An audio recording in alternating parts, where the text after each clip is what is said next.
blocked from here on, and no one is allowed to move beyond this point. We are trying to get more and more details. The senior officials of the Jammu and Kashmir police. So the blasts have taken place at the same place, almost at the same place. There is not much difference because the first blast has taken place near in the scrapyard area. Then it was almost the same area, few meters distance only. It was that the blast have taken place. The motive behind the blast was to inflict the damage to the people who have come here, and I'll request Sir Jeevan to keep showing you the visuals, and also we are getting the time. It is 10:47 when the blast has taken place. So we are getting some more details of this. See, we have got access to the CCTV footage of this. I'll request this CCTV is of nearby location when the blast took place. Camera can be seen that there is a massive blast taking place. People rushing to incident site can also been seen in the video.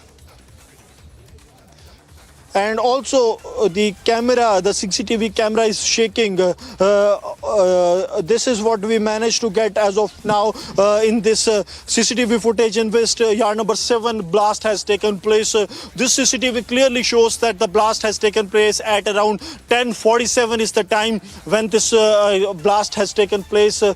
And second is almost 10 minutes after this first blast that has taken place.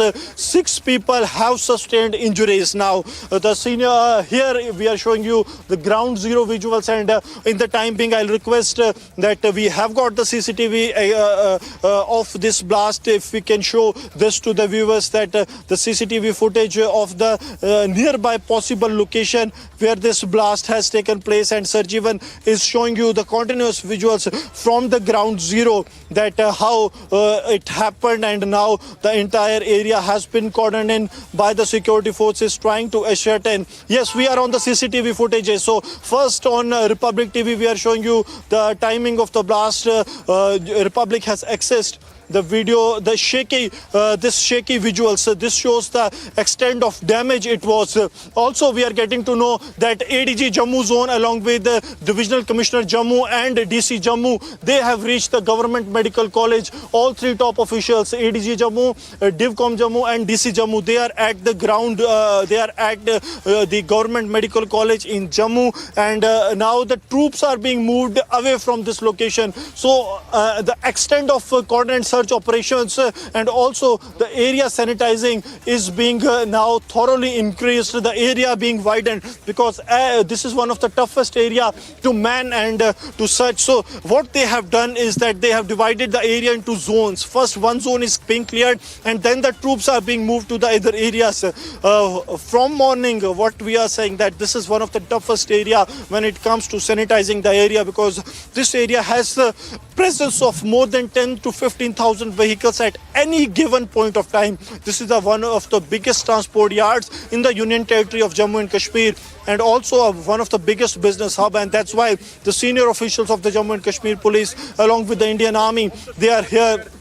The troops, the Special Operations Group, the CRPF, the Indian Army, all are here at the ground zero. Sir Jeevan is showing you the regular visuals of this troops movement that is taking place.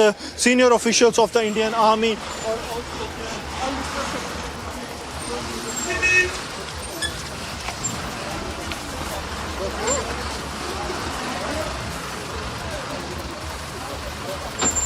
So the senior officials of the Indian Army, Jammu and Kashmir Police, what it seems are not in a position to share more details, but the Indian Army troops, they are also checking the each and every vehicle that is passing by. Now more troops of Jammu and Kashmir Police, they are also being moved towards the response site. So this is what we are regularly showing you, and the extent of damage can be seen in the CCTV footage that we managed to access. The difference between the twin blasts that have taken place was not more than 3 to 5 or 10 minutes is what the senior officers are telling us. I'll request Sarjeevan to keep showing you the visuals that how now the entire area has been cordoned in by the security forces. This entire area is the place, the scrap yard where the blast has actually taken place. We are at a few meters distance without hindering the operations of the joint security forces that are taking place. We are showing you the visuals from the ground zero. The senior officials of the Jammu and Kashmir police, they can be seen at that very place along with the Indian Army. I hope Sarjeevan is in a position to show you the visuals of what is happening there. The senior officials, including the SSP Jammu, ADG, has just now left the spot. The operations team is also here. SP South is also here, and also the officials from the bomb disposal squad as well as the Indian Army. Everyone is trying to ascertain that what is happening. Now the officials from the intelligence agencies, they are also arriving here at the ground zero. These are the intelligence officers from the Indian Army. They are also here. So each single individual is coming here so as to ensure that what actually could have transpired. Everyone wants to have a closer look of what happened and how the things are now moving. I'll request Sarjeevan to keep the focus on the visuals only so that we can show you what is happening here, how the things are moving here. We are yet to get the official words. On tape we can see that the people are running towards the blast site, the CCTV which we have accessed. More and more officials of the Indian Army, they are also being brought in to the operation site. That other side, that has also been cordoned in by the Jammu and Kashmir police so as to ensure that there is no movement of the forces here at the ground zero. Twin blasts taking place within a time span of almost 10 to 15 minutes is something that has now put the forces on the alert. This is a panic mode that has been triggered because this kind of a blast taking place here at the ground zero clearly shows that the terror groups, what it seems as now is a terror plot. This has now hit deep inside the Jammu city, because this is the heart of the Jammu city, the transport hub where all the vehicles are parked by the security forces as well as the local vehicles. Some more officials are arriving here.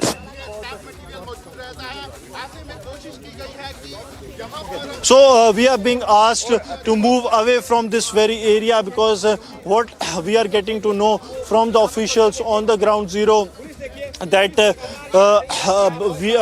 these vehicles that are here very near to us, these vehicles, they will also be thoroughly checked, and only then a go ahead can be given by the top officials of the Jammu and Kashmir police. So I request Sarjeevan to abide by what the instructions are also being given by the Jammu and Kashmir police, and we will be showing you the only what is going on here without revealing the operations that are underway. So we are being asked to move away from the area. So we have been asked to move away from this very area. I'll request Sarjeevan to come this way.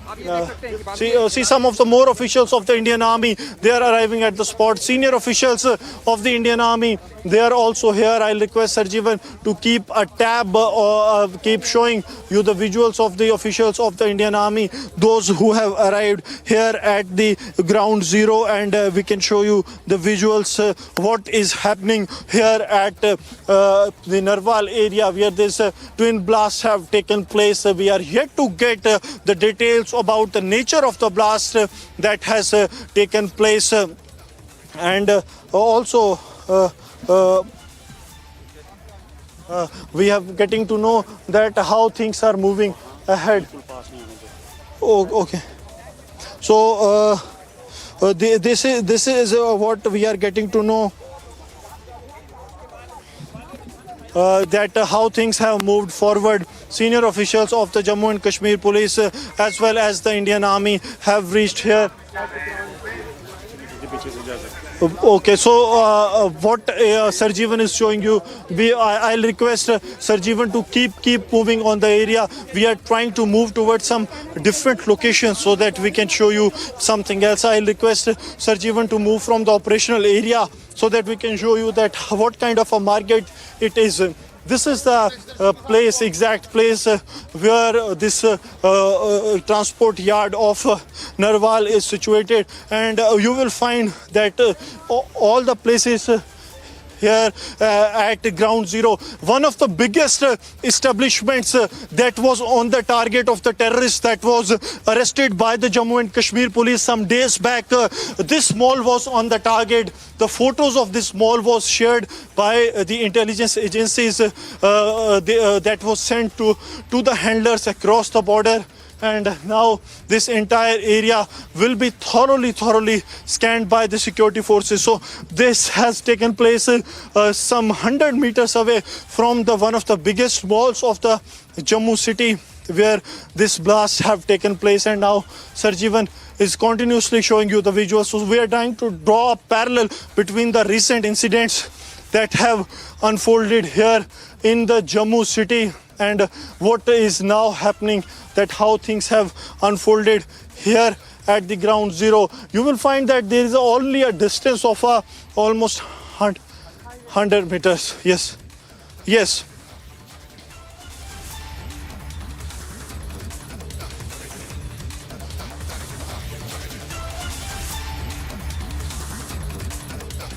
मैं शाम गाड़ी का काम कर रहा था। अच्छा तो बड़े जोर से धमाका हुआ। मैंने बोला टैंकी फटी होगी, जब ऊपर जाके देखा ब्लास्ट हो गया बम। तो गाड़ी में था, महिंद्रा गाड़ी में पड़ा था। महिंद्रा हाँ, वो बॉडी थी खाली, उसकी शाल था। अच्छा शाल में पड़ा था। अच्छा उसका धमाका वो पीस हो गया वो तो। जो खटारा गाड़ी होती है। हाँ, उसको तैयार करके रखी थी, कस्टमर की गाड़ी थी, तैयार करके रखी थी। उसका धमाका पीस हो गया गाड़ी के। मेरे हिसाब से कोई 20-25 पीस हो गए गाड़ी के। तो कितने उसके बाद 10 मिनट बाद दूसरा ही फट गया। अच्छा, 2 ब्लास्ट हुए जी। इंजर्ड कौन हुआ है? और कोई 4-5 लड़के डेंटर हैं। अच्छा, डेंटर। हाँ, 4-5 लड़के हैं। एक पेड़ भी लगी है, एक सीट कवर का काम करता है, सीट कवर का। 2 डेंटर हैं, 4-5 बंदे हैं मेरे। अच्छा, 2 मुश्किल बचेंगे, बाकी 3 का देखो। मैं इधर ही था, चाय का काम कर रहा था, दुकान का कस्टमर। जो धमाका जो उधर जाके हुआ है, कोई मेरे से कोई 100 फुट आगे जाके हुआ है। अच्छा, तो कितना बड़ा धमाका? बड़ा धमाका, बड़ा जोरदार था। हमने सोचा कोई टंकी फट गई या टायर फट गया, लेकिन जब धुआं देखा मैं टायर नहीं फटा, कुछ और हुआ होगा। जब उधर से बंदे आए तो उन्होंने बताया कि ऐसे कोई इधर बंदे इंजर हो गए हैं, तो कोई बम फटा है। अच्छा। अब उसके ठीक हो आधा 15-20 मिनट वो दूसरा भी फट गया, जब बड़ी पब्लिक इकट्ठी हुई थी। अच्छा। वो थोड़ा उससे थोड़ा आगे जाके हुआ है। अच्छा। 10 मिनट का तो दो बम फटे? 2 बम फटे हैं। 2 की आवाज आपने? 2 हो गई बस में। एक पहला हुआ, एक उसके बाद हुआ। तो आप यहीं पे थे उस टाइम? उसी टाइम में यहीं बैठा था, मैं चाय बेच रहा था। क्या देखा? वो खाली धुआं दिखाई दे रहा है। इतनी दूर से जहाँ मैं खड़ा था, वहाँ से तो दूर से खाली धुआं दिखाई दे रहा था। अच्छा।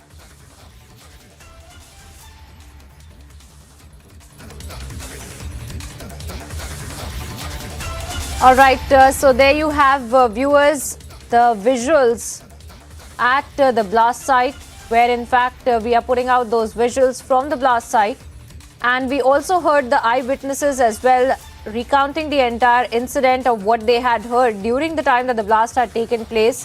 Remember, this is a twin blast that has taken place in the Narwal area of Jammu, and as we have shown you the ground report from multiple locations, as we can see that the investigating authorities in fact are there on the ground trying to cordon off the entire area and to try to carry out an investigation into how really this blast had taken place there in the Narwal area of Jammu.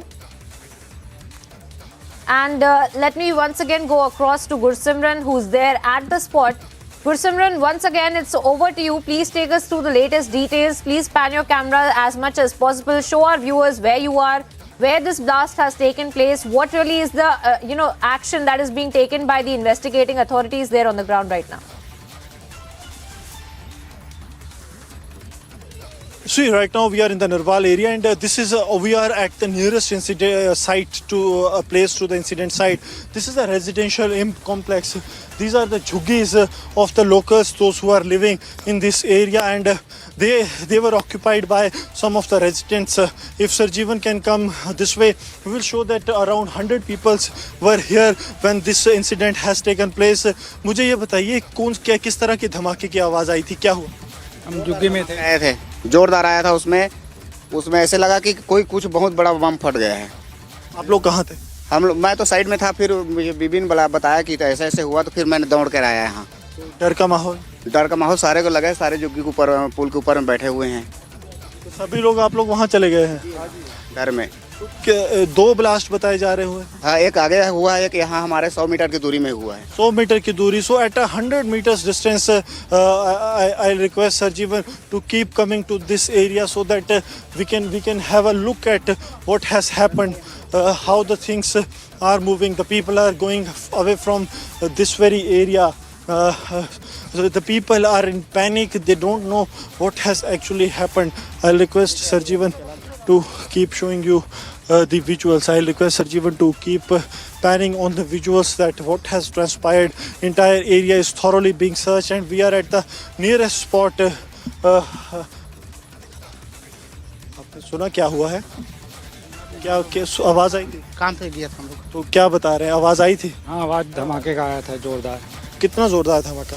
जोरदार धमाका था। पहले वाला का तो मैं ध्यान नहीं दिया, उतना कम था। दूसरा वाला धमाका इधर ही हुआ ना, वो जबरदस्त था। मैं जुग्गी में ही था। जुग्गी में ही थे? हाँ। तो क्या लगा, किस तरह से, मतलब कितने बजे का समय था, क्या हुआ? वो टाइम तो फिक्स से पता नहीं है, लेकिन पहले हुआ, उसके आधे घंटे बाद ये दूसरा हुआ। ओके, तो आप भी यहीं पे थे? हाँ, सुना आपने? बहुत जोर से सुना। तो क्या मतलब तब हड़बड़ी मच गई होगी? हाँ, पूरा हड़बड़ी मची। पहले वहाँ पे देखने गए थे, उसके बाद रूम आ गए हम लोग, यहाँ पे फिर गए रूम से, तो यहाँ पर आवाज आई बहुत जोर से।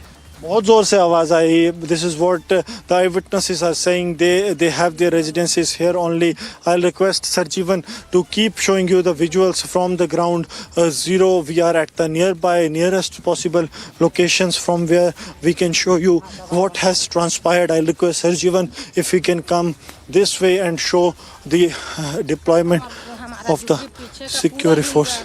See, one lady is here. मुझे बताइए क्या हुआ? पूरा हिल गया था हमारा जुग्गी। हम 2 ही जनानी था, बहुत रो रहा था अंदर। पूरा जितना धुआं ना हमारा अंदर आ गया। बहुत बड़ा ब्लास्ट हुआ? हाँ, बहुत बड़ा ब्लास्टिंग हुआ। हम डर गया था। पूरा 2 जनानी था, बच्चे छोटे को नहला रहा था। उतना टाइम पूरा धुआं हमारा घर पूरे भर गया। वो पीछे की तरफ से जो है वो यहाँ पे आया। If Sir Jeevan can come and show you that from this very area we will be in a position to show what actually has transpired. We are trying to go as close as possible. See, this is the location where the senior officials of the Jammu and Kashmir Police as well as the Indian Army, they are here. We are at the nearest location possible from where we can show that the troops here are at the ground. This is the exact place. I'll request Sir Jeevan to keep showing you the visuals. See, Sir Jeevan is showing you the visuals of this vehicle. Sir Jeevan is showing you the visuals of this vehicle. This is the vehicle where the blast has taken place. I'll request team to grab these visuals. These are the exclusive visuals we are showing you on the Republic TV. They are first visuals of the vehicles where the blast has taken place. The blast was so massive that it has the smoke has entered the nearby houses of the people who are here, and other officials of the Indian Army, they are also here. See, the entire area has been cordoned in by the security forces. Even the senior officials, the topmost officials of the Indian Army, Jammu and Kashmir Police, the CRPF, the Indo-Tibetan Border Police, all are here. So we are showing you the exclusive ground zero visuals of what has transpired. And this is one reason that this family is safe, is possibly this chassis of a vehicle which has a number 701469135 written on it, this has saved their lives. A scooty can also be seen totally shattered away by what has happened. So we are at the nearest location from where we can see what has actually transpired, how this blast has happened and what the people they witnessed. मुझे ये बताइए, आप लोग घर पे थे, क्या हुआ? आपको आवाज आई? हाँ जी, हाँ जी। कितने बजे का समय होगा? 11:15 बजे का। 11:15 बजे का समय। तो कितना जबरदस्त ब्लास्ट? बहुत जबरदस्त हुआ, बहुत जबरदस्त हुआ। हम सारी डर रहे थे, हम डर गए थे। 2 जनानी था, रो रहा था, बच्चा नहला रहा था, पूरा धुआं घर में आ गया, पूरा ब्लास्टिंग का। So the entire smoke has entered from this very area. I'll request Sir Jeevan to keep showing you the visuals, keep on the visuals of the blast that has taken place. This white swift car is the vehicle. What it seems, this sedan, white sedan car is where the blast has taken place, and the nearby scooty and other vehicles, they have totally been blown by this blast that has taken place. We are continuing with the rolling coverage. We'll try to speak to some more people. आपने आवाज सुनी थी? See. Sir Jeevan is having some more visuals. The dog squad of the Indian Army is here at the spot. The bomb disposal BDS and the dog squad of the Indian Army is here at the ground zero. We are showing you that how things are moving here at the ground zero. BDS and dog squad of the Indian Army. Gursimran, please continue to keep beaming those visuals for our viewers as we are cutting across those visuals, of course, as well.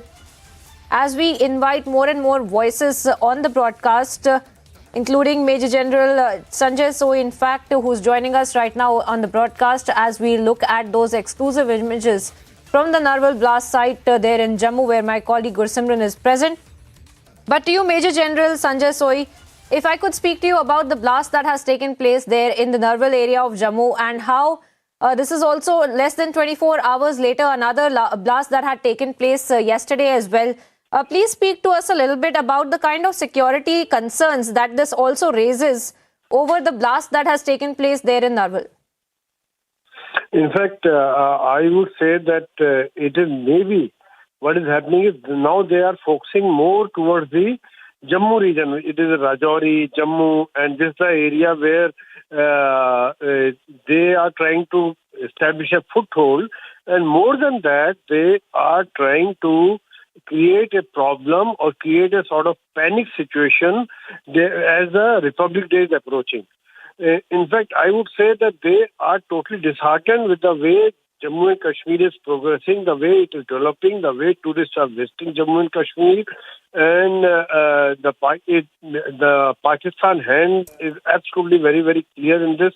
And I would like to add here that it is very unfortunate that on the one hand, the Pakistan is not focusing on their own development and their total attention and their total focus is creating problems in India.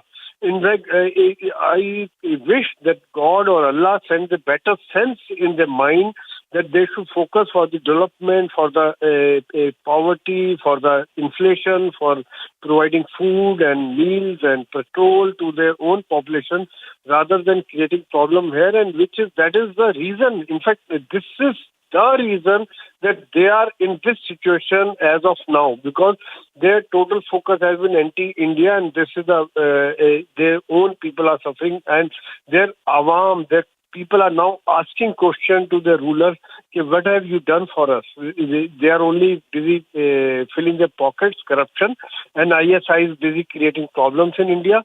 And nobody is bothered about the common man, common people. This is but the only thing I am very happy that the people of Jammu and Kashmir are very brave. The kind of situation which are there, that hardly an incident in Kashmir side, hardly just couple of incidents here which they are trying to do, which I'm sure that people will remain alert and they will thwart any such misadventure of the Pakistan security forces are alert. But more than that, I must compliment the local population, the local people of the Kashmir as well as Jammu region, that it is their support is very much needed for the security forces to thwart the misadventure. Well, absolutely, Major General Sanjay Soy, I want to thank you for joining us here on the broadcast and sharing your perspective on this very important story that we are tracking for our viewers right from ground zero, where we're showing you the visuals. Even now, these are live visuals that our colleague Gursimran is beaming for you. These are exclusive visuals really of the kind of procedure and protocol that is being followed by the investigating authorities, our security forces on the ground right now, who are trying to determine the reason and the circumstances under which this kind of a mystery twin blast that has taken place there in the Narwal area in Jammu as well. And of course, these are some of the exclusive images that we are putting out on your screens of the security forces that are there at the Narwal blast site itself. And of course, we are also waiting for an official word to come out from the authorities to confirm on the details of the twin blast that had taken place. And of course, as of now, we are looking at these images coming to light from Narwal.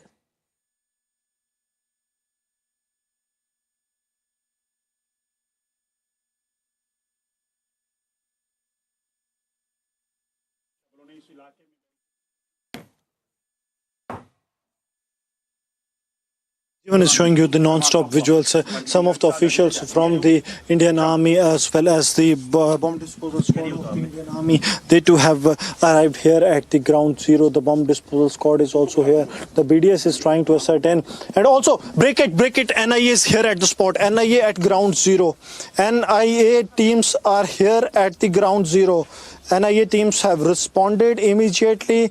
NIA teams are here at ground zero, where blast has taken place, and Sarjeevan is just showing you the exclusive visuals of the NIA officials. These are the NIA officials, those who were in civils. Visuals are via our unit. We are giving you live visuals of the NIA teams here at the spot. An officer of the National Investigation Agency in civils, they have arrived here at the ground zero. So this is what we are getting to know from the top officials of the Indian Army, as well as the Jammu and Kashmir police, that the intensity of blast is being ascertained. But since the NIA has arrived here at the ground zero, the possibility, it is very highly possible that this is an act of terror. That is why the NIA has been pressed into the investigation.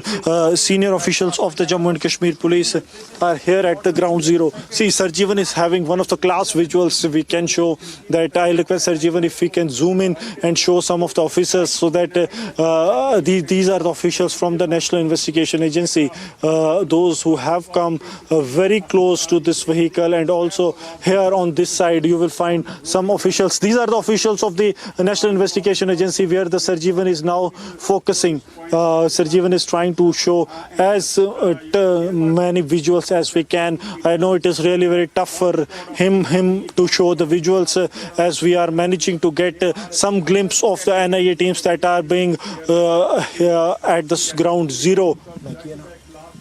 So these are the officials of the National Investigation Agency, those who have arrived, and now the investigation is going on. So for a parallel investigation, NIA has already been looped in. I request the teams to have a closer look at the officials of the National Investigation Agency, those who are here at the ground zero.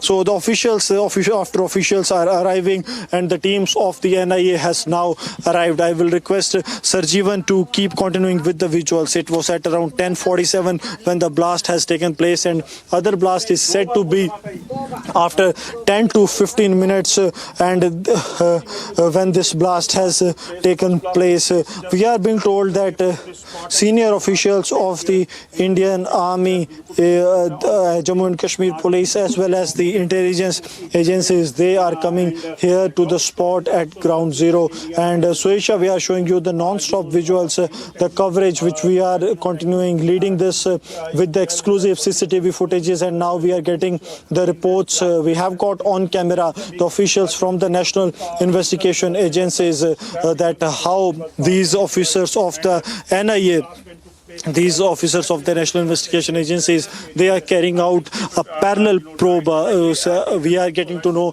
that the senior top brass of the NIA has also been briefed about the situation. Some more officers. Okay, so some more and more agencies are also, more agency officials have also arrived here at the spot. So multiple agency probe is going on, multiple agency probe being done by the agencies so that they can find out what has happened. See, we are in the frame are the officials from the National Investigation Agency.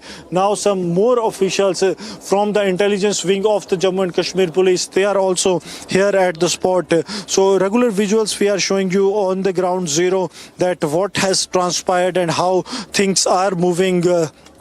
But one of the toughest challenge will be to find out the perpetrators, that how things happened and what was the reason behind this, what kind of explosive was used by the terrorist, because since the NIA has already been looped in, the entire area is being sanitized. You will find that entire area, the jammers have also been installed. So if they are trying to ensure some two officers of the Indian Army, if Sarjeevan can show you with the earphones up, they are holding the jammers. This is to ensure that if there is a mobile operated blast or something that is planned by the terrorist after these two twin blasts, that can also be ruled out. See, the NIA officials are taking the photographs of the vehicle that has been totally damaged. So first we have got the access to the CCTV footages, and now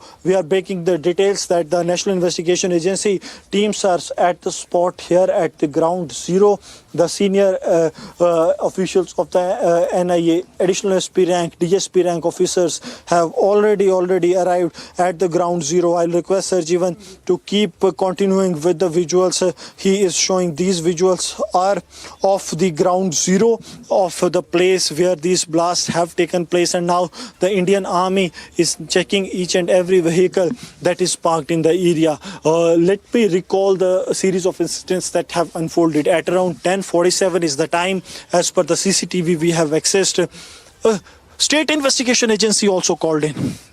This is another important details that are that we are getting to know, that after the National Investigation Agency, State Investigation Agency also at this spot. So both the teams, the SIA, NIA, SIA are at the spot. Sarjeevan is showing you the visuals, and also the combing operation the security forces are carrying out here at the ground zero. So twin intelligence agencies, one of Jammu and Kashmir Police and the other of the Union Home Ministry, National Investigation Agency, they too have arrived here at the blast site, and Sarjeevan is continuously showing you the visuals of these agencies, trying to grab the visuals, trying to get hold to as much as information as they can. So the first we got the access to the CCTV of this, we were way ahead of others, and now we are showing you that SIA and NIA, they are here at the ground zero. Also a high level meet has been called in. High level meeting has been called in. This is what ADG Jammu is chairing a meeting. ADG Jammu Mukesh Singh is ADG Jammu is chairing a meeting. All intelligence agencies are part of this meeting. So this is what we are getting to know, that this story is developing with each passing minute, that how things are moving fast. First it was a blast followed by another blast, and then the NIA, SIA at spot, and a high level meeting being called in by the top officials. Yes. Yes. Simran, while you get us updates from the ground and minute-to-minute details of what is developing there, let's also take into account some eyewitness details. that we'll just listen into, after which I come back to you.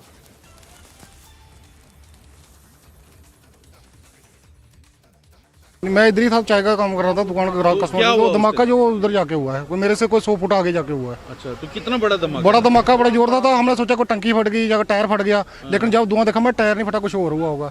जब उधर से बंदे आए तो उन्होंने बताया कि ऐसे ऐसे कोई इधर बंदे इंजर हो गए हैं, तो कोई बम फटा है। अच्छा अच्छा। अब उसके बाद ठीक हुआ, आधा 15-20 मिनट वो दूसरा भी फट गया, जब बड़ी पब्लिक इकट्ठी हुई थी। अच्छा अच्छा। वो थोड़ा उससे थोड़ा आगे जाके हुआ है। अच्छा अच्छा। 10 मिनट का बाबू। तो दो बम फटे? 2 बम फटे हैं। 2 की आवाज आपने? 2 हो गई बस में। एक पहला हुआ, एक उसके बाद हुआ। तो आप यहीं पे थे उस टाइम? उसी टाइम मैं यहीं बैठा था, मैं चाय बेच रहा था। देखा क्या? देखा खाली धुआं दिखाई दे रहा है, इतनी दूर से जहाँ मैं खड़ा था वहाँ से तो दूर से खाली धुआं दिखाई दे रहा था। मैं इस टाइम गाड़ी का काम कर रहा था। अच्छा अच्छा। तो बड़े जोर से धमाका हुआ, मैंने बोला टैंकी फटी होगी। जब ऊपर जाके देखा ब्लास्ट हो गया बम। गाड़ी में था, महिंद्रा गाड़ी में मैं पड़ा था। महिंद्रा? हाँ, वो बॉडी थी खाली, उसकी शाल था। अच्छा अच्छा। शाल में पड़ा था। अच्छा अच्छा। उसका धमाका वो पीस हो गया बहुत। जो खटारा गाड़ी होती है। हाँ, उसको तैयार करके रखी थी, कस्टमर की गाड़ी थी, तैयार करके रखी थी। उसका धमाका पीस हो गया गाड़ी के। मेरे हिसाब से कोई 20-25 पीस हो गए गाड़ी के। तो कितने? उसके बाद 10 मिनट बाद दूसरा ही फट गया। 2 ब्लास्ट हुए जी। इंजर्ड कौन हुआ है? और कोई 4-5 लड़के डेंटर हैं। अच्छा, डेंटर। हाँ, 4-5 लड़के हैं। एक पेड़ भी लगी है, एक सीट कवर का काम करता है, सीट कवर का। 2 डेंटर हैं। 4-5 बंदे हैं वैसे। 2 मुश्किल बचेंगे, बाकी 3 का देखो। Gursimran, those were some of the eyewitness accounts that just came in. I want to come back to you, as we say, with these CCTV pictures that have been accessed by Republic close to 10:47 when the blast occurred, and the CCTV camera also shook due to the intensity. But this particular area, Narwal, of how sensitive and susceptible it is to such terror attacks.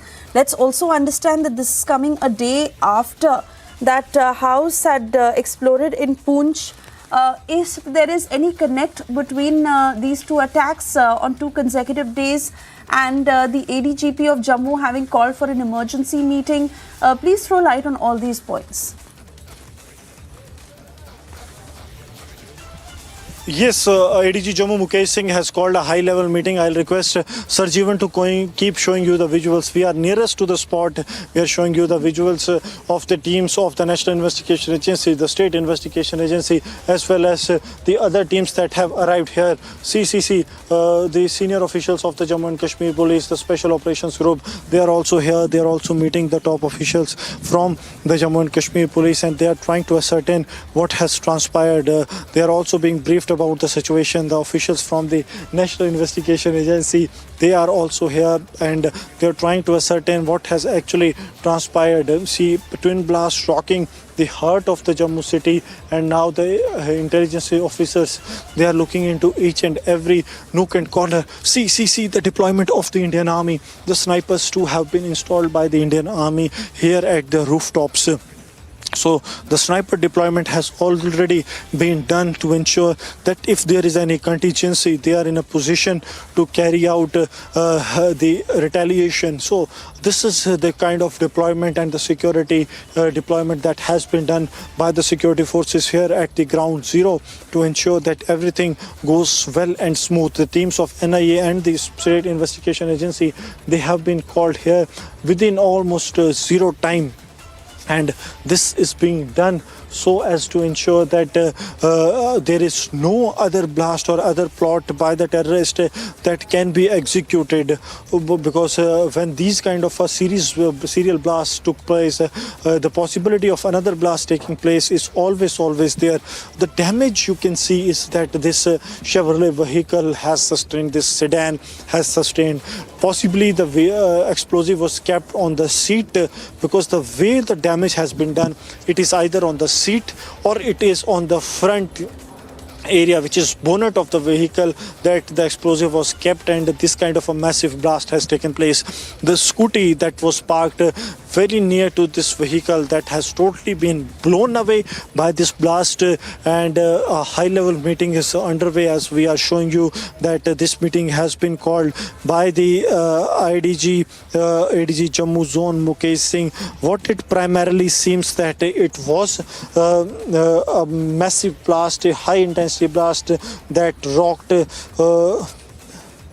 the entire area, but we are yet to get official confirmation regarding the same, that whether it was a IED or timer IED or something such that has happened. We are trying to get more and more details regarding this. The senior officials of the Indian Army, they are trying to get the access to the CCTV footages or something, so that they can get the exact timeline of the events, how they have happened. One CCTV is already, multiple CCTVs are being analyzed by the security forces here at the ground zero. And this, if you look at this entire area, this is a densely populated area and also one of the biggest transport hubs of the Jammu. Few meters away from the Wave Mall, which is one of the biggest entertainment mall in Jammu, that was already on the radar of the terrorist. And now Sarjeevan is showing you the visuals that the senior officials of the Jammu and Kashmir police are speaking to the various intelligence agencies to have a look what have unfolded at that very moment, how this blast has taken place, and who all were behind this blast, because this is a challenge for the security forces that was thrown possibly by the terror groups by carrying out this kind of act. Senior officials, they are trying to nab the perpetrators. They are in a position to get access that how things could have unfolded at that very good moment. I request Sarjeevan to stick on to the visuals of the vehicles. The vehicle that is in your frame, this is the vehicle possibly on the front seat, or it was under the bonnet that the explosive was kept, and then this vehicle got blown away. Now the area of the search is being expanded by the senior officers. If Gaurav can show you from Sarjeevan, if Sarjeevan can show you the visuals, the officials of the Indian Army, the Jammu and Kashmir police and the BDS squad of the Indian Army, they are here at the ground zero trying to ascertain what is being done by the security forces and also the coordinate the search operation. See, one vehicle that is parked there is thoroughly being checked by the bomb disposal squad. If Sarjeevan can come to this side, he will have a closer look to that vehicle. That is a load carrier vehicle that is being checked by the Jammu and Kashmir police along with the officials of the Indian Army, and we are continuing with this rolling coverage from ground zero, from the CCTV to the NIA-SIA red spot and the high level meeting. Yes, back to studio.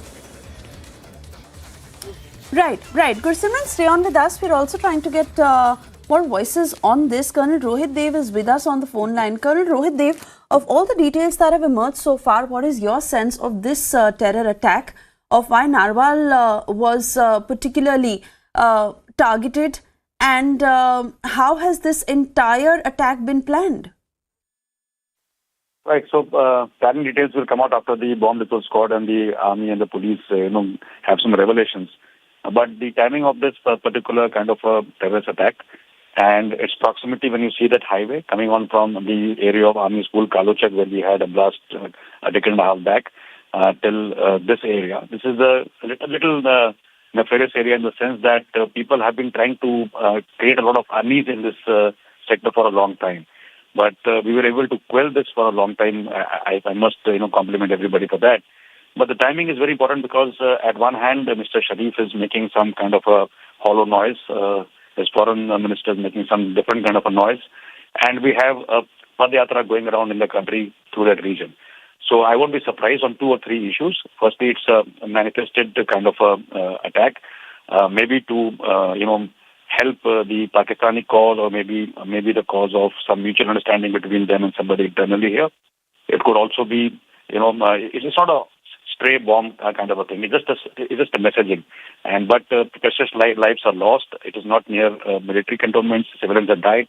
And there has to be a thorough investigation to find out that what was it. And this particular vehicle which your crew was pointing at will be the key, because if the details are known and it can be traced back, then obviously by some time later in the day, the security forces will have adequate details, the police and the intel agencies. And I'm quite sure the activity will lead to Pakistan, and the activity might also lead to some in-house players in India as well. So I will be more interested in this second part if it can be proved. All right, Colonel Rohit Dev, many thanks for speaking to Republic. Gursimran, I want to come back to you, particularly on a point that you had stated, also wanting to understand how CCTV footage is being examined, especially before this blast had happened. Have the security forces been able to join the dots? Any suspicious person who was visible on camera of how the explosive may have been placed, of what any of the residents around may have seen? Because you're saying this is a densely populated area, there is a lot of movement. What may have happened before?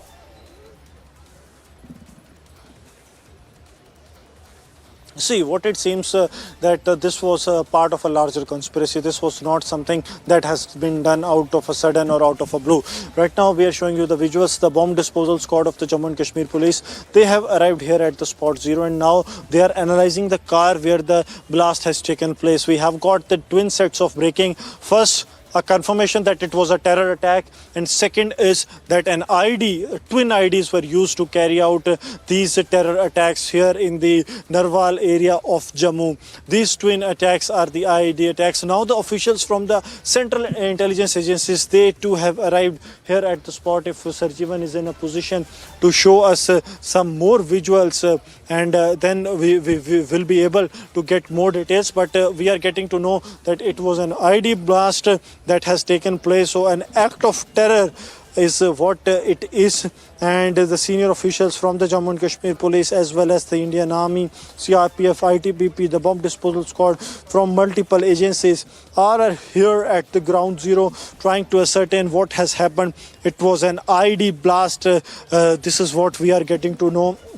And also that it was an act of terror. We will be continuing with this rolling coverage right after this short break, as all the agencies are carrying out a parallel probe in the Jammu's Narwal twin IED blast.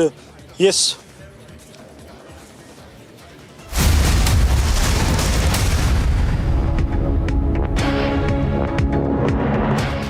QS and THE, the world's foremost university rankings organizations, have ranked Amity amongst the top 3% universities globally, making it among the very few Indian universities to be included in both rankings. Yet another top ranking for Amity University.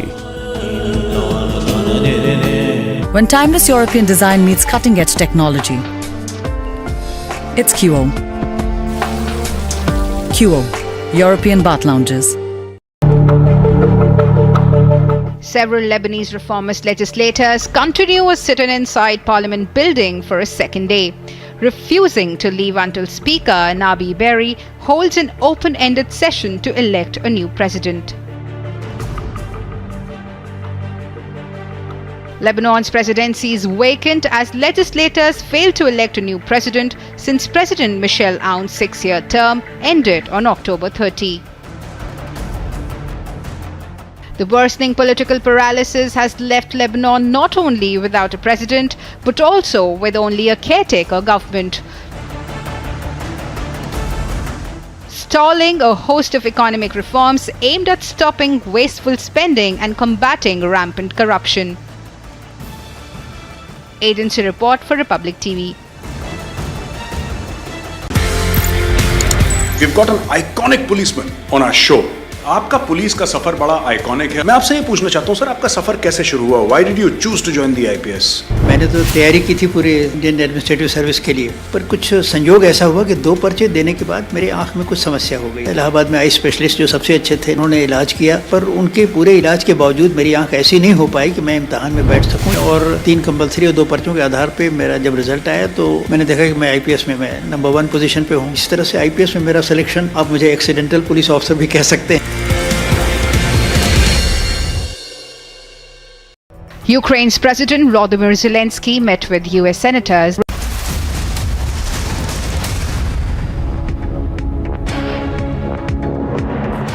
Republic, and we continue to get you more CCTV footage that Republic has been able to access after the blast that took place in the Narwal area of Jammu on Saturday morning. Now, according to the CCTV footage, the first blast happened at around 10:47 in the morning, and in these pictures you can see how people are running helter-skelter to save their lives when the first blast occurred in the scrap area of Narwal. Notably, twin blasts that have been reported in this area at an interval of 10 to 15 minutes. At least 6 people have been injured. We are yet to confirm of whether there have been any casualties, and they've been shifted to a nearby hospital for further treatment. Security agencies arrived at the spot. Both NIA and SIA teams that are present as they're investigating into what had happened. The entire area has been cordoned off. A search operation that has been launched in the area, and a team of the bomb disposal squad that is also present. Senior officials of Jammu and Kashmir Police, including SSP Chandan Kohli, are at the spot as officials are trying to ascertain the nature of the blast. My colleague Gursimran had sent us this report earlier that he had filed from the ground. Let's take a look at that. So the senior officials are asking us to get away from this very area. More and more teams of the Jammu and Kashmir Police, they are also arriving at the spot. The senior officials of the Jammu and Kashmir Police, they are here at the spot at the ground zero, trying to ascertain what kind of nature of the blast it was, since the twin blasts have taken place. The special operations group teams, they are arriving at the regular intervals. I'll request Sir Jeevan to come this way so that he can show you that how the things have unfolded. This is a vast area where this blast has taken place, because if you will move every nook and corner, then you will find that there is a regular presence, hefty presence of the vehicles here. So to check each and every nook and corner is really very, very difficult, and that's why it is taking time for police to clear the entire area. This area has also been seized. The Indian Army, the Special Operations Group of the Jammu and Kashmir Police, senior officials including the ADG Jammu Zone, they are also here. So no one is leaving anything as chance, so as to ensure that everything goes well and smooth. But the twin blasts that have taken place, this is what it seems as of now. There is no official word from the police, but what has transpired on 28th and 29th of September, ahead of the visit of the Union Home Minister Amit Shah to Jammu and Kashmir last year on 4th of October, twin blasts have taken place that were in a bus. First it was in the night, then in the early morning, 2 blasts have taken place. So what it seems as of now, that it was a similar kind of a modus operandi. And what happened in the Rajouri, first there was a killing and then it was followed by an ID blast. That was a timer ID, and the main motive was to inflict maximum damage not only to the civilians but to the security forces. And this time also same thing happened. First a blast has taken place in the scrap area, then when people gathered, then another blast took place in which 6 people got injured. So the possibility of the people, that kind of a modus operandi, that first cause a blast, trigger panic, get the people onto that place, and then another timer ID or something getting blown away, causing maximum damage to the forces or the civilians gathered there, could be possibly the modus operandi in this case. Now the police is looking into every angle. Some more troops of the Jammu and Kashmir Police, they are also being brought in. So forces are being rushed in the heavy numbers. Forces after forces, they are being rushed here so as to ensure that entire area is thoroughly scanned. Right, we continue to get you more details on the same as non-stop updates of how the teams are now investigating on the ground. For the moment, a short break. We'll be back on the other side. Stay with us.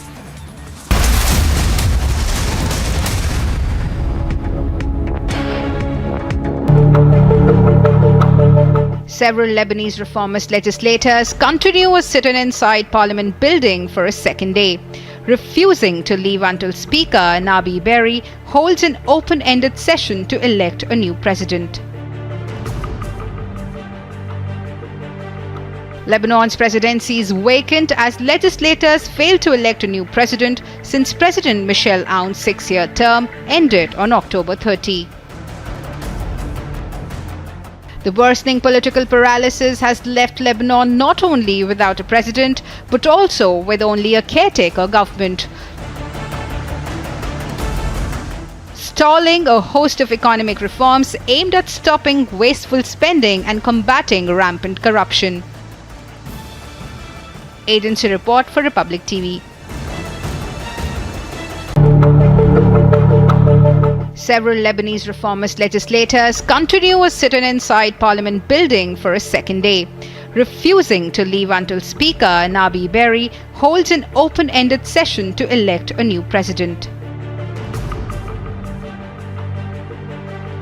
Lebanon's presidency is vacant as legislators failed to elect a new Tragedy was averted here at Connaught Place in New Delhi when a fire call was received. Right behind me is the building which caught fire at around 9 a.m. in the morning. This is at Sun City Hotel, which is at backside of F Block in Connaught Place. So far, there have been no injuries that have been reported. It is said the prelim reason for the fire is short circuit.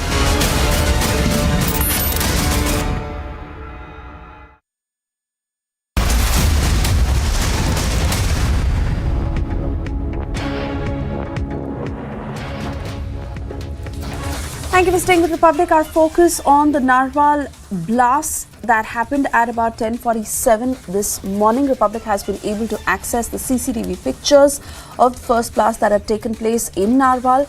And according to this footage, the first blast had happened at about 10:47, like I said. Now you see how people are running helter-skelter the moment the first blast happened in order to save their lives. Unfortunately, 6 people have been injured in this blast, and they are now receiving treatment at a nearby hospital. Now, a car that was totally damaged and a scooter that also was reduced to rubble by the impact of this blast. Both the NIA and SI teams that are present at the spot, including the bomb disposal team that is now trying to look into what really had happened. The search is on for more explosives as the entire area has been cordoned off and security has been heightened in this particular belt. Remember, this is a densely populated area in Jammu, and several eyewitness accounts that have also come in of what had happened. But were there any intel inputs of whether this area can be targeted? I want to cut across on the very same point to my colleague Gursimran, who's been tracking every detail on the ground. Gursimran, tell us more as the investigation continues. Any intel inputs that came in at an earlier point, and CCTV footage that is being examined.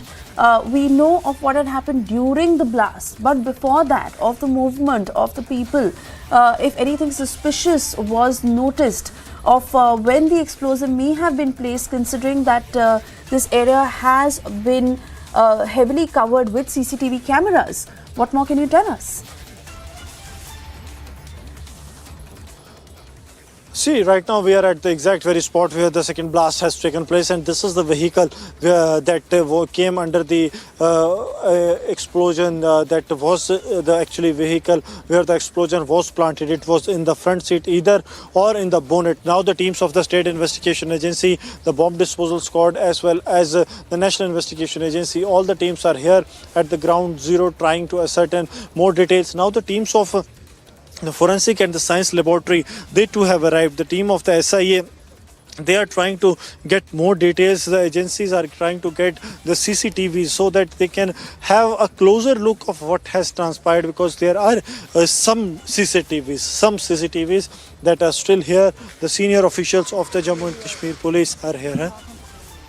No. Now the DVR, the DVR has been taken by the officials, will be taken by the officials, and then it will be sent to the forensic analysis. The teams of the state investigation agencies are carrying out this parallel investigation. The officers of the Jammu and Kashmir police, they are trying to gather as much as the CCTVs as they can. And so that they can have the CCTVs here, and they can get the access to the CCTVs so that transporters हों, दूसरे लोग हों, तो ये बहुत ही sensitive place है। आम लोगों को टारगेट, आतंकी जो है इस समय आम लोगों को टारगेट, दहशत फैलाने की कोशिश करने की आपको लगती है? बिल्कुल, जो गणतंत्र दिवस आ रहा है 26 जनवरी के ऊपर, हमारी पुलिस भी यही कह रही है कि हम हाई अलर्ट पे हैं, लेकिन फिर भी वो कोई ना कोई वारदात करने के वो प्रयास में हैं, तो मुझे लगता है उसके साथ भी कनेक्शन हो सकता है, लेकिन अभी तक इन्होंने क्लियर कुछ नहीं किया। भारत जोड़ो यात्रा भी चल रही है, आपको लगता है कि उसको लेकर आप क्या सोचते हैं कि अभी चलना चाहिए? इतना सेंसिटिव है, सारी चीजें वाली है। बिल्कुल, भारत जोड़ो यात्रा भी उसके साथ है, वो उसका भी है, लेकिन जो एंटी नेशनल लोग हैं उनका प्रयास रहता है कि जब भी 26 जनवरी और 15 अगस्त होती है, बहुत सारी घटनाओं पुलिस की मुस्तैदी की वजह से रुक भी जाती हैं, कोई ना कोई उनका करने का प्रयास रहता है, उसका भी हो सकता है, उसके साथ कनेक्शन भी हो सकता है।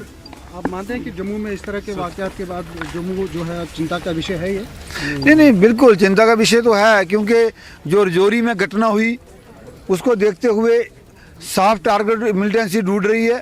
मिलिटेंसी को नकेल जो जीरो टॉलरेंस की नीति है उसके चलते जो बड़ा टारगेट कर नहीं पा रहे, तो इसलिए कोई भी साफ टारगेट ढूंढ के जो करने की कोशिश कर रहे हैं। चिंता का विषय है, लेकिन सिक्योरिटी फोर्सेस भी इसके लिए अलर्ट है। पुलिस कह रहे थे, आप कह रहे थे सर इधर थोड़ा आएगा, ये वो हो गया, अगेंस्ट लाइट हो गया। एक मिनट, 2 मिनट सर, क्या अभी आपके पास रिपोर्ट आई है, क्या बोला जा रहा है? 2 मिनट। मैंने अधिकारियों से पूछा है, अभी उन्होंने कहा कि जो ब्लास्ट हुआ है इसकी अभी जांच होगी, तभी बता सकते हैं कि इसके ब्लास्ट का कोई एक्सीडेंटल है, कोई स्क्रैप में आया होगा, या कोई ये इसका मिलिटेंसी से रिलेटेड जो है। 7 लोग इंजर्ड के लिए मुझे जो जानकारी दी गई है वो बताया, और उससे बताया साथ में कि कुछ लोगों की हालत काफ़ी गंभीर है। अच्छा, तो कब हुआ, क्या पुलिस ने क्या आपसे बात नहीं, आज ही हुआ है, थोड़ी देर पहले हुआ है, उसने बताया है मुझे। तो मैं उसे 2 ब्लास्ट की बात की है, 2 सुना है। तो क्या वो बाकी क्या है, जैसे आप कह रहे थे स्क्रैप भी है या मिलिटेंसी रिलेटेड है, क्या है? हाँ वही ना, वो पुलिस अभी क्लियर नहीं कर रही, वो जांच कर रहे हैं, कह रहे हैं कि इसका जांच करके जल्दी ही पता लगाएगा। डिफरेंट एजेंसी जहाँ पे पहुँच चुकी हैं, कुछ आ रही हैं, वो इसकी सारी जांच कर रहे हैं। तो सर किस तरह देखते हैं इसे, जब से 26 जनवरी भी है, भारत जोड़ो यात्रा भी है, लगता है कि कोई वो एंगल, मिलिटेंसी एंगल भी हो सकता है। आप देख ही रहे हो कि जैसे इन्होंने रजौरी में जो कांड किया है, उस 26 जनवरी उधर से है, उधर से भारत जोड़ो यात्रा भी आ रही है, उसका भी एक रहता है इनका कि कोई ना कोई ऐसी घटना करें जिससे देश बदनाम हो, जम्मू कश्मीर बदनाम हो। जो मिलिटेंसी अंतिम सांस ले रही है उसको दोबारा रिवाइव किया जाए, लेकिन हमारी सिक्योरिटी फोर्सेस भी अलर्ट हैं। जहाँ पे जो घटना होना दुख की बात है, जो लोग इंजर्ड हुए हैं अभी उनका भी डिटेल मांगी है। 7 लोग बताए हैं इन्होंने इंजर्ड के लिए, अभी कितने हैं वो एग्जैक्ट क्या होता है। यहाँ पर वो एलिगेशंस भी लगा रहे हैं प्रशासन पर, काफ़ी पार्किंग का एरिया यहाँ पर उस दिन अपग्रेडेशन का यहाँ पर काम भी शुरू करवाया, लेकिन यहाँ के लोगों को इन्वॉल्व नहीं किया गया। नहीं, अपग्रेडेशन की जो है वो एक बहुत बड़ा प्लान बना है। नरवाल मंडी को जो है, जो पूरा एरिया है, जो मंडी ये जो एरिया है ट्रांसपोर्ट यार्ड, बहुत बड़ा प्रोजेक्ट है, उसको गवर्नर साहब ने खुद इनागुरेट किया था। जो ट्रैफिक हज़ार्ड है, जहाँ पे जो सिस्टमेटिक ख़राब है उसको भी ठीक होगा, इसकी सड़कें ठीक होगी, जहाँ पे लाइटिंग सिस्टम होगा। जल्दी कितना ज़रूरत है यहाँ पर जल्द से जल्द इसको अपग्रेड कराना, क्योंकि जो हालत है यहाँ पर ऐसे आए दिन हादसे तो दोबारा। जम्मू शहर की सबसे इम्पॉर्टेंट जगह है, जहाँ पे जम्मू कश्मीर के हर कोने से व्यक्ति आता है, और इसको जल्दी से जल्द मुझे लगता है बहुत प्रायोरिटी है। और इन्होंने अगर इसका लिंक जो मिलिटेंसी से होगा तो उन्होंने ये जगह इसीलिए चुना है कि इस जगह पे हर किस्म के लोग आते हैं। पाकिस्तान की Gursimran, I want to come back to you because we keep dipping into these live sound bites that we are receiving from the ground. But important to now understand where the investigation is headed. I understand it's early on, but also how is the condition of those who are injured? They're receiving treatment. What more do we know? See, 6 people have got the injuries on the blast that has taken place, and all are said to be stable, except a person. All are said to be stable, and he is also getting the specialized treatment at the Government Medical College in Jammu. Every possible help is being extended by the security forces to them so as to ensure that those who have got the injuries recover at an earliest. I'll request Sarjeevan to once again pan into the area. The teams of the SIA, the teams of the bomb disposal squad, the forensic teams, and also the teams from the Central Intelligence Agencies, they all are here at the ground zero where this blast has taken place. I'll request Sarjeevan to come forward a bit and if we can have a closer look at what has transpired. Sir, from this point, the Sarjeevan will be in a better position to show you the visuals of the blast that has taken place. This is the vehicle, the Chevrolet sedan vehicle. That is the one where the explosive was kept. The ID possibly was kept either in the front or in the bonnet of this area. The DYSP rank officers of the State Investigation Agency, they are here. Those officers from the Jammu and Kashmir Police, those who have been very instrumental in cracking these kind of terror-linked incidents, they have specially been pressed into this service, into this investigation. So a parallel probe being carried out by the National Investigation Agency, the State Investigation Agency, the Bomb Disposal Squad of the Jammu and Kashmir Police, as well as the Indian Army, the Crisis Response Team, the Special Operations Group, the District Police, as well as the Central Agencies. Each and every agency is here, and at the same time, the union, the Jammu and Kashmir ADG Mukesh Singh has also called for a high-level meeting with the intelligence agencies. So a thorough review of the security scenario, because on the 1st of January, we have seen what has transpired in the Dangri village of Rajouri, and now coming back on the 21st, that is after a span of 20 days, another blast taking place. See, the officials of the Jammu and Kashmir Police and the Indian Army along with the ITBP, CRPF, they are trying to get hold of at least some credentials, some clues, some vital clues that can be very helpful in solving these cases. The entire area, this entire area has been converted into a cantonment. That what has actually happened. The officials of the central agencies are also moving from one place to another place, because the distance where this twin blasts have taken place is not more than 30-40 meters. So this is the distance from one place to another where the blasts have actually taken place, and now the senior officials, all from the various intelligence agencies, they are at the spot. The clues are being collected by the teams of the Jammu and Kashmir Police as well as the central agency to find out something concrete. This is an ID blast. This is a confirmation, an act of terror that has been carried out. No terror group has so far claimed the responsibility for this, but yes, the investigation is on. Yes. And Gursimran, according to some reports, the police has also claimed that empty cartridges from a 12-bore gun were found at the scene of the incident. So, particularly of what has been recovered from this blast site, and where is the police and the security teams now suspecting to what may have been the movement, and how long they must have been scanning the area of any trails left behind?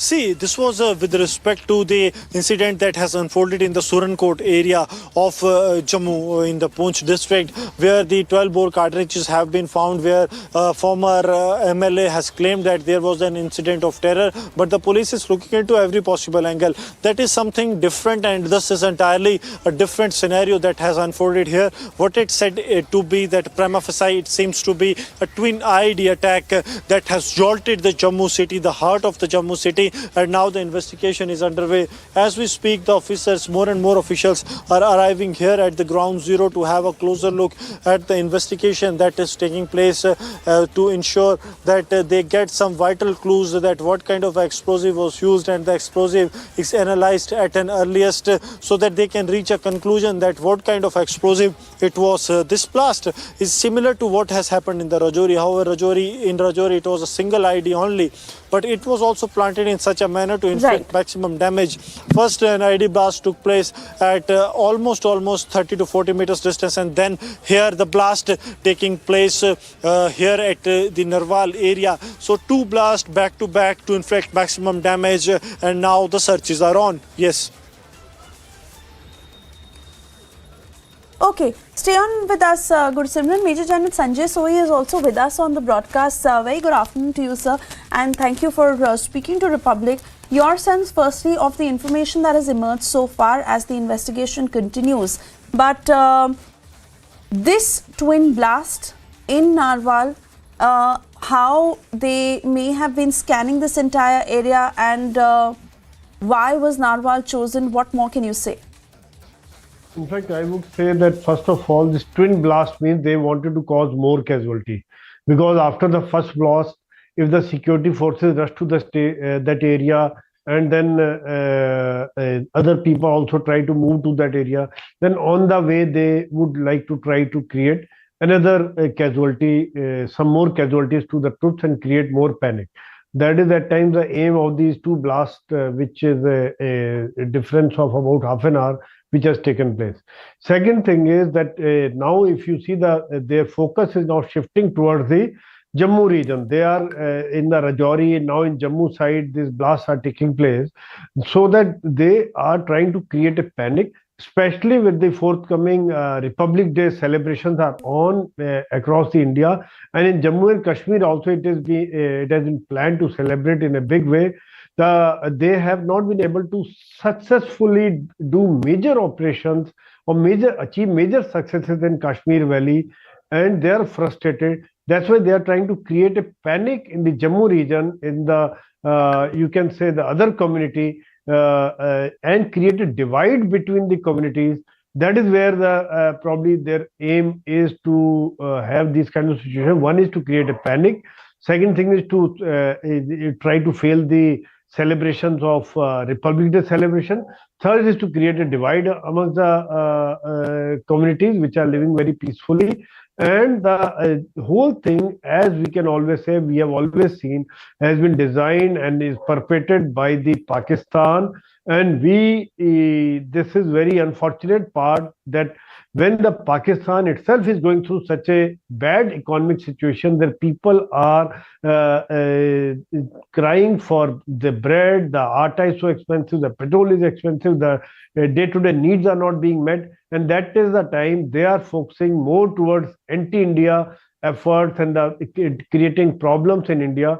And I would say that whole thing, their present situation in the Pakistan is because of their anti-India focus right from day one. Otherwise, had they focused on their development, had they focused on their education, farm improvement, infrastructure, then they would not have come to this stage. So that is a very unfortunate part. One is that corruption. Second thing is military establishment, or rather they call themselves as the establishment, which thrives on the anti-India rhetoric. And they are facing internal problem. Political situation is bad. They do not know what to do, and that is a time to divert attention also. These kinds of things are happening. But I would say that my salute to the people of Jammu and Kashmir, their brotherhood. The Hindu and Muslim both have failed the designs of Pakistan. In the valley, we know that their Ghazwa-e-Hind is being taken care of by Jazba-e-Hind. The Jazba of the Jammu and Kashmir people is very high. That is why the security forces are getting such great successes in the operation. They have not been able to carry out any major operation. These operations, in fact, is they trying to create a panic during the Republic Day celebration. Yeah. All right, Major General Sanjay Sohi, thank you for throwing light on that, and please do stay on with us.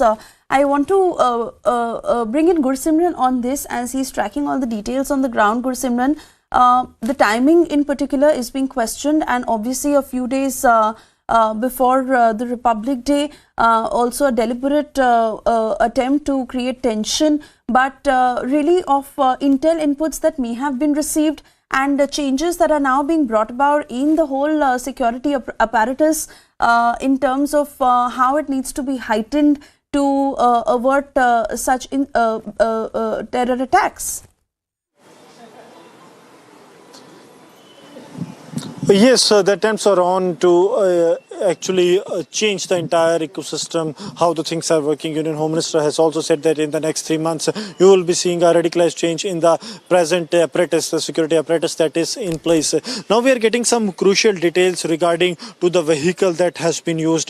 This is the 2013 model Chevrolet Cruze LTZ vehicle registered on the name of a Bharat that was parked here. And this is the vehicle inside which the IED was planted by the terrorist, and that took off and injured 7 people. Now the senior officials, including the DIG of the Jammu zone along with the SSP and SP South, they are at the spot now. More and more teams of the central agencies, if Sarjivan is having a look at that, more and more teams are arriving here at the spot. Even the SSP Jammu is here.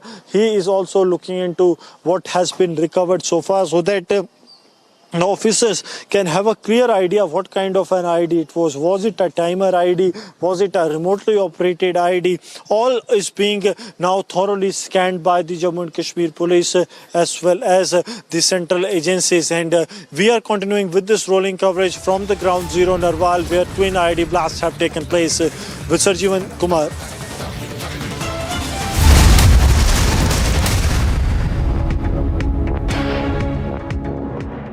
Ukraine's President Volodymyr Zelensky met with US Senators Lindsey Graham, Richard Blumenthal and Sheldon Whitehouse, who are visiting Kiev.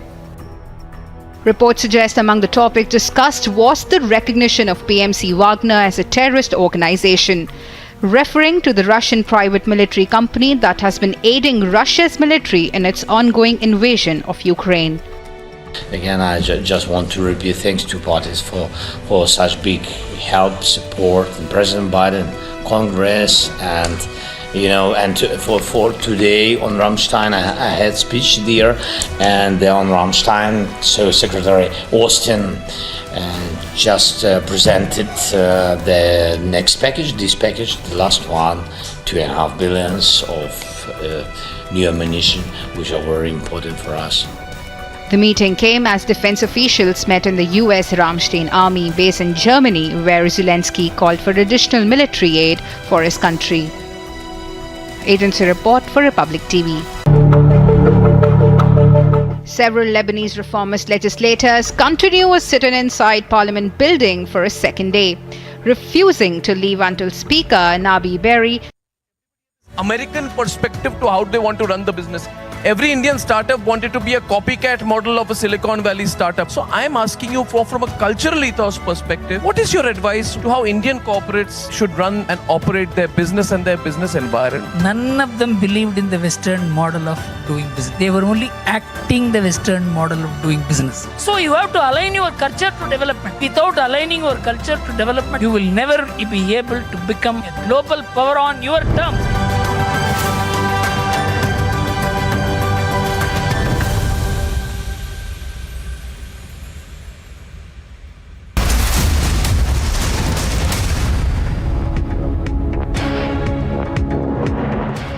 Thank you for staying with Republic, and we stay on with what is coming from Narwal as the investigation continues into the twin attack that happened at this area in Jammu, which is densely populated. The first blast that occurred at 10:47 a.m., which was captured on CCTV, that Republic has been able to access. Soon, 10 to 15 minutes after, there was another blast. 6 have been reportedly injured in this attack, and they are now receiving treatment. Also, the NI, SI and Jammu and Kashmir police teams that are present at the spot as they're looking into what really had happened. Search and cordon operations that are underway, and the entire area that has now completely been cordoned off. We've also put out the various set of pictures that Republic has been able to access of the moment of the blast captured on CCTV. This even as we remind you how several CCTV footages are now being examined by the security forces of the car that stands completely damaged in this blast, and how search is on for further explosives. Gursimran, my colleague who's tracking all the details on the ground, sent us this report earlier. Let's take a look. The bomb disposal squad of the Jammu and Kashmir police, they are here and they are trying to ascertain what kind of explosive were used. Twin blasts have taken place and now the ambulances too have been kept here and the standby because the police is not ruling out the possibility of presence of more explosives in the area. We spoke to some of the officials of the Jammu and Kashmir police and what they are saying that there could be possibility of some more explosive in the area. This entire area, if you will come to this stretch, if Sarjeevan can show you on this side, this entire area has been manned by the Indian Army, the ITBP, the CRPF, Jammu and Kashmir Police, the Special Operations Group. So each and every officials of these forces, they are here. If Sarjeevan can show you on this side of the area, you will find that some of the oxygen cylinders are also here. So this possibly, fortunately, you can say that the blast was not triggered in the area. Otherwise, these cylinders would have added to the damage that has already been done by these twin blasts. And we continue to keep a very close eye on the details that are emerging on the Narwal twin blast. But for the moment, a short commercial break. We'll be back on the other side, non-stop coverage on the same.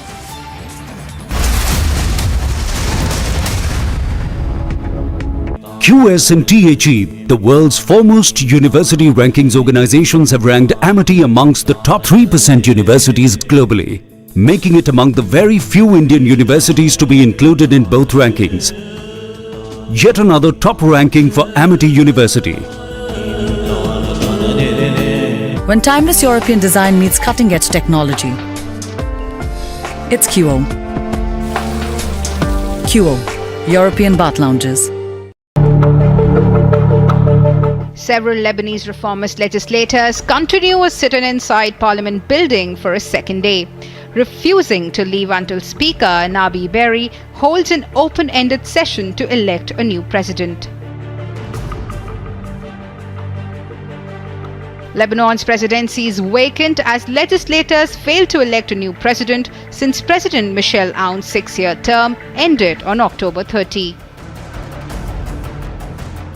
The worsening political paralysis has left Lebanon not only without a president, but also with only a caretaker government,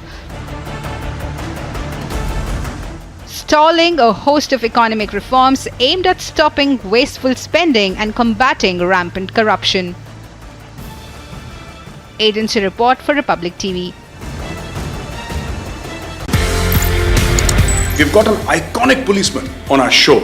आपका police का सफर बड़ा iconic है। मैं आपसे ये पूछना चाहता हूँ सर, आपका सफर कैसे शुरू हुआ? Why did you choose to join the IPS? मैंने तो तैयारी की थी पूरे Indian administrative. Everybody had this American perspective to how they want to run the business. Every Indian startup wanted to be a copycat model of a Silicon Valley startup. So I am asking you from a cultural ethos perspective, what is your advice to how Indian corporates should run and operate their business and their business environment? None of them believed in the Western model of doing business. They were only acting the Western model of doing business. So you have to align your culture to development. Without aligning your culture to development, you will never be able to become a global power on your terms.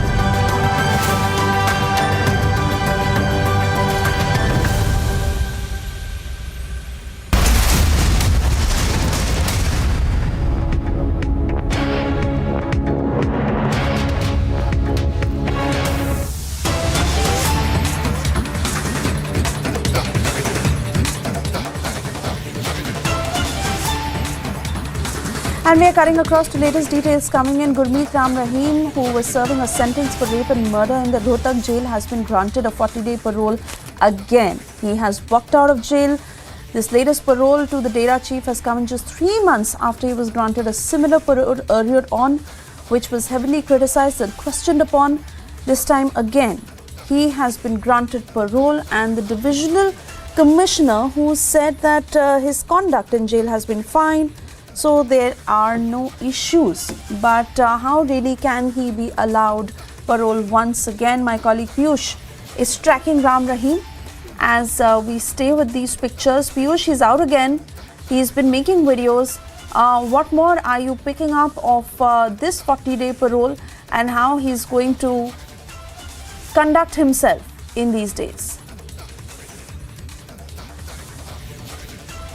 So yes, good afternoon Soyosha, and good afternoon to all our viewers who are viewing it at the moment. You know, one thing is certain, that controversies just does not seem to end this man called Gurmeet Ram Rahim. In fact, he just few months back in October, he had been given a parole, and now once again he has been given a parole. In fact, I will just ask my camera person to just show the visuals over here as we are chasing him, because he's been since he's been given a parole now, as he's just left his jail at Sanoria in Rohtak. Just right now, he has been taken to a town in Uttar Pradesh where he's going to be kept. What we were being told is that his birthday is on January 25th, for which he wanted to have a grand celebration, but taking into consideration of the controversies and the kind of negative impact this person has had, that grand celebration was actually stopped by the authorities. But that has not stopped the Haryana government and the officials to be favorable to this person called Gurmeet Ram Rahim, as he has been given another 40 days of parole. He has just walked out of Sonaria jail in Rohtak, where he's been lodged for heinous crimes of rape and murder. And why has he been given parole? Again, this is something which the Haryana government now should answer, of why they are being well favorable to this man. We are going to be following him. We are going to see that where actually is this entire entourage of vehicles. Look at those pictures and the cavalcade. Needless to say of the amount of money this man has, but it is literally like VVIP treatment. And that is what he can afford. Even to think of having a grand celebration on his birthday is completely forgetting the fact that he's serving a jail term for rape and murder. And here it is like a formality that he is just in jail, but actually living a king-size life outside. And that is exactly what he's aiming. And there needs to be a larger system in place to actually punish this man for what he's done, instead of him just, trying to play to the public eye, but doing everything that he wants to. So you rightly mentioned, Suyasha, that why actually these kind of people who have attained demigod status in some areas of our country is being given such VVIP treatment. In fact, you rightly mentioned that this person has been charged for heinous crimes like rape and murder, and there are several other crimes for which he's facing a trial. Despite this, he's been given this VVIP treatment, and again, a common person who right now would be viewing us would be asking that why is the common person in this country facing so much of difficulty, so much of travails, but people like him who have got criminal record, often get patronage not only from a lot of people but also from politicians. So this is something which the Haryana government, this is something which our government machinery must answer, that why this kind of people who are facing heinous crimes is facing such VVIP treatment. Back to the studio. Absolutely, Piyush, we have to slip into a very short commercial break right now, but we'll continue to get more voices on this story and question the divisional commissioner, most importantly, on that. Republic has been able to speak to him. We'll play that out after this very short commercial break. For the moment, a short break. And our eyes also on the Jammu terror attack that is being probed by the NISI and the Jammu and Kashmir police. Twin blasts that occurred, with the first being at 10:47 this morning. 6 have been injured in this attack.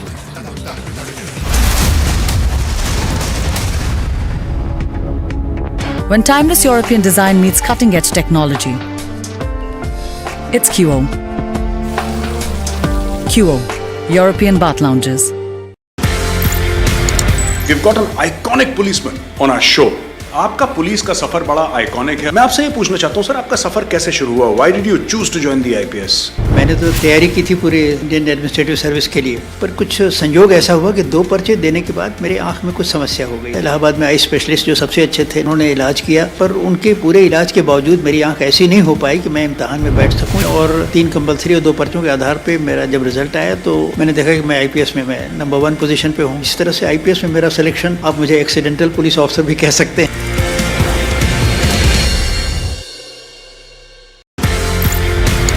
We've got an iconic policeman on our show. आपका police का सफर बड़ा iconic है। मैं आपसे ये पूछना चाहता हूँ सर, आपका सफर कैसे शुरू हुआ? Why did you choose to join the IPS? मैंने तो तैयारी की थी पूरे इंडियन एडमिनिस्ट्रेटिव सर्विस के लिए, पर कुछ संयोग ऐसा हुआ कि 2 पर्चे देने के बाद मेरे आंख में कुछ समस्या हो गई। इलाहाबाद में आई स्पेशलिस्ट जो सबसे अच्छे थे, उन्होंने इलाज किया, पर उनके पूरे इलाज के बावजूद मेरी आंख ऐसी नहीं हो पाई कि मैं इम्तहान में बैठ सकूँ। और 3 कंपल्सरी और 2 पर्चों के आधार पर मेरा जब रिजल्ट आया तो मैंने देखा कि मैं आईपीएस में मैं नंबर 1 पोजीशन पे हूँ। इस तरह से आईपीएस में मेरा सिलेक्शन, आप मुझे एक्सीडेंटल पुलिस ऑफिसर भी कह सकते।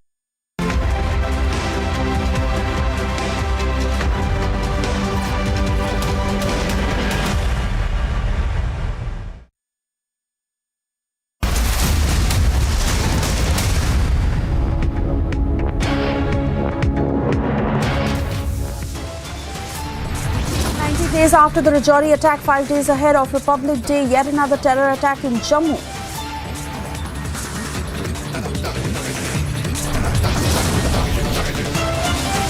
Security beefed up as high-intensity twin blast rocks Jammu NIA and SIA teams on the site.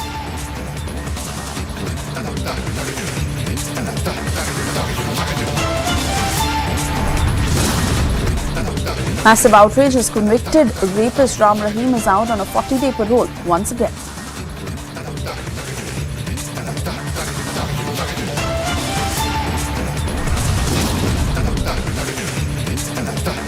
Fresh P-poll controversy hits Congress. Kamal Nath threatens cops. BJP hits out.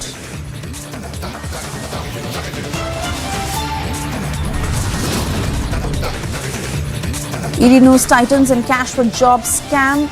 TMC leader Kuntal Ghosh is now placed under arrest.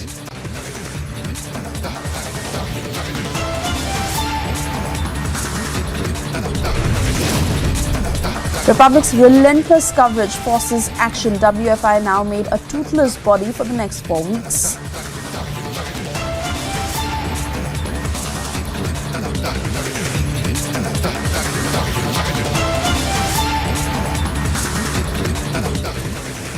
Good afternoon and thank you for staying with Republic. Our non-stop focus on what has happened in Narwal at about 10:47 a.m. this morning, where a twin blast had occurred. Republic has been able to access the CCTV footage of the first blast that happened at 10:47. About 10 to 15 minutes later, the second blast that occurred. And in this video, you could see how people are running helter-skelter to save their lives after the first blast happened. Notably, 2 blasts, like I said, in an interval of 10 to 15 minutes, where reportedly 6 people have suffered injuries. They've now been shifted to a local hospital to receive treatment, where security agencies are now at the spot, be it the NIA, SI and Jammu and Kashmir police. That is now looking into every evidence to piece together details of how the blast occurred and who may be responsible for it. A search operation that is underway, and the entire area that has been cordoned off. I want to bring in my colleague Gursimran, who has been reporting from the site since this morning. As Gursimran, we have been putting out every detail of the emergency meet that was called, of what the Jammu and Kashmir police is saying, the NIA SI teams also on the spot gathering more evidence, but really to know of who is responsible for this blast and what is the larger design, given the timing in particular, 5 days away from Republic Day, a deliberate attempt to create tension 19 days after the Rajouri attack. What more have the teams been able to find out?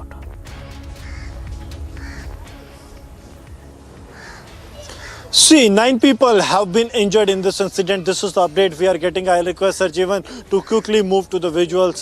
The security forces have now cordoned off the entire area, and the searches are the searches are underway here in the Narwal area. The bomb disposal squad as well as the forensic teams, they are here. Even the teams from the central agencies, they too have arrived here at the ground zero, trying to ascertain what could possibly be the reason. The teams of the SIA, they are also here here, and also the National Investigation Agency and the Central Investigating Agency teams. All the teams are here trying to ascertain what has actually happened. Some of the senior officials of the National Investigation Agency, SIA, they will be reaching here at the spot in a short while from now. And also, ADG Jammu Mukesh Singh is holding a high-level meeting with all the officials from the intelligence agency. The meeting is on for almost half an hour now, and the recent update to this case is that twin IDs were used to carry out the blast by the terrorist.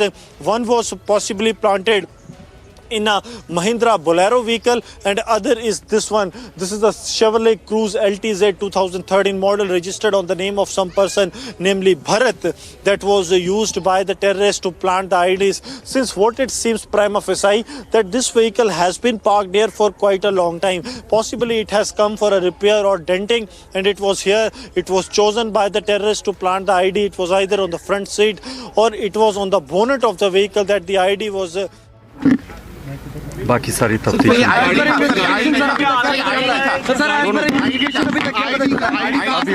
अभी पुष्टि हो पाई है किसका किस तरह का blast था ये सर अभी पुष्टि हो पाई है किस तरह का blast.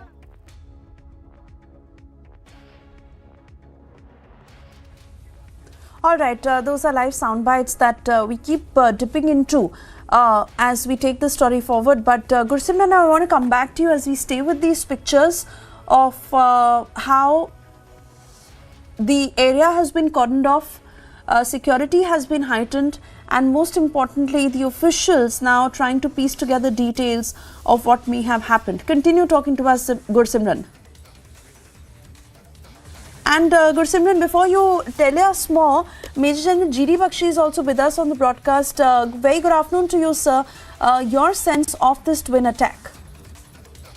Look, just the other day we had Shahbaz Sharif promising us that he had learned the lesson of the 3 wars in which they had taken a beating, a kicking, and he wanted peace with India. Is this the way of peace with India? What the lesson they have learned is that they can't fight India on the battlefield and win. Therefore, they are trying the cheap stunt of terrorism by killing innocent civilians, by killing women and children with these bomb blasts. And there are people in this country who want to swoon over, faint at the thought that Shahbaz Sharif has offered us a ceasefire, has offered us peace talks. And the love fest between India and Pakistan is about to start. Gandhigiri will burst upon the season with the new year. I mean, this is arrant nonsense. Pakistan is a state that has been based on the premise on the hatred of India, on the destruction of India. We can't let it, get away with all this. We had hit back at Pakistan in Uri, we had hit back in Balapur, and for about 2-3 years we had relative peace and quiet. Once again, they are starting their series of attacks. My simple point is, Shahbaz Sharif may be the brother of Nawaz Sharif. Is he a free actor? Will the Pakistan army let him operate and try and even talk of peace with India? Within 4 hours, he had to retract his statements, right? So therefore, idiots in India who go into a swoon at the thought of, Aman ki Asha and peace with Pakistan, etc., etc. I think we need to wake up and smell the coffee. We need to see उनकी कथनी और करनी में क्या फर्क है, what they are saying and what they are doing. What they are doing is firstly they were trying to drop weapons across with drones, weapons, grenades, IEDs, cash, Kalashnikovs, ammunition, and now they are doing it across the border in a big way. We've had 2 huge arms all, caught on the line of control. They are trying to restart the blast. And we know, thank God, that plot in Delhi was uncovered by the police. But they are all out.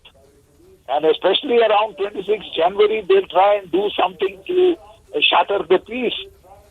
And then all these Aman ki Asha walas can, smoke their peace pipe.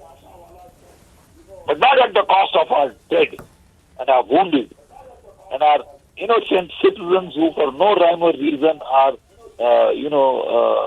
targeted. It is the time now to put pressure on Pakistan. It is time to pressurize Pakistan to call off its terror offensive. Pakistan is teetering on the brink of economic collapse.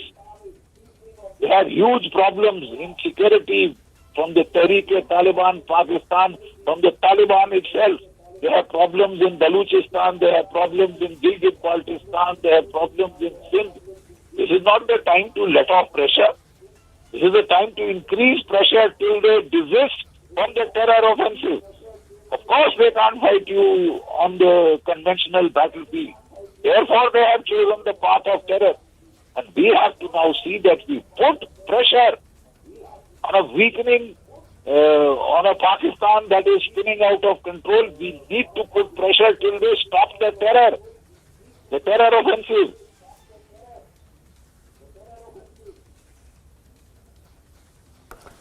Right, it is a two-faced Pakistan that says something on an official platform, but the actions that are completely opposite of how the top leadership is now speaking. Major General G.D. Bakshi, do stay on with us. I want to go back to my colleague Gursimran, who's tracking all the details on the ground. Gursimran, a quick word from you on the latest developments, on how the teams are now investigating and what's happened in the last couple of minutes, after which we go back to Major General G.D. Bakshi. See, we have accessed another video of this blast. This is the video of the second blast. In a short while from now, we will be in a position to show you this video to our viewers, that in the last 7 seconds of this 32 seconds long video, it can be clearly seen that how a massive blast is taking place, and now the senior officers, more and more senior officers of the Jammu and Kashmir police, they are arriving here at the ground zero, that how things are moving. We are seeing how the things are actually moving, but we have got access to another CCTV footage, to another blast video that has been captured by one of the person who was at the spot when first blast took place, and now the Republic has got access to the another CCTV video. We are showing you the exclusive visuals. Sarjeevan is continuously showing you the visuals, but this is the CCTV video, and now I request to play the sound as well so that we can hear the loud bang.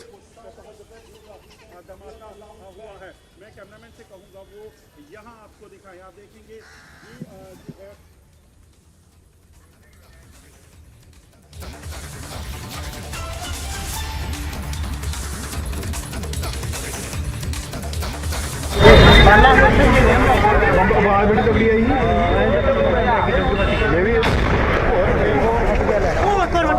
तो निकल foot गया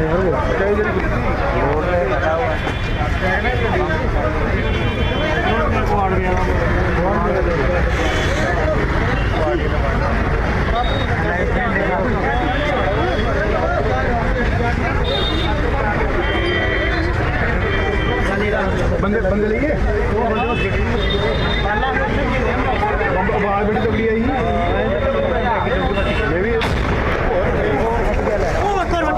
तो निकल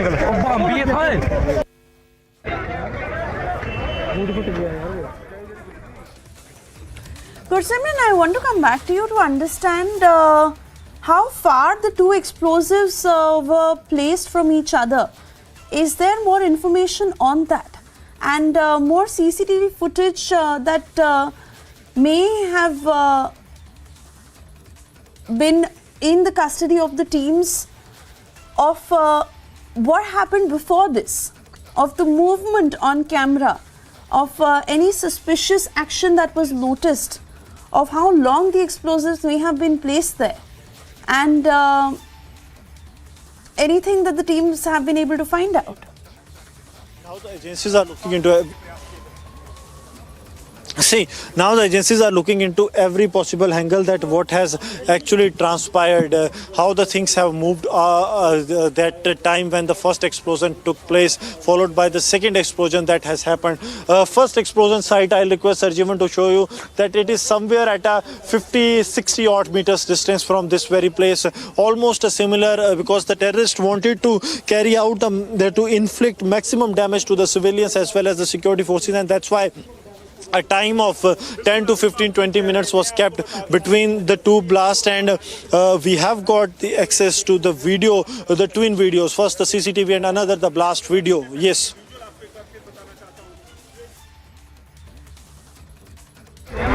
आवाज बड़ी तगड़ी आई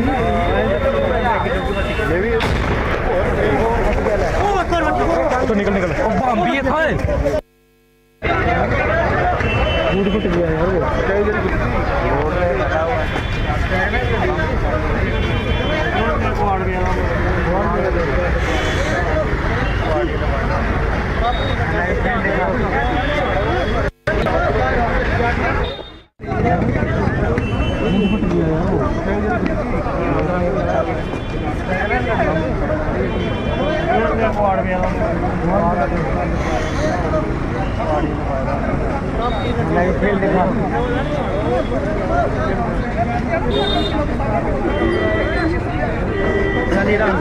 बंदे लिए आवाज बड़ी तगड़ी आई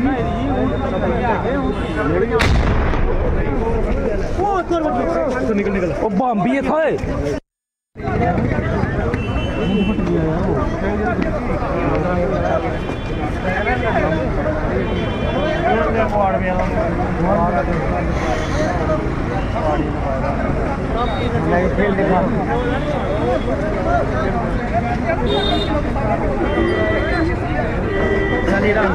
बंदे लिए आवाज बड़ी तगड़ी आई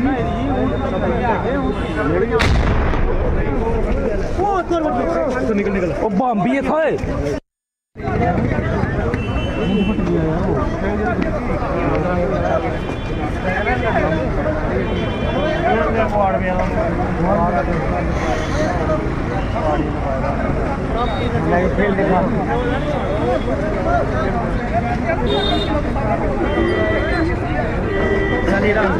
बंदे लिए आवाज बड़ी तगड़ी आई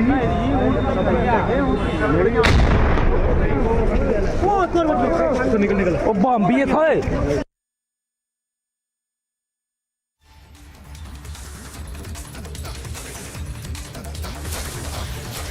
Gursimran, I want to come back to you as we watch these pictures very, very carefully. A lot of security present at the time when the second blast occurred. In fact, the area also cordoned off. A lot of these cars that are lined up next to each other. And was there a sense of another explosive that could take off? Was the bomb disposal squad already present there? And now also the teams are trying to search for more explosives. What more can you share on this? See, Suesha, it was only a couple of minutes. Since the incident happened, it took around 5 to 7 minutes to police deployment to reach here, and it took additionally 5 to 7 minutes for the first BDS team to arrive here at the ground zero. So 14 to 15 minutes time was already gone when the teams of the BDS and the Jammu and Kashmir police, they swung into full action. And this area where the second blast has taken place, the video of which we have access, is almost a 60 meters distance. So it is not a sufficient time for the forces to sanitize the entire area, and this was actually the plot of the terrorists to plant the IDS this very area to inflict damage and to keep it away from the radar of the forces when first attack happens. And then what actually happens that when security forces arrived, they do an extended cordon, and the plan was to inflict maximum damage to the security forces because when the blast has taken place, that very place there will be a regular routine deployment. The columns of the Indian Army, Jammu and Kashmir police, they will be deployed here, and the plan was to inflict damage to them, but that plan was foiled as the forces were not at this very place, but 9 civilians that we are getting to know have got injured. 5 got injured in the first incident where a Mahindra Bolero was used to trigger the attack, and second was the Chevrolet Cruze LTZ 2013 model vehicle that was used to trigger the attack. 9 people have been injured so far, and now the investigation is underway. A high-level meeting is underway at an unknown location by ADG Jammu, where the officers from the intelligence agencies are taking part, and they are trying to nab the perpetrators who are behind this. Yes.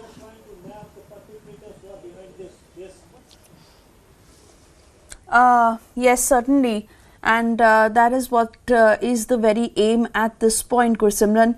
But the second video of the explosion that has been accessed by Republic, putting out a sense of what happened and what the people may have gone through in those few minutes. the NI and SI teams also present at the spot where they are collecting all the necessary evidences.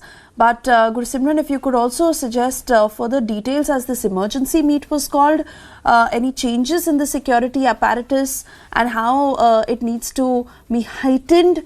Also any intel inputs that were accessed earlier around. What are the teams now looking at? See, no immediate change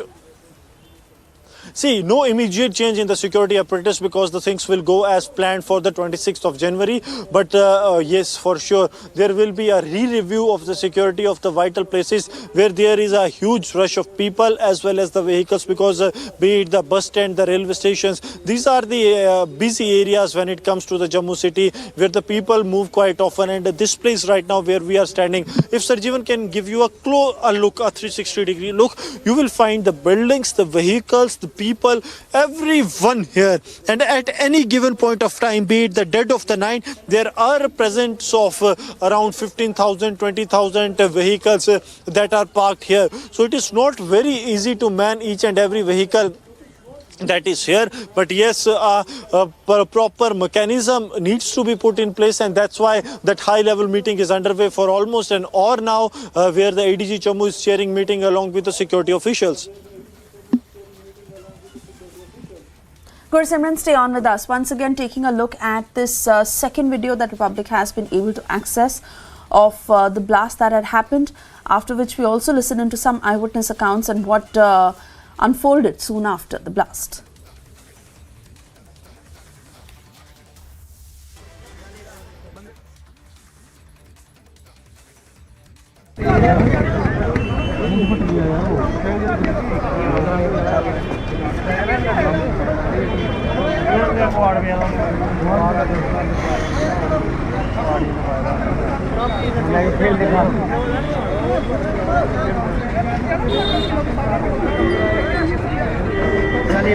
बंद लइए पहला है तो की दे मैं आवाज बड़ी तगड़ी आई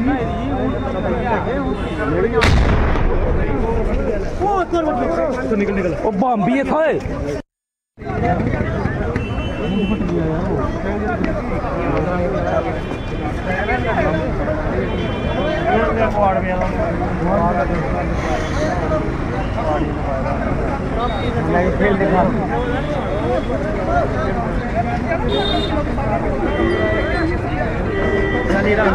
बंद लइए पहला है तो की दे मैं आवाज बड़ी तगड़ी आई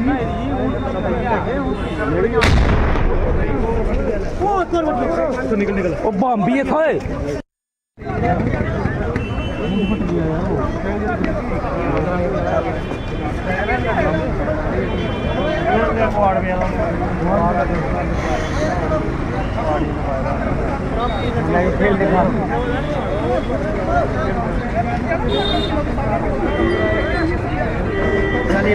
बंद लइए पहला है तो की दे मैं आवाज बड़ी तगड़ी आई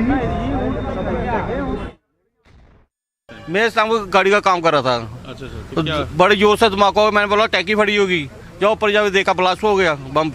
गाड़ी में था, महिंद्रा गाड़ी में पड़ा था। महिंद्रा हाँ, वो बॉडी थी खाली, उसकी शाल था। अच्छा अच्छा शाल में पड़ा था। अच्छा अच्छा उसका धमाका वो पीस हो गया बहुत। जो खटारा गाड़ी होता है। हाँ, उसको तैयार करके रखी थी, कस्टमर की गाड़ी थी, तैयार करके रखी थी। उसका धमाका पीस हो गया गाड़ी के। मेरे हिसाब से कोई 20-25 पीस हो गए गाड़ी के। तो कितने उसके बाद 10 मिनट बाद दूसरा ही फट गया। अच्छा, 2 ब्लास्ट हुए जी। इंजर्ड कौन हुआ है?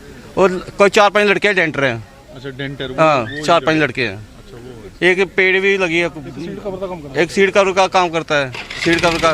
2 डेंटर हैं, 4-5 बंदे हैं मेरे। 2 मुश्किल बचेंगे, बाकी 3 के देखो। मैं इधर ही था, चाय का काम कर रहा था, दुकान का कस्टमर। वो धमाका जो उधर जाके हुआ है, मेरे से कोई 100 फुट आगे जाके हुआ है। अच्छा, तो कितना बड़ा धमाका? बड़ा धमाका, बड़ा जोरदार था। हमने सोचा कोई टंकी फट गई या टायर फट गया, लेकिन जब धुआं देखा मैं टायर नहीं फटा, कुछ और हुआ होगा। जब उधर से बंदे आए तो उन्होंने बताया कि ऐसे ऐसे कोई इधर बंदे इंजर हो गए हैं, तो कोई बम फटा है। अच्छा। अब उसके ठीक हुए आधा 15-20 मिनट वो दूसरा भी फट गया, जब बड़ी पब्लिक इकट्ठी हुई थी। अच्छा अच्छा। वो थोड़ा उससे थोड़ा आगे जाके हुआ है। अच्छा अच्छा। 10 मिनट का तो दो बम फटे? 2 बम फटे हैं। 2 की आवाज आपने 2 होगी बस में। एक पहला हुआ, एक उसके बाद हुआ था। तो आप यहीं पे थे उस टाइम? उसी टाइम मैं यहीं बैठा था, मैं चाय बेच रहा था। देखा क्या देखा? खाली धुआं दिखाई दे रहा है, इतनी दूर से जहाँ मैं खड़ा था वहाँ से तो दूर से खाली धुआं दिखाई दे रहा था।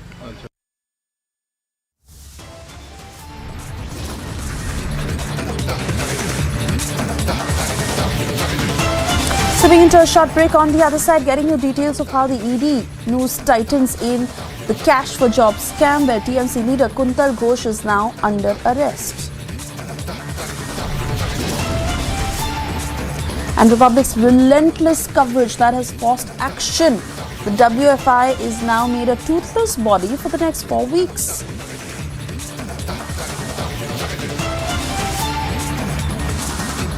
Right now we are showing you the visuals. The bomb disposal squad of the Jammu and Kashmir police, they have arrived here at the spot zero, and now they are analyzing the car where the blast has taken place. We have got the twin sets of braking. First, a confirmation that it was a terror attack, and second is that an twin IDs were used to carry out these terror attacks here in the Narwal area of Jammu.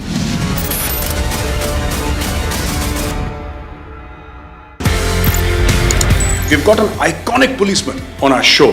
आपका police का सफर बड़ा iconic है। मैं आपसे ये पूछना चाहता हूँ सर, आपका सफर कैसे शुरू हुआ? Why did you choose to join the IPS? मैंने तो तैयारी की थी पूरे इंडियन एडमिनिस्ट्रेटिव सर्विस के लिए, पर कुछ संयोग ऐसा हुआ कि 2 पर्चे देने के बाद मेरे आंख में कुछ समस्या हो गई। इलाहाबाद में आई स्पेशलिस्ट जो सबसे अच्छे थे, उन्होंने इलाज किया, पर उनके पूरे इलाज के बावजूद मेरी आंख ऐसी नहीं हो पाई कि मैं इम्तहान में बैठ सकूँ। और 3 कंपल्सरी और 2 पर्चों के आधार पर मेरा जब रिजल्ट आया तो मैंने देखा कि मैं IPS में मैं नंबर 1 पोजीशन पे हूँ। इस तरह से IPS में मेरा सिलेक्शन, आप मुझे एक्सीडेंटल पुलिस ऑफिसर भी कह सकते हैं। Ukraine's President Volodymyr Zelensky met with US Senators Lindsey Graham, Richard Blumenthal, and Sheldon Whitehouse, who are visiting Kiev. Reports suggest among the topics discussed was the recognition of PMC Wagner as a terrorist organization, referring to the Russian private military company that has been aiding Russia's military in its ongoing invasion of Ukraine. Again, I just want to repeat thanks to parties for such big help, support, and President Biden, Congress, and for today on Ramstein, I had speech there, and on Ramstein, so Secretary Austin just presented the next package, this package, the last one, $2.5 billion of new ammunition, which are very important for us. The meeting came as defense officials met in the US Ramstein Army base in Germany, where Zelensky called for additional military aid for his country. Agency report for Republic TV. Several Lebanese reformist legislators continue a sit-in inside Parliament building for a second day, refusing to leave until Speaker Nabi Berri holds an open-ended session to elect a new president. Lebanon's presidency is vacant as legislators fail to elect its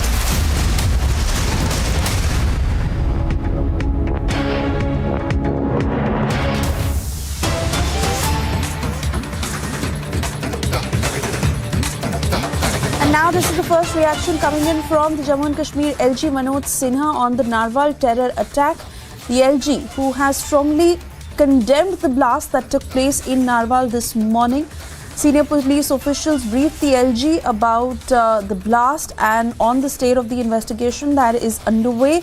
He's called for urgent steps to identify and take action against those who are responsible. Quoting from his statement, such dastardly attacks highlight the desperation and cowardice of those responsible. Take immediate and firm action. No efforts should be spared to bring the perpetrators to justice. The LG has also offered heartfelt sympathies to those who were injured, announcing a relief of 50,000 rupees to the injured in this attack. He's also said that the administration would ensure best possible treatment and extend every help to the families of the injured. Gursimran, I want to come back to you before we play out that statement, but the LG has spoken on this. Yes, the Lieutenant Governor of Jammu and Kashmir has issued a statement in which it has been said that the senior officials of the J&K police as well as the other intelligence agencies, they have briefed the Jammu and Kashmir Lieutenant Governor about the incident, and LG has said that there needs to be a stern action that needs to be taken, and this is an example of the frustration, the desperation of the terror groups to carry out these kind of incidents, and he said that no one needs to be spared. LG went on to say that there is a need to take immediate and firm action so that the perpetrators are brought to justice at an earliest, and he has also called for urgent steps and actions against those who are responsible for this. Now the entire area is being scanned using the metal detectors. Multiple agencies are arriving here at the spot, be it the Central Intelligence Agencies, the Jammu and Kashmir Police, the Indian Army or the other agencies. All are carrying out the parallel investigation, and the LG has also announced a relief of 50,000 to all 9 people who have been injured in this deadly terror attack, the twin terror attacks that have taken place. And now the senior officials of the Jammu and Kashmir police who were here since morning, they have left from this very spot, and they are now at the place where the meeting has been called by ADG Jammu Zone Mukesh Singh, wherein all the intelligence agencies as well as the sister agencies, they are taking part, and a plan is being charted out to ensure that everything goes well and smooth, especially on the eve of upcoming Republic Day, and then devise a new strategy will be devised to counter these kind of threats. Oh yes, absolutely, and that is the key focus right now as the investigation continues into the Narwal blast attack. But Gursimran, let's also confirm if we can play out the LG statement. Having said that, he says that the best possible help will be given to those who are injured. Their families will be given an extra share amount of 50,000 rupees, and also coming on very strongly against the perpetrators of the attack. He's saying that they must not be spared, and this just shows their desperation and cowardice.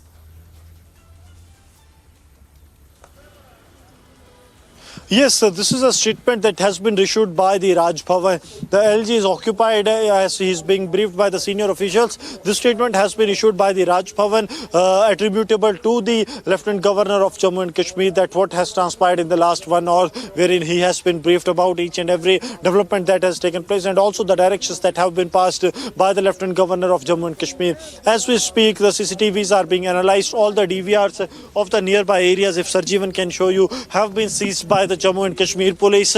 We managed to get access to one of the CCTV footages that we have seen, and also the second blast video where it can be seen a loud blast taking place.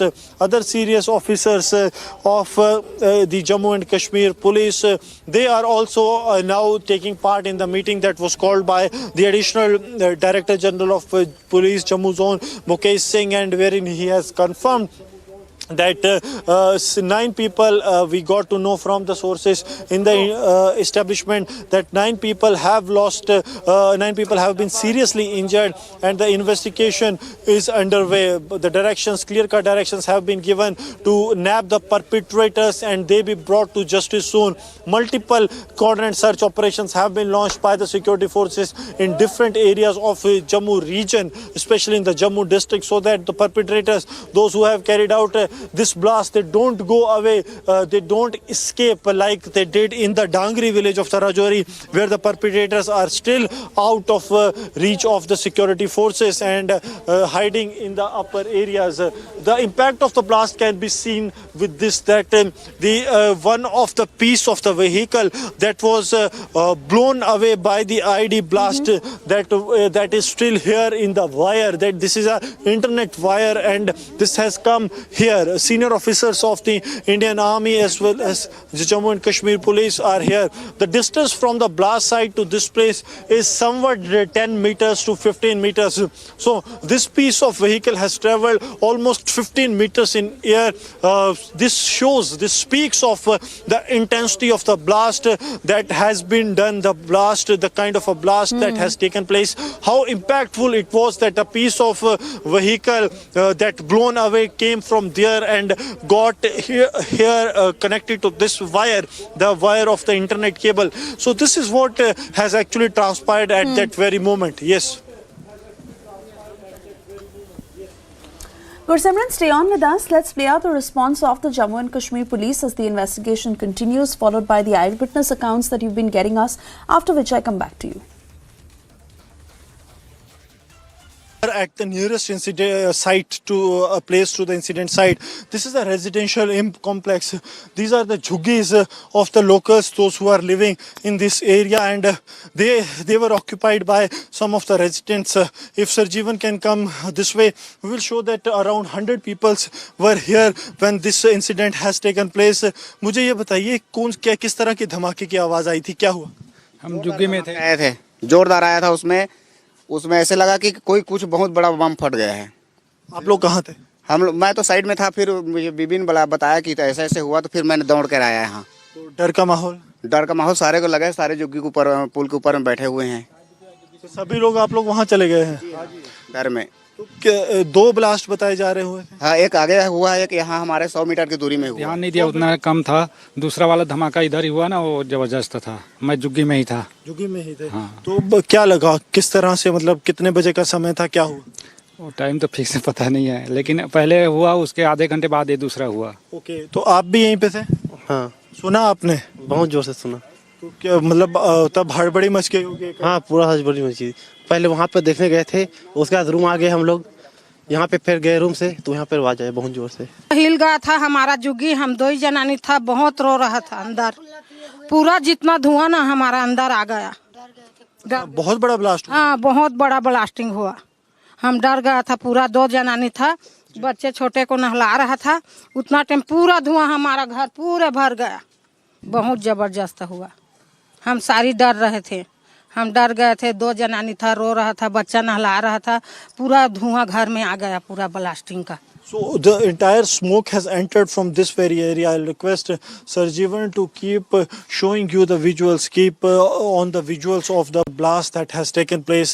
This white swift car is the vehicle. What it seems, this white sedan car is where the blast has taken place, and the nearby scooty and other vehicles, they have totally been blown by this blast that has taken place. We are continuing with the rolling coverage. We'll try to speak to some more people. आपने आवाज सुनी थी?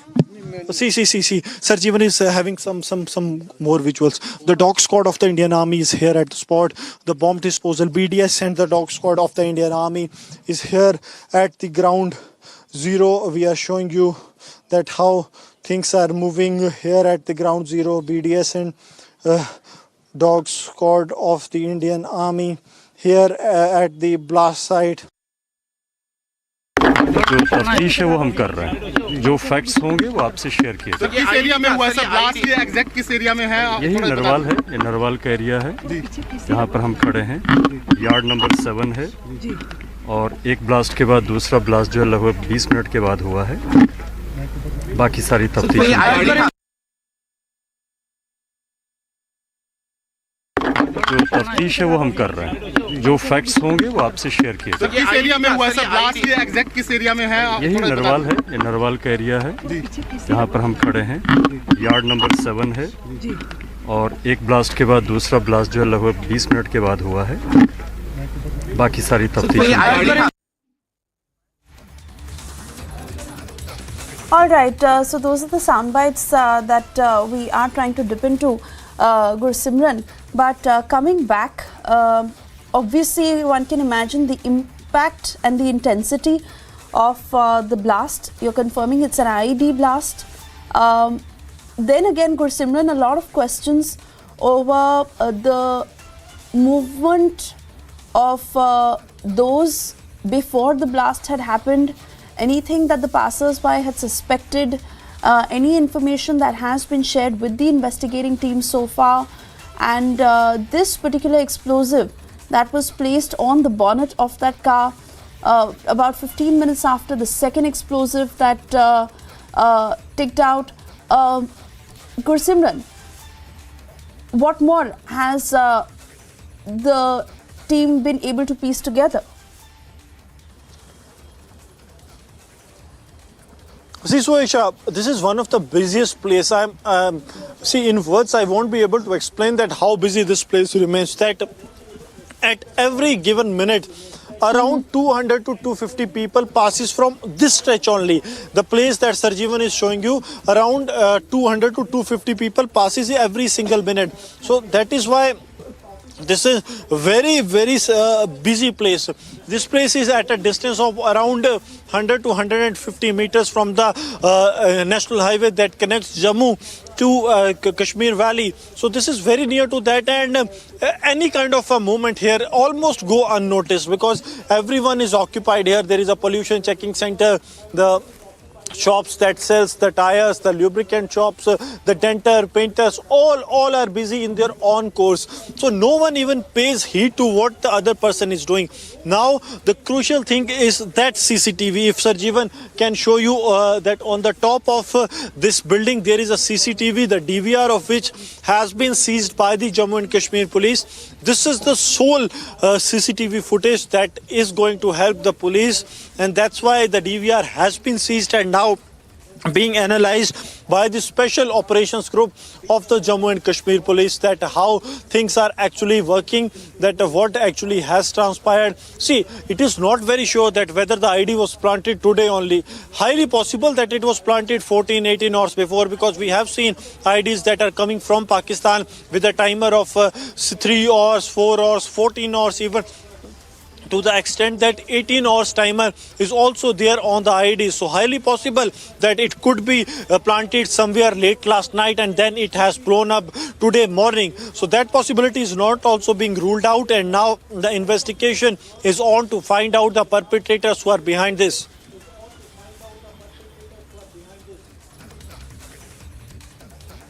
Oh yes, absolutely, and that exactly is the focus of the investigating teams right now, and this is particularly important, Gursimran. The timing is being questioned. This is 5 days before Republic Day. This is 19 days after the Rajouri attack, and how the security situation will be reviewed once again post this attack is also we are trying to get details to. Gursimran, for the moment I want to thank you for being with us. We'll keep coming back to you for further updates. For now, we move on.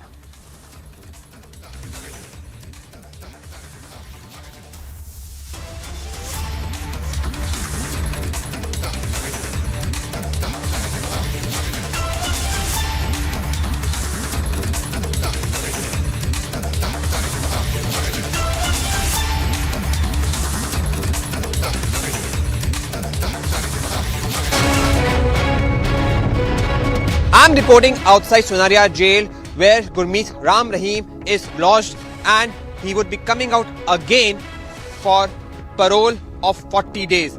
Now, despite being engulfed in several controversies and being convicted for a heinous crime, none other than rape, this person has been able to get a parole once again for 40 days. In fact, such has been controversy that we have been told that there is going to be a grand celebration on January 25, the day he celebrates his birthday. But Republic Media Network is going to be defiant. We are going to be standing over here, and we are going to make sure that we are going to confront this person and make him answerable to the crimes he's committed, and also ask tough questions from the state government of why they are being so favorable to this person and giving him parole quite a number of times. With video journalist Narudeshwar, this is Piyush Ohri reporting for Republic TV. And as we slip into a short commercial break, fresh pre-poll controversy that has hit the Congress, where Kamal Nath threatened cops. The BJP has hid out. Also, ED News tightens in the cash for job scam. TMC leader Kuntal Ghosh is under arrest.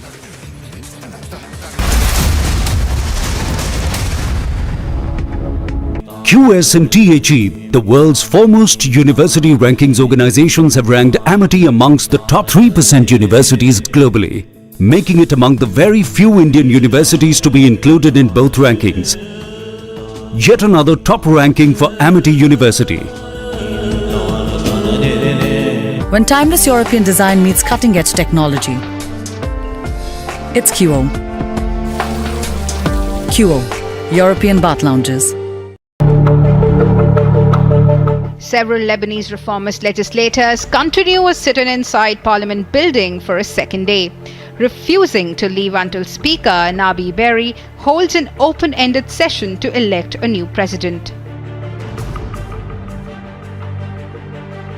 Lebanon's presidency is vacant as legislators failed to elect a new president since President Michel Aoun's 6-year term ended on October 30.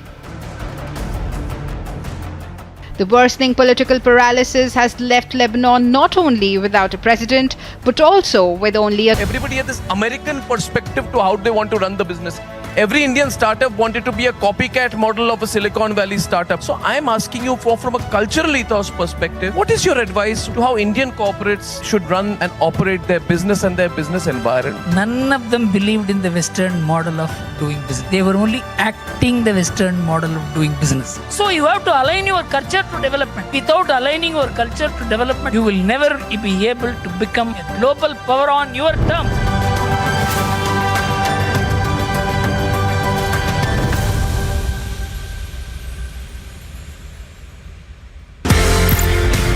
We've got an iconic policeman on our show. आपका police का सफर बड़ा iconic है। मैं आपसे ये पूछना चाहता हूँ सर, आपका सफर कैसे शुरू हुआ? Why did you choose to join the IPS?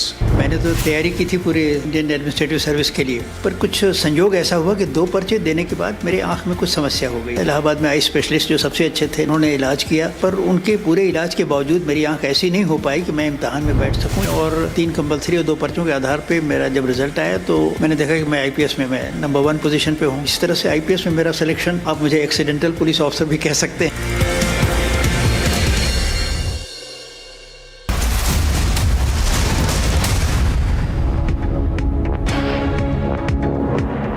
Staying with Republic, and we are now getting you a big detail in the Praveen Netaru murder case, where NIA has filed a charge sheet against 20 PFI members in the murder of BJP's Yuva Morcha leader Praveen Netaru, which happened on the 26th of July 2022 in Bellar village of Karnataka's Dakshin Kannada district, with the intention to strike terror in the society and create a sense of fear among the people.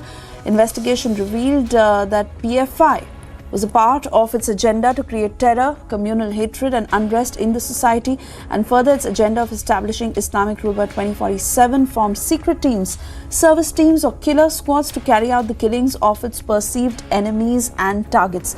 Cutting across to my colleague Prajwal, who's joining us from Bengaluru.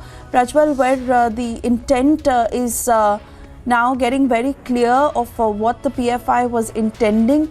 Also details of the NIA charge sheet that you've been able to access. Tell us more of what it states.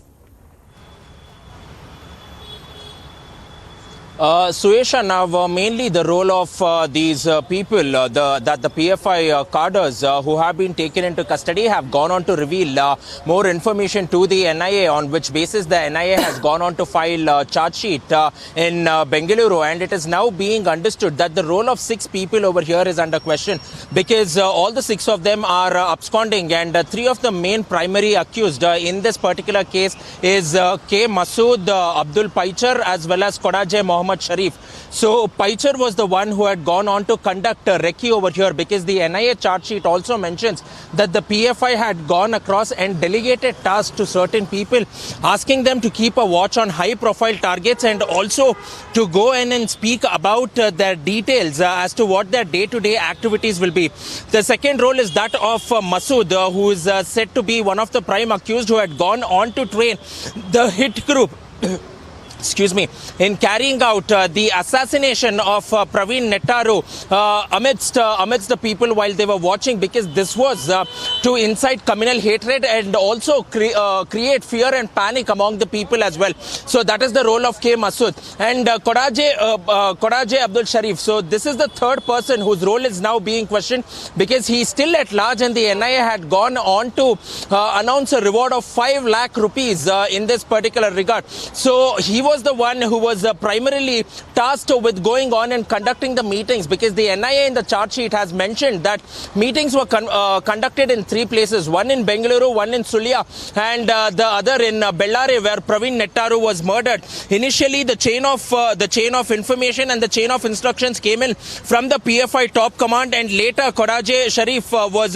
designated the task of passing these messages and also how to execute it. So he is the mastermind who hatched the plot to go on and murder BJP Yuva Morcha leader Praveen Nettaru on the 26th of July in Bellare.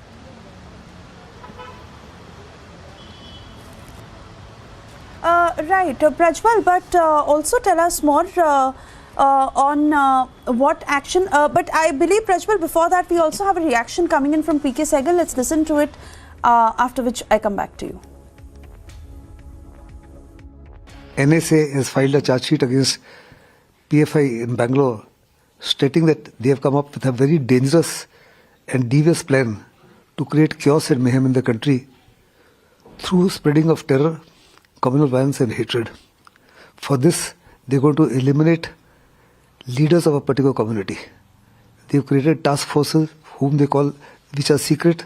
They call them as service teams, whose job is to identify the suspect, track him, and thereafter eliminate him. For this, they've given this team lethal weapons. They're giving them training, and they also guiding them on how to undertake effective surveillance.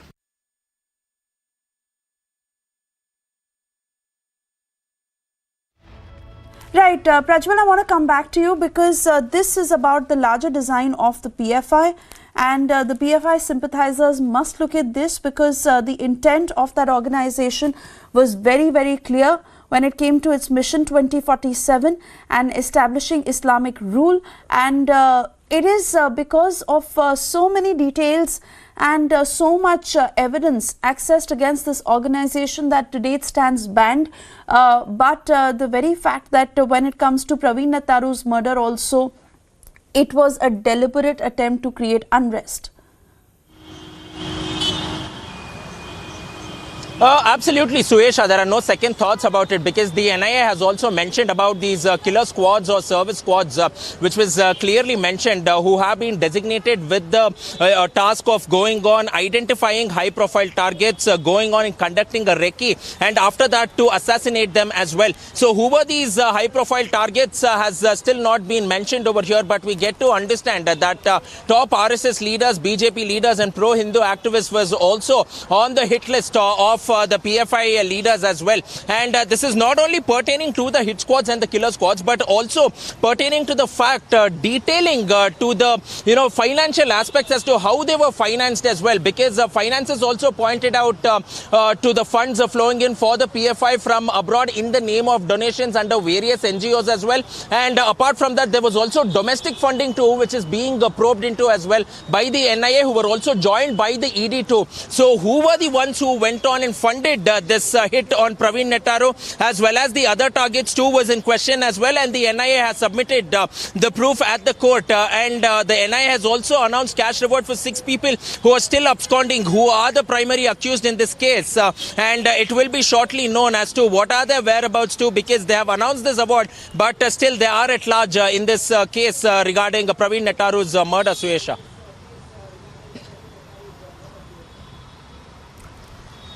All right, Prajwal, we keep a close eye on the updates that come in on this. For the moment, thank you for getting us these details. We slip into a short break.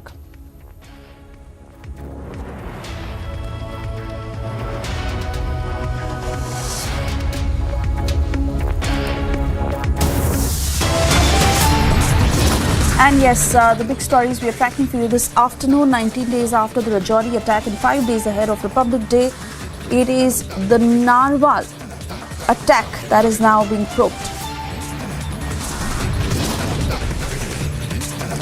Also, massive outrage after rapist Ram Rahim is out on a 40-day parole again.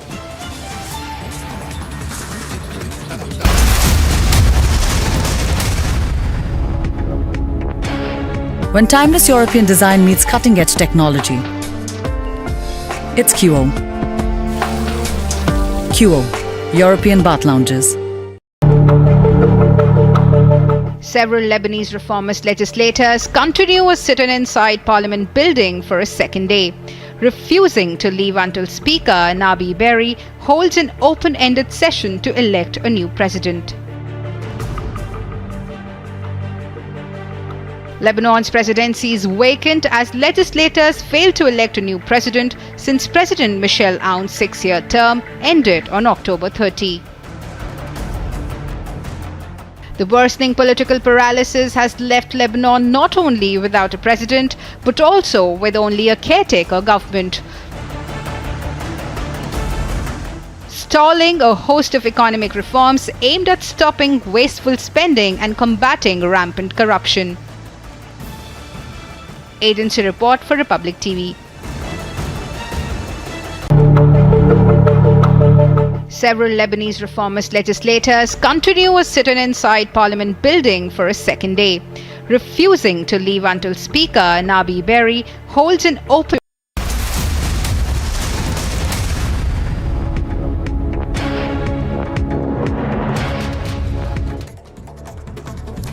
And ahead of Republic Day, mysterious twin explosions that were reported from Jammu's Narwal area, where according to sources, 9 people have suffered injuries in these blasts.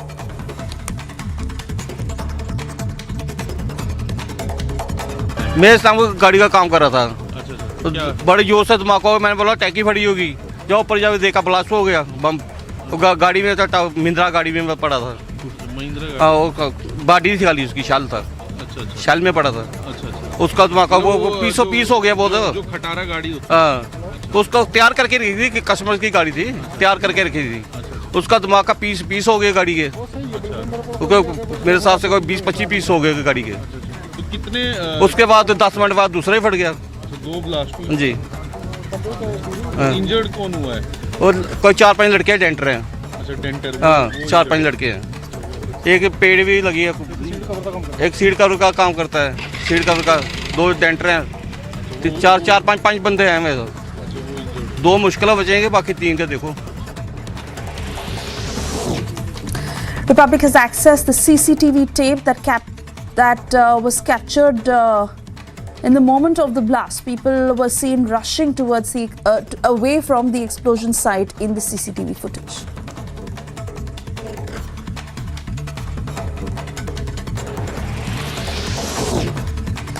Rape convict Gurmeet Ram Rahim has been granted 40-day parole again. Republic questioned Haryana jail minister. The minister stated the code of conduct of Ram Rahim.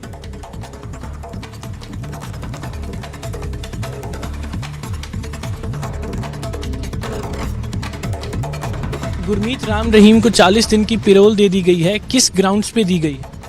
देखिए, हमने नहीं दी, हमारा काम है jail मंत्रालय का। हमारे पास जब भी कोई सेशन जज या हाई कोर्ट का जज किसी की सज़ा करते हैं तो वो लिख के भेजते हैं कि इस आदमी को इतने दिन और इतने महीने, इतने साल, इतने दिन की सज़ा है, आप इसे जेल में रखेंगे, बिना परमिशन के बाहर नहीं जाएगा। उसके बाद जो जेल में रहते हैं उन्हें अपना अधिकार है, वो हमसे अपनी एप्लीकेशन मूव करते हैं पैरोल के लिए या फरलो के लिए। हम उसे कॉम्पिटेंट अथॉरिटी को भेज देते हैं, डिसाइड वो करते हैं।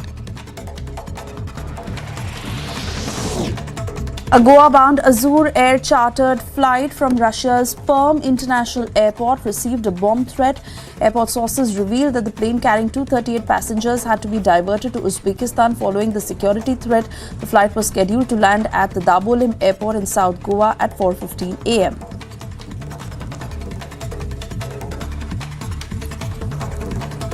Time for a short break. On the other side, ED News Titans in cash for jobs scam. Kuntal Ghosh, TMC leader, now under arrest.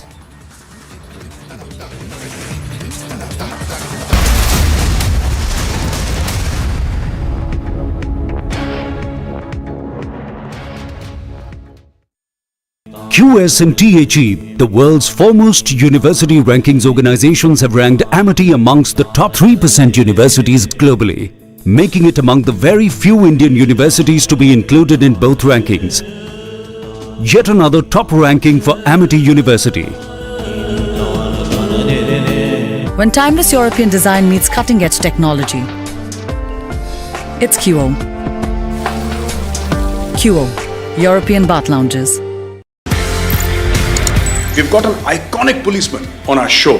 आपका पुलिस का सफर बड़ा आइकॉनिक है। मैं आपसे ये पूछना चाहता हूँ सर, आपका सफर कैसे शुरू हुआ? Why did you choose to join the IPS? मैंने तो तैयारी की थी पूरे इंडियन एडमिनिस्ट्रेटिव सर्विस के लिए, पर कुछ संयोग ऐसा हुआ कि 2 पर्चे देने के बाद मेरे आंख में कुछ समस्या हो गई। इलाहाबाद में आई स्पेशलिस्ट जो सबसे अच्छे थे, उन्होंने इलाज किया, पर उनके पूरे इलाज के बावजूद मेरी आंख ऐसी नहीं हो पाई कि मैं इम्तहान में बैठ सकूँ। और 3 कंपल्सरी और 2 पर्चों के आधार पर मेरा जब रिजल्ट आया तो मैंने देखा कि मैं IPS में मैं नंबर 1 पोजीशन पे हूँ। इस तरह से IPS में मेरा सिलेक्शन, आप मुझे एक्सीडेंटल पुलिस ऑफिसर भी कह सकते हैं।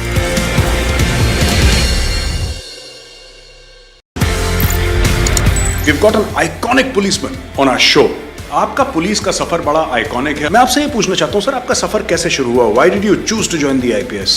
मैंने तो तैयारी की थी पूरे इंडियन एडमिनिस्ट्रेटिव सर्विस के लिए, पर कुछ संयोग ऐसा हुआ कि 2 पर्चे देने के बाद मेरे आंख में कुछ समस्या हो गई। इलाहाबाद में आई स्पेशलिस्ट जो सबसे For we cannot weep in joy and pride when Sakshi Malik, Bajrang Punya, Vinesh Phogat, Sangeeta Phogat and many others fight and give their sweat and sacrifice to win us medals, to make us proud. We can't now therefore look away when these national icons are reduced before our very eyes to fighting a lonely battle against sexual exploitation and abuse and corruption. We are for the wrestlers and against the politician.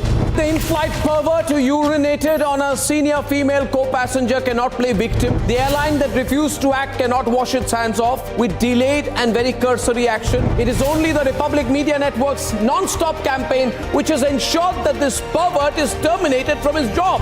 VVIP racism is when common citizens say we are not going to be treated like second-class citizens anymore and taken for granted. Because India has had enough of common citizens being made forced to put up with this by people who are drunk on power and their bratish sons and daughters. When there is one rule for the common man and one rule for VVIPs and their brats and netas' children, that is VVIP racism, and it doesn't matter to me whether Congress is in power or BJP is in power.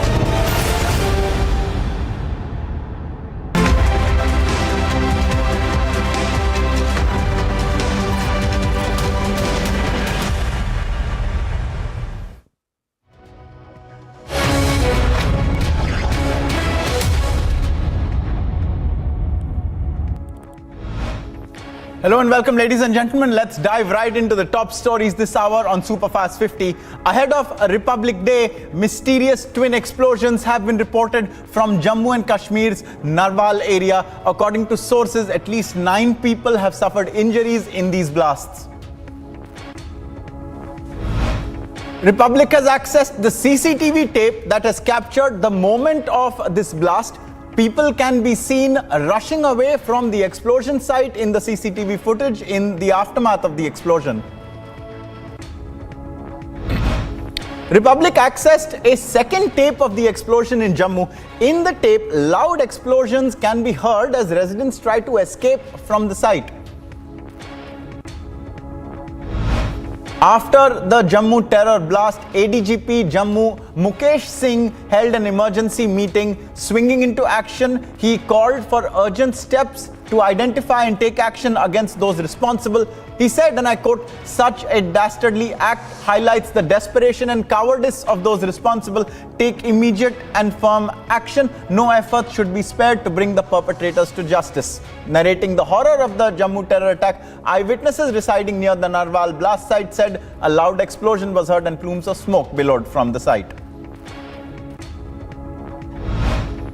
Meanwhile, viewers, massive destruction was witnessed in the CCTV tape, which also showed the people who were in the area rushing away from the site of the explosion in the immediate aftermath, even as smoke billowed very quickly from there.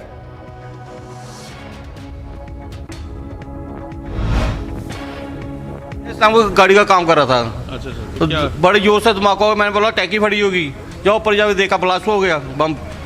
गाड़ी में था, महिंद्रा गाड़ी में मैं पड़ा था। हाँ, वो बॉडी थी खाली, उसकी शाल था।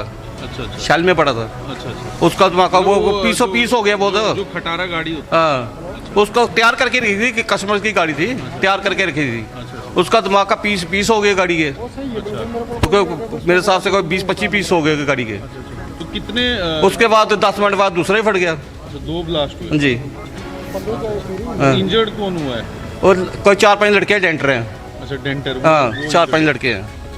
एक पेड़ भी लगी है, एक सीट कवर का काम करता है, सीट कवर का 2 डेंटर हैं, 4-5 बंदे हैं मेरे तो। 2 मुश्किल बचेंगे, बाकी 3 का देखो। Taking stock of the situation, the Jammu Deputy Mayor Baldev Singh Bhilavaria said that the area has been cordoned off and a search is underway for more explosives.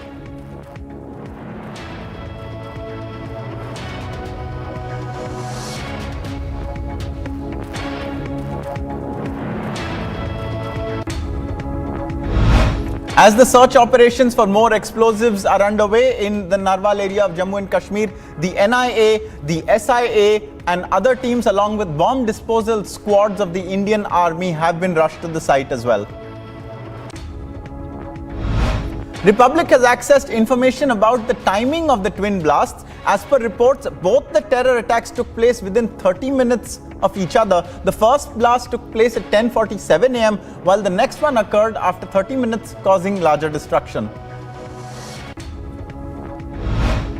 Convicted of rape and with murder charges, Ram Rahim has walked out on a 40-day parole once again. As per reports, the rapist is out on parole for his birthday celebrations. The latest parole to rapist Ram Rahim, who is serving a 20-year jail term for raping 2 disciples, comes 3 months after he was granted a similar parole. It's yet another controversy sparked by Congress leader Kamal Nath. In his latest statement, Kamal Nath has threatened the police with "sabka hisab liya jayega" and said everything will be taken into account. Also, viewers, as the rape convict Gurmeet Ram Rahim has been granted 40-day parole again, Republic has questioned the Haryana jail minister. The minister has said that the code of conduct of Ram Rahim was good, apparently. हमारे पास जो भी उनका अब तक रहा है, कभी भी उन्होंने नहीं, अब जैसे जेल में वापस आएंगे तब भी जैसे एयरपोर्ट पे चेकिंग होती है हाथ यूं करके, वो इस तरीके से खड़े हो जाते हैं, तो वो कहते हैं नहीं हमारी कस्टडी में आप चलो, कहते हैं नहीं आपका जो है वो मैं फॉलो करूंगा, आप ज़रा देखिए। उनका अब तक जेल में कंडक्ट ठीक रहा है, कभी भी कोई हमें 1% भी कभी कोई दिक्कत नहीं आई। जब भी पैरोल पे गए टाइम से आगे समय से पहले आते रहे, तो हमारी तरफ से कोई इस तरीके का नहीं है। The BJP has meanwhile lashed out at Congress leader Kamal Nath after his controversial statement threatening the police. Madhya Pradesh Minister Vishwas Sarang has said that Kamal Nath is exposing his frustration, hatred and pressure politics, which has no place in a democracy. Kamal Nath जी सेठ हैं, पैसे वाले हैं, धमकी देना, दबाव बनाना, बदमाशी करना, ये उनकी आदत है और ये पहली बार नहीं है। वो हर समय इस तरह की दबाव की राजनीति बनाना चाहते हैं। लोकतंत्र में कार्यपालिका, विधान पालिका और न्यायपालिका, इसके अपने अपने दायित्व हैं और अपने अपने कर्तव्य हैं और उसका वो ठीक ढंग से निर्वहन करती है। मुझे लगता है कि इस तरह के दबाव बनाकर कमलनाथ जी अपने फ्रस्ट्रेशन को Continuing to have no tolerance for Kamal Nath's remarks, the BJP also said that it is his undemocratic mindset which has been exposed completely. Once again, the former CM and tall leader of Congress Party Kamal Nath ji has shown and displayed his undemocratic emergency mindset when he openly threatened officers, police officers, administration from a Sarvajanik Manch and said that they must remember that only 8 months are left for the elections and that sabka hisab liya jayega. This is not the first time Kamal Nath ji has tried to intimidate the officers, police officers and administration. In August 2021 also, he made similar statements. We also remember the Aag Laga Doge video. This kind of mindset only betrays that this is not Mohabbat ki dukaan, this is Dhamki ki dukaan of Congress Party. Congress Party has always believed in emergency mindset, in intimidation, in revenge and vendetta politics, and this is what they are exactly displaying even in Madhya Pradesh. A Goa-bound Azure Air chartered flight from Russia's Perm International Airport received a bomb threat while en route. Airport sources revealed that the plane was carrying 238 passengers and was diverted to an airport in Uzbekistan following the threat being received. The flight was scheduled to land at the Goa airport at 4:15 this morning. According to the police, a man identified as Rameshwar Mishra from Navi Mumbai was arrested 90 minutes before the arrival of PM Modi in Mumbai's BKC as he tried to enter the high security VVIP zone while impersonating an NSG. He has also claimed to be a Nayak from the Guards regiment of the army. The Bharatiya Janata Party's national president JP Nadda will flag off the 9-day statewide Vijay Sankalp Yatra from Vijaypura in pole-bound Karnataka. With assembly elections due in the state in about 4 months' time, the BJP has intensified its poll campaign by launching the 9-day public outreach program from Vijaypura. In a big lead in the Bharatiya Janata Party's Yuva Morcha leader Praveen Netaru murder case, the National Investigation Agency NIA has filed a charge sheet against 20 PFI members. The face-off between the Aam Aadmi Party government in Delhi and the Lieutenant Governor VK Saxena has intensified after the Delhi Chief Minister Arvind Kejriwal sought an appointment from the LG. Sources have informed that the Delhi Chief Minister had asked for an appointment for today from the LG at 1 PM, but the LG didn't give him time for the same. As the by-election dates for the Erode East constituency was announced by the Election Commission, a new controversy has arisen within the AIADMK. The AIADMK party's EPS faction has announced earlier that it would be contesting in the Erode East constituency by-poll with a candidate from the party itself. The Rouse Avenue Court in Delhi has ordered framing of charges against Aam Aadmi Party MLA Amanatullah Khan and 24 others for allegedly blocking an anti-encroachment drive carried out by the South Delhi Municipal Corporation or SDMC in Madanpur Khadar area of the national capital Delhi. A mega crackdown on the PFI continues in Kerala after a High Court ultimatum to the state government. At least 66 properties of the PFI's members across 14 districts have been confiscated.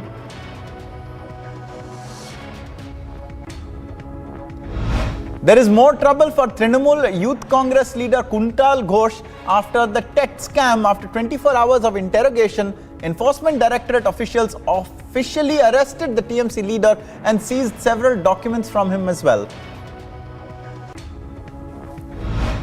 In another hit-and-run case reported in Bengaluru, a car rammed into a bike and then escaped and fled from the spot. The biker was thrown off his bike and fell a few feet away. The biker has suffered minor injuries and has been admitted to a hospital. In a mega crackdown on narco terror in Punjab, an international drug scam was busted by the NCB. At least 34 kilos of drugs were recovered and 66 liquor vends were sealed as well.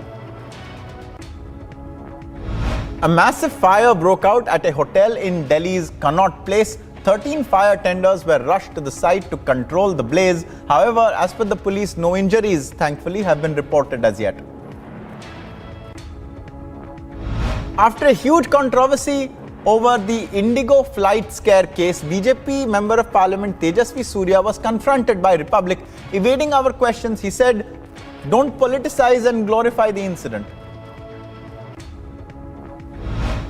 Regarding this issue, the airlines has already commented, DGCA has commented, the Honorable Minister for Civil Aviation himself has clarified and spoken about this.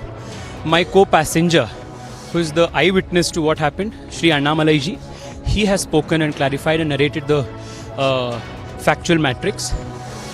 Couple of other passengers who were also eyewitness to the incident have spoken to a couple of media houses, and they also have narrated the chain of events that took place and the truth that is in the matter. Therefore, there is no need for me to be speaking again on an issue which the opponents are trying to use as a political hit job and glorify.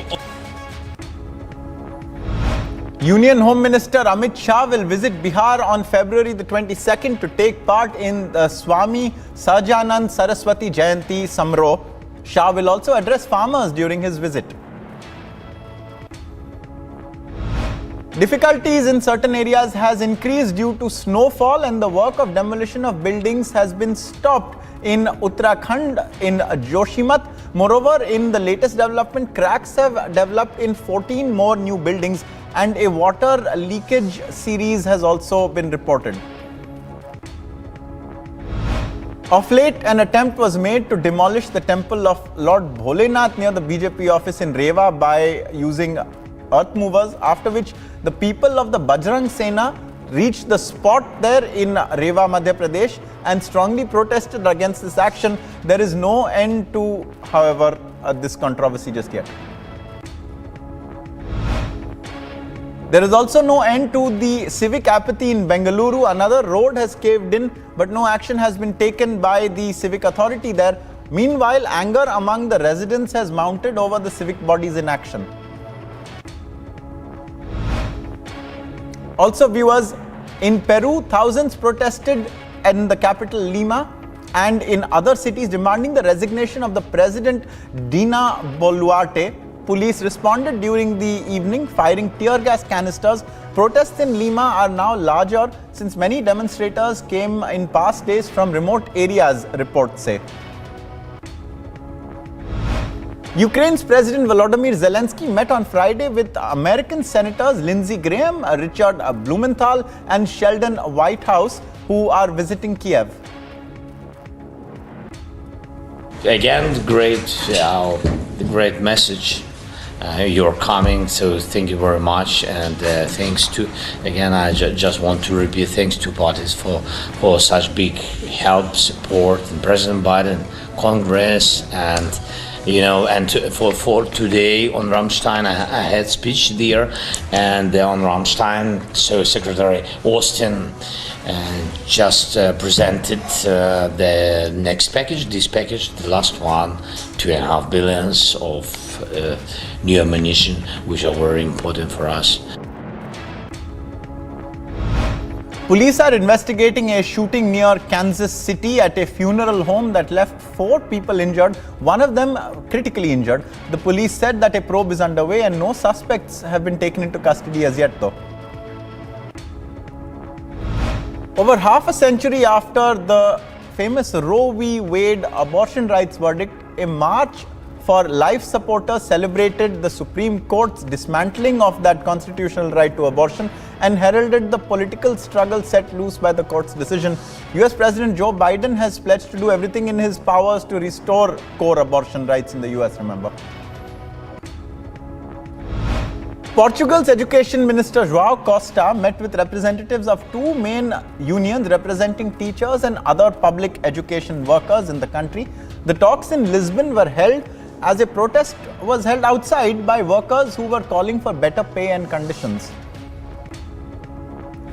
Floods in the Balkans this week have closed down schools, cut railway traffic and soaked homes and farmlands. Flooding in Serbia, Bosnia, Montenegro, Albania and Kosovo were triggered by heavy rainfall and unreasonably warm weather. Floods reported in parts of Kosovo closed down schools and soaked properties and farmlands also in the European Latvian states.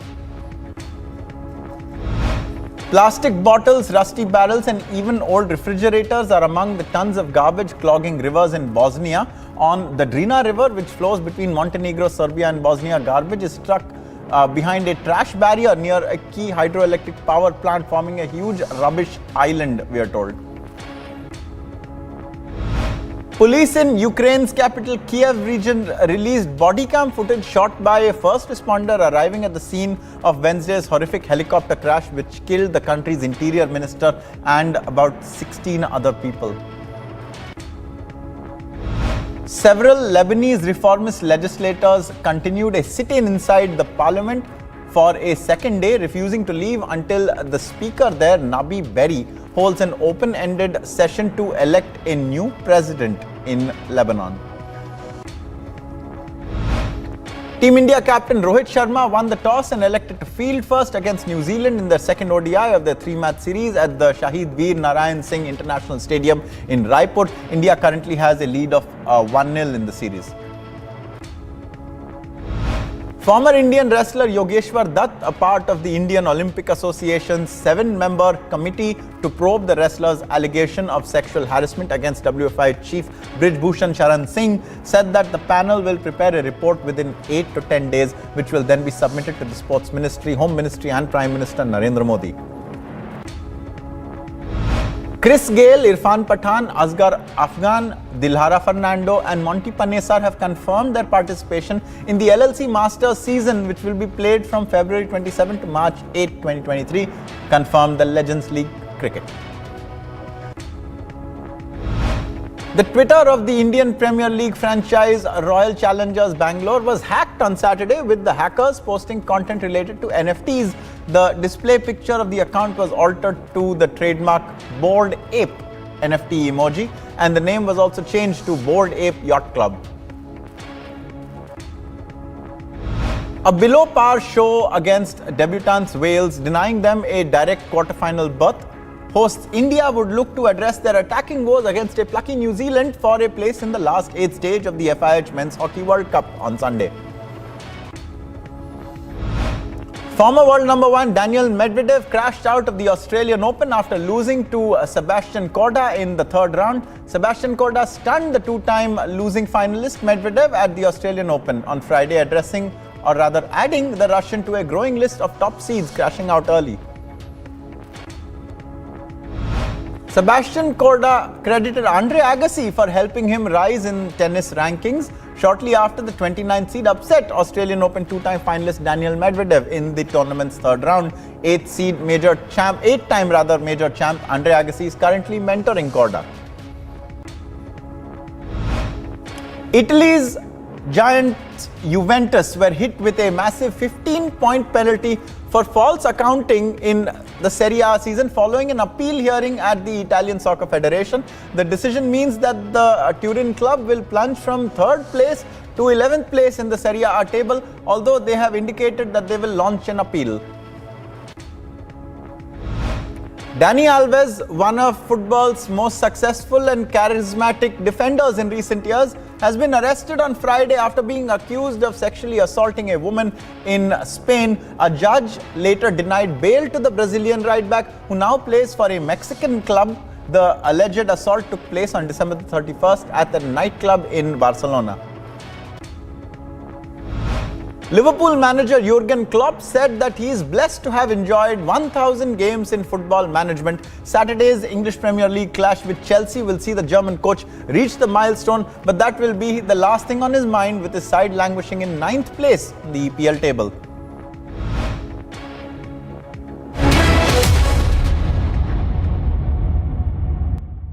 Right now we are showing you the visuals. The bomb disposal squad of the Jammu and Kashmir police, they have arrived here at the spot 0 and now they are analyzing the car where the blast has taken place. We have got the twin sets of braking. First, a confirmation that it was a terror attack, and second is that an twin IDs were used to carry out these terror attacks here in the Narwal area of Jammu.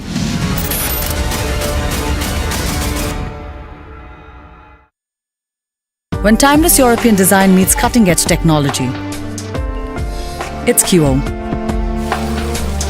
QO, European bath lounges. We've got an iconic policeman on our show.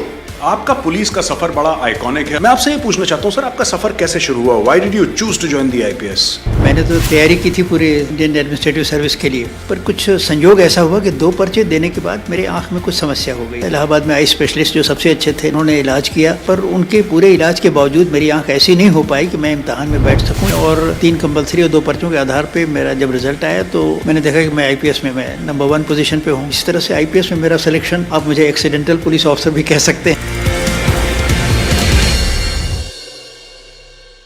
Ukraine's President Volodymyr Zelensky met with US Senators Lindsey Graham, Richard Blumenthal and Sheldon Whitehouse, who are visiting Kiev. Reports suggest among the topics discussed was the recognition of PMC Wagner as a terrorist organization, referring to the Russian private military company that has been aiding Russia's military in its ongoing invasion of Ukraine. Again, I just want to repeat thanks to parties for such big help, support, and President Biden, Congress, and and for today on Rammstein, I had speech there, and on Rammstein, so Secretary Austin just presented the next package, this package, the last one, $2.5 billion. The Indian Army, the teams of the Indian Army, they have already arrived at the spot. The Special Operations Group, the Bomb Disposal Squad of the Jammu and Kashmir Police, they are also here at the spot because they are now trying to ascertain what has actually transpired. See, twin blast taking place in the heart of the Jammu city, one of the busiest area. Now the teams of the BDS are getting prepared. I'll request Sir Jeevan to keep showing you the visuals that the forensic and the bomb disposal squad of the Jammu and Kashmir Police, they have arrived here at the ground zero and they will be now heading towards the area. The ambulance too has been called in to put it on the standby because the police is not ruling out the possibility of any more explosive being in the area. See, the Special Operations Group of the Jammu and Kashmir Police, they have also been deployed here. If Sir Jeevan can continue to show you the visuals that the senior officials of the Jammu and Kashmir Police, they are here also at the spot ground zero, and what actually transpired is yet to be ascertained by the senior officials. But yes, the SSP Jammu is here, SP South is also here along with the other officers. So the twin blasts that have taken place here in this very area is something very concerning for the security forces, because if Gaurav, if Sir Jeevan can show you a 360-degree view, I'll request Sir Jeevan to show you the view of that side also, that this is a transport yard area where the majority of the transport remains here, and that is why the senior officials are trying to assure that everything goes smooth. The police is asking us to vacate this area. So that is the very specific area that has been cordoned in. If you will find that the area has been sealed and only the Special Operations Group will be allowed. The Indian Army troops, they are also moving towards this spot. The officers from the intelligence agencies, they have also arrived here at the ground zero. And there's a lot more news coming up on Republic TV. The ED noose has tightened in the cash for jobs scam in Bengal. TMC leader Kuntal Ghosh is now placed under arrest. And also in the wrestlers' protest, Republic's relentless coverage also forces action. The WFI has been made a toothless body for the next 4 weeks. More on that after a short break. Stay with us on Republic.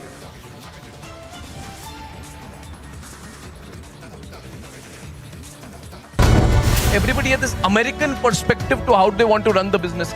Every Indian startup wanted to be a copycat model of a Silicon Valley startup. So I'm asking you from a cultural ethos perspective, what is your advice to how Indian corporates should run and operate their business and their business environment? None of them believed in the Western model of doing business. They were only acting the Western model of doing business. So you have to align your culture to development. Without aligning your culture to development, you will never be able to become a global power on your terms.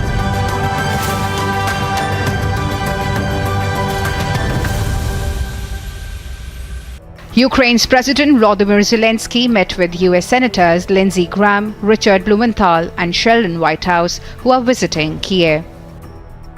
Reports suggest among the topics discussed was the recognition of PMC Wagner as a terrorist organization, referring to the Russian private military company that has been aiding Russia's military in its ongoing invasion of Ukraine.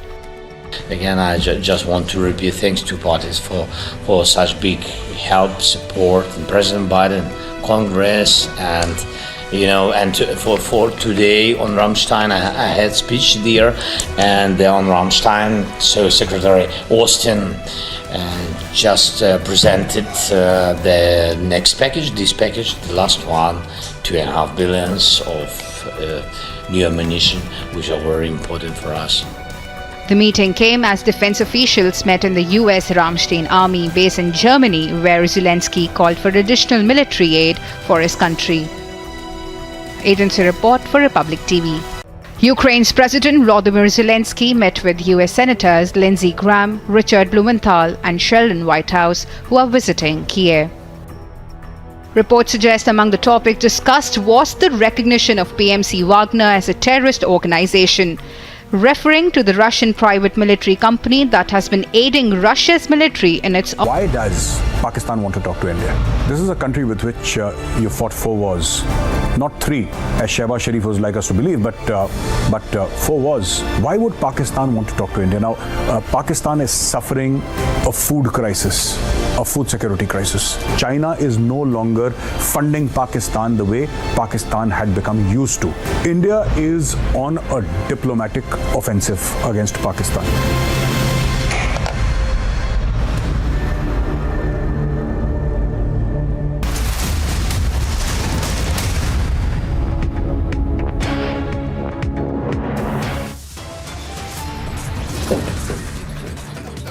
"19 days after Rajouri attack, 5 days ahead of Republic Day, yet another terror attack in Jammu.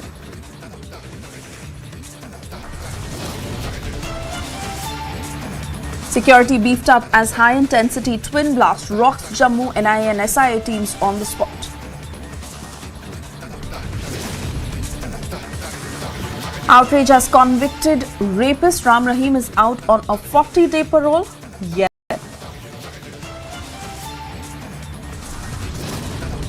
अधिकारी और police को कह दीजिएगा 8 महीने में हम आपसे हिसाब लेंगे। Fresh pre-poll controversy hits Congress. Kamalnath threatens cops. BJP hits out.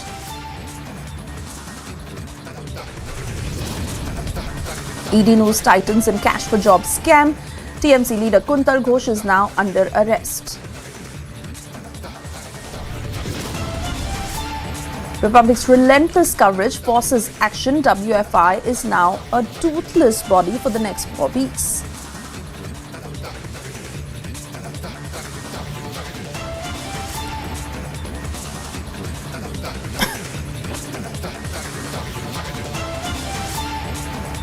Very good afternoon and thank you for tuning in. This is live and breaking at 3:30. I'm Suesha Sawant, our non-stop focus on the twin blasts that happened in Narwal in Jammu this morning. And Republic has been able to access 2 videos.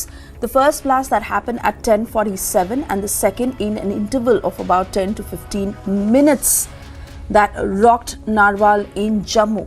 Reportedly 9 who are injured in this attack and they are now receiving treatment, as the LG has issued a statement coming out very strongly against the perpetrators, saying they must not be spared, also providing a relief of 50,000 rupees to the families of the injured.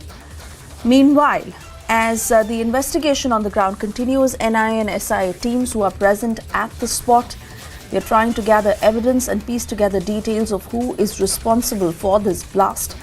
The timing in particular that is being questioned. This is 19 days after the Rajouri attack and 5 days ahead of Republic Day.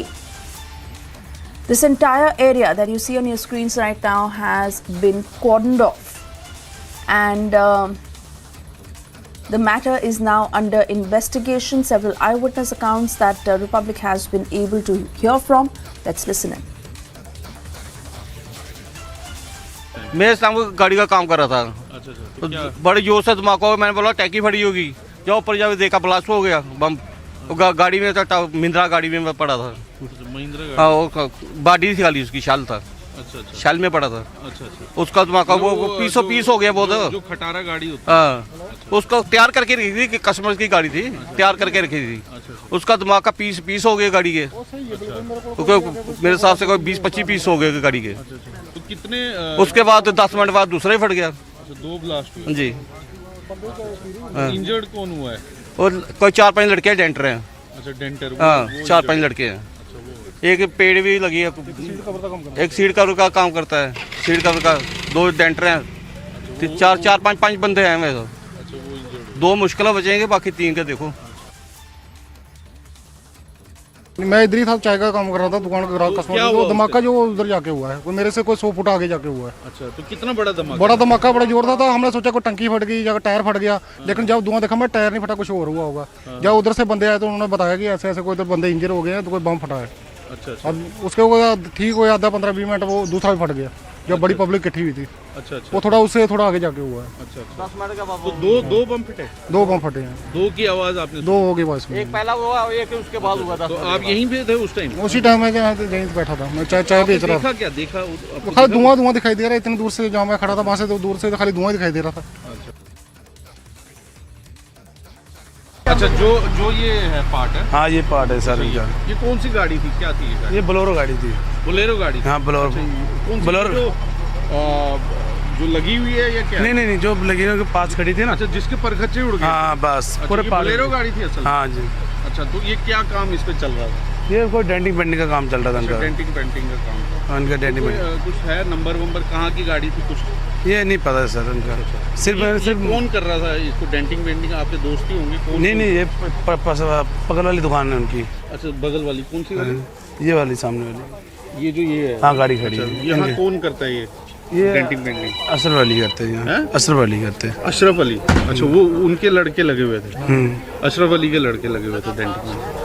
तो कितने फिर injured हुए, क्या हुआ? तकरीबन 5 वहाँ पर हुए, एक यहाँ पर हुआ लड़का, और एक बम ब्लास्ट आगे हुआ ना, एक वहाँ पर हुआ। वो कितनी देर बाद हुआ दूसरा? वो आधा घंटे के बाद हुआ। अच्छा, आधा घंटे बाद हुआ।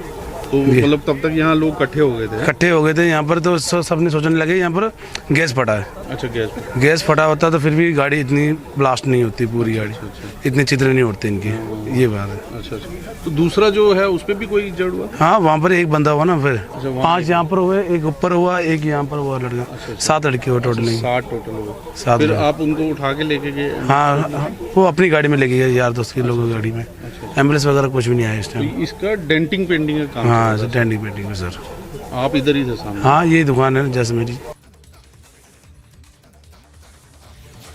I want to cut across to my colleague Gursimran, who will be joining us live in a short while from now. Before that, several reactions that he's also got us from the investigating teams. Listen in.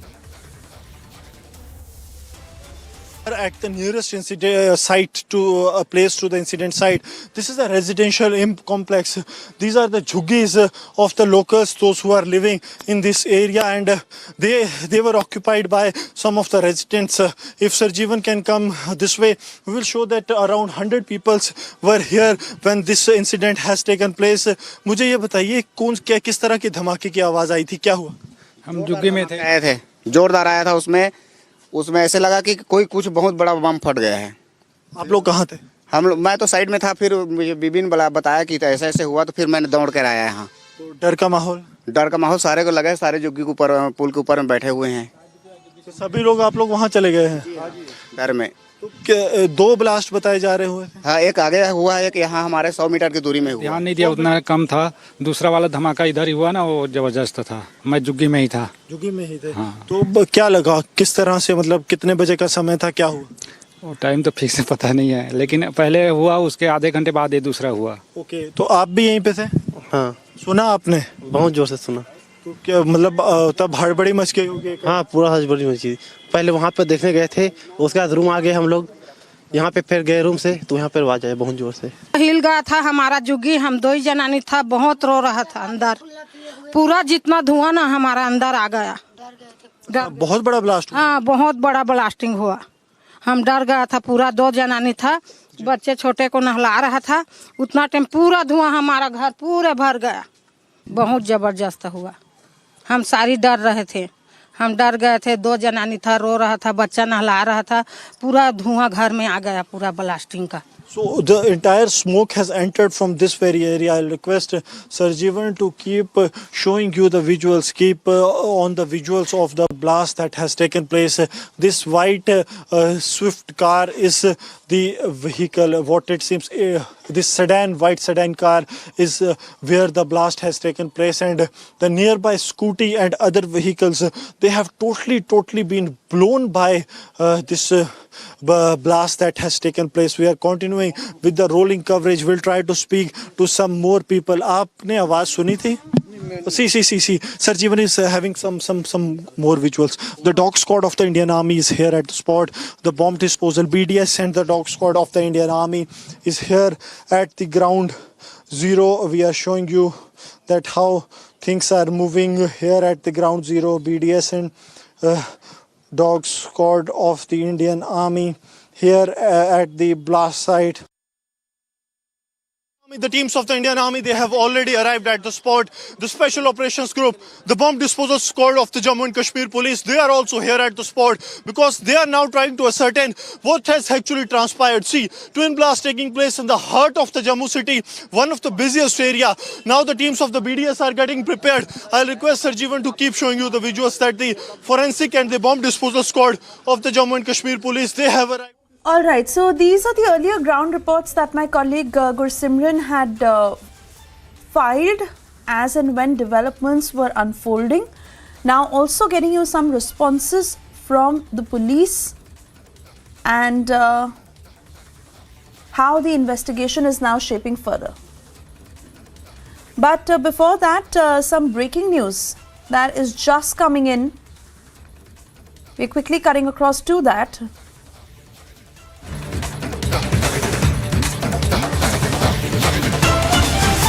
Yes, there are 302 signatories who've written on the biased narrative in the BBC documentary against Prime Minister Modi. The controversy over the BBC docu-series that led to a lot of anger and reactions that it evoked. Now there are 302 signatories who have signed that statement against BBC. We've issued a statement against BBC for this propaganda of an interview against Prime Minister Modi. This BBC docu-series that created quite a furor. Aishwarya Kapoor, Executive Editor Politics, with us on the phone line. Aishwarya, we stay with that document. 302 signatories have now written against BBC's biased narrative in that docu-series against the Prime Minister. Give us more details. Well, absolutely, Swesha. In total, 302 signatories consisting of 13 retired judges, 133, I repeat, 133 retired bureaucrats, including those of 33 ambassadors and 156 retired armed forces officers, write and say, not this time, not with our leader, not with India, never on our watch. They say yet again the staple died in the bull negativity and the unrelenting prejudice of the British Broadcasting Corporation towards India has resurfaced as a documentary. India, the Modi question. This production, the BBC claims, has been rigorously researched according to the highest editorial standards, they say, and examines the tensions between India's Hindu majority and the Muslim minority, and expresses the politics of India's Prime Minister Narendra Modi in relation to those tensions. They say that so now we have the archetype of the British past imperialism in India setting itself up as both the judge and the jury to resurrect Hindu-Muslim tensions that were overwhelmingly the creation of the British Raj policy of divide and rule. So it's a direct attack onto the British government, saying that what is exactly the British government trying to do? If they are defending this documentary of the BBC, then what is that they are trying to do? Divide India further. Only and only because today's India is taking decisions which are in the favor of Indians and not those belonging to not these countries, whether it's the Americans or the British or for that matter any other country. This way or this routed way to apply pressure onto the Indian government is not going to work. We have seen in the case of Ukraine as well, whole of Europe is taking crude oil from Russia, but as soon as India takes, they have an issue. And our Foreign Affairs Minister and our government and our Prime Minister made it clear that decisions will be taken. Aishwarya, I'm sorry I'm interrupting you here, but please stay on with us. Let's quickly take an answer from Justice Dhingra, who's one of the signatories. Justice Dhingra, Abhishek, I beg your pardon, Aishwarya, details for us this letter that you have written against BBC of how this is an institutionalized bias against the Prime Minister. Lot of anger coming in. What do you have to say, sir? See, I think BBC and the entire community, like the persons who are in BBC, they are suffering from inferiority complex. Now they have no way out, so they want to malign India and Indian Prime Minister. See, they have ruled this country and they cannot think that this country can rise to this level where we are galloping. And the outcome is that failed, and that is what this documentary shows.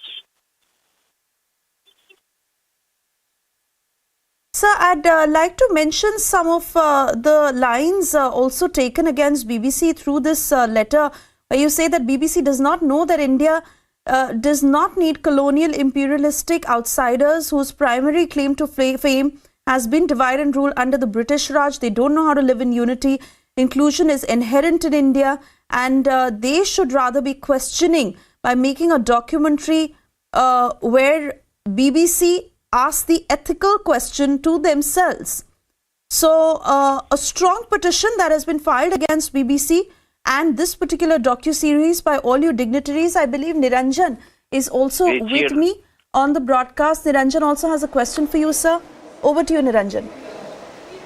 No, I think I just wanted to, ask him, because despite, this is clearly an attempt to sort of target the Prime Minister, Justice Dhingra, but it also comes at a very interesting time when there is Indian origin, there is an Indian origin Prime Minister in the UK, Rishi Sunak, and he too is defending the Indian government and the Indian Prime Minister, saying that the description and the characterization that is tried to be portrayed in this documentary certainly is wrong. So do you see something larger at play, given that we're going into an election here, Justice Dhingra?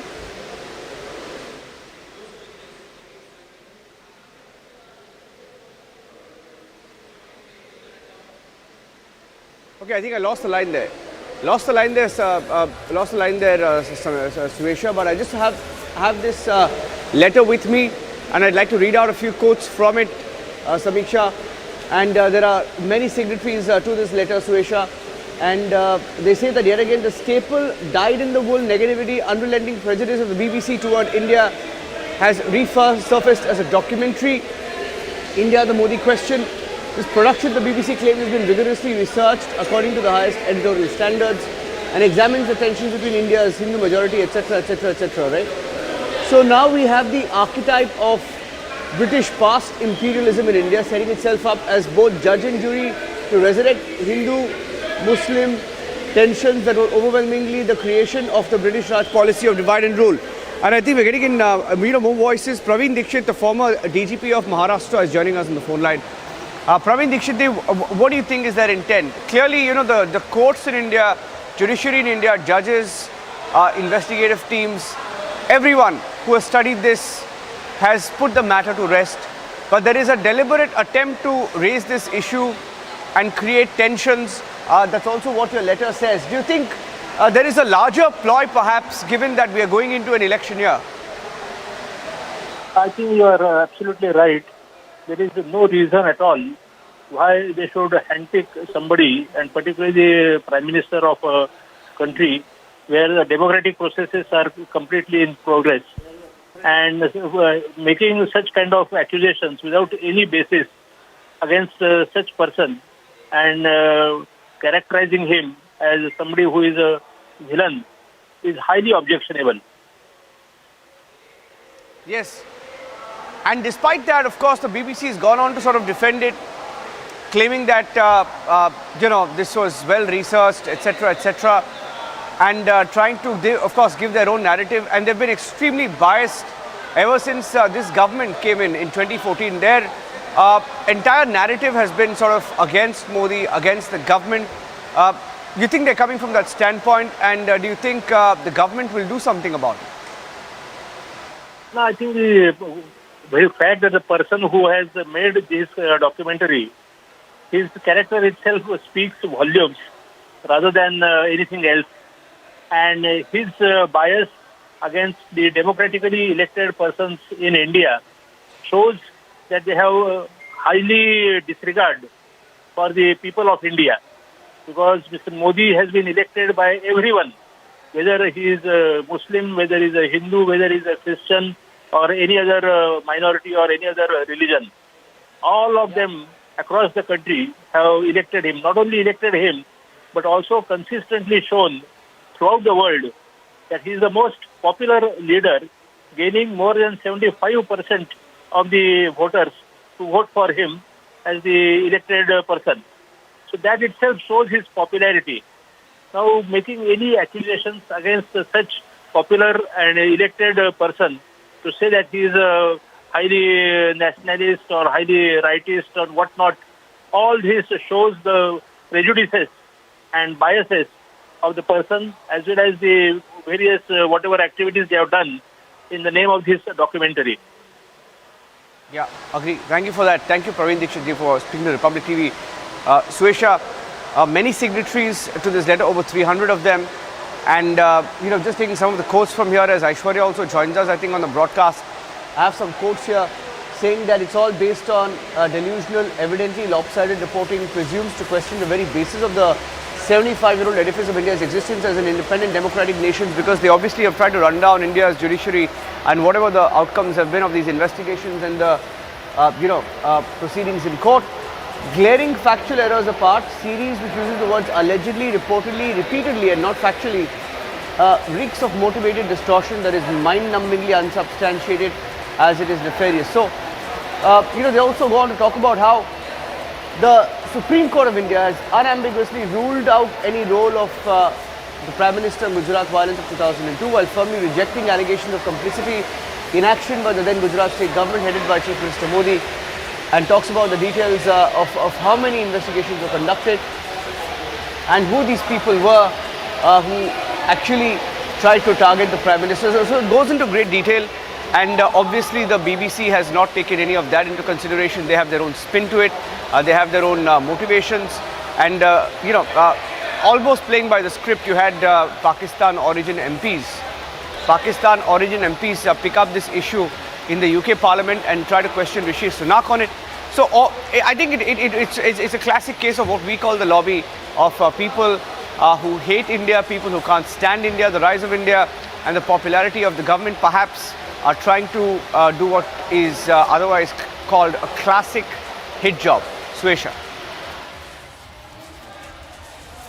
Absolutely, Niranjan, and refer to the words used in this petition where they've set everything into context and really dispelling the narrative that a certain section has always been pushing, like you rightly said, the timing in particular, considering we are going into election year.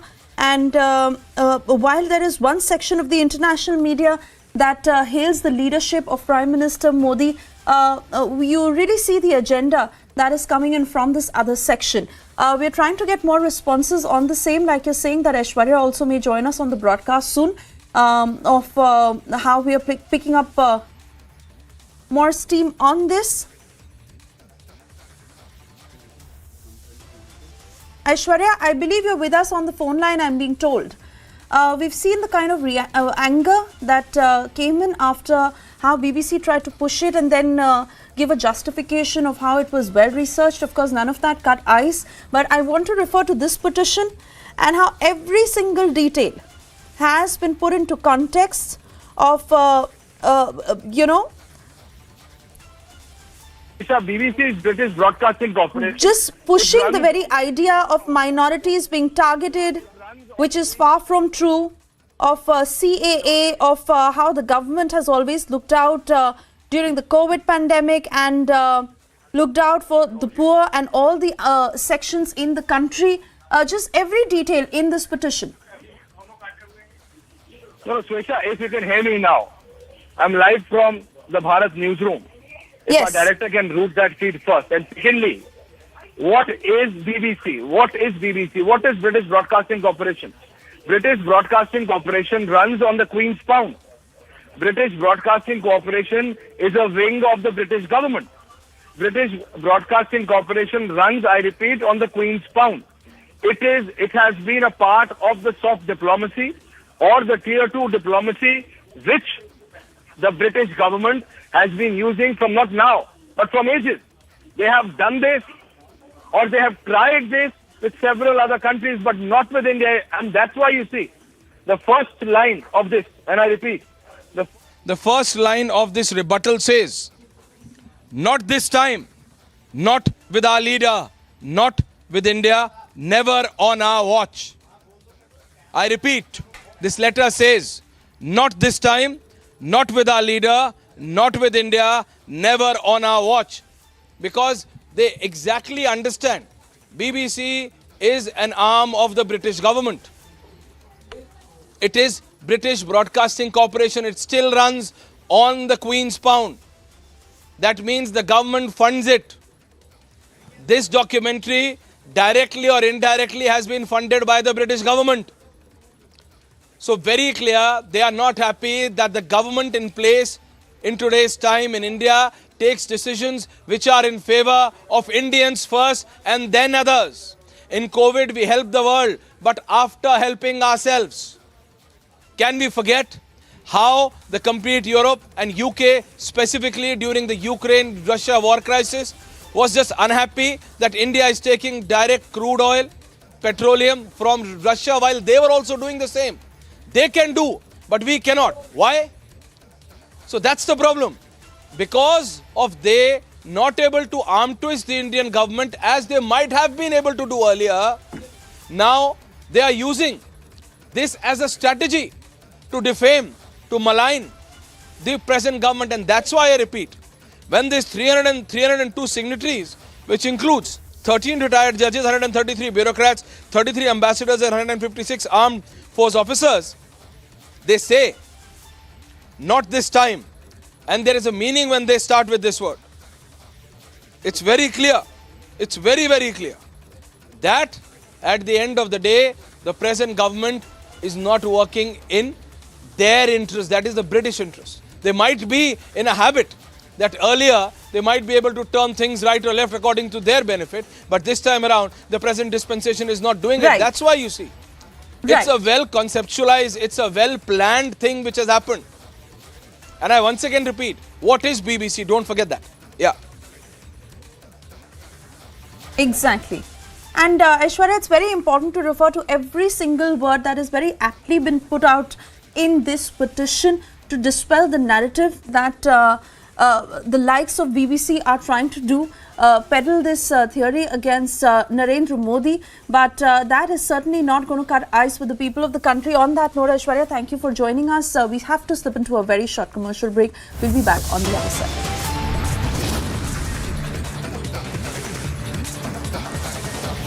The other big stories we are tracking for you this afternoon: outrageous convicted rapist Ram Rahim is out on a 40-day parole once again.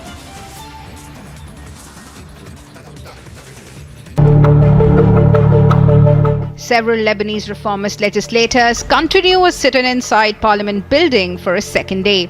Refusing to leave until Speaker Nabi Berri holds an open-ended session to elect a new president. Lebanon's presidency is vacant as legislators failed to elect a new president since President Michel Aoun's 6-year term ended on October 30. The worsening political paralysis has left Lebanon not only without a president, but also with only a caretaker government,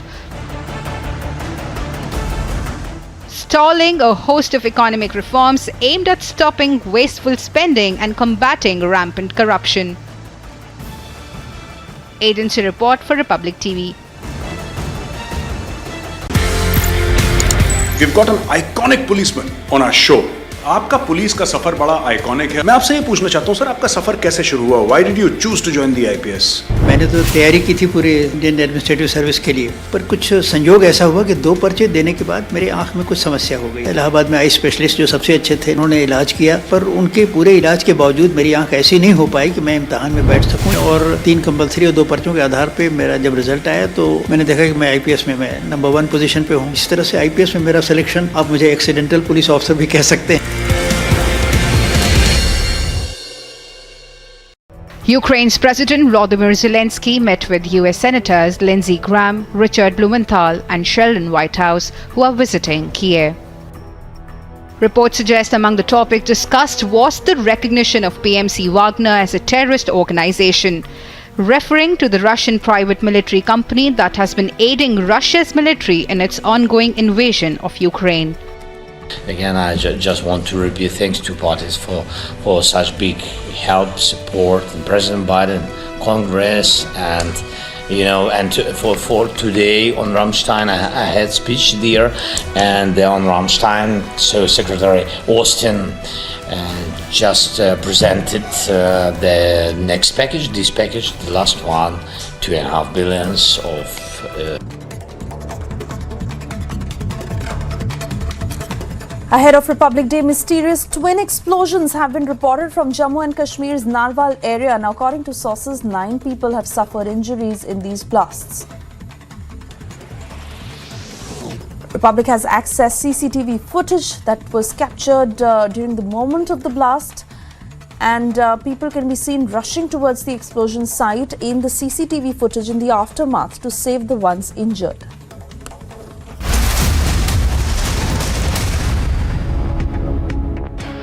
When timeless European design meets cutting-edge technology, it's QO. QO, European Bath Lounges. Several Lebanese reformist legislators continue a sit-in inside Parliament building for a second day, refusing to leave until Speaker Nabi Berri holds an open-ended session to elect a new president. Lebanon's presidency is vacant as legislators failed to elect a new president since President Michel Aoun's 6-year term ended on October 30. The worsening political paralysis has left Lebanon not only without a president but also with only a caretaker government, stalling a host of economic reforms aimed at stopping wasteful spending and combating rampant corruption. Agency report for Republic TV.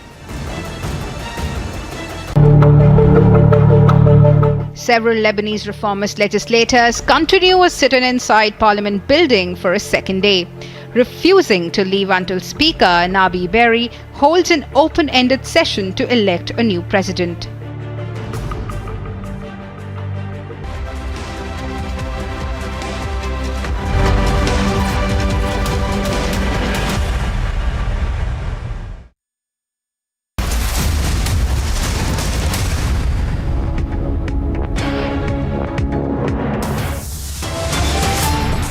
Twin blasts in Jammu ahead of Republic Day leaves 9 injured. Investigation underway by NIA and state agencies.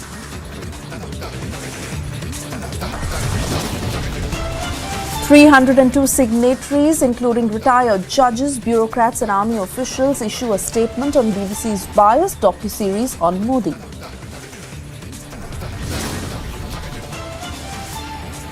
In less than 3 months, rape convict Ram Rahim is out again on a 40-day parole. Isn't he mocking the system?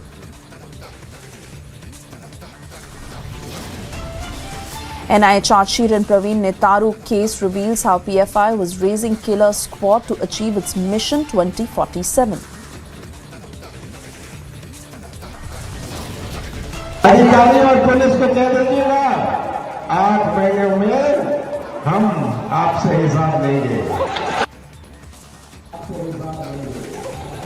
Padra Congress now resorts to threats. Police officials in Madhya Pradesh warned of being brought to account.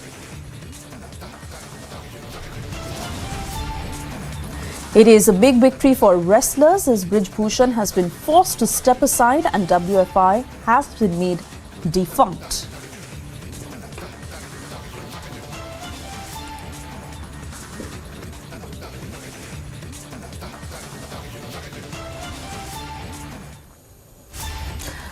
Thank you for staying with Republic. This is live and breaking at 4 p.m. I'm Suesha Samant and we are getting you the latest response from the Haryana Chief Minister over questions of why Ram Rahim is on parole once again.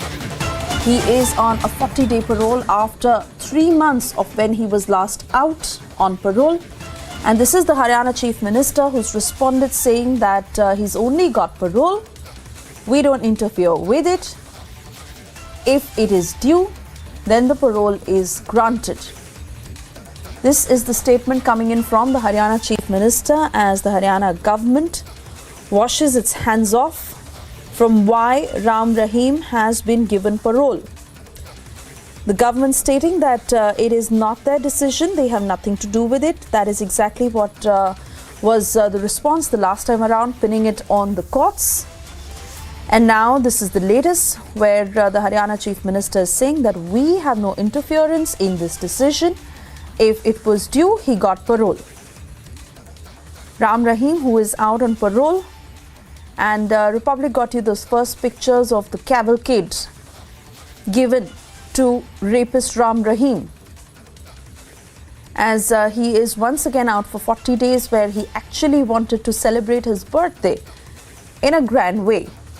But because of the controversy that might erupt, plans on that were settled. However, Ram Rahim is on parole, and the Rohtak Divisional Commissioner, who has also said that his conduct has been good and hence he has been granted parole. Aishwarya Kapoor, Executive Editor Politics, with me on the phone line.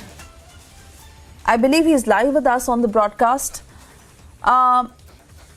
We have a reaction from the Haryana Chief Minister before that, Aishwarya. Let's play that out, after which I come back to you on this. ये जानकारी आप ही मुझे दे रहे हैं कि उनको payroll मिली है, और अगर मिली है तो कोई प्रोसीजर के अंतर्गत मिली होगी, कोई उनका अधिकार होगा। इसमें हम कोई न दखलंदाजी करते हैं न कभी करेंगे। ये तो हर व्यक्ति, हर कैदी जो होता है उसके अपने व्यवहार के हिसाब से एक नियमावली है, उस नाते से अप्लाई करते हैं। जब भी अप्लाई करेंगे, अगर वो ड्यू होगा तो मिलेगी, नहीं ड्यू होगा तो नहीं मिलेगी। ये जानकारी आप ही मुझे दे रहे हैं कि उनको पैरोल मिली है, और अगर मिली है तो कोई प्रोसीजर के अंतर्गत मिली होगी, कोई उनका अधिकार होगा। इसमें हम कोई न दखलंदाजी करते हैं न कभी करेंगे। ये तो हर व्यक्ति, हर कैदी जो होता है उसके अपने व्यवहार के हिसाब से एक नियमावली है, उस नाते से अप्लाई करते हैं। जब भी अप्लाई करेंगे, अगर वो ड्यू होगा तो मिलेगी, नहीं ड्यू होगा तो नहीं मिलेगी। Aishwarya, I want to come back to you on this, because the Haryana Chief Minister really washing his hands away from what has happened, and this was exactly the position of the Haryana government even last time around when they were questioned, saying that it is the courts who are responsible for granting parole. Even the Rohtak Divisional Commissioner, who said that his conduct has been good in jail, but everyone completely undermining. He is a rapist, he is a murderer, and he is still being given all the privileges of how he's out, and it's literally coming across like he's mocking the system, doing the system a favor by being in jail. So, Isha, rules are same for everyone. Rules and regulation. What is happening here is that the government understands that it's a very controversial issue. And the Chief Minister completely siding himself out and saying that, look, I have not intervened, neither I have. And in fact, he was that brazen to say that he was not even aware. That I am, as a reporter, I am unable and will not accept that the State Chief Minister was not aware that a convict to the like of Ram Rahim is getting a payroll and the State Chief Minister is not aware, because he still gets security. Not only from one state government, but multiple state governments. Last time when he got parole, he did not stay in Haryana. He was given a place in Uttar Pradesh.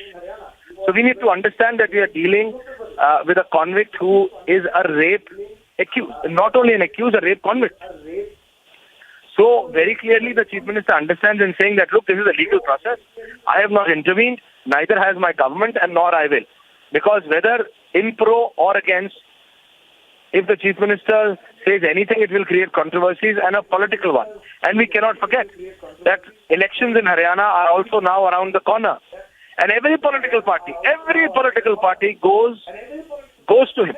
We have seen even when he came out on parole last time around, MLAs and councillors from Himachal Pradesh, forget Haryana, Uttar Pradesh, from Himachal Pradesh were joining in his online satsang. Swesha, understand that, imagine that.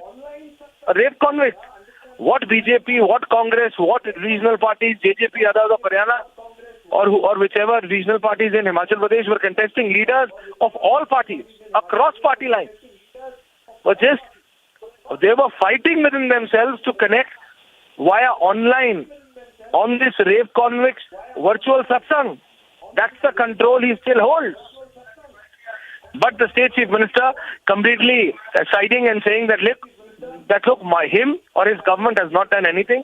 They have not approved. He has applied legally, and then the legal officers have done what they deem fit.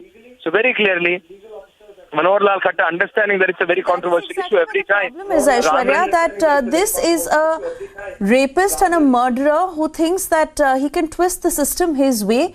That is exactly how he's always functioned.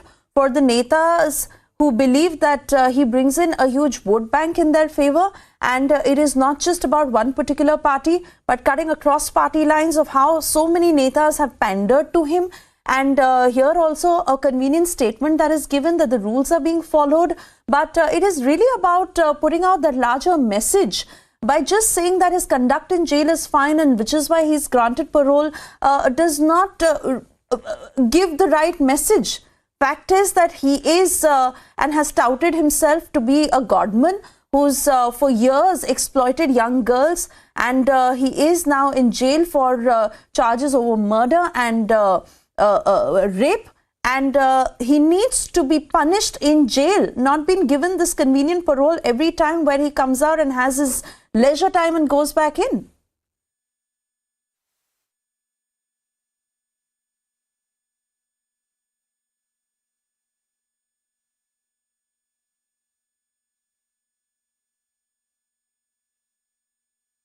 All right, not too sure if Aishwarya is still connected with us. We'll try and reconnect with him. But you heard the response of the Haryana Chief Minister on Ram Rahim. We are shifting our focus back to the petition that has now been filed against BBC and how that video on YouTube has been blocked. This is the latest that is just coming in, the YouTube video, and any tweets related to that video have all been blocked. This as over 133 bureaucrats and close to 302 signatories in all have now put out a petition against the BBC docuseries that they say is to malign the reputation of Modi. As the controversy rages on, sources now reveal that multiple YouTube videos sharing the first episode of that BBC documentary have been blocked as per the directions issued by the Ministry of Information and Broadcasting. And over 50 tweets containing the links to the concerned YouTube videos have now been pulled back. Major General P.K. Sehgal is now with us on the phone line. Good afternoon to you, sir, and thank you for speaking to Republic. A strong petition that has been filed by these 102 dignitaries who've put out the reality of BBC, saying that they need to introspect first before actually coming on to push this biased narrative against Modi, which a certain section has always been doing, and really looking like a ploy ahead of the 2024 polls. It's absolutely a ploy on the part of BBC. By so doing, they completely ruined and demolished the credibility of BBC. It is the same BBC which the world listened to during the Second World War and years thereafter. But today, their ethical standards and standard of reporting and journalism has fallen down to such another that eventually they've lost all credibility. Everything that has been done well or good by Modi, they find fault. The Honorable Supreme Court of India and the SIT created by them, which did painstaking look into the entire thing, exonerated Modi, but they, based on concocted facts and say pretty some sort of reporting, they claim that he was responsible. Similarly, they find fault with CAA, whereas CAA is not against Muslims at all. In fact, if it favors the extradition or if it favors the minority communities who are being tortured by Muslims across in Afghanistan and Pakistan and Bangladesh. Similarly, they are finding fault with Article 370, which was never meant to be permanent, and no government of the day had the courage and the capability or the potential to free Jammu and Kashmir. Now people of Jammu and Kashmir enjoy the fruits of being part of an independent nation. The infrastructure development that is taking place, there is something seen to be believed. The peace and tranquility and welfare of the entire people of Jammu and Kashmir today is a fact, but BBC hates to believe it. Similarly, the influence of India under the Modi dispensation has been something that worries the Anglo-Saxons. Anglo-Saxons have never thought well of India, and they would like to do everything under their power to demolish Modi and Modi's government before the 2024 elections. But I'm very certain people of India are very wise and very mature. Absolutely, sir. And before casting their vote, they know which side of the toast or bread to butter.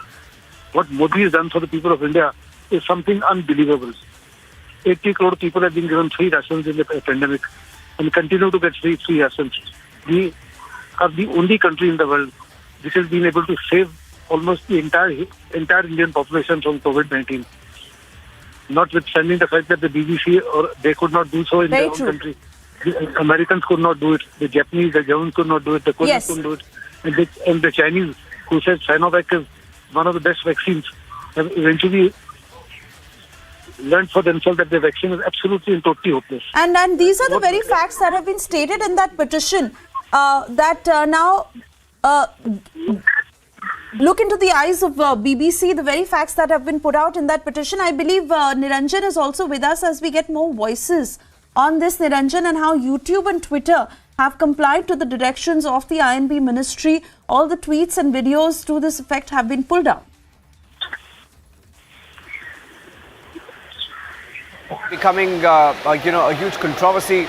It's like this. Just imagine the Doordarshan, which is India's public broadcaster, did a hit job on Rishi Sunak. I mean, it's as bizarre as that. Why would the BBC do that?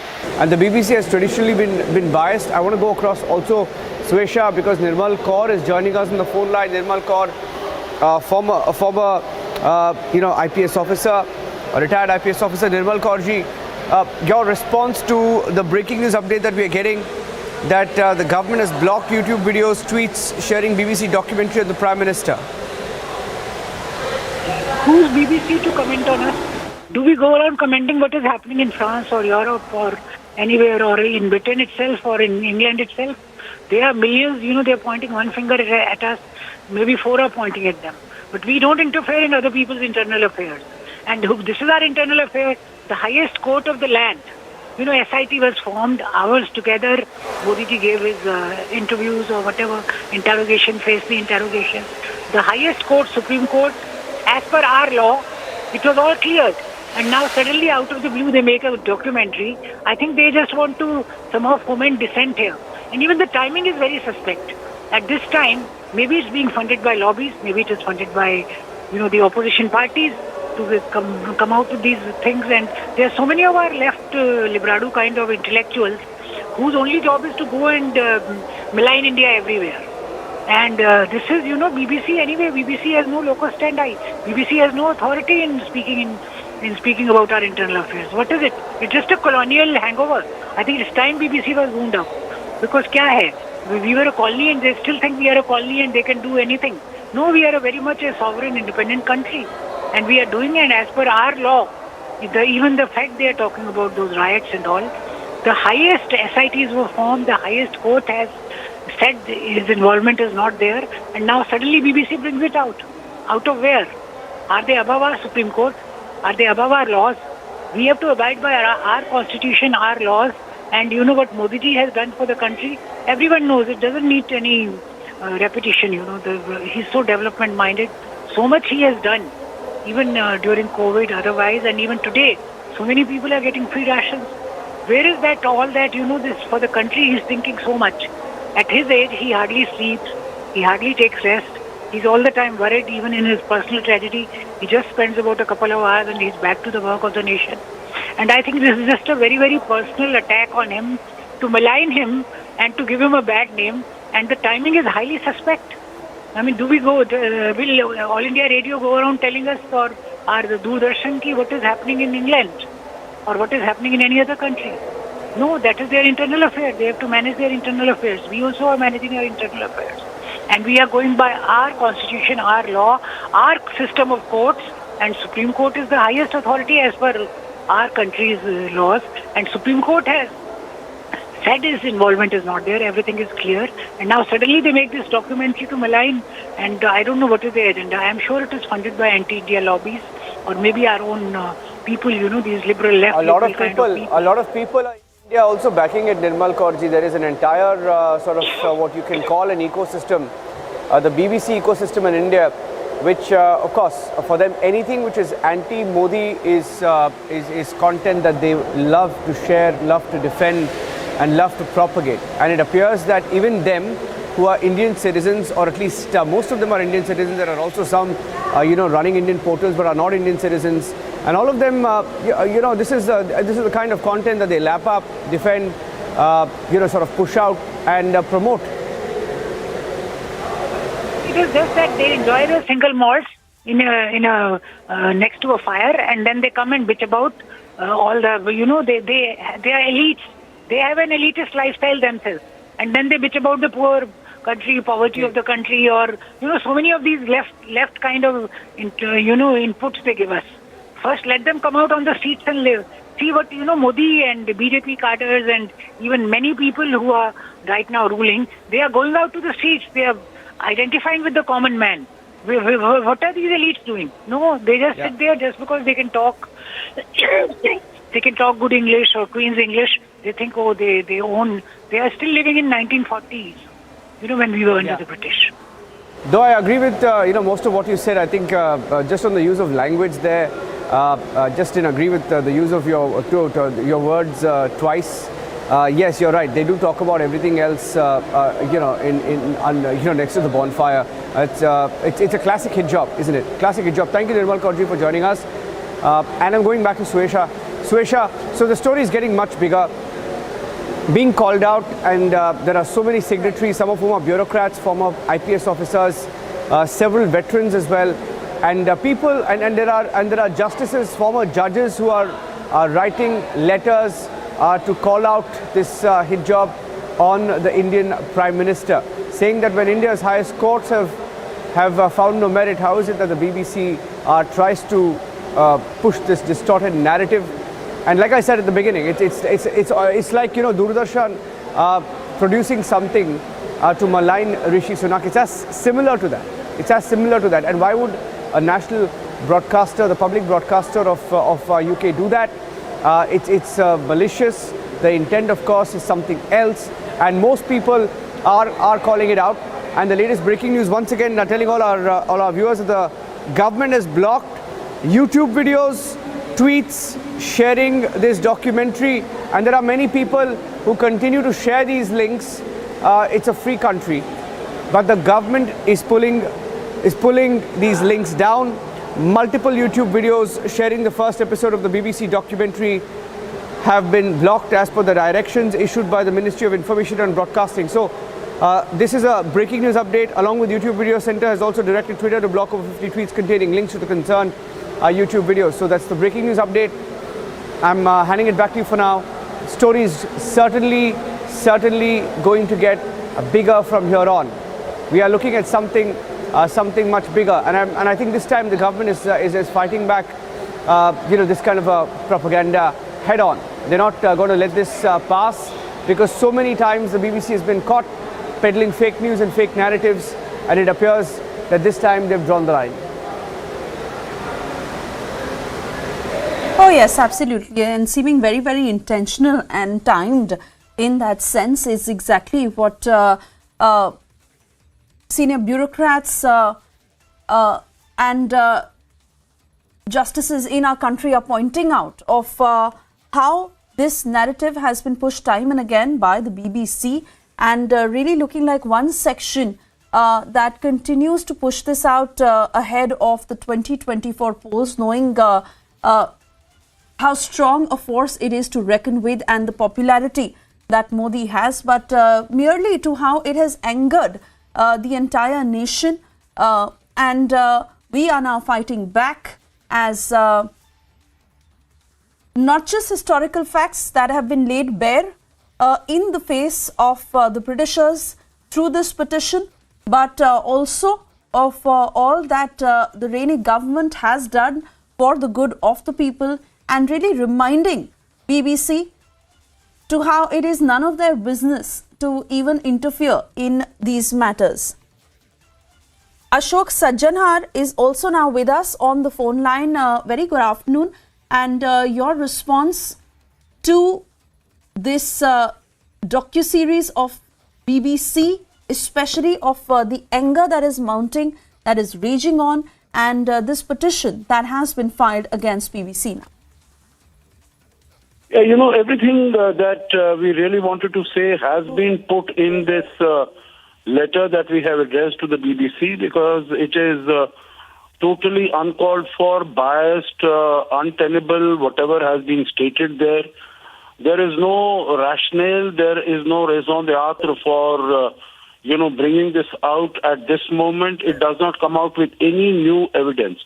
You know, if there was something new that it wanted to share with the world, maybe, one could have thought, okay, there is something fresh. But this is a rehashing of all the available information and, bringing to fore again the narratives that have been discredited from time to time over the last 20 years. There is no other case of any riots of this nature in India which has not been gone through and put under such huge magnifying glasses. And the highest court of the land has looked at it not once but several times, set up the special investigation team, and they have in fact said that there were opponents of Mr. Modi who have tried to plant fake and fictitious information to somehow implicate him. And all this has been, after these 20 years, a clean chit has been given to the Prime Minister. So for BBC to bring this up now, it does smack of, a political agenda, a motivated agenda. And, one can only speculate about what that could be. Is it that India is getting too important? Is it to sort of, tamper with the elections that are going to happen in this year, elections that are going to happen next year, the general elections? Is that the ultimate purpose of it? I think one can only speculate.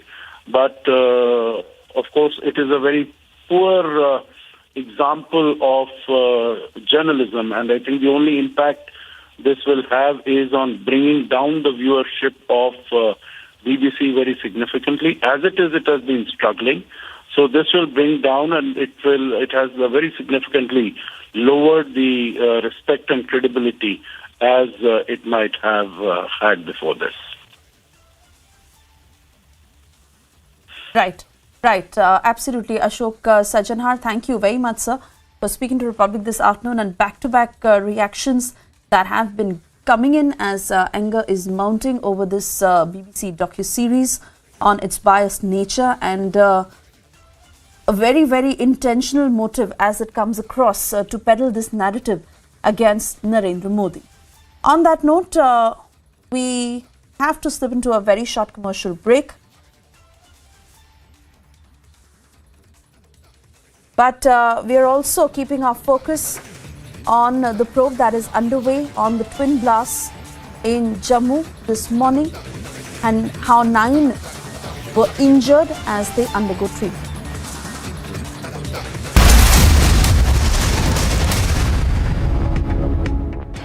When timeless European design meets cutting-edge technology, it's QO. QO, European bath lounges. Ukraine's President Volodymyr Zelensky met with US Senators Lindsey Graham, Richard Blumenthal and Sheldon Whitehouse, who are visiting Kiev. Reports suggest among the topics discussed was the recognition of PMC Wagner as a terrorist organization, referring to the Russian private military company that has been aiding Russia's military in its ongoing invasion of Ukraine.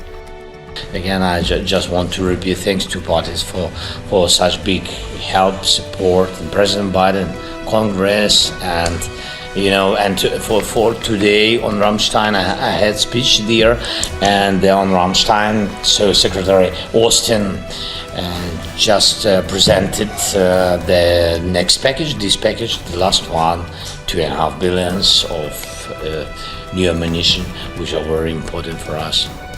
The meeting came as defense officials met in the US Rammstein army base in Germany, where Zelensky called for additional military aid for his country. Agency report for Republic TV.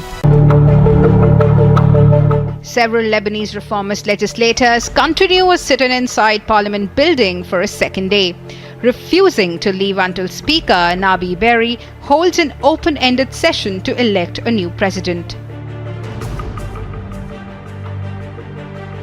Lebanon's presidency is vacant as legislators fail to elect a new president since President Michel Aoun's 6-year term ended on October 30. The worsening political paralysis has left Lebanon not only without a president, but also with only a caretaker government, stalling a host of economic reforms aimed at stopping wasteful spending and combating rampant corruption.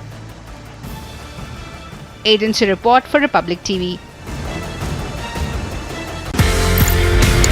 We've got an iconic policeman on our show.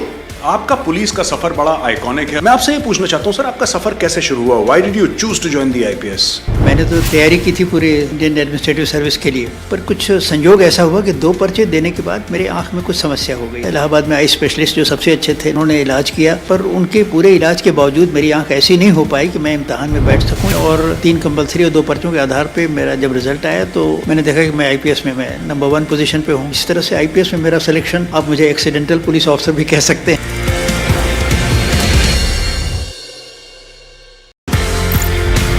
We've got an iconic policeman on our show. आपका police का सफर बड़ा iconic है। मैं आपसे ये पूछना चाहता हूँ सर, आपका सफर कैसे शुरू हुआ? Why did you choose to join the IPS? मैंने तो तैयारी की थी पूरे इंडियन एडमिनिस्ट्रेटिव सर्विस के लिए, पर कुछ संयोग ऐसा हुआ कि 2 पर्चे देने के बाद मेरे आंख में कुछ समस्या हो गई। इलाहाबाद में आप पहुँचते हैं Seema Suraksha Bal sir. Last posting before retirement was DGBSF sir. DGBSF में उन दिनों देखिए सबसे बड़ी चुनौती मेरे लिए थी कश्मीर की। कश्मीर में उस समय आग लग चुकी थी सर। हाँ, आग लग चुकी थी, बुरी तरह से लग चुकी थी। BSF के पैर जम चुके थे, BSF की धाक थी। मैं सोपोर का दौरा कर रहा था तो वहाँ मैंने देखा कि दूर कोई झंडा फहरा रहा है। ये किसका झंडा है भाई? उसने उसने कहा सर ये पाकिस्तान का झंडा है। मेरे तो सुनते बदन में आग लग गई कि पाकिस्तान का झंडा मेरे आँख के सामने फहरा रहा है, हिंदुस्तान की ज़मीन पर ये हो कैसे सकता है? I want that this place should be attacked, the Mujahideen should be dislodged and the flag has to be taken off.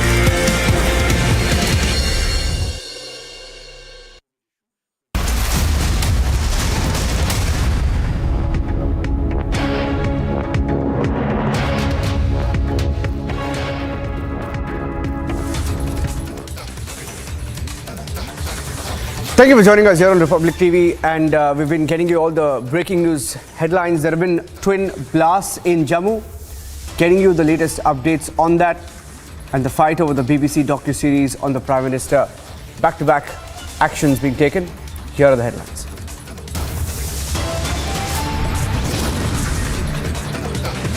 Twin blasts in Jammu ahead of Republic Day leaves 9 injured. Investigation underway by NIA and state agencies.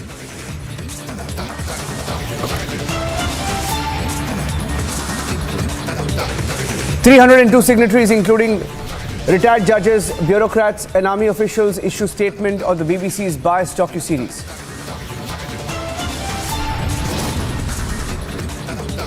In less than 3 months, rape convict Ram Rahim is out again on a 40-day parole, mocks the system again.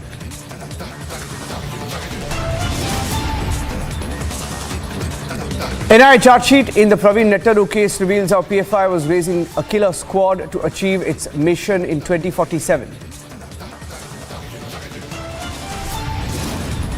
अधिकारी और police को कह दीजिएगा 8 महीने में हम आपसे हिसाब लेंगे। Border Congress now resorts to threats. Police officials in Madhya Pradesh warned of being brought to account if their government comes in.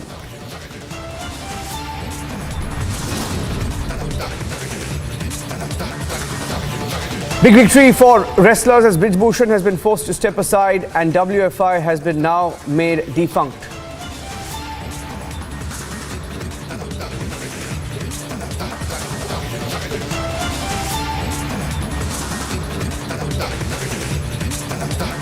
Republic TV has accessed the CCTV footage of the blast that took place in Narwal, Jammu this morning.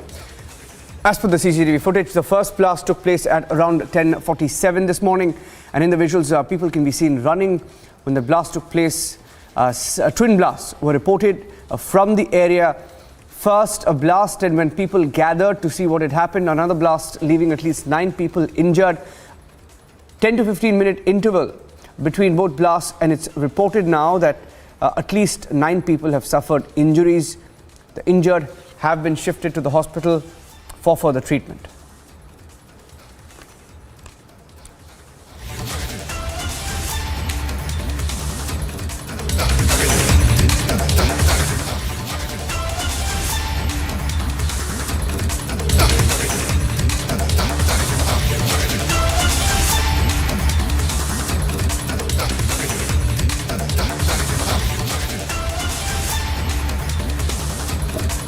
And getting in more details now that the agencies are looking at it as a case of terror attack. Agencies arrived this morning at the spot.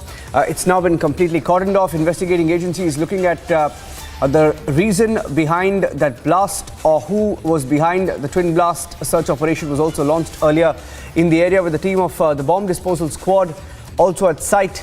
A team from the National Investigation Agency also arrived minutes after the blast to take a look and investigate those behind the twin blasts.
Indian Army, the teams of the Indian Army, they have already arrived at the spot. The Special Operations Group, the Bomb Disposal Squad of the Jammu and Kashmir Police, they are also here at the spot because they are now trying to ascertain what has actually transpired. See, twin blast taking place in the heart of the Jammu city, one of the busiest area. Now the teams of the BDS are getting prepared. I'll request Sir Jeevan to keep showing you the visuals that the forensic and the bomb disposal squad of the Jammu and Kashmir Police, they have arrived here at the ground zero and they will be now heading towards the area. The ambulance too has been called in to put it on the standby because the police is not ruling out the possibility of any more explosive being in the area. See, the Special Operations Group of the Jammu and Kashmir Police, they have also been deployed here. If Sir Jeevan can continue to show you the visuals that the senior officials of the Jammu and Kashmir Police, they are here also at the spot ground zero, and what actually transpired is yet to be ascertained by the senior officials. But yes, the SSP Jammu is here, SP South is also here along with the other officers. So the twin blasts that have taken place here in this very area is something very concerning for the security forces, because if Gaurav, if Sir Jeevan can show you a 360-degree view, I'll request Sir Jeevan to show you the view of that side also, that this is a transport yard area.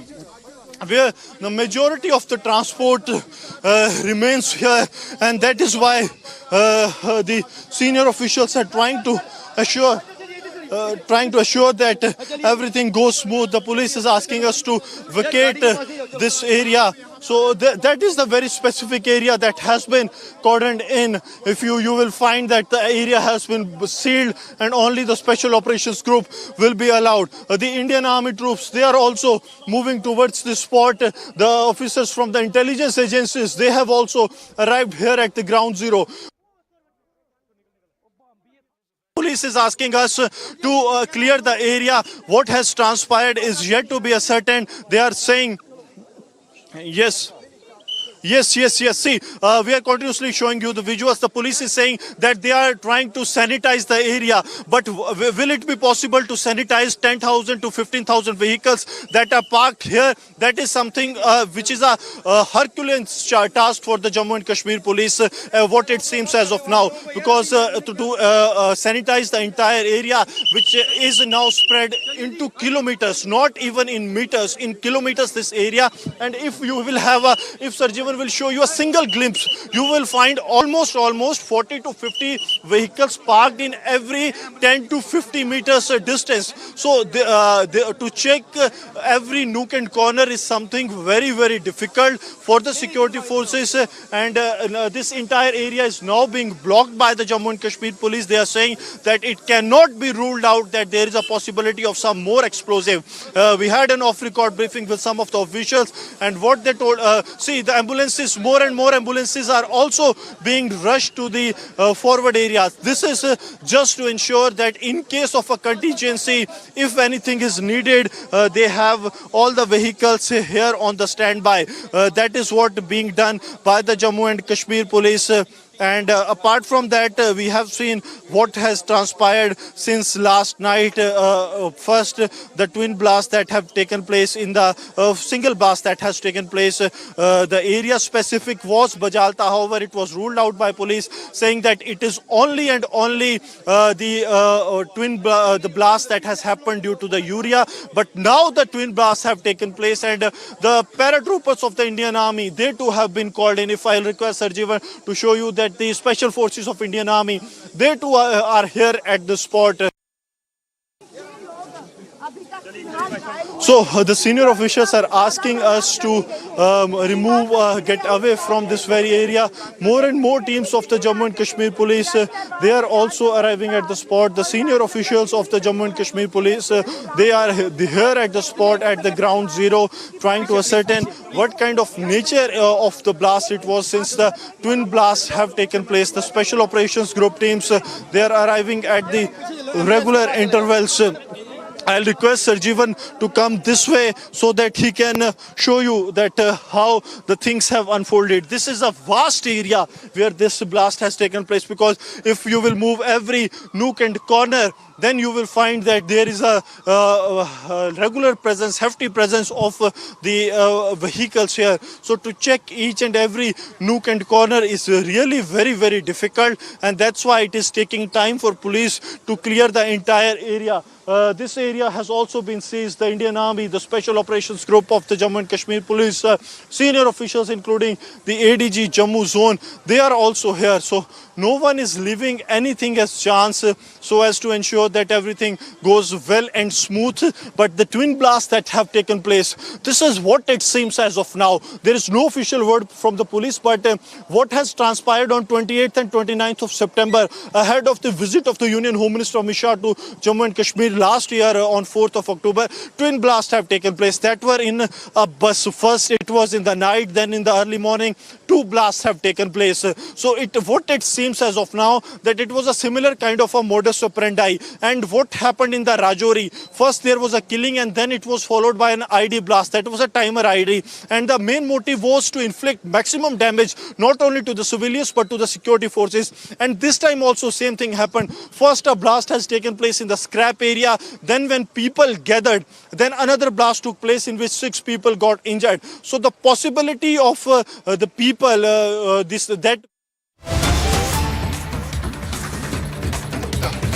Getting some breaking news now. The WFI has responded to the allegations made by the wrestlers. In fact, we have the full letter, the response given by the WFI, the World Wrestling Federation of India, in its letter dated the 18th. This is the letter that went out on the 18th, but the response was given now. 72 hours time was given, and they're talking about essentially the charges of arbitrariness and mismanagement of WFI, and giving a point-by-point rebuttal, saying that the WFI is managed by an elected body as per its own constitution, and there is no scope for arbitrariness or mismanagement. WFI says there is no scope for arbitrariness or mismanagement. That's the first defense coming in of the WFI, trying to defend the indefensible, saying that there is no mismanagement of WFI by anyone individually, including the president. So the WFI is defending Brij Bhushan.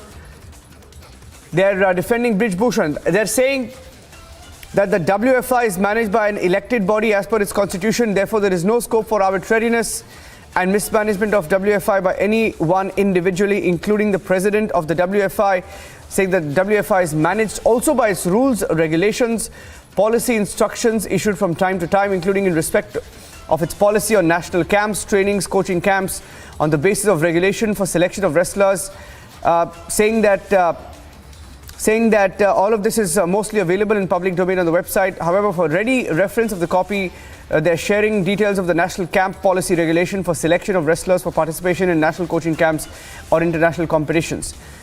All right, let me go across to Tanisha to get more details of this. Tanisha. Well, right, Niranjan, in this letter, remember yesterday is when this letter was submitted. Today we have got the copy of the letter, this exclusive copy that we are breaking first on Republic, where it is clear that the Wrestling Federation still remains defiant. They have still defended the accused here, Brij Bhushan, and they have mentioned in this concluding remarks, but they have said that the allegations to that effect is equally malicious and unfounded without being any truth in the matter. So clearly they are calling the allegations malicious, and they have remained defiant when it comes to several allegations, especially that of sexual harassment and mental torture that was given by the Pride of India, remember, who had come out on streets in the national capital in Jantar Mandir. Yesterday is when they decided that the protests will be called off after in almost a 4-hour-long meeting with the sports ministry. Yesterday is when the WFI has submitted the letter. Today we have got the copy, their response, which clearly signifies how they are still defiant, how they have the audacity to still call the protest and the allegations malicious when we talk about that of sexual harassment or even about mental torture and corruption. Niranjan. Just reading some more details that we're picking up from this letter that I have with me. The full details of the letter. We'll try and get more responses, more voices on this. But the letter goes on to make a case for Brij Bhushan, basically, who's been asked to step aside pending investigation. And in the concluding remarks, they say that, having briefly pointed out and explained, claiming that there is no adverse action called for against the Federation in terms of provisions of the National Sports Development Code of India, saying that the mismanagement of the WFI is also keeping its eye on the said print, electronic, social media allegations and reports, as in the process of collecting and compiling the same, for the process of taking note and consider of the same in its next meeting as per the policy in law in the best interest of the wrestling and also wrestlers, adding that in addition to aforesaid management of WFI shall also be ready and willing to explain or provide any other information if required to the government of India, to the sports ministry, as and when sought. So these are details that we're picking up. The WFI basically making a case against the wrestlers, denying all the allegations, saying that not any single allegation of sexual harassment is accepted or has ever been noticed. So they're completely denying sexual harassment allegations, completely denying it. And in fact, what we'll do now is we'll try and get some reactions as well. They're saying there's not a single allegation of sexual harassment, saying that media protesters may not be taken seriously. So there's a very scathing letter. I think we'll get some athletes as well on the phone line, because the WFI clearly is making a case for Brij Bhushan, and making a case for Brij Bhushan while trying to malign the wrestlers now, saying that the media protesters may be taken seriously, who have evidently act more in personal interest or under undue pressure or under any larger, bigger conspiracy to malign and defame the present sitting management of the WFI or president for vested interest only, for which the protesters, wrestlers are accountable to explain for themselves to the public, as well as the Ministry of Youth Affairs and Sports, Department of Sports, Government of India, particularly when mostly the protesters evidently are seen coming together from particular state of Haryana. So they're questioning the fact that only the wrestlers from Haryana are coming out in protest. So this gets even bigger. The WFI claims a larger conspiracy. Tanisha, if you can, Ankit is also joining me. Ankit, why don't you take us through the details? They're claiming a larger conspiracy, Ankit. They're making it worse. They're going to fight him. They're going to fight the government. They're also trying to, in a way, take on the government, isn't it? Because last night they sat with the sports minister and it was decided that he will step aside. But despite that, they're fighting it out.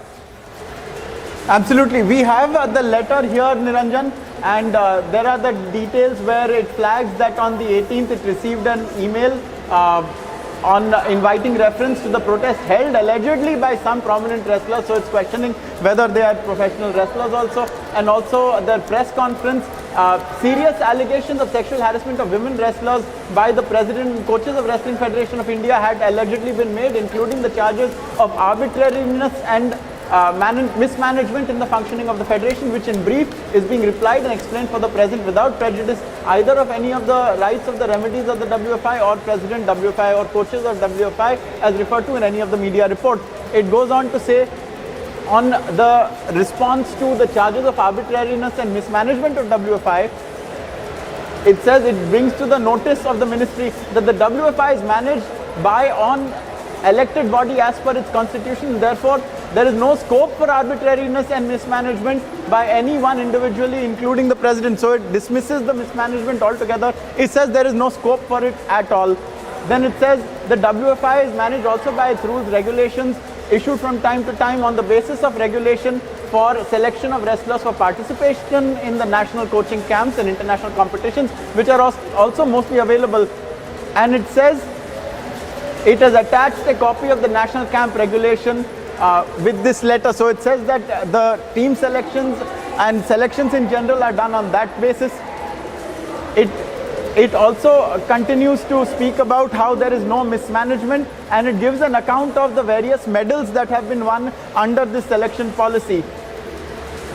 It also gives a notice of the WFI further brings to the notice that the following national events held in 2022 also speak of fair, supportive, clean and strict management of the WFI, and clearly proves unsubstantiated but surmised, conjectured, ill-willed based, malicious, unfounded media allegations against the WFI and its management, which has acted in the best interest of the wrestlers. So it's giving itself a clean chit, and it is dismissing all these allegations basis the tournaments that were held last year. And then again it gives a list of all the national events held in 2022. It lists 17, 18, 19, 20, it continues 23 events. Then it says the WFI further brings to notice that no one has specifically brought to the notice of the management of WFI with respect to any grievances about policy, rules, regulations, instructions, nor to the knowledge of management any such policy. So it says that it has so far not been told about any such issues being there in its mismanagement or management. Then it says that the sitting management of WFI is wrestling oriented and not wrestlers centric, except to help and support. So it says it's wrestling oriented and not wrestler centric.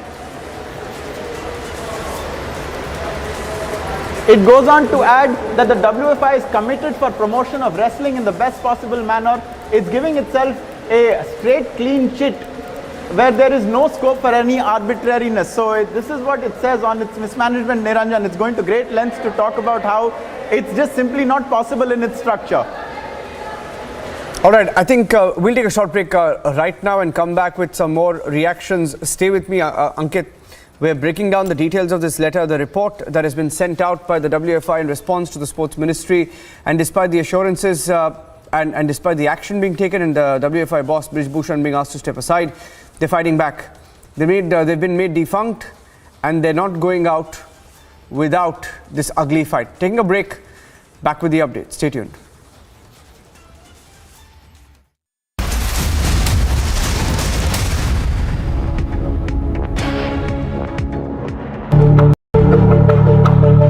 Several Lebanese reformist legislators continue a sit-in inside Parliament building for a second day, refusing to leave until Speaker Nabi Berri holds an open-ended session to elect a new president.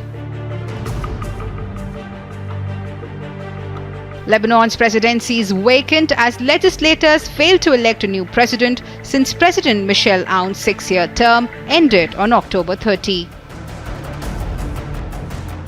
The worsening political paralysis has left Lebanon not only without a president, but also with only a caretaker government, stalling a host of economic reforms aimed at stopping wasteful spending and combating rampant corruption. Agency report for Republic TV. We've got an iconic policeman on our show. आपका police का सफर बड़ा iconic है। मैं आपसे ये पूछना चाहता हूँ सर, आपका सफर कैसे शुरू हुआ? Why did you choose to join the IPS?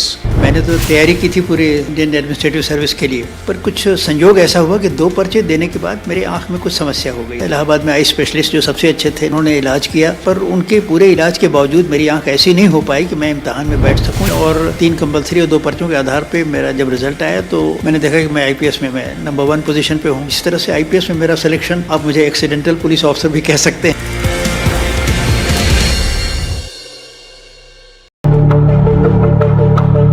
Several Lebanese reformist legislators continue a sit-in inside Parliament building for a second day, refusing to leave until Speaker Nabi Berri holds an open-ended session to elect a new president. Lebanon's presidency is vacant as legislators fail to elect a new president since President Michel Aoun's 6-year term ended on October 30. The worsening political paralysis has left Lebanon not only without a president, but also with only a caretaker government, stalling a host of economic reforms aimed at stopping wasteful spending and combating rampant corruption.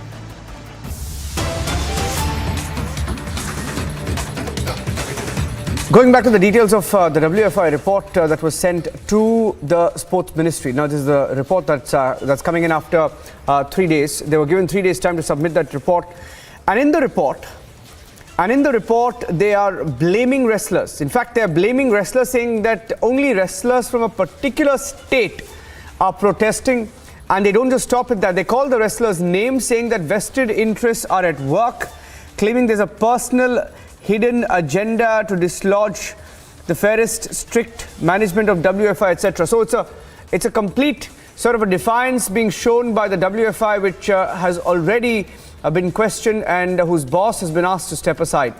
We'll take another break. Back with the headlines and the big story. And Ram Rahim, can you believe it? Convicted of rape, out on parole a second time.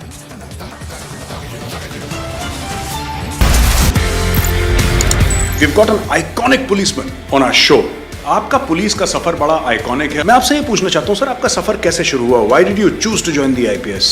मैंने तो तैयारी की थी पूरे Indian administrative service के लिए, पर कुछ संयोग ऐसा हुआ कि 2 पर्चे देने के बाद मेरे आंख में कुछ समस्या हो गई। इलाहाबाद में आई स्पेशलिस्ट जो सबसे अच्छे थे, उन्होंने इलाज किया, पर उनके पूरे इलाज के बावजूद मेरी आंख ऐसी नहीं हो पाई कि मैं इम्तहान में बैठ सकूँ। और 3 कंपल्सरी और 2 पर्चों के आधार पर मेरा जब रिजल्ट आया तो मैंने देखा कि मैं IPS में मैं नंबर 1 पोजीशन पे हूँ। इस तरह से IPS में मेरा सिलेक्शन, आप मुझे एक्सीडेंटल पुलिस ऑफिसर भी कह सकते हैं।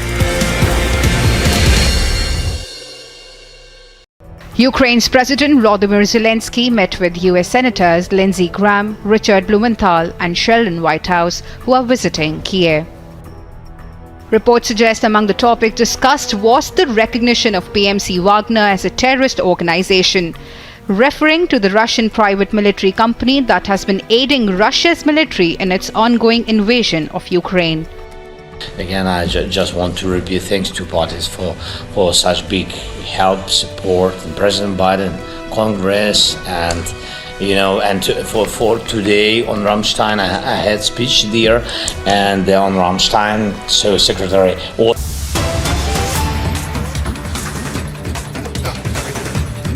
Once again, getting details of that letter.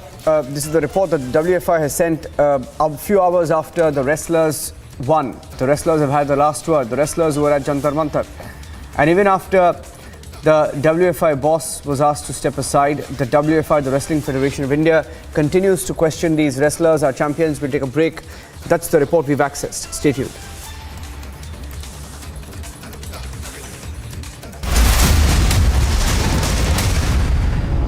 Ukraine's President Volodymyr Zelensky met with US Senators Lindsey Graham, Richard Blumenthal and Sheldon Whitehouse, who are visiting Kiev.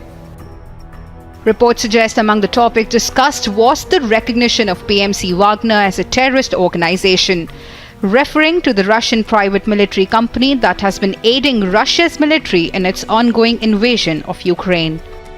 Again, I just want to repeat thanks to parties for such big help, support, and President Biden, Congress, and for today on Rammstein, I had speech there, and on Rammstein, so Secretary Austin just presented the next package, this package, the last one, $2.5 billion of new ammunition, which are very important for us. The meeting came as defense officials met in the US Ramstein Army base in Germany, where Zelensky called for additional military aid for his country. Agency report for Republic TV. Ukraine's President Volodymyr Zelensky met with US Senators Lindsey Graham, Richard Blumenthal and Sheldon Whitehouse, who are visiting Kiev. Reports suggest among the topics discussed was the recognition of PMC Wagner as a terrorist organization, referring to the Russian private military company that has been aiding Russia's military in its ongoing invasion of Ukraine. Again, I just want to repeat thanks to parties for such big help, support, and President Biden, Congress, and for today on Rammstein, I had speech there, and on Rammstein, so Secretary Austin just presented the next package, this package, the last one, $2.5 billion of new ammunition, which are very important for us. The meeting came as defense officials met in the US Ramstein Army base in Germany, where Zelensky called for additional military aid for his country. Agency report for Republic TV. Several Lebanese reformist legislators continue a sit-in inside Parliament building for a second day, refusing to leave until Speaker Nabi Berri holds an open-ended session to elect a new president. Lebanon's presidency is vacant as legislators failed to elect a new president since President Michel Aoun's 6-year term ended on October 30. The worsening political paralysis has left Lebanon not only without a president, but also with only a caretaker government, stalling a host of economic reforms aimed at stopping wasteful spending and combating rampant corruption. Agency report for Republic.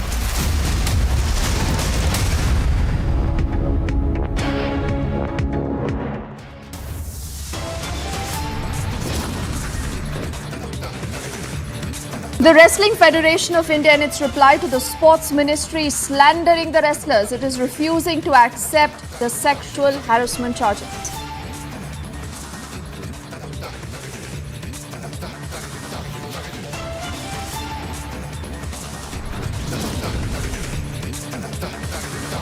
Twin blasts in Jammu ahead of the Republic Day leaves 9 people injured. Investigation underway by the NIA and the state agency.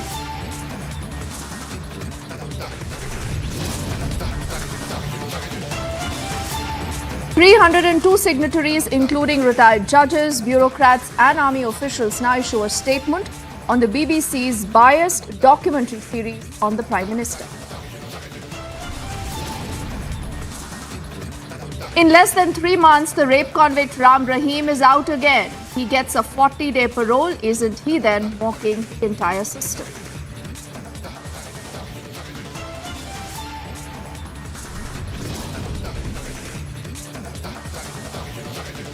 NI charge sheet in the Praveen Netaru case reveals how the PFI was raising a killer squad to achieve its mission 2047.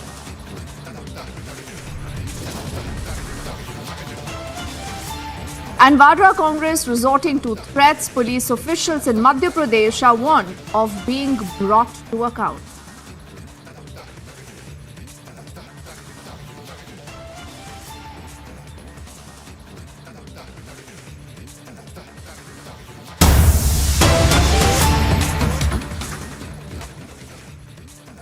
A very good evening. You're with us on Republic, and let's begin this edition of the news with a quick breaking update that's coming in from West Bengal. There are reports of a total brutal crackdown on the ISF protest, this being reported from Kolkata. We'll also have Mayuk just joining us on the broadcast in a bit, and we'll also put out the first images on the screens. Also, these are protests that have been cracked down upon. A significant crackdown by the police there. You see lathi charge, also tear gas that has been used to disperse these protesters. What really is transpired? How did the situation become so dramatic? Let's see if we can also get in Mayuk, who's tracking that story, and will just join us on the broadcast in a bit. But there are reports that this has been a brutal crackdown. Also reports of tear gas, lathi charge and brickbats that have been used in Dharamtala in Kolkata after police tried to disperse this protest by the Indian Secular Front. Also, the lone ISF MLA, we are learning to understand, has been detained by the cops. He's also been taken away, and there are injuries that are being reported on both sides. Images of just a little while earlier, where you see these dramatic protests and then the crackdown by the Kolkata police there. The ISF protesters now have been dispersed by the Kolkata police. And I'm being told what you're looking at on your screens are live images right now that we are beaming to you, coming in from Kolkata. And this was a protest by the Indian Secular Front that did turn violent. You've seen the police there resorting to lathi charge, also using tear gas to disperse these protesters. What was this protest all about and what has transpired? We are still awaiting more details. But like you can see, a lot of these protesters later have now been dispersed. Also, the lone ISF MLA has now been detained by the cops. He's been taken away by the agencies, and there are reports that injuries have been sustained on both sides.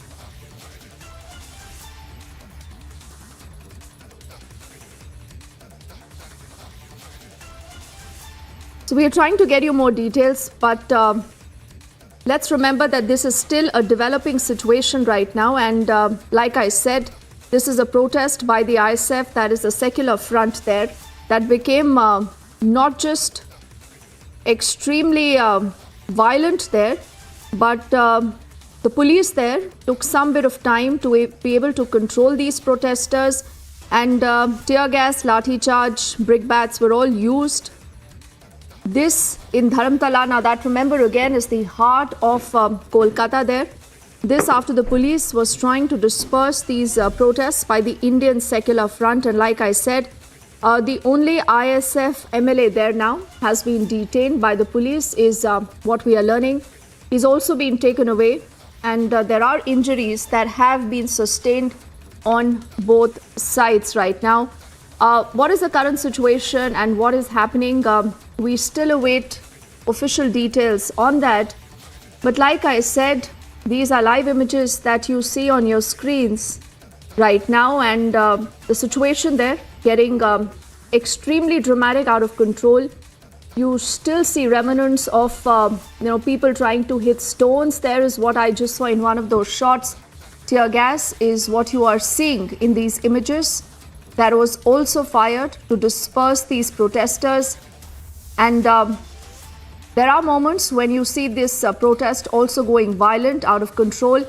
And because of these massive protests that did break out earlier in Kolkata, the police there resorting to lathi charge, and a lot of high drama is what we've seen. Niranjan, what more do we know of what happened? What were these protests about? Well, we're picking up details from our, sister channel, Republic Bangla. And Republic Bangla is reporting the story live. And as I'm picking up the story, just to tell you, this is a clash between the ISF and the Trinamool Congress is what we are picking up. And this was a clash that took place earlier. And this was a clash of the ISF and Trinamool in Bhangar earlier. And this is the background of it. 3 were arrested, 4 people were injured on both sides in South 24 Parganas. The clash between these 2, ISF and Trinamool, resulted in several injuries on both sides. And we are waiting for more details. This is a background of what happened earlier. And further details now coming in that, this fight really started on who put up the party flag. And once it reached a particular location, there was some sort of violence. 3 people from both sides were injured in the clash. 4 people were arrested. And these are some of the details we're picking up from what happened earlier. And this is a protest now that you're seeing in Kolkata. What we will do is, we will also wait for someone from the Republic Bangla team to come in, because I want to verify the details with you, because it's very important right now for us to be very factual in what we are reporting. So I can't stick my neck out and give out more details of that. So I'm just sticking to what we know. And I'm saying that the police have cracked down on protesters in Kolkata. And as we speak, these are the live pictures coming in. Yes, Niranjan, I'm told Sukhendu is also joining us on the broadcast from Republic Bangla. So let's take this across to him. Sukhendu, what more do we know about these protests? What really has happened? What more can you tell us?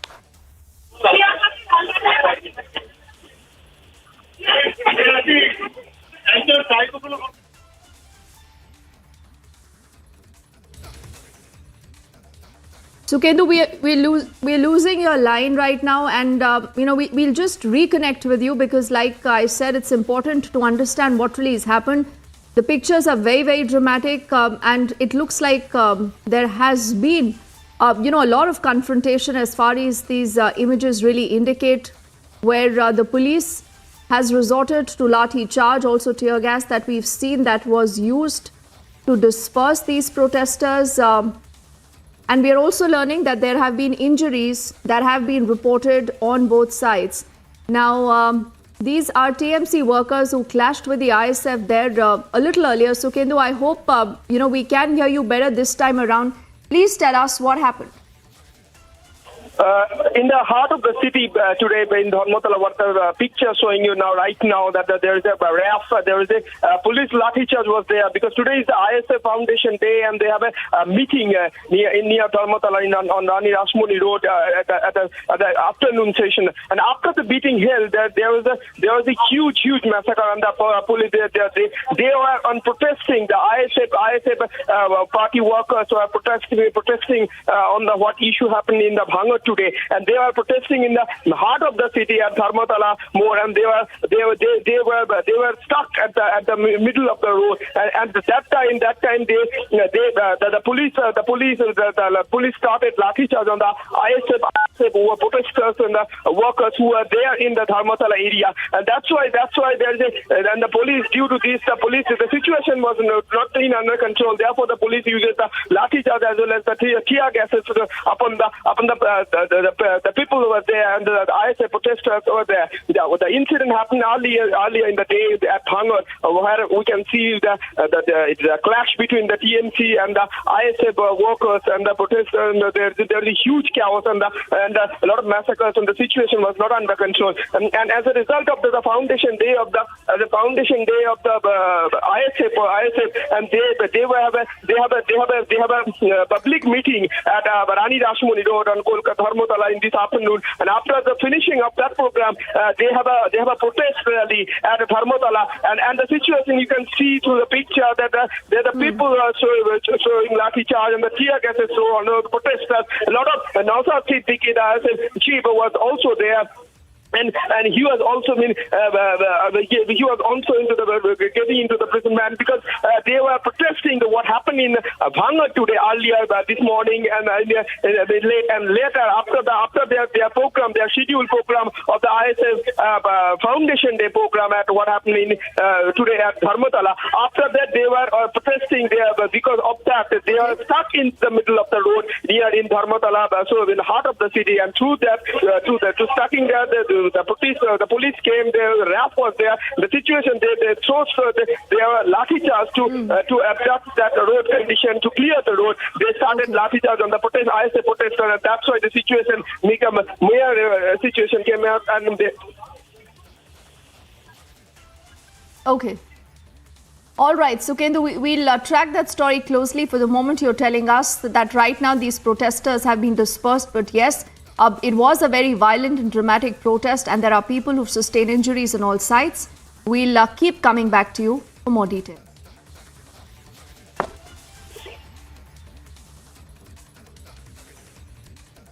And from that big story to the other big story. In fact, it's a big Republic campaign, a campaign that becomes stronger, but a campaign that we haven't forgotten.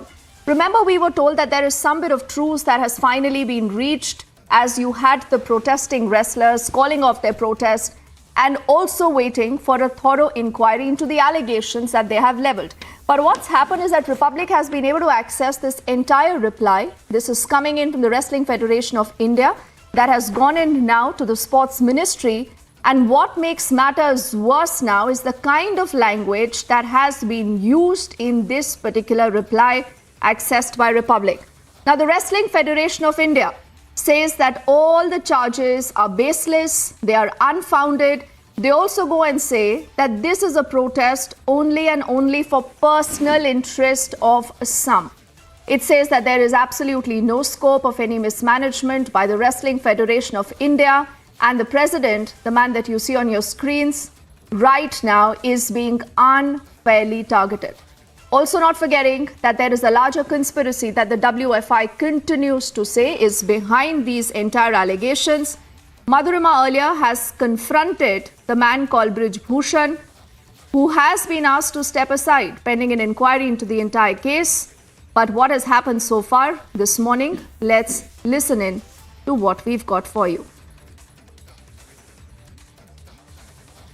पद से नहीं हटे हैं वो, सिर्फ president की जो भी पावर हैं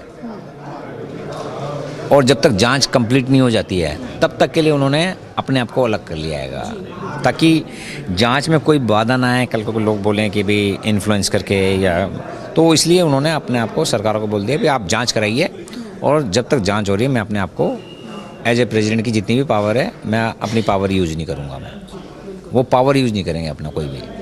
क्या कल की मीटिंग में वो रहेंगे? देखिए कल की मीटिंग की क्योंकि उन्होंने बता दिया कि जी मैं अलग हूँ और रात में ही कराया, तो कल की मीटिंग में वो एज ए प्रिजाइड ओवर नहीं करेंगे कल की मीटिंग में, क्योंकि जितनी भी जनरल काउंसिल की मीटिंग होती है वो सारी की सारी under the chairmanship of the president होती है। लेकिन क्योंकि उन्होंने बोल दिया कि मैं पावर यूज़ नहीं करूंगा अपनी एज ए प्रेसिडेंट की, तो इसलिए वो अध्यक्षता नहीं करेंगे कल की मीटिंग में। हाँ, लेकिन ये नहीं भाग मतलब कि देखिए कहीं साइन नहीं करेंगे एज ए प्रेसिडेंट ना हो, लेकिन अपनी बात रखने के लिए आ सकते हैं कि मैंने ये कर दिया है, फिर आप मीटिंग कंटिन्यू करें और मीटिंग फिर प्रेजाइड ओवर करेंगे सेक्रेटरी जनरल। तो कल का क्या एजेंडा रहेगा? क्योंकि पहले तो यही बताया जा रहा था कि सबसे पहले तो ये सारे एलिगेशंस ही मेन एजेंडा रहेंगे, लेकिन अब कल का क्या एजेंडा रहेगा? देखिए एजेंडा तो वही हैगा, एजेंडा थोड़ी चेंज होगा। एजेंडा तो हमने सर्कुलेट कर रखा है और जो भी इमरजेंसी मीटिंग है उसमें जो एलिगेशंस लगे हैं वो जो कहते हैं जी फाइनेंशियल इरेगुलरिटीज़ हो रही हैं, क्योंकि पूरी फेडरेशन को भंग करने के लिए डिसॉल्व करने के लिए डिमांड करी उन्होंने,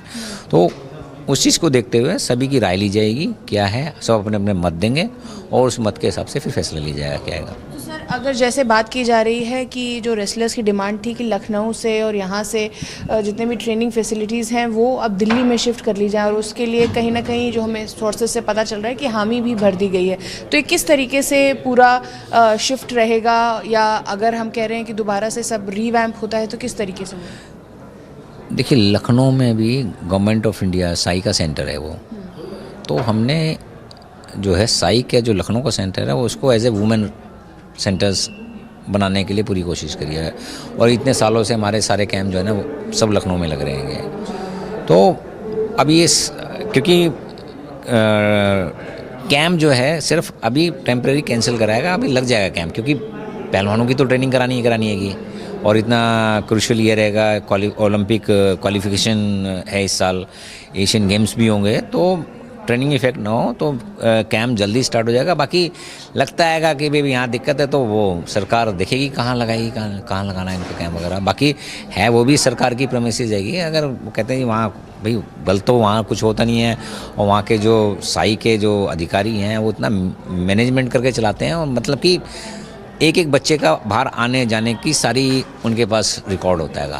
सर, जैसे आपने बोला कि कल का एजेंडा ये रहेगा, क्योंकि पूरा डीबंक करने की बात कर रहे हैं, दोबारा से एक तरीके से रिफर्निश करने की बात कर रहे हैं फेडरेशन को, तो किस तरीके के डिस्कशंस होंगे कल कि आगे किस तरीके से बढ़ा जाए, आगे के डिसीजंस किस तरीके से लिए जाएं, क्योंकि खिलाड़ियों को बिना इफेक्ट किए ये ट्रांसमिशन होना चाहिए। देखिए, इस प्रकरण से कहीं ना कहीं थोड़ा सा इफेक्ट तो पड़ा है, कुश्ती पे भी इफेक्ट पड़ाएगा, लेकिन इसको जल्दी उबार लिया जाएगा कल की मीटिंग डिस्कस करके। और जहाँ तक खिलाड़ी की बात है, खिलाड़ी अपने ही ये देश की शान है। अगर लगता है अभी उनको महसूस होता है कि हमारे से कोई गलती हुई है, क्योंकि मुझे लगता है कि ऑल ऑफ सडन ऐसे एलिगेशन लगाना मेरी समझ से ही बाहर आएगी।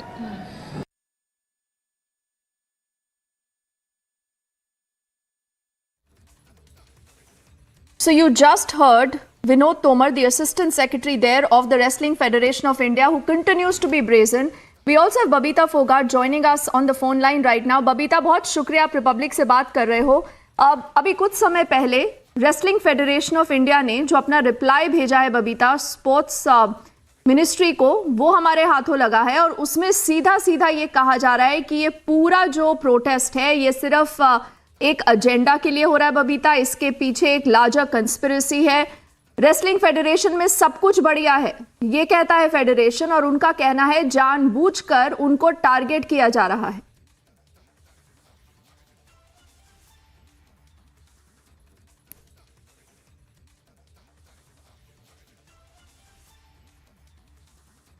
I think we've just lost that phone line, but we'll try to reconnect with her.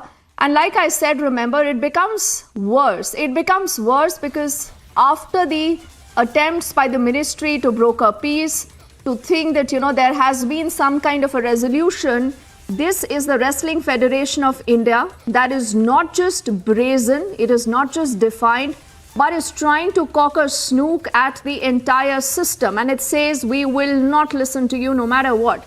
Let's also get in Tanisha, who's also tracking the story, and she's also joining us live right now. Tanisha, we are trying to still connect with Babita Fogart or Vinesh or anyone else to essentially understand what they would want to say to this response by the Wrestling Federation of India. But I think, Tanisha, this is disturbing at multiple levels, because this really tells you that the Wrestling Federation of India obviously is not in the favor of any justice for these wrestlers. And can we really trust them now to allow an independent investigation?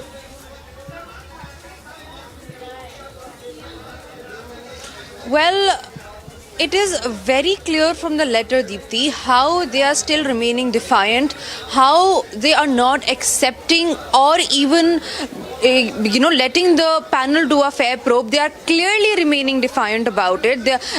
In the first go as well, when you see the start of the letter, they have called the attempt of alleging, of putting all of these allegations of sexual harassment, mental torture and corruption malicious and baseless. They have also gone on to say how it is an agenda. It is an agenda by the media protesters. Now they've called them media protesters, and they're saying the Wrestling Federation has gone out to call them media protesters. And look at the audacity, Deepthi.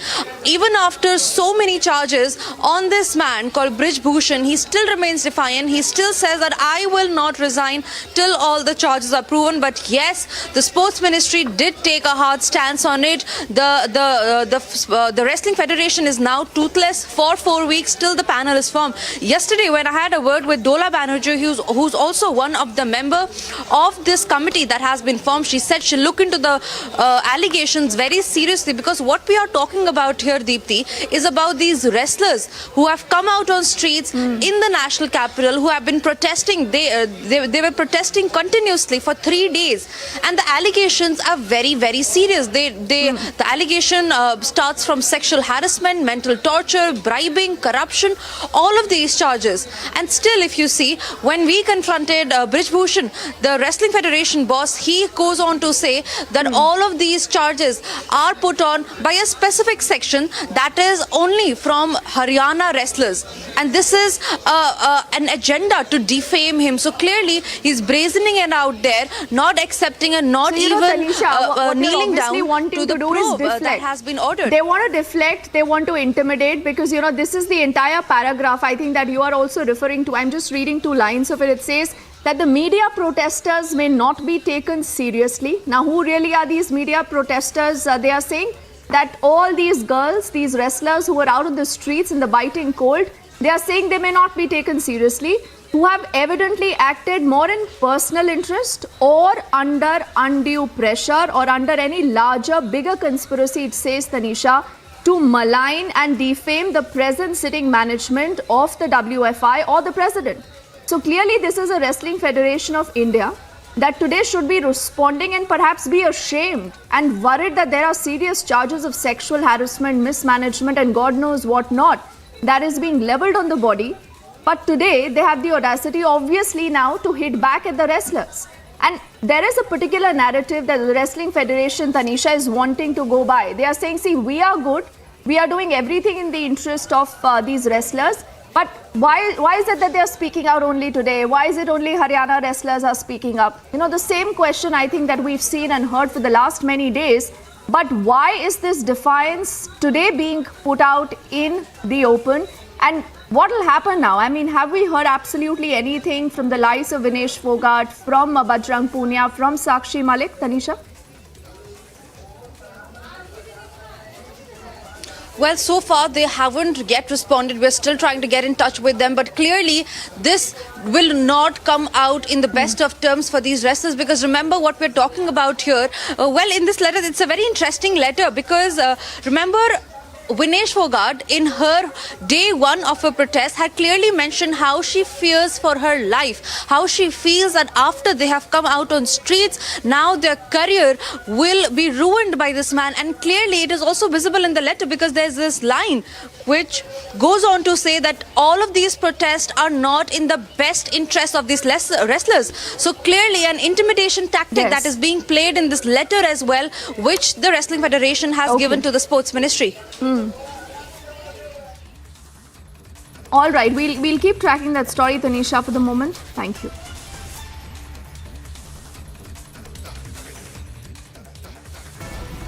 The Kerala High Court has given anticipatory bail to R.B. Srikumar along with other 4 accused in a case connected with the alleged conspiracy to harm a former ISRO scientist Nambi Narayan in connection with the 1994 ISRO spy case. The Kerala High Court has stated that the CBI has been unable to provide prima facie evidence to prove that the accused had committed the offence as claimed by the CBI.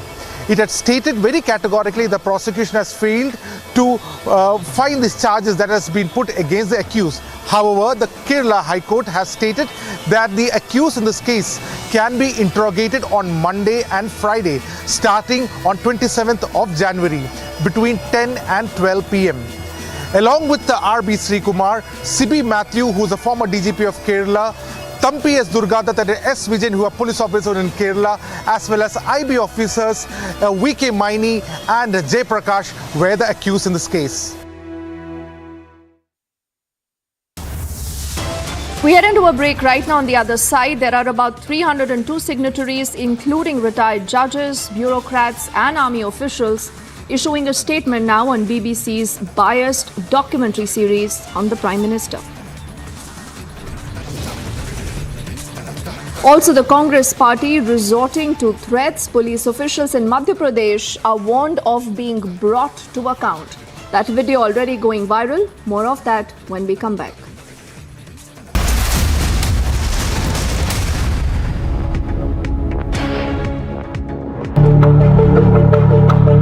Several Lebanese reformist legislators continue a sit-in inside Parliament building for a second day.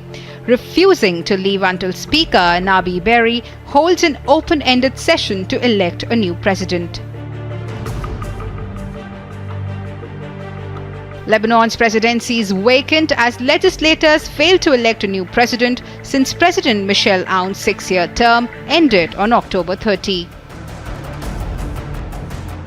The worsening political paralysis has left Lebanon not only without a president, but also with only a caretaker government,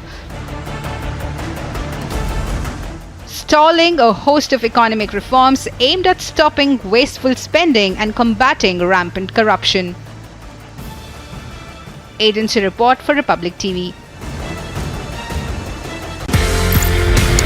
We've got an iconic policeman on our show. आपका police का सफर बड़ा iconic है। मैं आपसे ये पूछना चाहता हूँ सर, आपका सफर कैसे शुरू हुआ? Why did you choose to join the IPS? मैंने तो तैयारी की थी पूरे इंडियन एडमिनिस्ट्रेटिव सर्विस के लिए, पर कुछ संयोग ऐसा हुआ कि 2 पर्चे देने के बाद मेरे आंख में कुछ समस्या हो गई। इलाहाबाद में आई स्पेशलिस्ट जो सबसे अच्छे थे, उन्होंने इलाज किया, पर उनके पूरे इलाज के बावजूद मेरी आंख ऐसी नहीं हो पाई कि मैं इम्तहान में बैठ सकूँ। और 3 कंपल्सरी और 2 पर्चों के आधार पर मेरा जब रिजल्ट आया तो मैंने देखा कि मैं IPS में मैं नंबर 1 पोजीशन पे हूँ। इस तरह से IPS में मेरा सिलेक्शन, आप मुझे एक्सीडेंटल पुलिस ऑफिसर भी कह सकते हैं। Ukraine's President Volodymyr Zelensky met with US Senators Lindsey Graham, Richard Blumenthal and Sheldon Whitehouse, who are visiting Kiev. Reports suggest among the topics discussed was the recognition of PMC Wagner as a terrorist organization, referring to the Russian private military company that has been aiding Russia's military in its ongoing invasion of Ukraine. Again, I just want to repeat thanks to parties for such big help, support, and President Biden, Congress, and for today on Rammstein. I had speech there, and on Rammstein.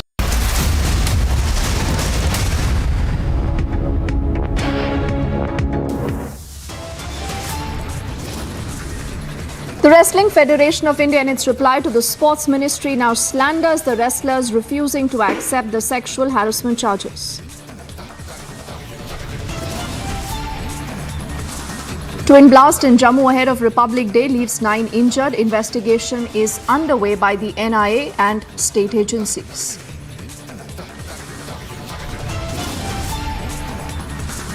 "302 signatories, including retired judges, bureaucrats and army officials, issue a statement on BBC's biased documentary series on the Prime Minister.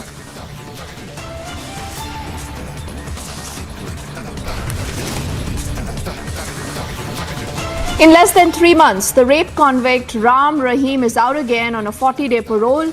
The question we ask, isn't he now mocking the entire system? NI charge sheet in the Praveen Netaru case reveals how the PFI was raising a killer squad to achieve its mission 2047. And the Congress now resorting to threats. Police officials in Madhya Pradesh are warned of being brought to account.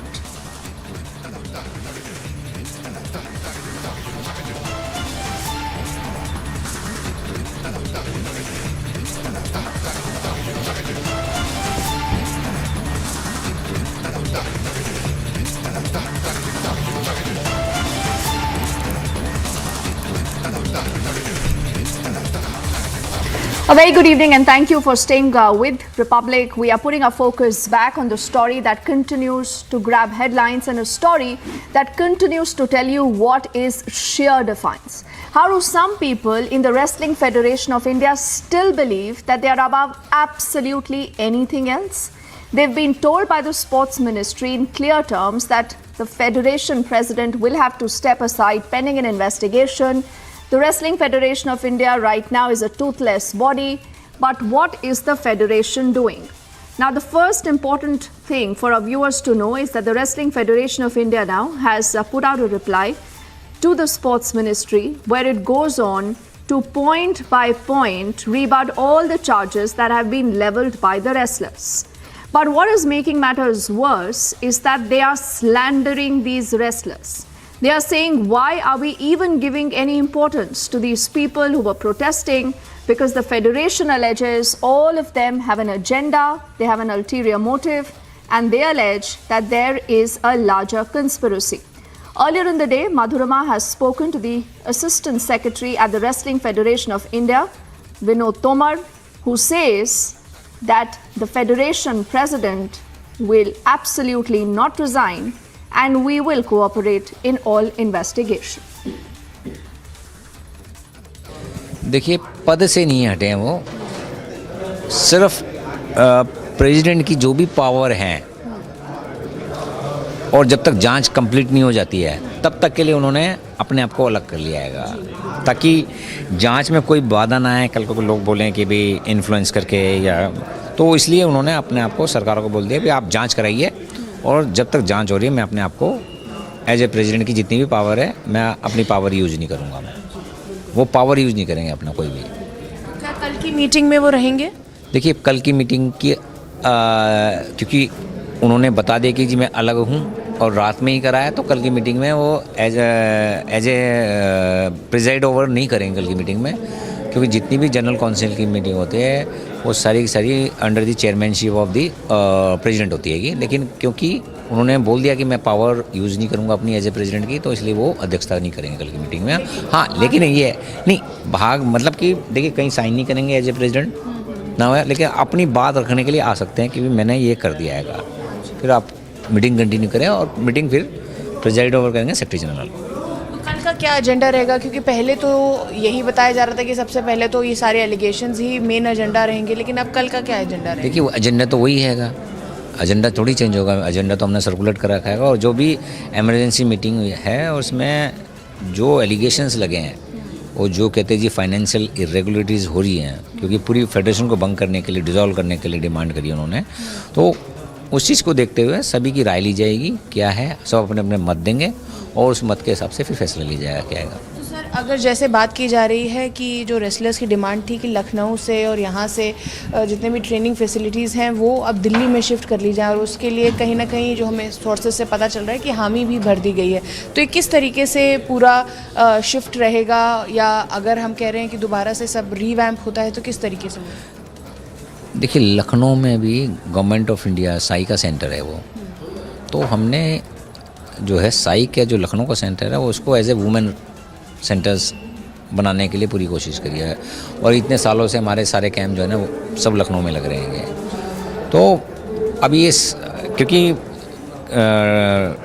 Camp जो है सिर्फ अभी temporary cancel कराएगा, अभी लग जाएगा camp, क्योंकि पहलवानों की तो ट्रेनिंग करानी है और इतना क्रूशियल ईयर रहेगा, ओलंपिक क्वालिफिकेशन है इस साल, एशियन गेम्स भी होंगे, तो ट्रेनिंग इफेक्ट ना हो तो कैंप जल्दी स्टार्ट हो जाएगा। बाकी लगता है कि भाई यहाँ दिक्कत है तो वो सरकार देखेगी कहाँ लगाएगी, कहाँ लगाना है इनको कैंप वगैरह, बाकी है वो भी सरकार की प्रेमिसेस जाएगी। अगर वो कहते हैं वहाँ भाई गलत तो वहाँ कुछ होता नहीं है, और वहाँ के जो साई के जो अधिकारी हैं वो इतना मैनेजमेंट करके चलाते हैं, और मतलब कि एक बच्चे का बाहर आने जाने की सारी उनके पास रिकॉर्ड होता है। सर, जैसे आपने बोला कि कल का एजेंडा ये रहेगा, क्योंकि पूरा डीबंक करने की बात कर रहे हैं, दोबारा से एक तरीके से रिफर्निश करने की बात कर रहे हैं फेडरेशन को, तो किस तरीके के डिस्कशंस होंगे कल कि आगे किस तरीके से बढ़ा जाए, आगे के डिसीजंस किस तरीके से लिए जाएं, क्योंकि खिलाड़ियों को बिना इफेक्ट किए ये ट्रांसमिशन होना चाहिए?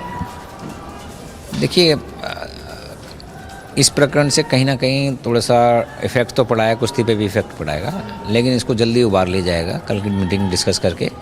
और जहाँ तक खिलाड़ी की बात है, खिलाड़ी अपने ही ये देश की शान है, अगर लगता है अभी उनको महसूस होता है कि हमारे से कोई गलती हुई है, क्योंकि मुझे लगता है कि ऑल ऑफ सडन ऐसे एलिगेशन लगाना मेरी समझ से ही बाहर आएगी। And Dipti continues to stay with us. Dipti, you know, one of the striking aspects of this letter, and it's bizarre, beats us, because even after the sports ministry has intervened, which effectively means the government of India has intervened to ensure that he steps aside, it's defunct. They are in their letter, Dipti, talking about why just one state. They're saying they're from a particular region, particular state. So this attempt to sort of isolate these wrestlers and ignore their complaint and brazen it out, it's not going down well. Oh, absolutely. And why should, a Wrestling Federation of India be allowed to draw this wedge? Because, when they win medals, when they win laurels for the country, it is for the country. You don't say a girl from Haryana, an athlete from Haryana or from a particular state has won laurels. That is the moot point. And I think what is even worse, Niranjan, in this entire copy that runs into about 8 pages that has been accessed by Republic, and I'm just holding the first page here for our viewers, and we'll also try to put this out on our screens in a bit so that you can actually read through this, and also on republicworld.com. The problem is that when there are charges of sexual harassment being leveled on the top boss of the Wrestling Federation of India, the least that can be done is the Federation will say that these are very serious charges and we will investigate that. But look at what they've said, Niranjan. They say that this is baseless. This is unfounded. There is absolutely no need then to investigate the entire case. Then they go on to say that these media protesters may not be taken seriously. So you malign them, you call them names, you try to drive a wedge by saying that why is it that athletes from a particular state only have begun to speak up, trying to say that, you're obviously targeting them, you're intimidating them, because there is a line, Niranjan, where it goes on to say, and I'm just trying to read that line, it says, it would also be worth drawing attention that even the next election for the management of the Federation is due in near future of the year 2023, and all such reasons and the facts relating to the aforesaid evidently points that the protest is not in the best interest of the wrestlers. So it is trying to tell the wrestlers that be warned, because we are all powerful. No one can, touch us. And you've seen the defiance, you've seen the body language of Brij Bhushan. Again and again, that tells you that in spite of the fact that you have the Union Sports Ministry intervening, Anurag Thakur there holding back-to-back meetings, spending so much of time trying to get, a resolution in sight. And he was successful because he mediated, and you had these wrestlers calling off the protest, Niranjan. But now we should know, and we should try speaking to them to find out how would their response be to this absolutely, I should say shameful conduct by the Wrestling Federation of India, who says that the protesters there are only there to malign and bring down the Wrestling Federation of India president. Yes, absolutely. And I mean, despite everything that we've seen, for them to send a report like this, I think tells you what's going to happen next. Dipti, at this point, I'll thank you for being with us. And Dipti's been following this story very closely. We've been on Republic, campaigning for our wrestlers, campaigning for our champions. They've been fighting the WFI management, perhaps just for this. In fact, at some point, Dipti, before I let you go, if you're still there, okay, if you're still there, Dipti, are you there? Okay. Yeah, they say that there's an election coming up. There's an election coming up is what they say. So, they're trying to sort of, it's become completely political now. Is that the sense that you're getting as well? They say Haryana, they say elections are coming up, and they talk about corporates. They somewhere use the word corporate as well. So I think this is going in that direction.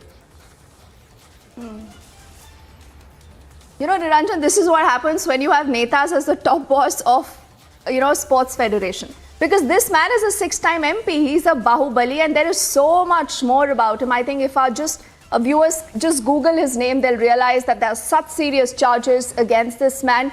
But, that aside, like I said, the entire gravity of, these Olympic medalists, these are very, very decorated athletes. These are, not just anyone, not any single girl who's come out today and alleging sexual harassment. These are the top athletes of the country who won laurels for us, who should have been on the mat. And I really hope and pray that they again are not forced to come out on the streets, because it's important they concentrate on the sports. But right now what is needed is, I think, at least a statement from the sports ministry or someone, or even an IOA. PT Usha right now is heading that body, Niranjan. But like I said, when you have netas who head sporting bodies and they believe that it's only because of us. I was watching Arnab's show last night, and you had a lot of people, especially who are a part of the administrative circle, who are saying ki hamari wajah se itne medals aate hain.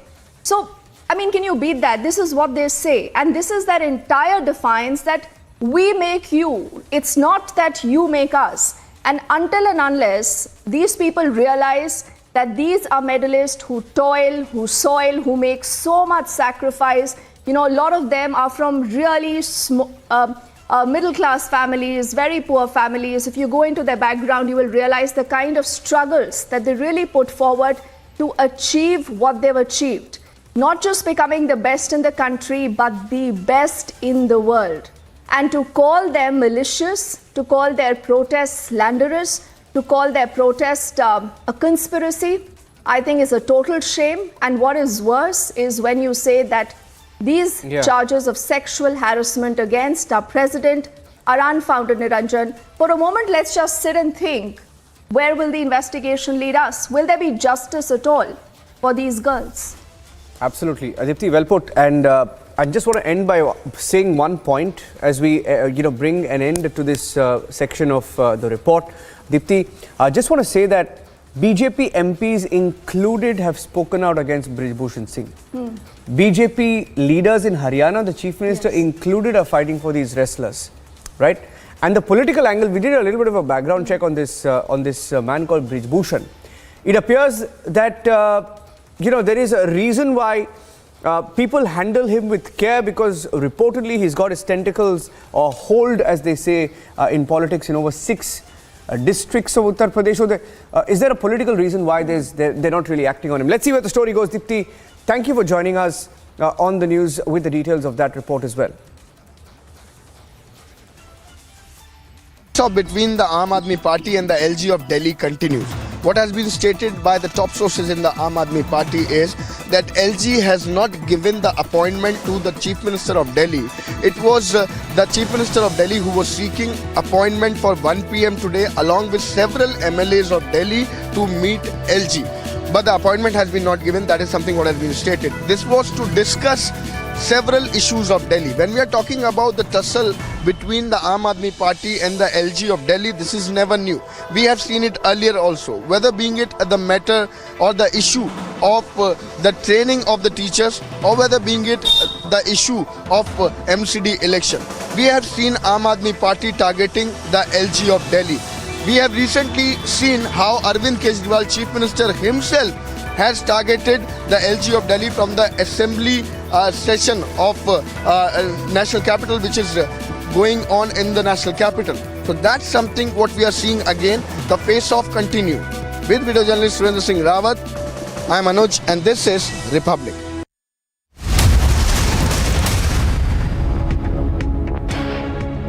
QS and THE, the world's foremost university rankings organizations, have ranked Amity amongst the top 3% universities globally, making it among the very few Indian universities to be included in both rankings.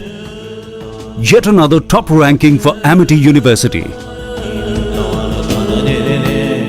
Ukraine's President Volodymyr Zelensky met with US Senators Lindsey Graham, Richard Blumenthal and Sheldon Whitehouse, who are visiting Kiev. Reports suggest among the topics discussed was the recognition of PMC Wagner as a terrorist organization, referring to the Russian private military company that has been aiding Russia's military in its ongoing invasion of Ukraine. Again, I just want to repeat thanks to parties for such big help, support, and President Biden, Congress, and for today on Rammstein, I had speech there, and on Rammstein, so Secretary Austin just presented the next package, this package, the last one, $2.5 billion of new ammunition, which are very important for us. The meeting came as defense officials met in the US Rammstein army base in Germany, where Zelensky called for additional military aid for his country. Agency report for Republic TV. Several Lebanese reformist legislators continue a sit-in inside Parliament building for a second day, refusing to leave until Speaker Nabi Berri holds an open-ended session to elect a new president. Lebanon's presidency is vacant as legislators failed to elect a new president since President Michel Aoun's 6-year term ended on October 30. The worsening political paralysis has left Lebanon not only without a president, but also with only a caretaker government, stalling a host of economic reforms aimed at stopping wasteful spending and combating rampant corruption. Agency report for Republic TV. We've got an iconic policeman on our show. आपका police का सफर बड़ा iconic है। मैं आपसे ये पूछना चाहता हूँ सर, आपका सफर कैसे शुरू हुआ? Why did you choose to join the IPS? मैंने तो तैयारी की थी पूरे इंडियन एडमिनिस्ट्रेटिव सर्विस के लिए, पर कुछ संयोग ऐसा हुआ कि 2 पर्चे देने के बाद मेरे आंख में आप पहुंचते हैं सीमा सुरक्षा बल सर।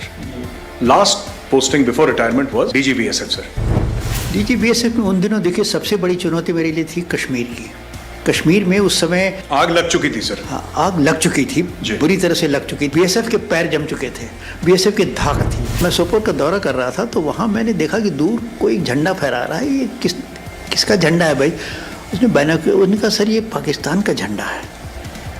मेरे तो सुनते बदन में आग लग गई कि पाकिस्तान का झंडा मेरे आँख के सामने फहरा रहा है हिंदुस्तान की ज़मीन पर। ये हो कैसे सकता है? I want that this place should be attacked, the Mujahideen should be dislodged and the flag has to be taken off.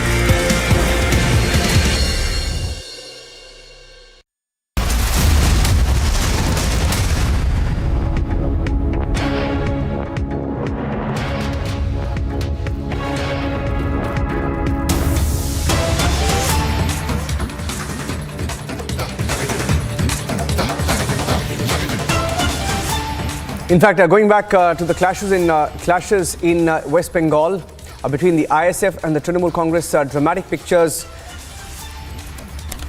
of the protests. There have been clashes. We are going live to our team in Republic Bangla. In fact, the Republic Bangla reporters have also been targeted.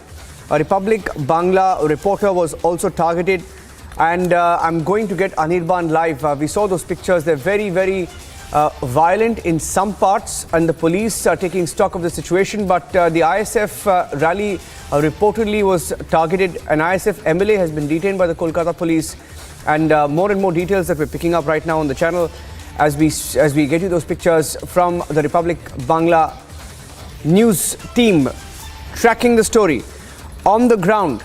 And our correspondent Madhu Kalpita has been targeted.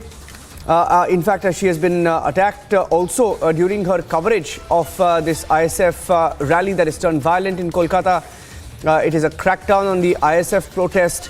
It appears that there was a clash between the ISF and the TMC, after which the ISF protesters were dispersed, and complete sort of a chaotic situation that's now panning out in Kolkata over the ISF event. I'm going to go across to the Republic Bangla team. Anirban will be joining us in just a while, and from reports that have been coming in earlier, we are looking at the visuals on your screen of what unfolded. Trinamool Congress and the Indian Secular Front, or the ISF, clashed in Bangar area.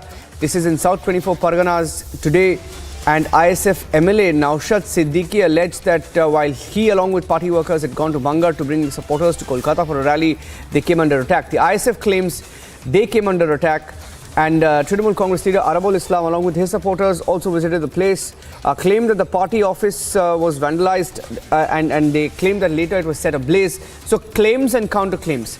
Trinamool Congress and the ISF staged protest here in Bengal, and meanwhile, speaking to the media, it appears that the TMC has been blamed by the ISF. The ISF claims that they have been targeted, and the police are on the spot. Siddiqui, this is Naushad Siddiqui of the ISF, also saying that there was an attempt to foment trouble and target ISF supporters. He also said that after reaching Kolkata, the future course of action will be taken. So there were visuals as well from earlier today that we saw of the clashes between both sides, and the police having to intervene, the Rapid Action Force there in West Bengal intervening. And in 2021, the ISF, politically speaking, in 2021, the ISF had contested the West Bengal Assembly election. They were in alliance with the CPM and the Congress party, and they have one single MLA, one single seat that they managed to win. They won one seat with the CPM-led alliance, and clashes now being reported in Kolkata as an ISF rally was progressing. So a very, very tense situation. A lot of people had gathered there. Situation for now seems to be under control, but the Republic Bangla team has also been targeted. and we should be able to get the Republic Bangla team live in just a few moments. Just waiting for that. And while we do that, also telling our viewers that the background to this incident, also details of which we are picking up right now. Background is that it all started as the rally was progressing. Just to tell our viewers a little bit about what was happening here. ISF and the Trinamool Congress clashed over what seems to be a party flag hoisting incident.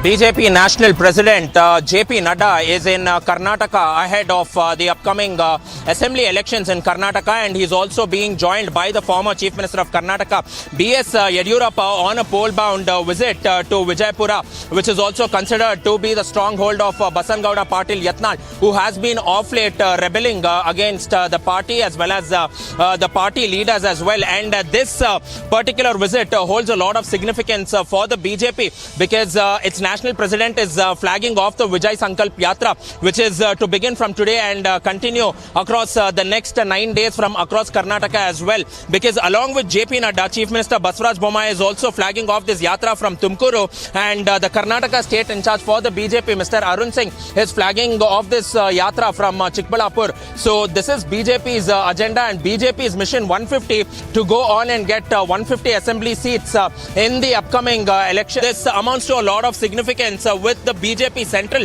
top leadership coming to Karnataka ahead of the elections in the state. And getting you the details of the Jammu twin blast this morning between 10:47, 10 to 15 minutes apart. Around 11, there was a second blast. Republic TV was reporting the story live. There are videos that have emerged that show how after the first blast, when people gathered to take a look at what had happened, a second blast took place. A very disturbing trend in Jammu. Take a look at this.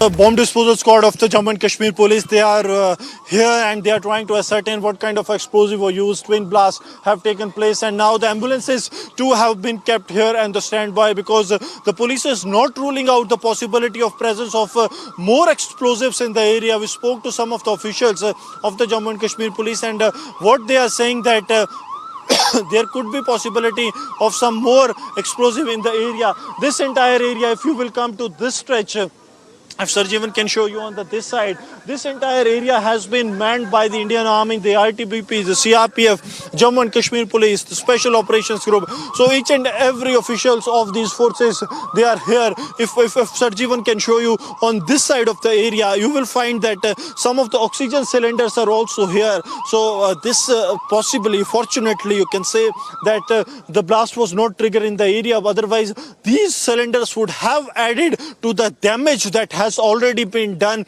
by these twin blasts. 6 people have got injured. Now more and more officials of the Jammu and Kashmir police, they are also arriving here at the spot, trying to ascertain what has transpired. They are not saying that not in a position to comment what kind of blast it was, but the modus operandi is same, almost same what transpired in Udhampur on 28th and 29th of September, and also on 1st and 2nd of January in the Dangri village of the Rajouri. So all the officials, what they are saying, the senior officials, that we are yet to ascertain what kind of explosive it was, but twin blast taking place in the heart of the city is something really very concerning, because we have seen that on 26th of January, that is on the Republic Day, the entire Jammu and Kashmir was put on alert already, and the officials, what they say, that they were of the view that the terror groups might try to carry out something this kind of a terror act, and that is why they some more and more teams of the, so these are the teams of the bomb disposal squad as well as the crime unit of the Jammu and Kashmir police that has. I'll request Sir Jeevan to show this way that the teams are heading towards the side. We've got an iconic policeman on our show. आपका police का सफर बड़ा iconic है। मैं आपसे ये पूछना चाहता हूँ सर, आपका सफर कैसे शुरू हुआ? Why did you choose to join the IPS? मैंने तो तैयारी की थी पूरे इंडियन एडमिनिस्ट्रेटिव सर्विस के लिए, पर कुछ संयोग ऐसा हुआ कि 2 पर्चे देने के बाद मेरे आंख में कुछ समस्या हो गई। इलाहाबाद में आई स्पेशलिस्ट जो सबसे अच्छे थे, उन्होंने इलाज किया, पर उनके पूरे इलाज के बावजूद मेरी आंख ऐसी नहीं हो पाई कि मैं इम्तहान में बैठ सकूँ। और 3 कंपल्सरी और 2 पर्चों के आधार पर मेरा जब रिजल्ट आया तो मैंने देखा कि मैं IPS में मैं नंबर 1 पोजीशन पे हूँ। इस तरह से IPS में मेरा सिलेक्शन, आप मुझे एक्सीडेंटल पुलिस ऑफिसर भी कह सकते हैं।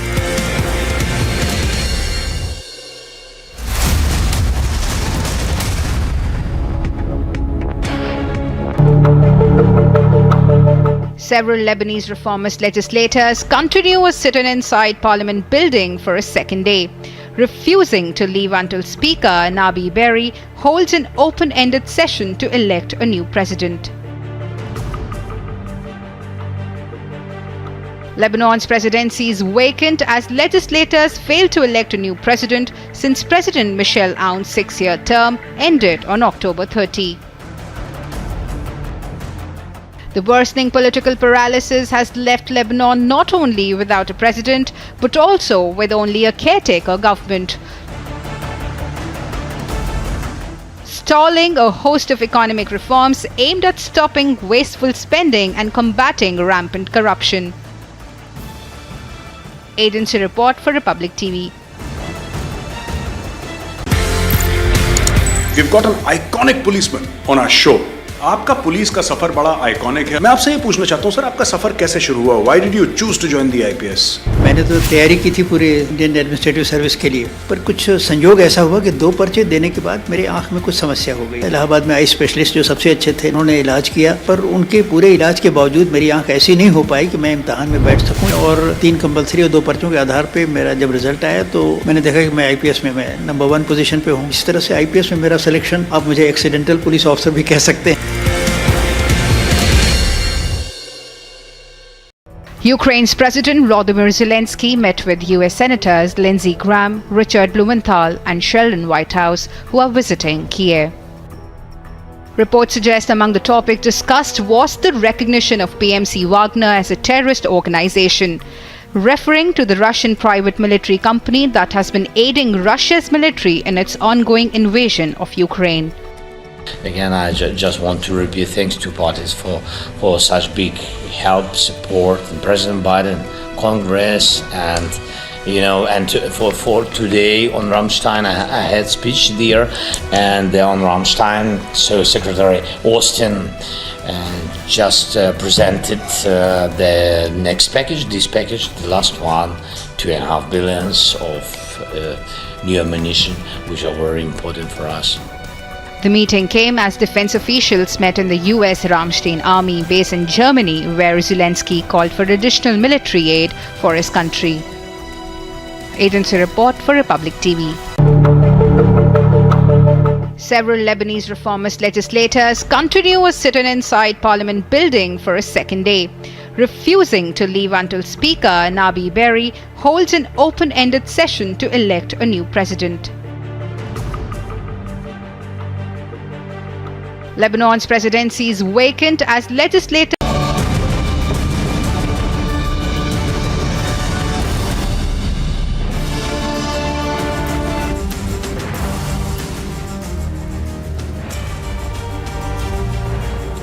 Thank you for joining us on Republic TV at 6 p.m. You're watching This Is Exclusive, getting in exclusive pictures.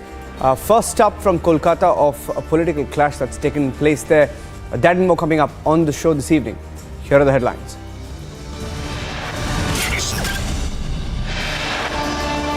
"302 signatories, including retired judges, bureaucrats, army officials, issue a statement on BBC's biased docu-series on the Prime Minister."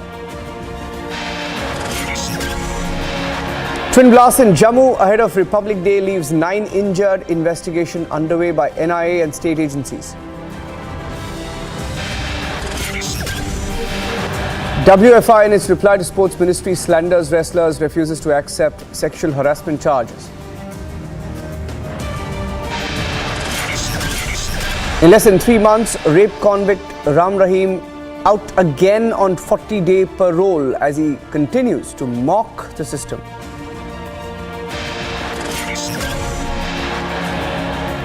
Vadra Congress now resorting to threats. Police officials in Madhya Pradesh warned by the Congress party of being brought to account if and when they come to power.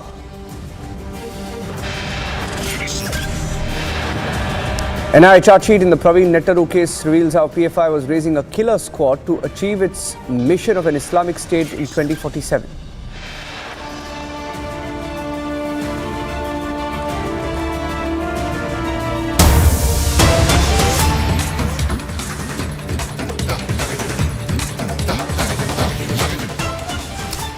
And getting in these pictures of the situation in Kolkata, where clashes took place between ISF and the Trinamool Congress.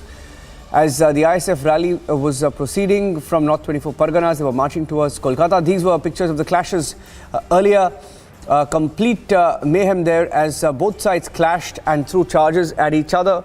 And ISF and Trinamool Congress, both sides, both parties clashed. And later the police had to intervene, and the march was blocked. It appears the march was stopped, and one of the ISF top leaders has been arrested. Naushad Siddiqui reportedly has been arrested or taken into custody. This is what we're picking up, or detained from Kolkata. And the police there having to intervene. I'll go across to Bisaka as well with details. Bisaka, why don't you tell us what happened here, Bisaka? Actually, the siege started at Bhangur, that is in North 24 Parganas in West Bengal. And as you know, that ISF marks its special day today. So they had a program, and by that time they were observing the program, their scheduled program. They had a severe clash between Trinamool Congress and ISF, and after that they were moving. Their only MLA, Naushad Siddiqui, and his team was moving to Kolkata at Dharmatala. And when they were moving, their car, especially Naushad Siddiqui, the MLA's car was hit with some stones, and stones were pelted. So at that time, he said that I'm going to Kolkata, I'm going to observe the program, and then if somebody tries to kill me, they can come forward, but I won't be resolving my scheduled program. And then he went to Dharmatala, and after that, by that time, he was moving to Kolkata. Arabul Islam, the Trinamool leader in Bhangur, he was protesting against ISF and, of course, especially against Naushad Siddiqui and his brother, Pirzada Abbas Siddiqui. They were having a protest against ISF. And by that time, he was saying that his only demand was he wanted the arrest of Naushad Siddiqui, because as they were alleging that TMC or party office of 3 TMC party offices were having some problem, were damaged by ISF workers. So they demanded the arrest of Naushad Siddiqui, and by that time Naushad Siddiqui came to Dharmatala in Kolkata. They were having their party program, and as per schedule, when he was on the dais, he was addressing his people. But the Kolkata police, they came and they just dragged Naushad Siddiqui out from the dais, and amidst all his workers, party workers, he was taken and he was actually dragged to the prison van. And after that, there was a lathi charge, because there was a huge scuffle between police and the ISF workers. After that, the police took him to Lal Bazar, and by that time, the ISF workers was out of control. The police had to charge. They had to make a lathi charge, and they were constantly charging tear gas shells. And at that time, a huge area from Dharmatala, Y Channel to Park Street, the huge area, the huge roadside area, and everywhere it was just like a war situation out there between the ISF workers and the Kolkata police. It was a huge scuffle, and the transport, everything was suspended. So now it is there is little bit of transport movement right now, but this is the position right now we are having. There is one scene in Bhangur, that is in North 24 Pargana, where the situation started from, and the second scene that took place in Kolkata, and now Bhangur, where it started from. The Bhangur is equally it is having equal problems, and there is a huge deployment of police, special forces everywhere. There is some special forces deployed to maintain peace and lawfulness, so that nothing weird happens again. So everything is under control. But this entire situation before the panchayat election is going to be aggravated much more, as the politicians are, they are thinking that it is not going to stop here only. It will have more impactful, some more impact in coming days. Okay, thank you for that. In fact, Bisaka, breaking down the details of what happened there between both the ISF and the Trinamool Congress. ISF claiming that they were targeted by the Trinamool Congress as their rally progressed, as their march progressed. And there is some more breaking news update now coming in. I'd like to thank you, Bisaka, for at this point keeping a close track on the situation.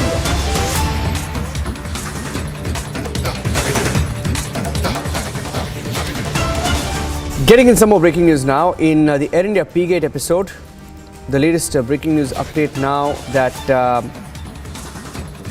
it appears Shankar Mishra, the accused, has been sent to further judicial custody. The judicial custody has been extended for the next 14 days, which means he will continue to remain in judicial custody till the 4th of February.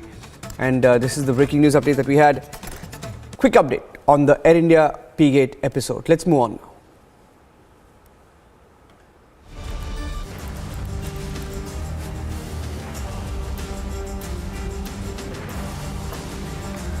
The centre has ordered the blocking of YouTube videos which published the first episode of the BBC documentary of Prime Minister Modi. Sources said this evening, adding that Twitter has also been asked to block over 50 tweets containing links to those YouTube videos. Now, this comes amid controversy over the documentary, which the Ministry of External Affairs has termed a propaganda piece. Let me go across straight to Abhishek. Abhishek, the fact that the government has now intervened and has asked for these links to be blocked shows that the government is in no mood to tolerate the BBC's propaganda this time.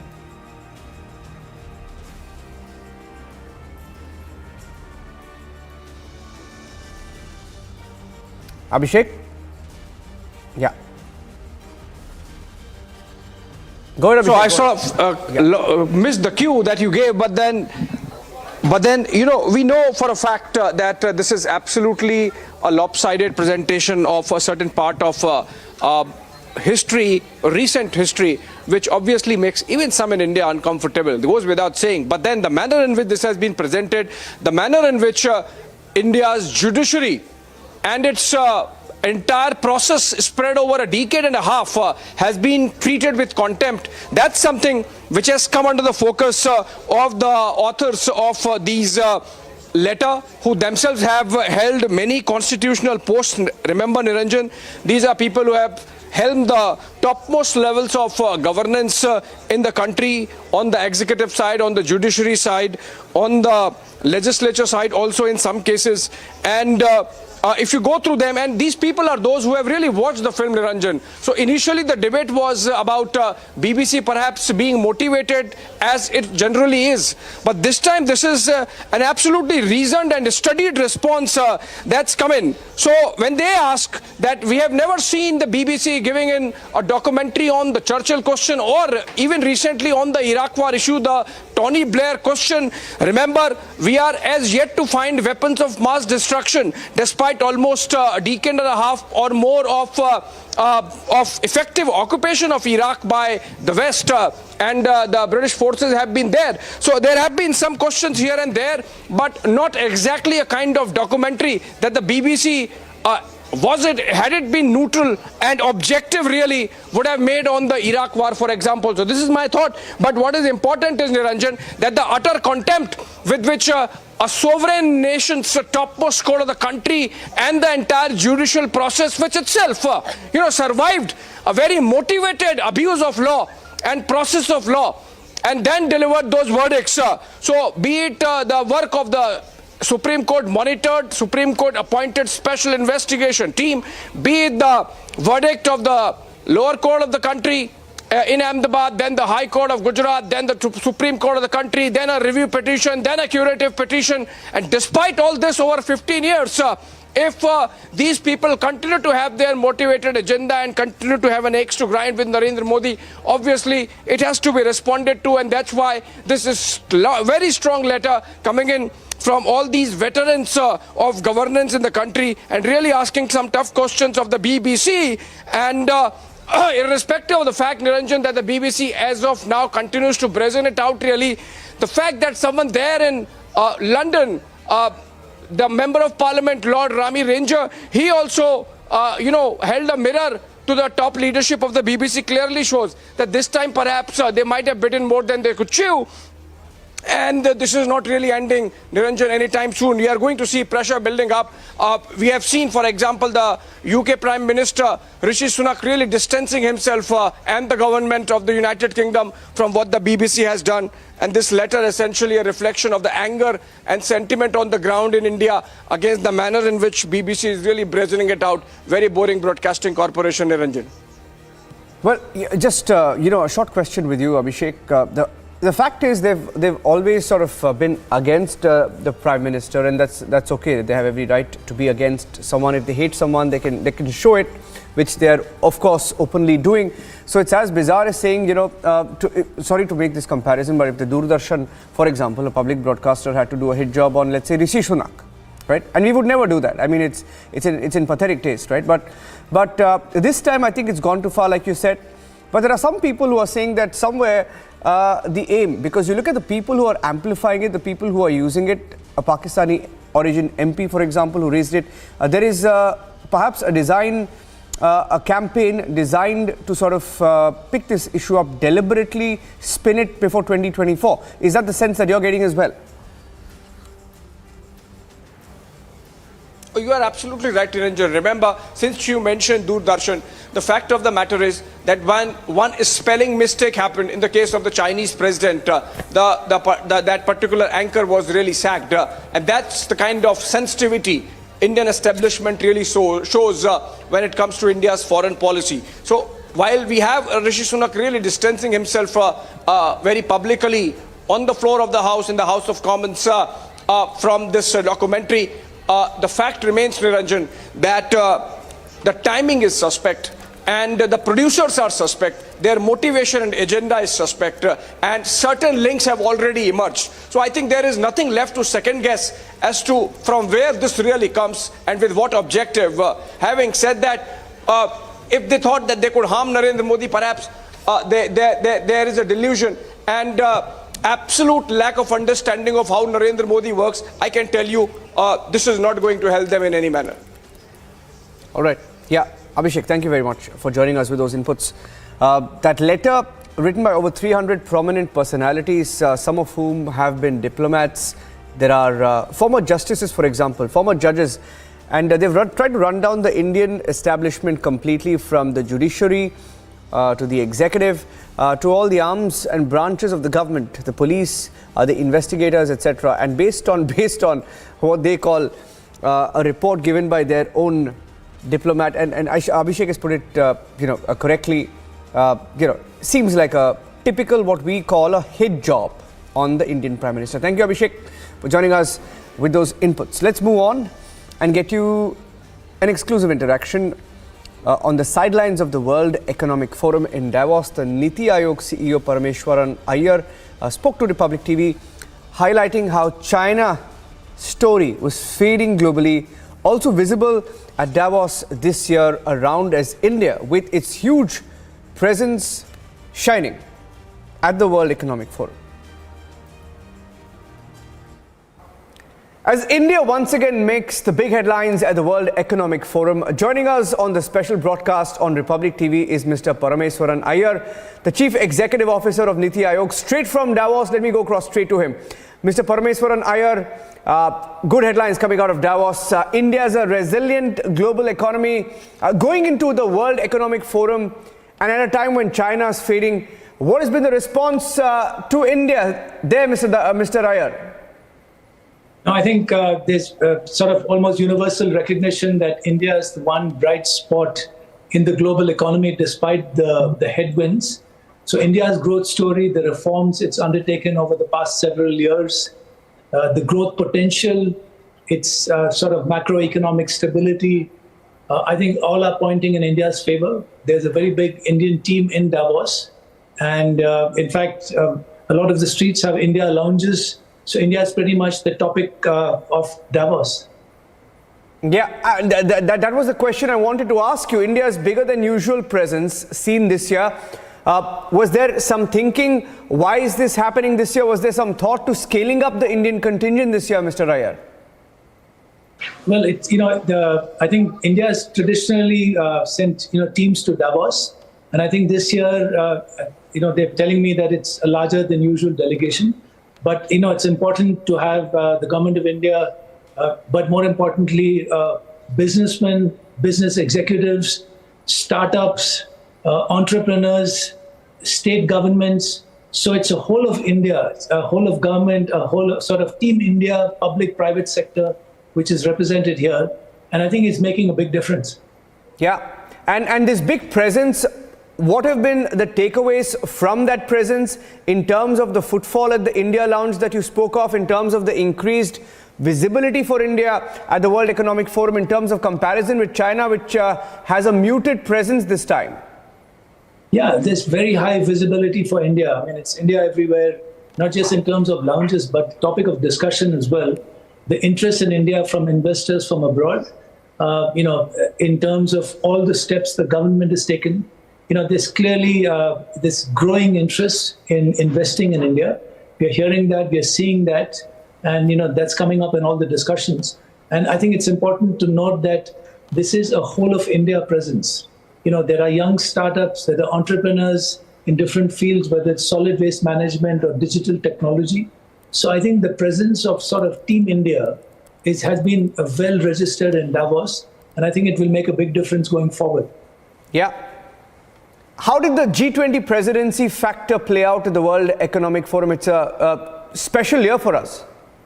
No, absolutely. It's been uppermost on the discussion agenda. And everywhere we go, the big question is how can India sort of drive development through the G20 presidency?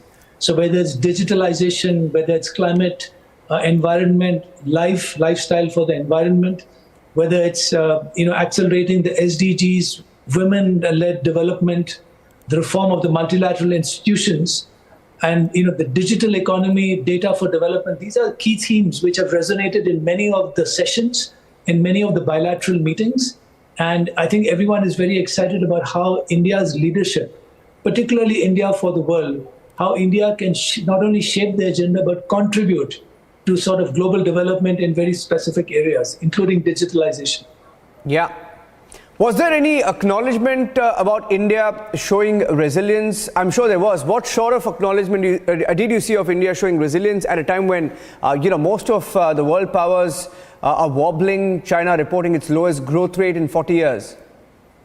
Well, no question that there's been acknowledgement in here in Davos, like it is elsewhere, that this is the one bright spot in a sort of global uncertain period with global headwinds. Acknowledgement of our growth, whether it's been acknowledged by the World Bank or the IMF, our steady growth, the reform agenda, whether we're talking of, GST, the IBC, the PLI came in for a lot of interest.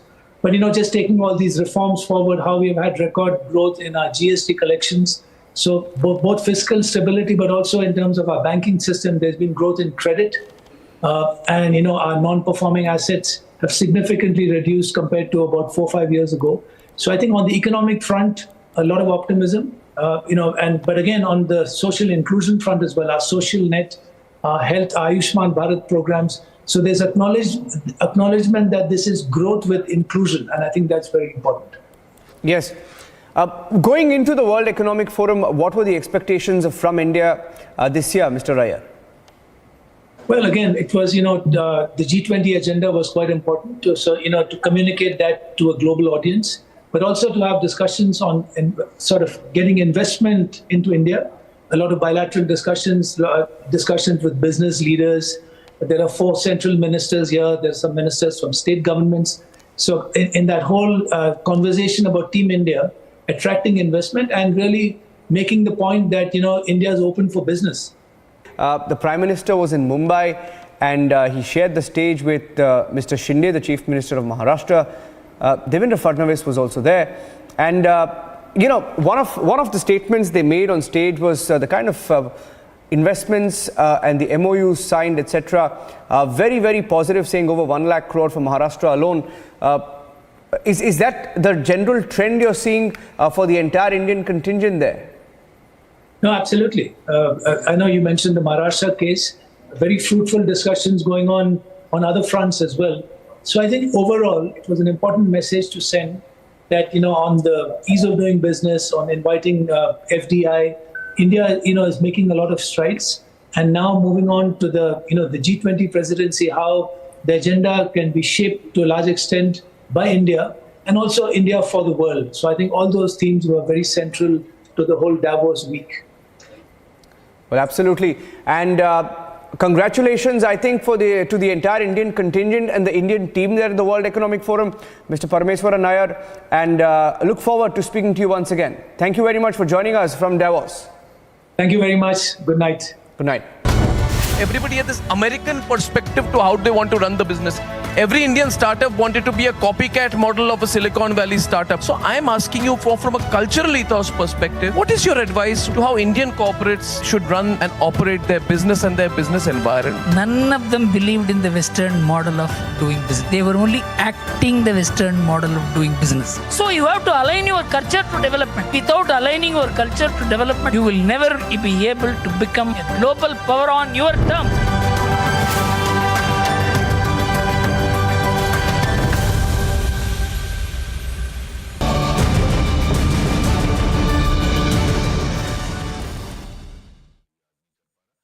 QS and THE, the world's foremost university rankings organizations, have ranked Amity amongst the top 3% universities globally, making it among the very few Indian universities to be included in both rankings.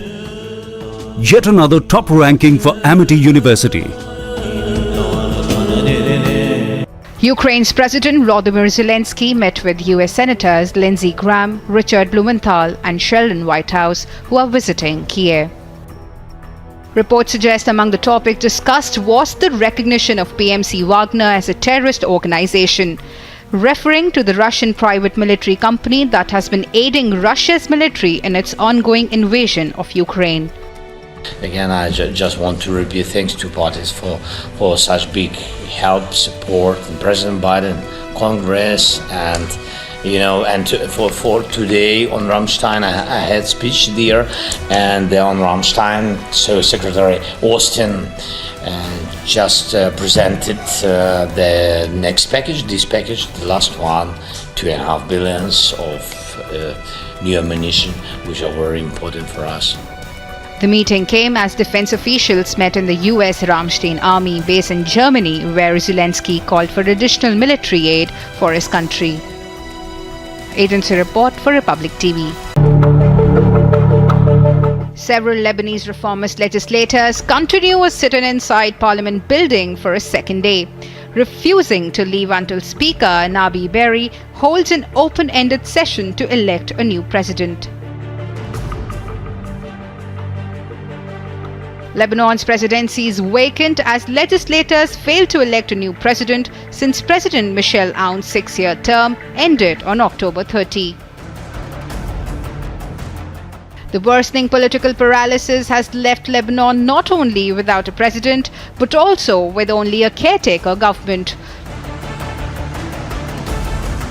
stalling a host of economic reforms aimed at stopping wasteful spending and combating rampant corruption. Agency report for Republic TV.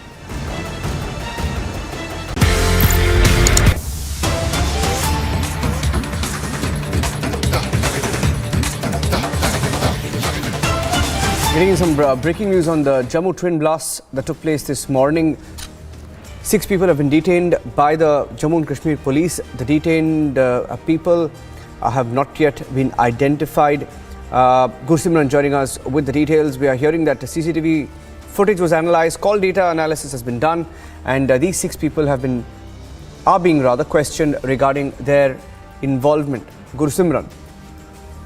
Yes, Niranjan, over 6 people have been detained by the Jammu and Kashmir police, and this after the analysis of the CCTV as well as the call recordings, the phone numbers that were active in that very specific area at the time when this incident was reported. Soon after the incident, we have seen that how security forces swung into action and they analyzed each and every detail. One DVR that was very crucial with regards to the developments that were taking place that was seized, and based on that DVR, the CCTV footage was analyzed, and now we are getting to know that over 6 people have been detained by the Jammu and Kashmir police, and at present they are being questioned by the various intelligence agencies, because be it the NIA, the State Investigation Agency, or the central agencies, all are working together to solve this case, because this is a serious threat that has persisted ahead of 5 days ahead of the Republic Day and also 20 days after.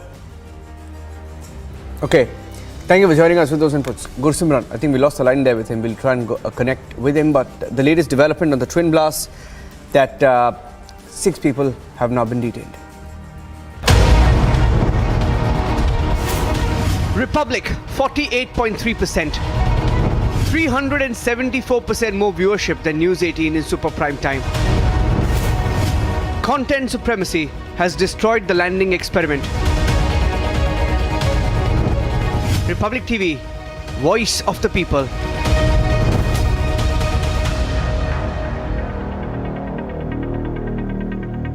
QS and THE, the world's foremost university rankings organizations, have ranked Amity amongst the top 3% universities globally, making it among the very few Indian universities to be included in both rankings. Yet another top ranking for Amity University.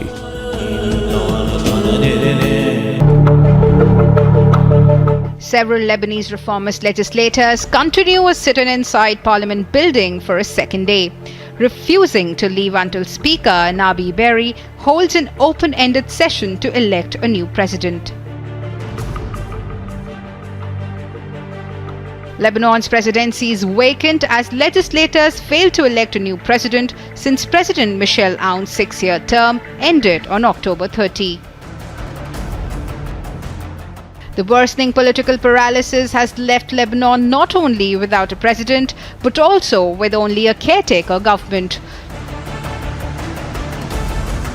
stalling a host of economic reforms aimed at stopping wasteful spending and combating rampant corruption. Agency report for Republic TV. We've got an iconic policeman on our show. आपका police का सफर बड़ा iconic है। मैं आपसे ये पूछना चाहता हूँ सर, आपका सफर कैसे शुरू हुआ? Why did you choose to join the IPS? मैंने तो तैयारी की थी पूरे इंडियन एडमिनिस्ट्रेटिव सर्विस के लिए, पर कुछ संयोग ऐसा हुआ कि 2 पर्चे देने के बाद मेरे आंख में कुछ समस्या हो गई। इलाहाबाद में आई स्पेशलिस्ट जो सबसे अच्छे थे, उन्होंने इलाज किया, पर उनके पूरे इलाज के बावजूद मेरी आंख ऐसी नहीं हो पाई कि मैं इम्तहान में बैठ सकूँ। और 3 कंपल्सरी और 2 पर्चों के आधार पर मेरा जब रिजल्ट आया तो मैंने देखा कि मैं IPS में मैं नंबर 1 पोजीशन पे हूँ। इस तरह से IPS में मेरा सिलेक्शन, आप मुझे एक्सीडेंटल पुलिस ऑफिसर भी कह सकते हैं।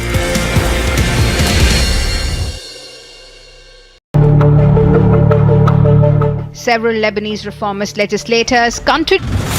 After having an internal meeting with Air India, which DGCA held entire this month, and after this action has been taken where a penalty of 30 lakh has been imposed on Air India, and the pilot in command has been suspended for 3 months. And not only this, 3 lakh fine has also been imposed on the director of the air flight services of Air India. So these are the major actions which has been taken by DGCA. क्या आपको 24 घंटे जो अनुराग बोले गए जो news चल रही है वो सही है कि गलत? क्या 24 घंटे की आपको रिजाइन नहीं कोई अंशु मलिक भी बोल रही है। हो गया ना, जवाब दे दिए। अब आप ना जवाब दे चुके आपको।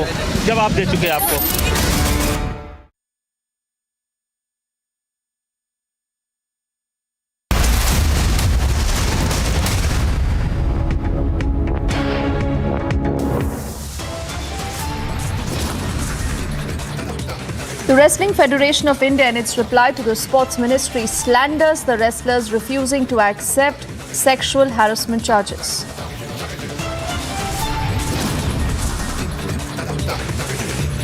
"302 signatories, including retired judges, bureaucrats and army officials, issue statement on BBC's biased documentaries on the Prime Minister."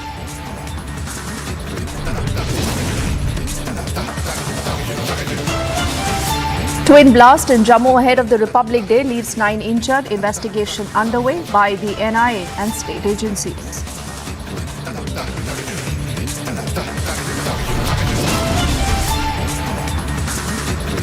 In less than 3 months, rape convict Ram Rahim is out again on a 40-day parole. The question we ask, isn't he mocking the system again?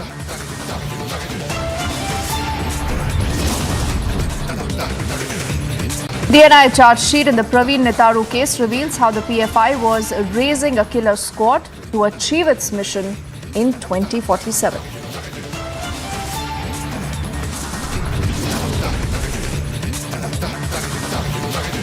ISF and the TMC workers clash in Kolkata. Police resorted to lathi charge to disperse them.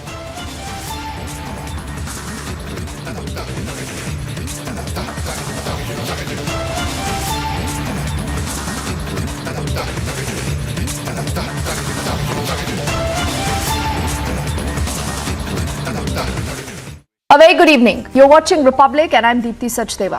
We begin this edition of the news with our spotlight back on what the Wrestling Federation of India has to say about the protesting wrestlers. Now do remember, the Union Sports Minister has tried to broker peace between all sides. He said that pending an investigation, the WFI boss should step aside. But what is he doing?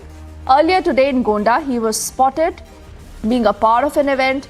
When questions were asked to him that why is he sitting there and he's not going to be, remember, powerful as he was, considering the kind of decisions that have been announced by the Sports Ministry, he continues to be defiant. He says, I'm not resigning. But what is making matters worse now is this entire reply from the Wrestling Federation of India to the Sports Ministry, where they slander the wrestlers and also go on to say that there is no basis to the allegations that they have put forward.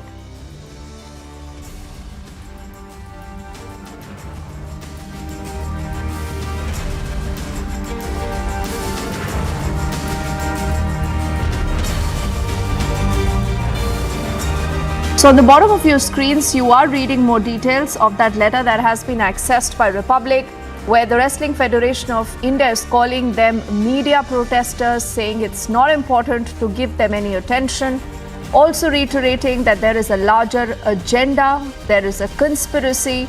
All this has been done, the Wrestling Federation of India alleges, keeping in mind that there are elections round the corner to the WFI, and also saying that this has been done with an ulterior motive. Now, these are questions that our colleague Madhurima also asked of the Assistant Secretary there of the Wrestling Federation when he was in Gonda. Listen in to what he said. देखिए, पद से नहीं हटे हैं वो, सिर्फ president की जो भी पावर है और जब तक जांच कंप्लीट नहीं हो जाती है तब तक के लिए उन्होंने अपने आप को अलग कर लिया है, ताकि जांच में कोई बाधा ना आए। कल को लोग बोलें कि भी इन्फ्लुएंस करके या, तो इसलिए उन्होंने अपने आप को, सरकारों को बोल दिया कि आप जांच कराइए और जब तक जांच हो रही है मैं अपने आप को एज ए प्रेसिडेंट की जितनी भी पावर है मैं अपनी पावर यूज़ नहीं करूँगा। मैं वो पावर यूज़ नहीं करेंगे अपना कोई भी। क्या कल की मीटिंग में वो रहेंगे? देखिए, कल की मीटिंग की क्योंकि उन्होंने बता दिया कि जी मैं अलग हूँ और रात में ही कराया, तो कल की मीटिंग में वो एज ए प्रिजाइड ओवर नहीं करेंगे कल की मीटिंग में, क्योंकि जितनी भी जनरल काउंसिल की मीटिंग होती है वो सारी की सारी under the chairmanship of the president होती है। लेकिन क्योंकि उन्होंने बोल दिया कि मैं पावर यूज़ नहीं करूँगा अपनी एज ए प्रेसिडेंट की, तो इसलिए वो अध्यक्षता नहीं करेंगे कल की मीटिंग में। हाँ, लेकिन ये नहीं भाग मतलब कि देखिए कहीं साइन नहीं करेंगे एज ए प्रेसिडेंट ना हो, लेकिन अपनी बात रखने के लिए आ सकते हैं कि मैंने ये कर दिया है, फिर आप मीटिंग कंटिन्यू करें और मीटिंग फिर प्रेजाइड ओवर करेंगे सेक्रेटरी जनरल। तो कल का क्या एजेंडा रहेगा? क्योंकि पहले तो यही बताया जा रहा था कि सबसे पहले तो ये सारे एलिगेशंस ही मेन एजेंडा रहेंगे, लेकिन अब कल का क्या एजेंडा रहेगा? देखिए, वो एजेंडा तो वही हैगा, एजेंडा थोड़ी चेंज होगा, एजेंडा तो हमने सर्कुलेट कर रखा है। और जो भी इमरजेंसी मीटिंग है उसमें जो एलिगेशंस लगे हैं और जो कहते हैं जी फाइनेंशियल इरेगुलरिटीज़ हो रही हैं, क्योंकि पूरी फेडरेशन को भंग करने के लिए, डिसॉल्व करने के लिए डिमांड करी उन्होंने, तो उस चीज़ को देखते हुए सभी की राय ली जाएगी, क्या है, सब अपने अपने मत देंगे और उस मत के हिसाब से फिर फैसला लिया जाएगा क्या आएगा। तो सर, अगर जैसे बात की जा रही है कि जो रेसलर्स की डिमांड थी कि लखनऊ से और यहाँ से जितने भी ट्रेनिंग फैसिलिटीज़ हैं वो अब दिल्ली में शिफ्ट कर ली जाए, और उसके लिए कहीं ना कहीं जो हमें सोर्सेज से पता चल रहा है कि हामी भी भर दी गई है, तो ये किस तरीके से पूरा शिफ्ट रहेगा, या अगर हम कह रहे हैं कि दोबारा से सब रीवैम्प होता है तो किस तरीके से? देखिए, लखनऊ में भी गवर्नमेंट ऑफ इंडिया साई का सेंटर है वो, तो हमने जो है साई का जो लखनऊ का सेंटर है वो उसको एज ए वुमेन सेंटर्स बनाने के लिए पूरी कोशिश करी है। और इतने सालों से हमारे सारे कैंप जो है ना वो सब लखनऊ में लग रहे हैं। तो अभी ये क्योंकि कैंप जो है सिर्फ अभी टेम्परेरी कैंसिल कराएगा, अभी लग जाएगा कैंप, क्योंकि पहलवानों की तो ट्रेनिंग करानी है और इतना क्रूशियल ईयर रहेगा, ओलंपिक क्वालिफिकेशन है इस साल, एशियन गेम्स भी होंगे, तो ट्रेनिंग इफेक्ट ना हो तो कैंप जल्दी स्टार्ट हो जाएगा। बाकी लगता है कि भाई यहाँ दिक्कत है तो वो सरकार देखेगी कहाँ लगाएगी, कहाँ लगाना है इनका कैंप वगैरह। बाकी है वो भी सरकार की प्रेमिसेस जाएगी। अगर वो कहते हैं वहाँ भाई बल तो वहाँ कुछ होता नहीं है, और वहाँ के जो साई के जो अधिकारी हैं वो इतना मैनेजमेंट करके चलाते हैं, और मतलब कि एक एक बच्चे का बाहर आने जाने की सारी उनके पास रिकॉर्ड होता है। सर, जैसे आपने बोला कि कल का एजेंडा ये रहेगा, क्योंकि पूरा डीबंक करने की बात कर रहे हैं, दोबारा से एक तरीके से रिफर्निश करने की बात कर रहे हैं फेडरेशन को, तो किस तरीके के डिस्कशंस होंगे कल कि आगे किस तरीके से बढ़ा जाए, आगे के डिसीजंस किस तरीके से लिए जाएं, क्योंकि खिलाड़ियों को बिना इफेक्ट किए ये ट्रांसमिशन होना चाहिए। देखिए, इस प्रकरण से कहीं ना कहीं थोड़ा सा इफेक्ट तो पड़ा है, कुश्ती पे भी इफेक्ट पड़ाएगा, लेकिन इसको जल्दी उबार लिया जाएगा कल की मीटिंग डिस्कस करके। और जहाँ तक खिलाड़ी की बात है, खिलाड़ी अपने ही ये देश की शान है। अगर लगता है कि अभी उनको महसूस होता है कि हमारे से कोई गलती हुई है, क्योंकि मुझे लगता है कि ऑल ऑफ सडन ऐसे एलिगेशन लगाना मेरी समझ से ही बाहर आएगी।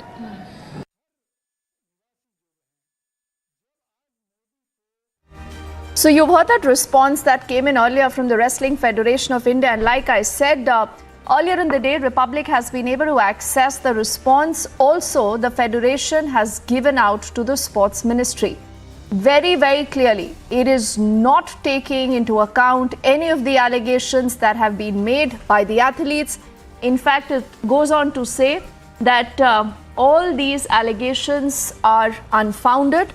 It even reiterates that all these protesters that we saw on the streets of the national capital, it says the media protesters may not be taken seriously. They've evidently acted more in personal interest or under undue pressure, it says, or under any larger, bigger conspiracy to malign and defame the present sitting management of the Wrestling Federation of India.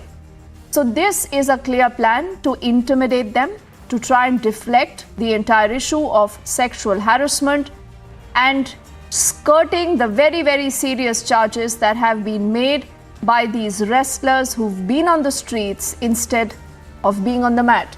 And like I said, we are trying to get you more reactions, particularly from those protesting wrestlers, on what do they feel now of these words that have been used as far as this letter goes. And through the evening, we'll keep getting you more insight.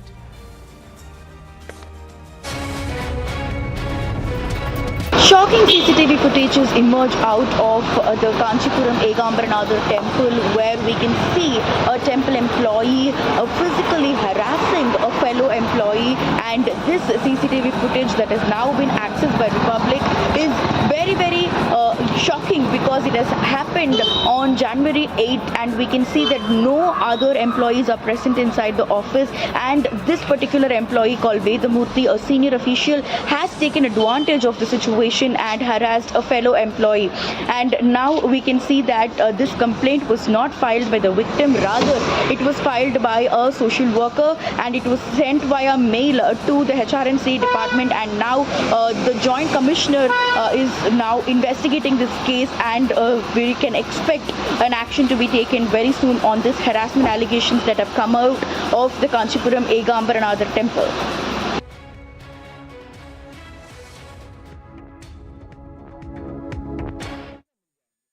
And now let's shift our focus to the other top story we are tracking this evening. In fact, it's a big development in the Praveen Netaru murder case, where the NIA now has filed a charge sheet against about 20 PFI members. This is a banned outfit in the murder of the BJP's Yuva Morcha leader, Praveen Netaru. This, remember, happened on July the 26th, 2022 in Karnataka's Dakshin Kannada district, with the intention to strike terror in the society, also create fear among people.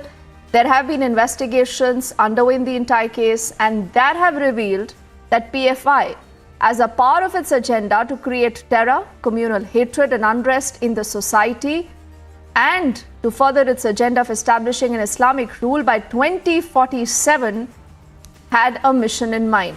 Let's get in our colleague Prajwal, who's tracking that story, and he's been able to access these inside details. Prajwal, first up, why don't you tell us more about what we know as far as the investigation goes of these 20 PFI members? What was their plan? What did they want to do?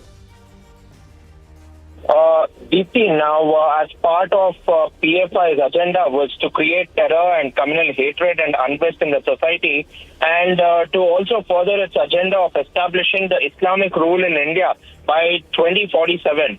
So therefore, the banned outfit PFI formed secret teams called as service teams or killer squads to carry out killings of its perceived enemies and targets. They formed teams mainly to identify and recce the targets, after which this team would hand over this information to these killer squads or hit squads, who would go ahead with the assassination. All the planning for the assassination would be done by the teams which has gone on to conduct the recce as well.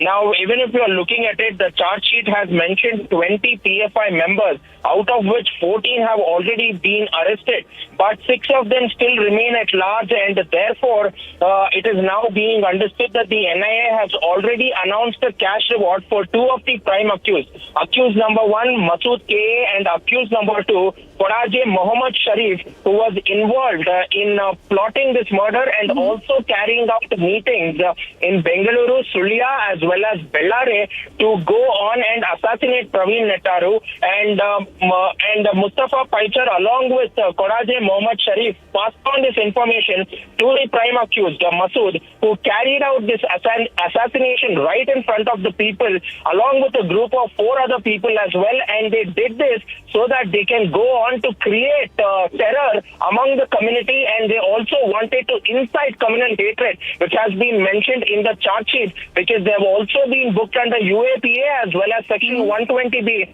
which amounts to criminal conspiracy. Okay, Prajwal, why don't you stay with me? We'll take this conversation ahead in just a bit. Let's also play out reactions that we have so far from people who understand why the story is so important. NSA has filed a charge sheet against PFI in Bangalore, stating that they have come up with a very dangerous and devious plan to create chaos and mayhem in the country through spreading of terror, communal violence and hatred. For this, they are going to eliminate leaders of a particular community.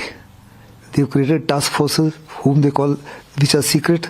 They call them as service teams, whose job is to identify the suspect, track him, and thereafter eliminate him. For this, they've given this team lethal weapons. They're giving them training, and they also guiding them on how to undertake effective surveillance. Let's quickly go back to Prajwal, who's tracking that story. You know, Prajwal, there are elections around the corner in the state of Karnataka. This coastal Karnataka belt has seen a number of these instances. There has been a particular ploy to create unrest, disturb harmony, Prajwal. So what are we hearing from the agency? You know, are there possibly more people now under the radar, Prajwal? DP, now there are more people in the radar, but they did not belong to the banned PFI outfit. They belong to the SDPI, and some of the SDPI leaders were also taken into this custody. But the SDPI washed its hands off, stating that they had nothing to do with it, and they also made sure that they terminated them from the party as well. So the SDPI washed its hands off. But one of the major reasons that the NIA was also zeroing in is because of the fact that there is also a financial funding to these terror squads, to these hit squads or killer squads, which was named by the PFI as well. And the NIA went to the depth of it, and they got to know about the financial transactions, both foreign and domestic as well, Deepthi. All right, Prajwal, we'll track that story for the moment. Thank you.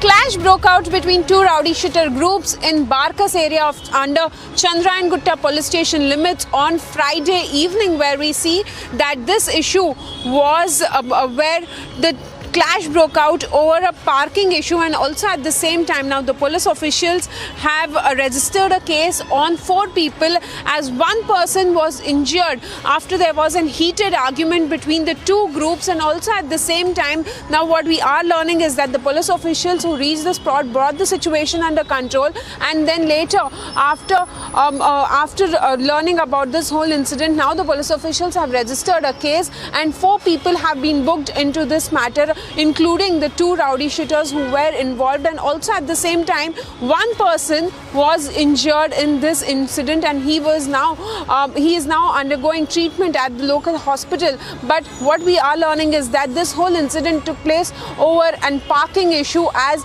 what we are being told is that one of the persons had objected to the parking in that particular area, and that is the reason why this whole incident was seen happening in Barkas area under the Chandrayangutta police station. We head into a break right now. On the other side, we get you this developing story coming in now from Kolkata, where there have been clashes between the ISF and the TMC. The full story on the other side.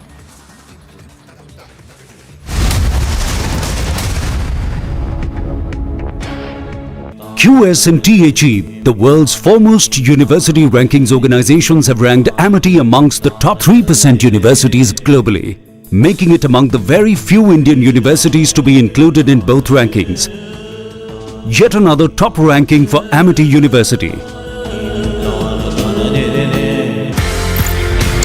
We've got an iconic policeman on our show.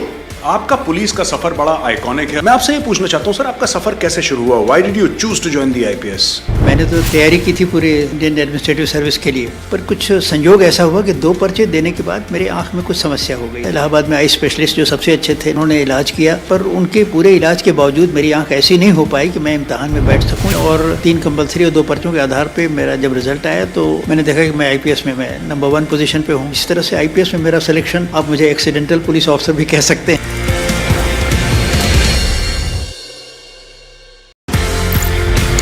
We've got an iconic policeman on our show. आपका police का सफर बड़ा iconic है। मैं आपसे ये पूछना चाहता हूँ सर, आपका सफर कैसे शुरू हुआ? Why did you choose to join the IPS? मैंने तो तैयारी की थी पूरे इंडियन एडमिनिस्ट्रेटिव सर्विस के लिए, पर कुछ संयोग ऐसा हुआ कि 2 पर्चे देने के बाद मेरे आंख में कुछ समस्या हो गई। इलाहाबाद में आई स्पेशलिस्ट जो सबसे अच्छे थे, उन्होंने इलाज किया, पर उनके पूरे इलाज के बावजूद मेरी आंख ऐसी नहीं हो पाई कि मैं इम्तहान में बैठ सकूँ। और 3 कंपल्सरी और 2 पर्चों के आधार पर मेरा जब रिजल्ट आया तो मैंने देखा कि मैं IPS में मैं नंबर 1 पोजीशन पे हूँ। इस तरह से IPS में मेरा सिलेक्शन, आप मुझे एक्सीडेंटल पुलिस ऑफिसर भी कह सकते हैं।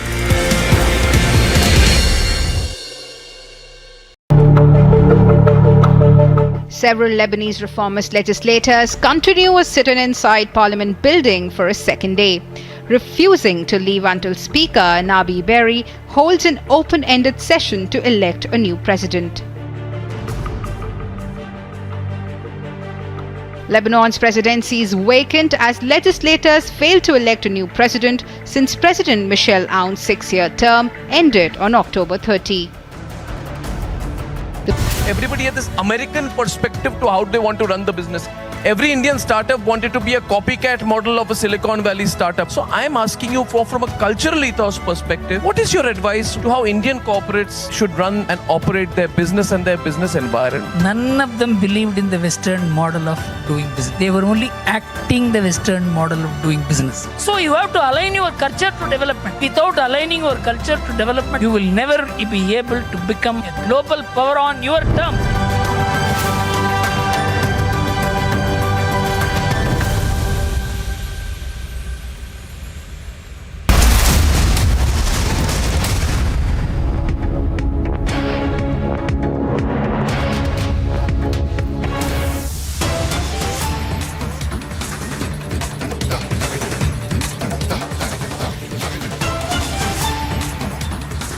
Breaking news that's coming in. There are few Hindu organizations that have staged a protest earlier demanding justice over an alleged love jihad case. This in Kamareddy in Telangana. This after a person named Shafi cheated a Hindu girl.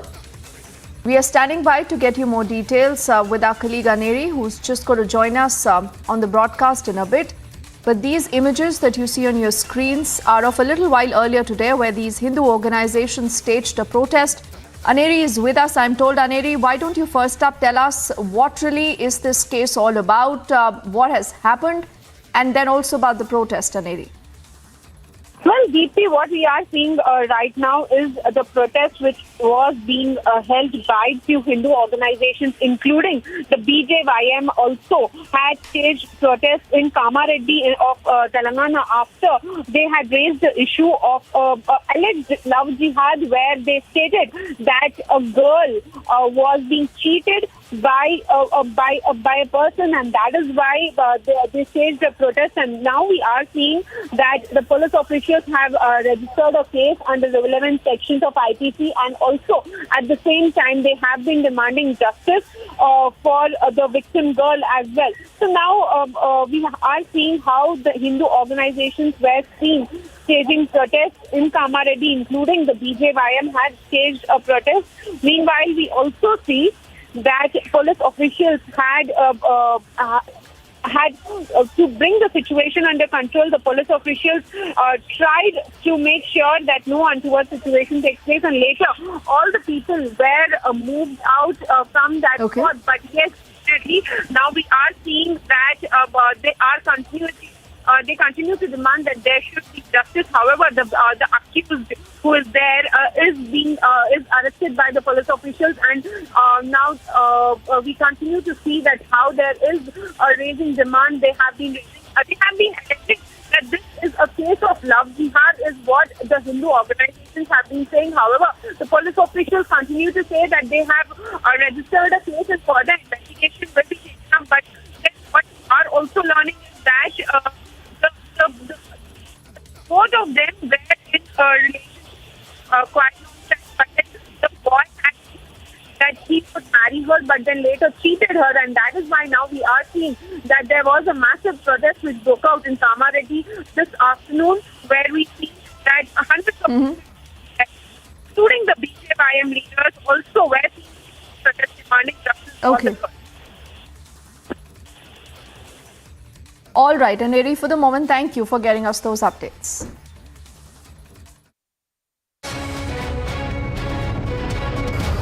The Kerala government has begun confiscation of properties that belong to the office bearers of the now banned Popular Front of India, following an ultimatum by the Kerala High Court. The Popular Front of India had called in an illegal hartal, and after which the Kerala High Court had stated that the hartal was illegal and that any destruction to the public property, the office bearers of the PFI must bear it. The government had estimated that close to 5.2 crore worth of public assets were destroyed as part of the illegal hartal. Although after that the government was going very slow on confiscation of the property, the High Court finally issued an ultimatum, and because of which the Land Commissioner, Revenue Commissioner TV Anupama had ordered all the collectors of various districts to conduct the confiscation of properties without any notice. Over 60 leaders of the PFI from 14 districts. Homes were raided and the properties were confiscated.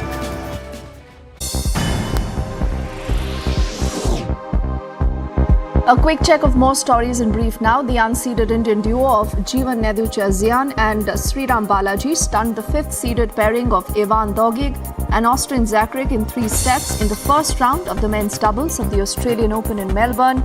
Sriram and Jeevan will now be playing the French pairing of Jeremy Chardy and Fabrice Martin in the second round. The US Secretary of State Antony Blinken has cautioned China against changing the status quo on Taiwan, which is vital to maintaining peace and stability in the region. He's added that we have seen China ratchet up the pressure on Taiwan, military pressure, economic pressure, trying to cut off ties to countries around the world through international organizations. As per media reports, shipping agents have warned the cash-strapped Pakistan government that all exports now could come to a halt as foreign shipping lines are considering stopping their services for the country after banks have stopped remitting freight charges to them because of lack of dollar availability.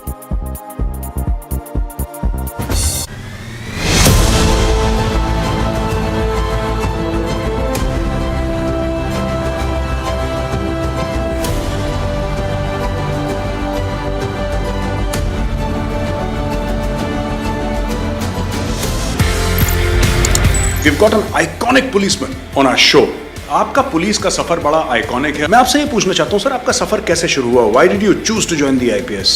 मैंने तो तैयारी की थी पूरे Indian administrative service के लिए, पर कुछ संयोग ऐसा हुआ कि 2 पर्चे देने के बाद मेरे आंख में कुछ समस्या हो गई। इलाहाबाद में आई स्पेशलिस्ट जो सबसे अच्छे थे, उन्होंने इलाज किया, पर उनके पूरे इलाज के बावजूद मेरी आंख ऐसी नहीं हो पाई कि मैं इम्तहान में बैठ सकूँ। और 3 कंपल्सरी और 2 पर्चों के आधार पर मेरा जब रिजल्ट आया तो मैंने देखा कि मैं IPS में मैं नंबर 1 पोजीशन पे हूँ। इस तरह से IPS में मेरा सिलेक्शन, आप मुझे एक्सीडेंटल पुलिस ऑफिसर भी कह सकते हैं।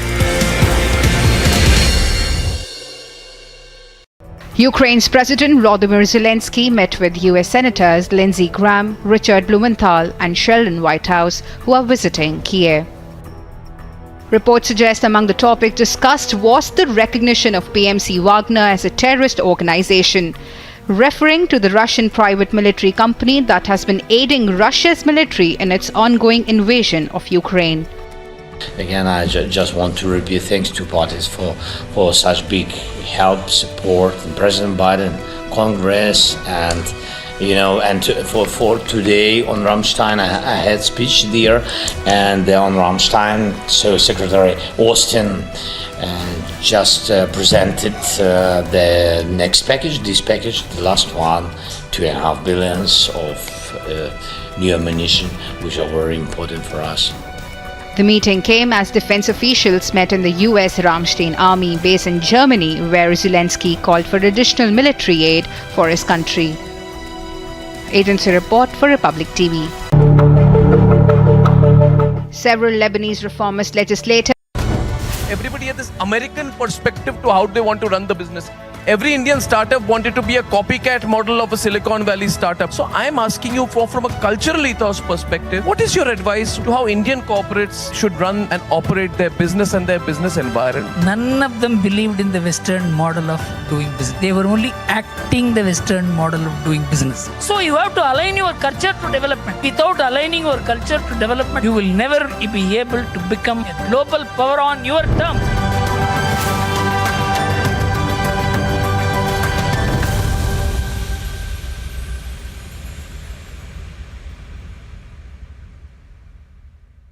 Right now we are showing you the visuals. The bomb disposal squad of the Jammu and Kashmir police, they have arrived here at the spot 0 and now they are analyzing the car where the blast has taken place. We have got the twin sets of braking. First, a confirmation that it was a terror attack, and second is that twin IDs were used to carry out these terror attacks here in the Narwal area of Jammu.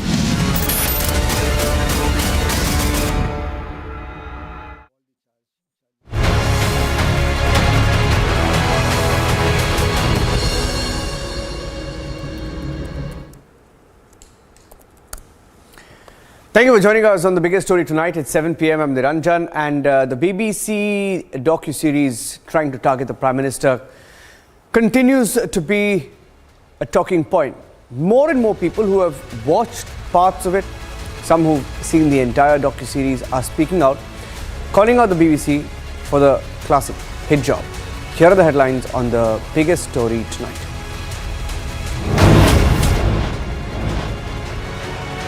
WFI, or the Wrestling Federation of India, slanders victims, the wrestlers, and rejects the harassment charge.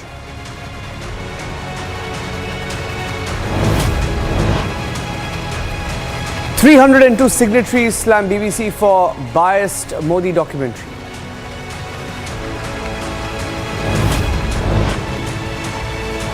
Twin blast in Jammu, 6 detained by the police now being questioned.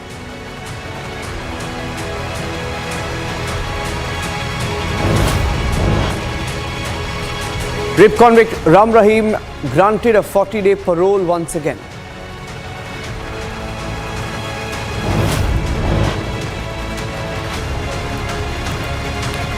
NIA reveals the PFI plot on killer squads in the case of Praveen Nettaru. There are some very startling details that are emerging.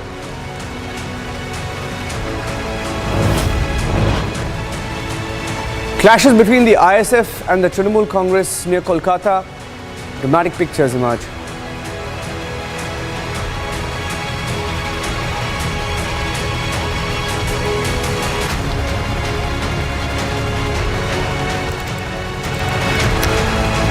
And this evening, about 302 top citizens, eminent personalities, some of whom have been judges in India, some of whom have led the police force, diplomats, former IPS officers, former IAS officers, coming out and writing a letter calling out the BBC's documentary for what it really is, an attempt to target the Indian Prime Minister.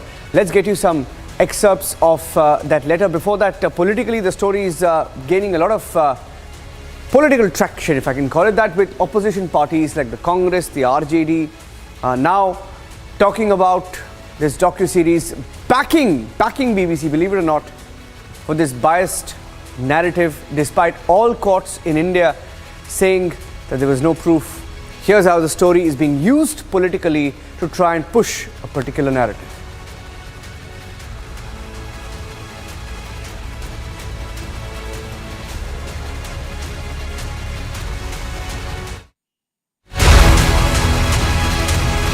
उनकी जन्मशती पर उन्हें स्मरण है, उनके विचारों के लिए, उनकी त्याग तपस्या के लिए, गरीब और अमीर के संघर्षों के लिए, मजदूरों के लिए, लोकतंत्र के लिए, संविधान की रक्षा के लिए। हम प्रेस की, मीडिया की आज़ादी के समर्थक हैं और विचारों की भिन्नता होते हुए भी इसको अन्यथा नहीं लिया जाना चाहिए। कहा जा रहा है गुजरात दंगों को भारतीय समाज पर एक बदनुमा दाग है। हजारों हजार निर्दोष लोग उसमें मारे गए, लिहाजा उसके तथ्य अगर सामने आते हैं, इस पर किसी को ऐतराज नहीं होना चाहिए।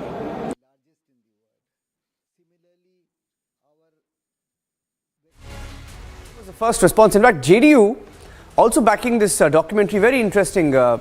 Abhishek, you see the story being used politically. I think a lot of events, in fact, a few minutes back, I saw somewhere, Abhishek, in Maharashtra, it appears that somebody tried to pull out, or rather there is an event organized on Ishrat Jahan encounter. There is a book that is being officially backed. I just got that bit of breaking news update on Ishrat Jahan encounter. There is a book that is being released. Samajwadi Party is officially backing the release of that book.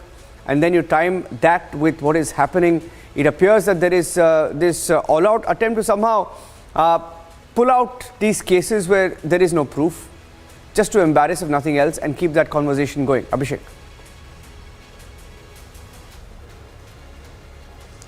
Well, at one level, those were the darkest days for India's security establishment, Niranjan. The manner in which it was being hoodwinked, it was being manipulated and browbeated, in fact, to a certain political line by the political executive of the day. At that time, I believe it was the time of UPA too. But having said that, in this particular case, Niranjan, this is absolutely BBC gone bonkers. It's like Bonkers Broadcasting Corporation lost its sense of balance and the pain of being attacked as a nation, as a sovereign nation, and being manipulated, literally knifed with dishonesty. That's what this documentary is, Niranjan. They are not concerned about the fact that all these cases went through almost 2 decades of judicial process. They are not concerned about the fact that a Supreme Court appointed, Supreme Court monitored special investigation team led by one of the topmost investigators of that time of the country, a former head of the CBI, gave a clean chit to Narendra Modi, following which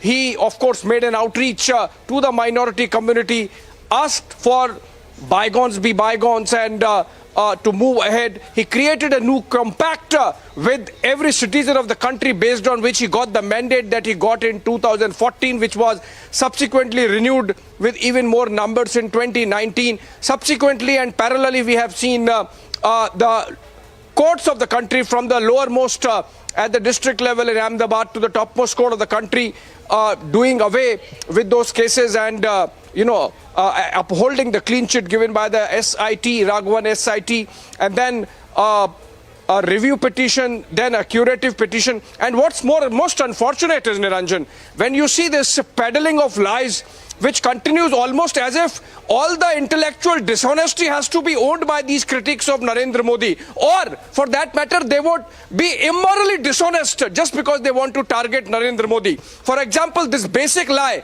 that 2,000 people died in Gujarat, which was never the case, about 700 Muslims and about 300 Hindus.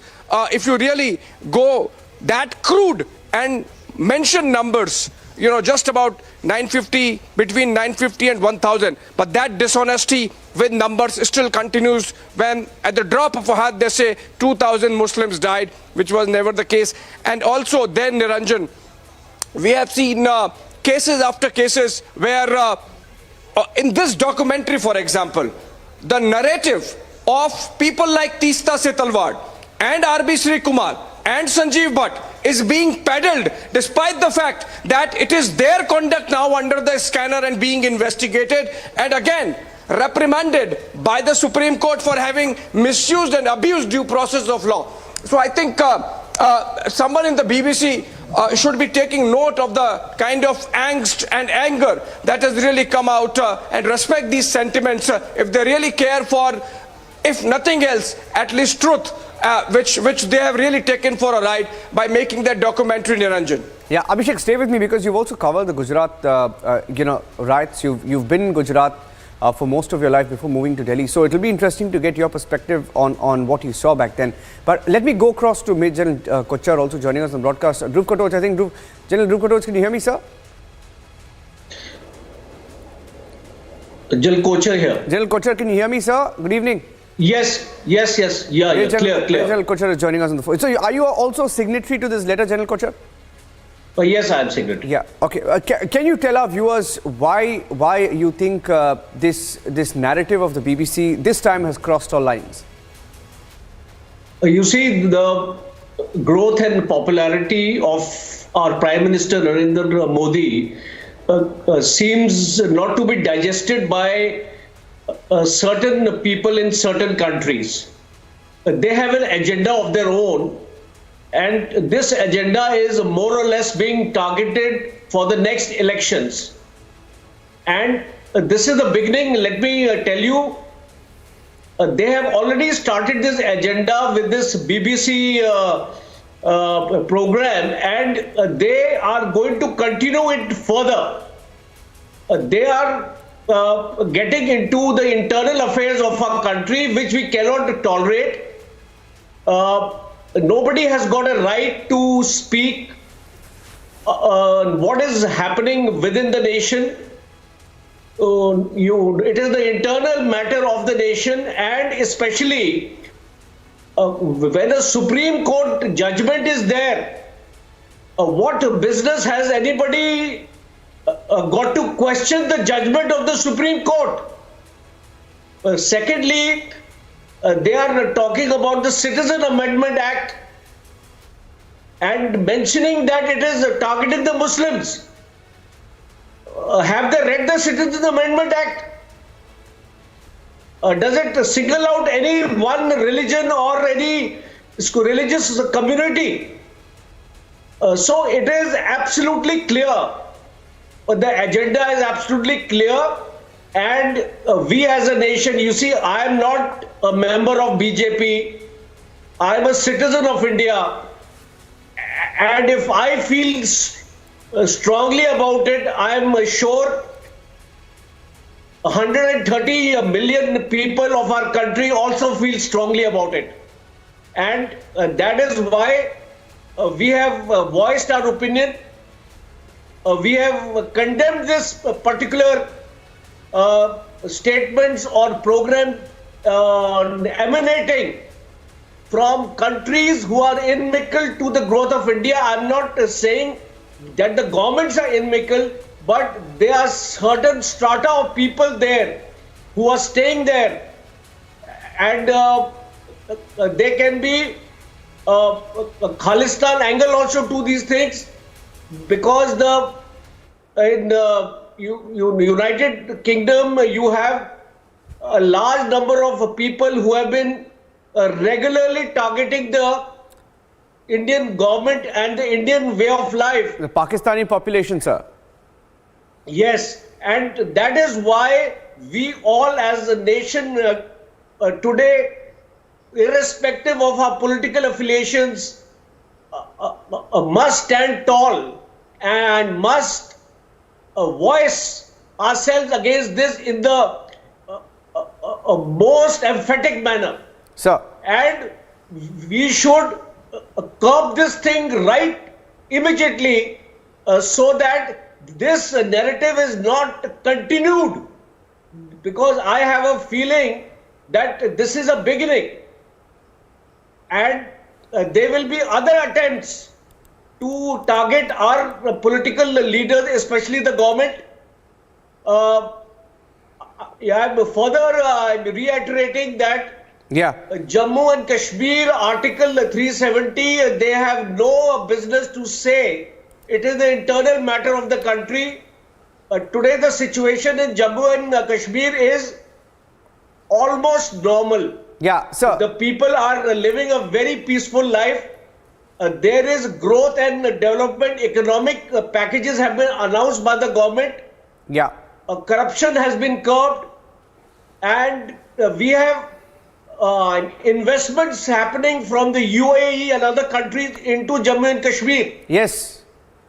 On that point, that is why I was saying, General Kochhar, because I also have Abhishek Kapoor. You see, Abhishek Kapoor has he's started his career, he's covered the riots, the aftermath of the riots, the conspiracy over the riots, and he was, just before you came in, General Kochhar, he was breaking down the details because he's seen it firsthand. He's reported on what he's seen, and he's been there, right, for decades, right? Now, let me take it, and look at the timing, General Kochhar, taking your point of what you said of the position that we are in and what they're trying to do.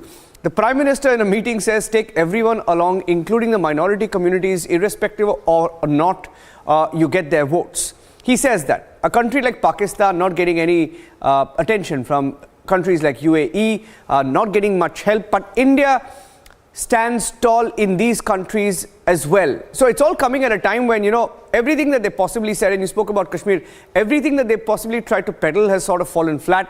The countries that are behind all of this are really at their weakest. So what they're essentially trying to do is go after someone's reputation by peddling such false news.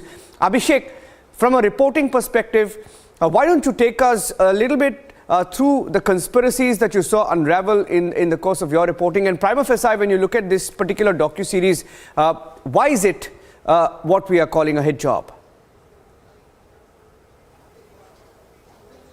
Niranjan, see, for one, these points raised by very honorable, people of the country, honorable citizens of the country who have had varied experience in governance, have excelled in whichever area they took up. They are investigators, judges, diplomats, bureaucrats, top cops.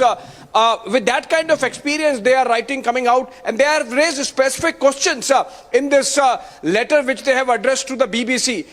What's the locus of the BBC to question Article 370, which was, as part of the Constitution, intended to be a temporary measure? What's the BBC's take on triple talaq, for example, which is the only Muslim-specific measure taken by the Modi government and which happens to be in favor of the Muslim women?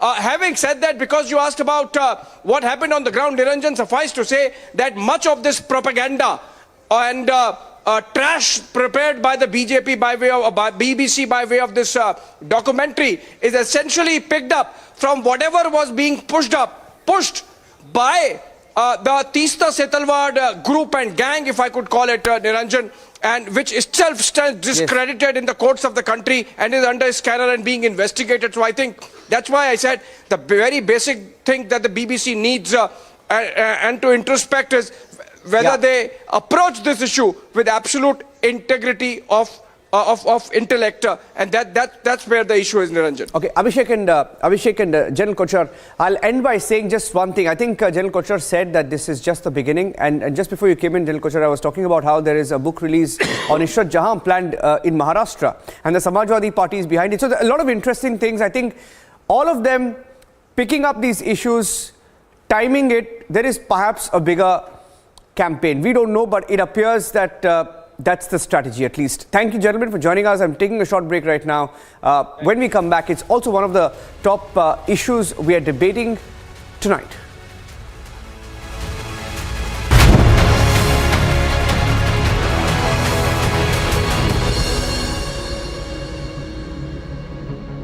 QS and THE, the world's foremost university rankings organizations, have ranked Amity amongst the top 3% universities globally, making it among the very few Indian universities to be included in both rankings.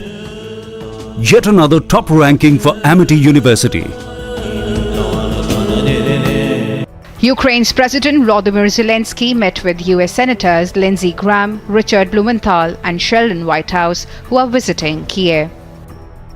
Reports suggest among the topics discussed was the recognition of PMC Wagner as a terrorist organization, referring to the Russian private military company that has been aiding Russia's military in its ongoing invasion of Ukraine. Again, I just want to repeat thanks to parties for such big help, support, and President Biden, Congress, and for today on Ramstein, I had speech there, and on Ramstein, so Secretary Austin just presented the next package, this package, the last one, $2.5 billion of new ammunition, which are very important for us. The meeting came as defense officials met in the US Ramstein army base in Germany, where Zelensky called for additional military aid for his country. Agency report for Republic TV. Ukraine's President Volodymyr Zelensky met with US Senators Lindsey Graham, Richard Blumenthal and Sheldon Whitehouse, who are visiting Kiev. Reports suggest among the topics discussed was the recognition of PMC Wagner as a terrorist organization, referring to the Russian private military company that has been aiding Russia's military in its ongoing invasion of Ukraine. Again, I just want to repeat thanks to parties for such big help, support, and President Biden, Congress, and for today on Ramstein, I had speech there, and on Ramstein, so Secretary Austin just presented the next package, this package, the last one, $2.5 billion of new ammunition, which are very important for us. The meeting came as defense officials met in the US Ramstein army base in Germany, where Zelensky called for additional military aid for his country. Agency report for Republic TV. Several Lebanese reformist legislators continue a sit-in inside Parliament building for a second day, refusing to leave until Speaker Nabi Berri holds an open-ended session to elect a new president. Lebanon's presidency is vacant as legislators failed to elect a new president since President Michel Aoun's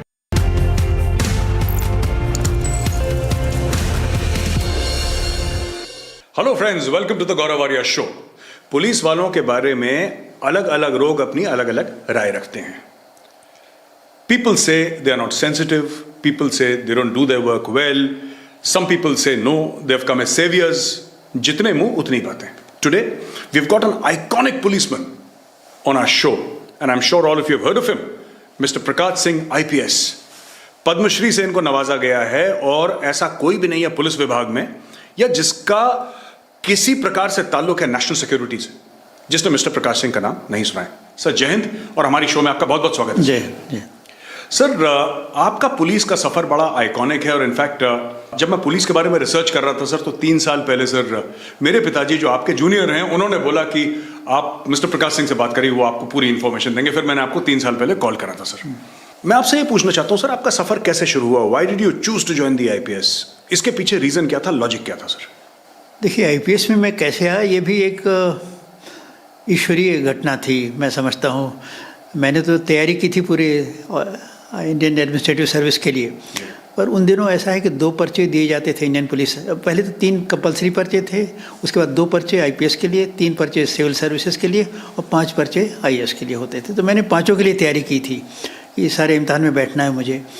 पर कुछ संयोग ऐसा हुआ कि 2 पर्चे देने के बाद मेरे आँख में कुछ समस्या हो गई और उसके बाद मैं इलाहाबाद में था। इलाहाबाद में आई स्पेशलिस्ट जो सबसे अच्छे थे डॉक्टर चंद्रा, उनके पास गया। उन्होंने इलाज किया कि 2 दिन बाद फिर दूसरा पर्चा है। पर उनके पूरे इलाज के बावजूद मेरी आंख ऐसी नहीं हो पाई कि मैं इम्तहान में बैठ सकूं या उसकी तैयारी के लिए कुछ 1 घंटे पढ़ भी सकूं। मेरे लिए पढ़ने में भी दिक्कत थी।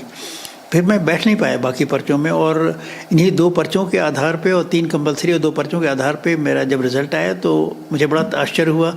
मैंने देखा कि मैं IPS में मैं नंबर 1 पोजीशन पे हूँ। तो मुझे कुछ ऐसा लगा जैसे ईश्वरीय कोई ताकत है मुझे पुलिस की तरफ। It was फेटेड sir. हाँ, तो फिर मैंने उस समय तो IPS ज्वाइन ही कर लिया जी।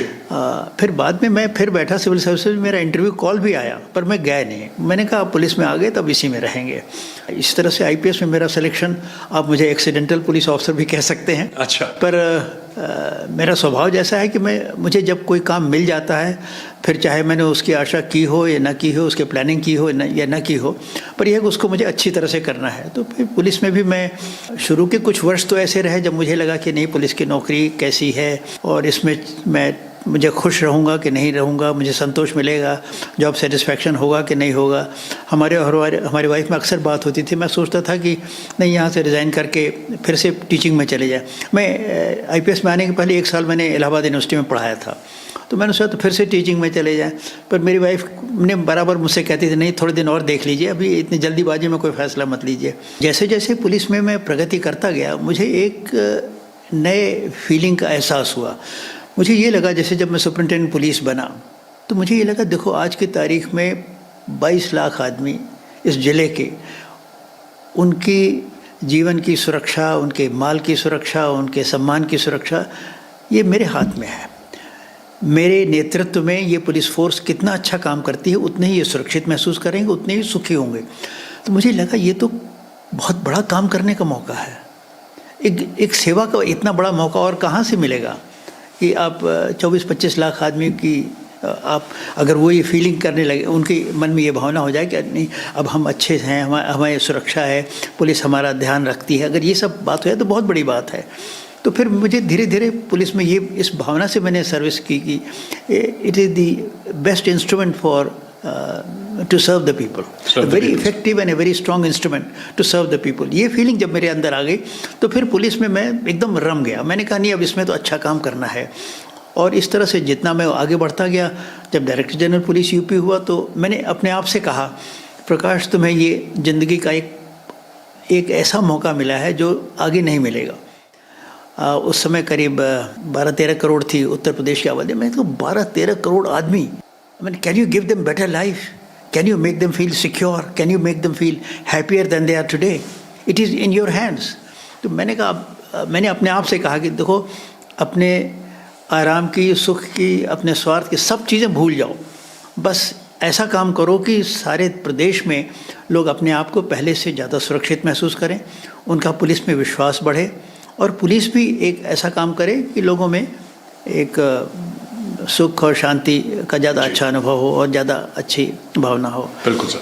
तो इस भावना से मैंने काम किया। सर, आप उत्तर प्रदेश काडर के हैं, उसके बाद आप अचानक as a very young officer, sir, as a very very young officer, आप इंटेलिजेंस ब्यूरो में चले जाते हैं, आईबी में चले जाते हैं। और आईबी में कुछ ऐसी चीजें होती हैं जहां पे आप पहुंच जाते हैं नॉर्थ ईस्ट, उस एरिया में जहां पे ऑलरेडी घमासान है, द बैक ऑफ बियॉन्ड, जिसको लोग कहते हैं बैक ऑफ बियॉन्ड।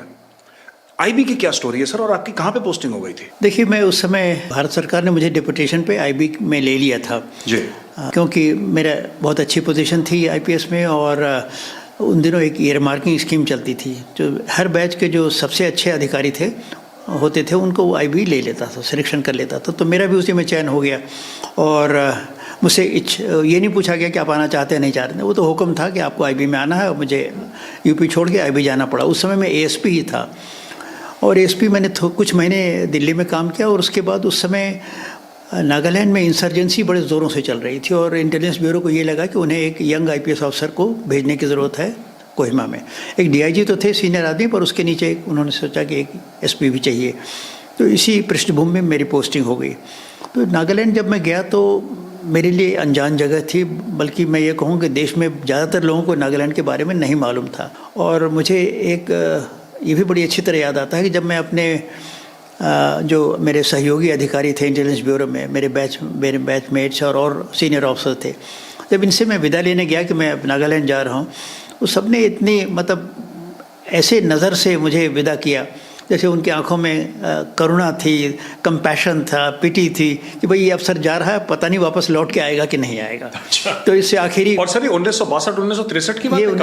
ये है 1965 की बात है। 1965 की बात जी। तो बड़े मतलब दया भावना के साथ उन्होंने मुझे विदा किया कि पता नहीं शायद ये आखिरी मुलाकात हो। तो इस तरह से मैं नागालैंड पहुंचा। मेरे दोनों बच्चे अभी छोटे थे, पर नागालैंड शुरू में तो गया मुझे ज़रा अजीब सा लगा, कहाँ पहुँच गए, पहाड़ हैं, जंगल हैं, लोगों की भाषा नागामीज़ बोलते हैं, वो भी ज़रा समझने में दिक्कत होती है, खान पीन उनका अलग था, जलवायु अलग थी। पर धीरे धीरे मैं जैसे जैसे अपने आप को एडजस्ट करता गया, हम और हमारी पत्नी दोनों ने एडजस्ट कर लिया। फिर हम लोगों ने नागालैंड की पोस्टिंग बहुत इन्जॉय की। जब मुझे ये लगने लगा कि मैं जो कुछ यहाँ काम कर रहा हूँ उसका देश की सुरक्षा पे सीधा उसका असर पड़ेगा, और and I am contributing to national security in some form और the other, maybe very 0.1% or 1%, but I am whatever I am doing is having an impact on national security, and I am contributing to sort of keeping Nagaland as part of India. जबकि वहाँ बड़ा ज़बरदस्त secessionist movement चल रहा था कि Nagaland should be A separate country. तो ये जब भावना मेरे अंदर आई तो फिर मैं और काम में लग गया कि भाई ये देखो, तुम तो राष्ट्रीय सुरक्षा में योगदान कर रहे हो और अच्छा कर सकते हो। तो और मैं मेहनत से काम करने लगा, और उस समय आईबी में मतलब प्रकाश सिंह ही बस ये समझाता था, ठीक है मेरे ऊपर अफसर थे, पर प्रकाश सिंह मेन वर्कर प्रकाश सिंह थे, और जब बड़े बड़े जितने ऑपरेशंस हुए सब मैंने ही किए। कोई एक ऑपरेशंस की कहानी तो सुनाइए सर, जिसमें नियर डेथ एक्सपीरियंस, मैंने ऐसा सुना है सर कि you face some very very tough moments where जान जा सकती थी, ऊपर वाले की कृपा थी नहीं गई जान। ऐसे दो अनुभव हुए थे मेरे। एक तो अनुभव हुआ था जब चाइना रिटर्न गैंग के खिलाफ मैंने एक ऑपरेशन किया था नागालैंड से। उन दोनों नागालैंड के जो विद्रोही थे, रेबल्स थे, उन्होंने अपने आप को नागा फेडरल गवर्नमेंट में ऑर्गेनाइज कर रखा था, और नागा फेडरल गवर्नमेंट और नागा आर्मी, दो ये मेन उनके ऑर्गेनाइजेशनल विंग्स थे। तो नागा फेडरल गवर्नमेंट शुरू में तो अपने आदमियों को ट्रेनिंग के लिए, प्रशिक्षण के लिए और हथियार के लिए ईस्ट पाकिस्तान भेजती थी, पर जब ईस्ट पाकिस्तान आज़ाद हो गया और धीरे धीरे वो ईस्ट पाकिस्तान के रास्ते में इंडियन आर्मी ने अच्छी तरह से ब्लॉक कर दिया, फिर उन्होंने नया रास्ता ढूंढा, चीन भेजने लगे। यूनान प्रोविंस चाइना में इनका एक गैंग गया था 350 आदमियों का, और ये आदमी वहाँ ये गैंग वहाँ 1 साल रहा। थिनोसली और मोइवा थे उस समय, ये दो मेन लीडर्स थे। Isaac Muivah sir? नहीं, आइजैक मोइवा नहीं, Thinoselie was brigadier and Muivah was a civilian. Muivah तो अभी भी चल रहे हैं, थिनोसली की शायद मुझे मालूम नहीं, शायद डेथ हो गई है। ये दोनों मेन लीडर्स थे। ये लोग गैंग लेके गए थे और करीब 300 साढ़े 300 का गैंग था। साल भर वहाँ रहे और चाइना में यूनान प्रोविंस में अच्छी खासी इनकी ट्रेनिंग हुई और बड़े सोफिस्टिकेटेड वेपन्स लेके ये नागालैंड में वापस आ गए। नागालैंड में जब वापस आ गए तो ये इन एक हाइड आउट में चले गए, जोत्समा एक गाँव में, पर किसी को मालूम नहीं था ये कहाँ पे है। और भारत सरकार में बड़ी चिंता थी इस विषय की कि आखिर ये गैंग आ तो गया नागालैंड पर है कहाँ, और ये अगर कुछ मतलब हरकत करेगा, कुछ हिंसात्मक घटनाएं करेगा तो फिर बहुत बड़ी समस्या हो जाएगी। इतना बड़ा गैंग है, इसको कन्फाइन करना, न्यूट्रलाइज करना बहुत ज़रूरी है। पर इंटेलिजेंस थी नहीं। तो 8 माउंटेन डिवीज़न उस समय कोहिमा में होता था, कोहिमा के पास चकाबामा में। तो वहाँ पे वो जनरल NC रॉली थे, बहुत ही बढ़िया अफसर, इतने बढ़िया आर्मी अफसर मैंने कम देखे हैं। उन्होंने मुझे बुलाया, उनका Prakash I want information about this gang, where are they hiding. वो इन्फॉर्मेशन मैंने उनको दिया। 1 महीने मुझे लगे इन्फॉर्मेशन डेवलप करने में, इन्फॉर्मेशन मैंने दिया और उसके बाद general Rowley decided to attack the camp and 1 full brigade was deployed. मैंने उनको गाइड्स पे दे दिए और सारे प्लानिंग हम लोगों ने मिल के बनाई थी कि कैसे गाइड्स में कहाँ गाइड मिलेंगे, कैसे ले जाएंगे, कैसे कॉर्डन पड़ेगा। तो इस कैंप को वो घेरने की कोशिश कर रहे थे और घेरने में ये करीब जब कॉर्डन लगाया जा रहा था उस समय किसी तरह से एक नागा जो जल्दी सवेरे उठ गया था किसी कारण से, शायद कॉल ऑफ नेचर अटेंड करने जा रहा था क्या था, उसको दिखाई पड़ गया कि भाई ये तो कुछ गड़बड़ है, यहाँ फौज या बहुत बड़े ट्रुप मूवमेंट हो रहा है।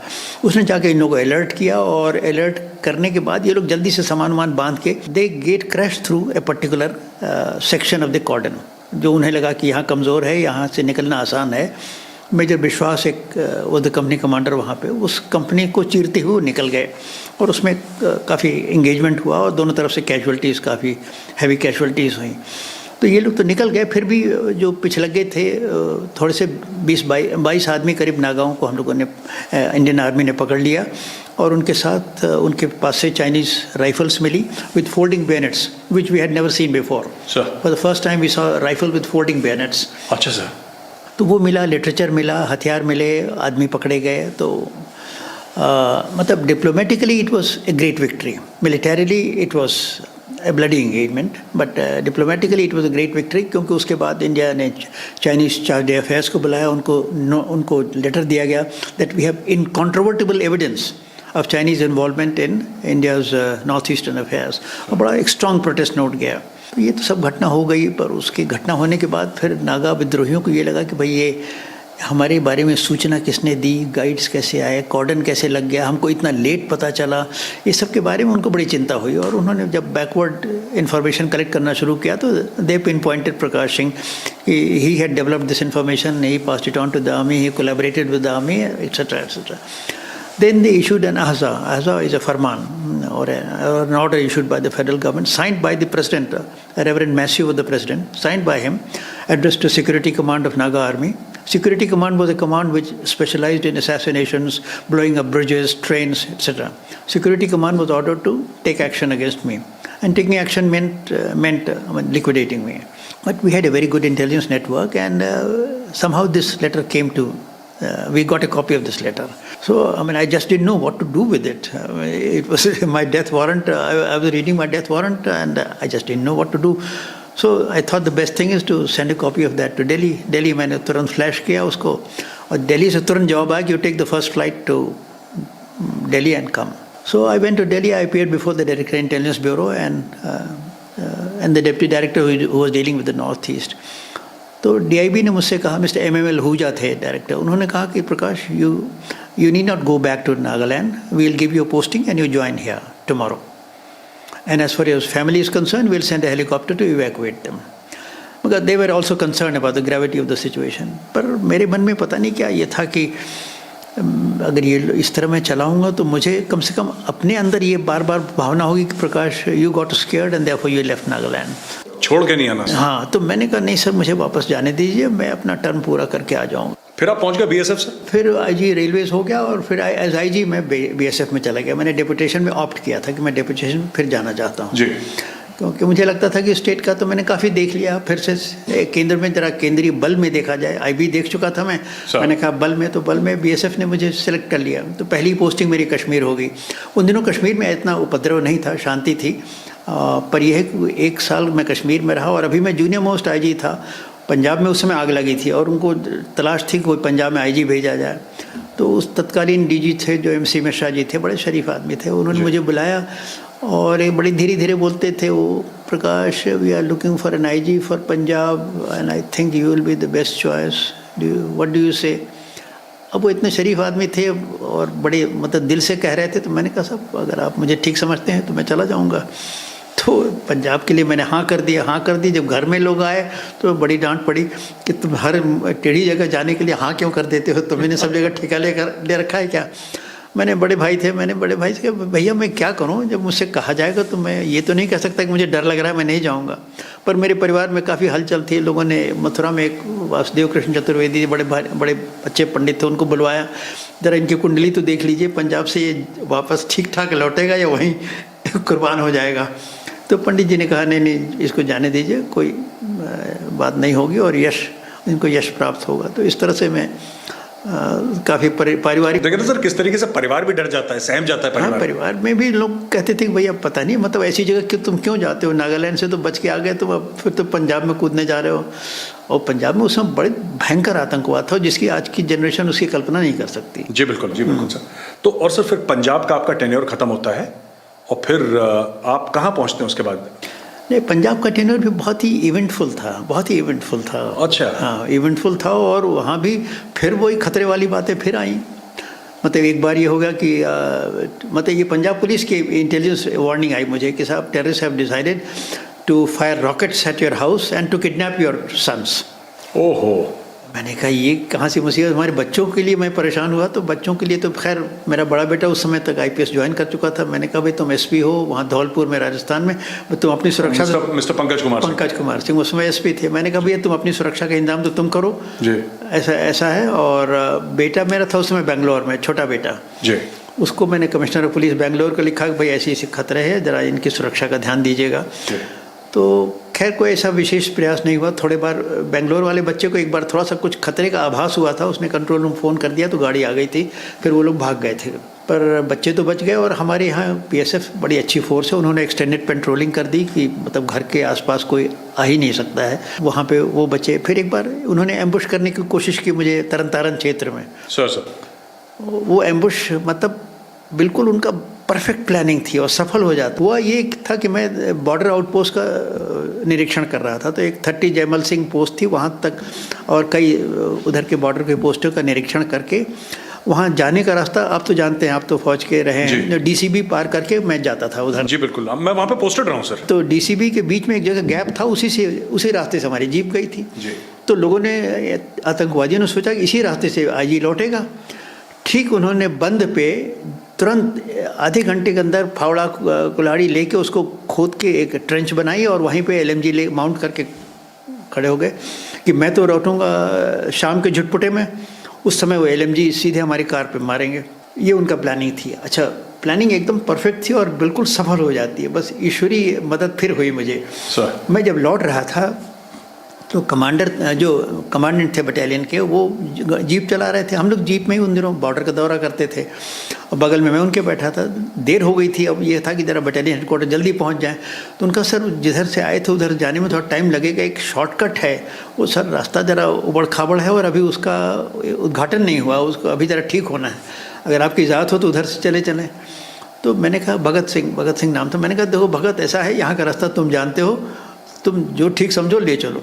तो रूट बदल दिया उन्होंने, एक अनफ्रीक्वेंटेड अनयूज्ड रूट से जो उबड़ खाबड़ था उधर से लाए कि सब जंगल जल्दी पहुंच जाएंगे बटालियन हेडक्वार्टर। अब ये बेचारे एम्बुश लगाए बैठे हैं, वो देखे कि ये तो IG तो आया नहीं, तो हम तो बच गए। पर दुर्भाग्य क्या कहें, मतलब BSF पेट्रोल जो उधर से जा रहा था वो खिसियानी बिल्ली खंभा नोचे, उनका IG नहीं मिला, चलो सिपाहियों को ही मार दो।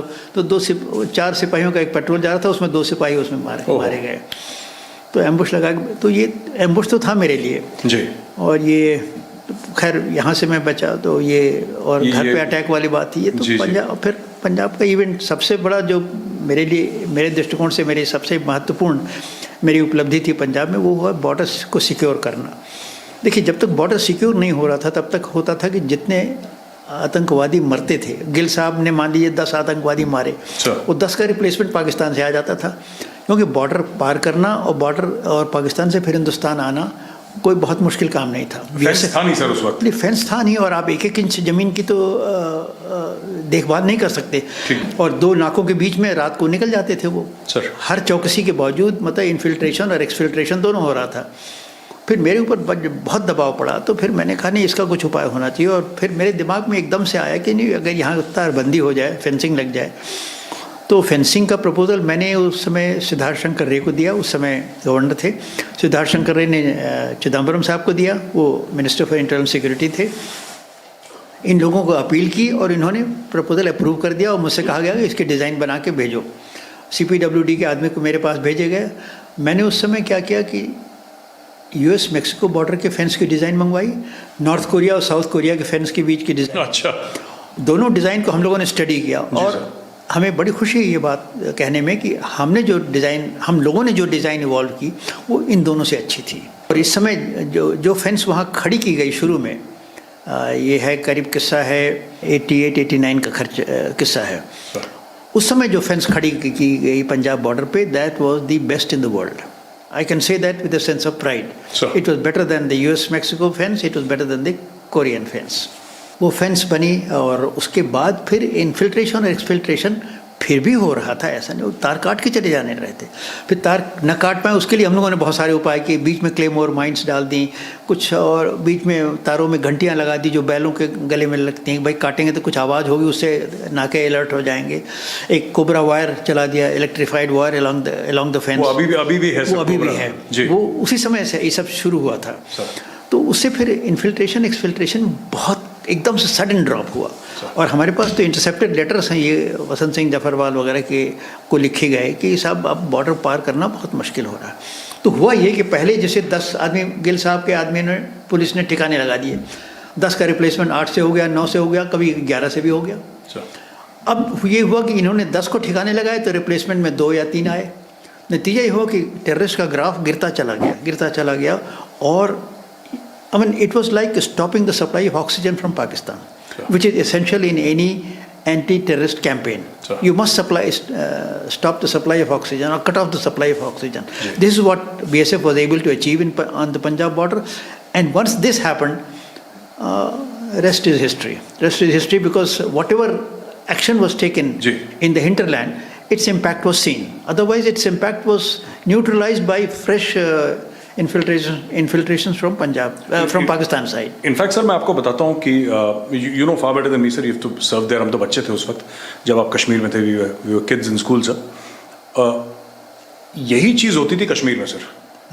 लाइन ऑफ कंट्रोल से आतंकवादी आ रहे हैं, सर। वो जैश के, लश्कर तैयबा के, और ये हिजबुल मुजाहिदीन वगैरह के, और भी अल-फरहान वगैरह जितने भी ग्रुप्स थे, sir. Then this army started this idea of fencing the line of control, sir. और करते करते सर फेंसिंग ऐसी हो गई कि आज जो है सर, अभी भी इक्का दुक्का कोई आता है तो आता है, क्योंकि सर वो द टेरेन इज सच। कभी एवलांच आ गया तो फेंस को ले गया, फिर उसको इंजीनियर्स रिपेयर कर रहे हैं। लेकिन overall sir, this has insured that Pakistan से जो आतंकवादी आते हैं सर, अब वो नहीं। हम जब when I was posted on the line of control sir, जब मैं लाइन ऑफ कंट्रोल में था पुंछ राजौरी के एरिया में, देयर वाज नथिंग सर। हमें बोला था कि 3 पत्थर ये हैं, 1 पेड़ ये है, ये चश्मा बह रहा है, ये एक्सेस है, this is to be considered the line of control. ये तो कोई फेंस नहीं था सर, वो बाद में हुआ। बट आई कैन अंडरस्टैंड आप बोल रहे हैं। पर ये फेंसिंग सबसे पहले पंजाब बॉर्डर में हुई सर। पंजाब में भी सबसे पहले ममदोद सेक्टर में हुई सर। और मैं जरा किफ़ायती आदमी हूँ, तो मेरा ये ख्याल था कि खाली वल्नरेबल सेक्टर्स में लगे सर। पर धीरे धीरे मैंने देखा कि सरकार का ये हुआ कि नहीं भाई बाकी भी लगा दो, तो पंजाब बॉर्डर तो पूरी हो गई। जब पंजाब में इसका प्रभाव दिखा तो धीरे धीरे और जगहों से भी हुआ कि नहीं, राजस्थान में भी कर दो, गुजरात में भी कर दो, JNK में भी कर दो, तो पूरा वेस्टर्न बॉर्डर हमारा फेंस हो गया। शुरुआत ये हुई ममदोद सेक्टर में पंजाब से। और हमें याद है जब सेक्टर ये फेंसिंग लग रही थी तो पंजाब के, ये पाकिस्तान के रेंजर्स फेंस के वहाँ आके देखते थे कि आखिर ये हो क्या रहा है, हो क्या रहा है। पर हमारी फेंस बहुत अच्छी थी और बहुत प्रभावी हुई, और उसके बड़े सकारात्मक, बड़े पॉजिटिव रिजल्ट्स हमारे सामने आए। बिल्कुल sir. Sir, I want to take you to when you took over as DG BSF, sir. And Assam, you're also DG Assam, sir? I was DG Assam, then DGP UP, then DGP BSF, DG BSF. My God, sir, this is some CV, sir, some CV. Assam तो मुझे एक विशेष परिस्थिति में भेजा गया। मैं पंजाब में था, पहले आईजी रहा, फिर एडिशनल डीजी रहा। यहाँ भी 4 साल मेरे होते गए। किसी को रिप्लेसमेंट जब ये है कि प्रकाश सिंह कर रहे हैं और वो कहते भी नहीं कि हमें वापस बुला लो। अब मेरा ये था कि मैं कैसे कहूँ भाई आपका काम है, मेरा टेन्योर पूरा हो जाए तो वापस बुलाइए। इस तरह कर 1-2 साल हो गया, 3 साल हो गया, 4 साल हो गया, आईजी से मैं एडिशनल डीजी हो गया। भाई प्रकाश सिंह को चलाए जाओ। वो वापस आने की करने रहे और वहाँ जाने के लिए कोई उत्सुक नहीं है। इस तरह में 4 साल हो गए थे, पर उसमें असम में स्थिति ऐसी हो रही थी कि असम में भारत सरकार को इलेक्शन करवाना था। उल्फा ने कह दिया कि हम इलेक्शन नहीं होने देंगे। अब भारत सरकार में बड़ी नर्वसनेस हो गई कि अगर इलेक्शन नहीं हुआ तो बड़ी बदनामी होगी। उस समय नारायण साहब DIB थे, मुझे याद आता है, और चंद्रशेखर प्राइम मिनिस्टर थे, मिस्टर भार्गव थे, वो होम सेक्रेटरी थे। इन्होंने ये निष्कर्ष निकाला कि आसाम पुलिस का DGP उल्फा के खिलाफ सख्त एक्शन नहीं ले सकता। थोड़ा एक्शन तो लेगा, सख्त नहीं लेगा, क्योंकि उसको भी आसाम में रहना है और रिटायर होने के बाद कहीं उल्फा उसको तंग ना करें, उसके परिवार को परेशानी ना हो। उनका बाहर से ऐसे अफसर को भेजो जो वहाँ उनको मार पीट के चलावे और इलेक्शन करवा दें। तो मुझे बुलाया गया कि प्राइम मिनिस्टर साहब के यहाँ आपकी पेशी है। मैं गया, मैंने पता नहीं क्या बात हुई, प्राइम मिनिस्टर क्यों बुला रहे हैं मुझे। मैं थोड़ा सा परेशान भी था कि भाई कोई ख़ास बात होगी। तो वहाँ घुसते ही भार्गव बैठे थे, होम सेक्रेटरी और प्राइम मिनिस्टर। इनका प्राइम मिनिस्टर ने कहा, Prakash we have decided to send you to, हम लोगों ने तय किया है कि तुम्हें आसाम भेजा जाए, ऐसी स्थिति है, तुम्हें वहाँ जाना पड़ेगा। तो मेरे मुँह से एकदम से निकला कि सर, पर मुझे आसाम जाने में कोई दिक्कत नहीं, पर आसाम मेरा काडर नहीं है। मैं जब DGP बनता है तो आदमी मतलब उस फोर्स के साथ SP, DIG, IG काम किए रहता है, तो पूरे फोर्स आपको जानती है, आप फोर्स को जानते हैं, तालमेल होता है और फिर आप उनसे काम लेना आसान होता है। मैंने कहा तो वहाँ तो मैं किसी को नहीं जानता, मैं कैसे लूँगा। तो उनका नहीं, वो सब हम लोगों ने सोच लिया है, पर तुम्हें जाना है, खाली इलेक्शन करवा के तुम चले आओ 3-4 महीने में। तो थोड़ी देर तक यही सब बात होती रही। मैंने कहा सब ठीक है, अगर ये सब आप लोगों ने सोच लिया है, फिर भी आप समझते हैं मैं जाऊं तो मैं चला जाऊंगा। तो उन्होंने मुझे भेज दिया। आसाम जाने के बाद मेरी सबसे पहली एंग्जाइटी ये थी कि मैं आसाम पुलिस की लॉयल्टी कैसे लूँ। तो पहले ही दिन मैंने क्या कि जिस दिन मैंने चार्ज लिया उस दिन शाम को मैंने सारे अफसरों को बुलाया, सीनियर अफसरों को। मैंने कहा देखो, मैं यहाँ कोई कोशिश करके नहीं आया हूँ, मैं यहाँ खूंटा गाड़ने भी नहीं आया हूँ, मुझे भेजा गया है इसलिए मैं आया हूँ और मुझे एक लिमिटेड मैंडेट है, मैं इलेक्शन करवाना है, इलेक्शन करवा के मैं चला जाऊँगा। तो उन्हें भी लगा कि ये आदमी ठीक ही कह रहा है, उनको भी मालूम हो गया था कि ये आदमी ठीक कह रहा है। और फिर उन्होंने मतलब आसाम पुलिस को भी मैं क्रेडिट दूंगा, उन्होंने बड़ी वफादारी के साथ, बड़ी मेहनत के साथ मेरे साथ काम किया और आसाम में इलेक्शन हो गया। एक गोली नहीं चली, क्योंकि पता नहीं एक स्टेज आई कि उल्फा को लगा कि नहीं भाई मुश्किल हो रहा है, क्योंकि हम डेली ऑपरेशंस कर रहे थे। Suddenly I get A telephone call कि साहब वो यूपी निवास से फ़ोन आया। उन्होंने तो लैंडलाइन थी, कोई मोबाइल तो था नहीं। तो मैं दौड़ा गया पुलिस मेस के रिसेप्शन में कि कहाँ से फ़ोन आ गया।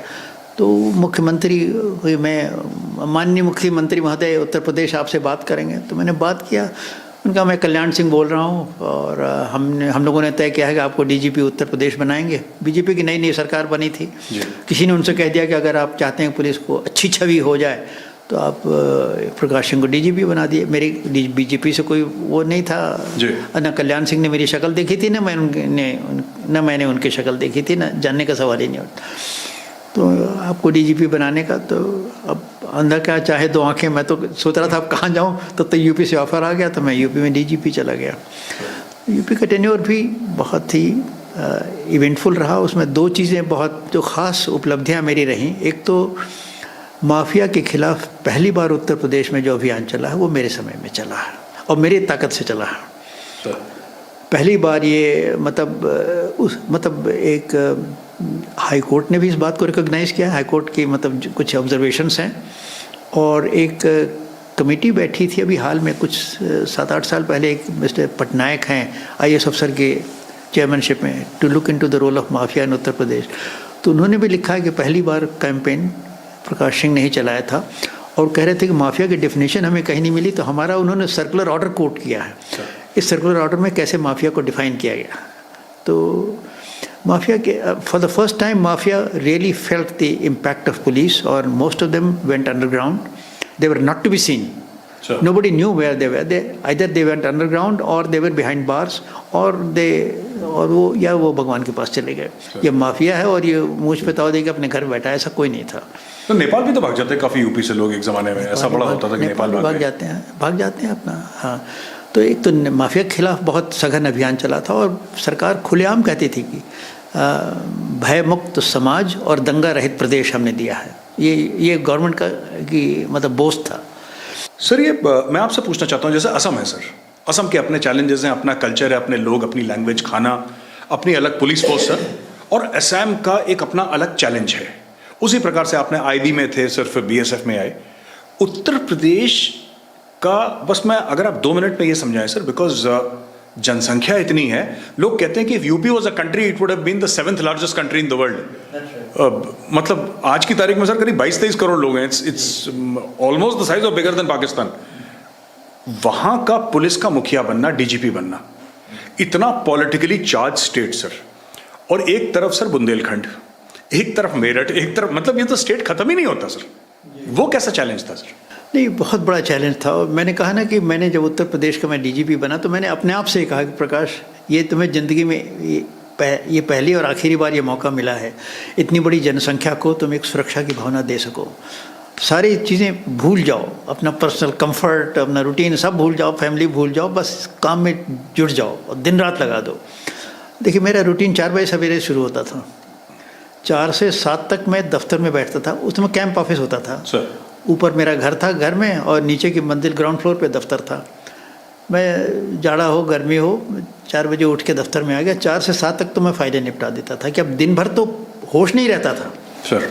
मिलने वाले इतनी मीटिंग्स, इतने मतलब किस तरह का डिस्टर्बेंस है। कभी चीफ मिनिस्टर बुला रहे हैं, कभी कोई होम डिपार्टमेंट में कोई मीटिंग है, दिन भर तो मतलब कैसे निकल जाता पता नहीं चलता था। और जैसे भंवर में आप हैं, ये मतलब दिन रात एक करके काम किया। और मेरा ये था कि अधिकारी मेरे ये जानते थे कि लोग मतलब आप कहते हैं कि साहब, हमारे स्टाफ अफसर मुझे बताते थे कि साहब आईजी लोग आपसे मिलने जाते थे तो पहले मतलब पूछते थे साहब का मूड ठीक है कि नहीं। मूड की कोई बात नहीं थी, उनको घबराहट ये थी कि पता नहीं क्या सवाल ये पूछ देंगे। हमको खुश करने का कोई माध्यम नहीं है सिवाय इसके कि आप अपना काम अगर अच्छा हो। और मैं हर अफसर के, उनके चरित्र, उनके आचरण, उनके काम, सबका लेखा जोखा रखता था। तो सर असम, उत्तर प्रदेश, फिर आप पहुंचते हैं Seema Suraksha Bal sir. Last posting before retirement was DG BSF sir. DG BSF क्या हुआ सर? डीजीबीएसएफ में उन दिनों देखिए सबसे बड़ी चुनौती मेरे लिए थी कश्मीर की। कश्मीर में उस समय आग लग चुकी थी सर। हाँ, आग लग चुकी थी, बुरी तरह से लग चुकी थी। और कश्मीर में उस समय BSF was in the forefront of the battle sir, not so much the army. All the urban conglomerations, all the urban areas were under the control of the BSF, and the rural areas and the border was being looked after by the army. And खासतौर से sir, अगर मैं आपको जितना मैंने इतिहास पढ़ा और बीएसएफ के ऑफिसर से मैंने बात करी है सर, साउथ कश्मीर में खास तौर से, of course the entire Kashmir valley of course, but specially south Kashmir से अनंतनाग वगैरह, जो इनिशियल अर्ली 90s में जो ऑपरेशंस करे थे बीएसएफ ने सर, कहते हैं एक एक फुट की जमीन वापस ली थी लोगों से लड़ के बीएसएफ ने। So they did a good job sir. BSF की बड़ी धाक थी वहाँ वैली में। और मतलब मैं ये भी कहूँगा कि मैं समझता हूँ कि जो ये थ्योरी इन लोगों ने निकाली थी कि only one force for internal security everywhere, internal security है शेड्स एंड शेड्स। और बीएसएफ को इन्होंने एकदम से जो हटाया था वैली से, वो एक बहुत गलत फैसला था। ये जो लोग थ्योरी में डील करते हैं ना, वो बिना एक्सपर्ट से राय लिए उनकी वजह से। CRP is an excellent force, CRP के खिलाफ मुझे कुछ नहीं कहना, पर हर फोर्स को किसी समस्या को समझने में टाइम लगता है। बिल्कुल। बीएसएफ के पैर जम चुके थे, बीएसएफ की धाक थी, लोग बीएसएफ के रेस्पेक्ट करते थे, बीएसएफ का इंटेलिजेंस नेटवर्क बड़ा अच्छा था। सीआरपी गई तो उसको पहली बात तो उनको समस्या को समझने में टाइम लगा, टेररिस्ट का कितना मतलब उनका इम्पैक्ट है उसको झेलने में समय लगा। इंटेलिजेंस नेटवर्क उनके पास था ही नहीं, तो शुरू में तो अपनी सीआरपी लड़खड़ा गई, फिर धीरे करके उन्होंने भी पैर जमा लिया। पर वो एक डेढ़ साल हमें बहुत नुकसान हुआ। और जनरल सिन्हा थे जो अपने, हम लोगों ने एक सिंपोजियम में यूएसआई में भाग ले रहे थे, मेरी भी राय थी, उनकी भी राय थी कि बीएसएफ को वैली से हटाना एक गलत निर्णय था। It was a theoretical decision taken by people who do not know the ground realities. तो मैं उस समय की बात कर रहा हूँ जब बीएसएफ वहाँ पूरी तरह से ज़मीन पे कब्जा थी, और बीएसएफ सारे अर्बन एरियाज़ में बीएसएफ थी, रूरल एरियाज़ में आर्मी थी। और कोई एग्जांपल दीजिए ना सर। एक सोपोर में गया था, मैं सोपोर का दौरा कर रहा था, तो वहाँ मैंने देखा कि दूर कोई झंडा फहरा रहा है। ये किसका झंडा है भाई? उसने कहा सर ये पाकिस्तान का झंडा है। मेरे तो सुनते बदन में आग लग गई कि पाकिस्तान का झंडा मेरे आँख के सामने फहरा रहा है, हिंदुस्तान की ज़मीन पे ये हो कैसे सकता है? उसने कहा साहब वो सोपोर है, बड़ा नोटोरियस गांव है, आतंकवादी वहाँ बहुत उनका स्ट्रांग होल्ड है, और आज की तारीख में वहाँ 70-80 अफ़गान मुजाहिदीन भी हैं। उस समय अफ़गान मुजाहिदीन कश्मीर बिल्कुल आ जाते थे। पापा 2 में हम लोग इन लोगों को बंद कर रखा था, हमारा एक कैंप था।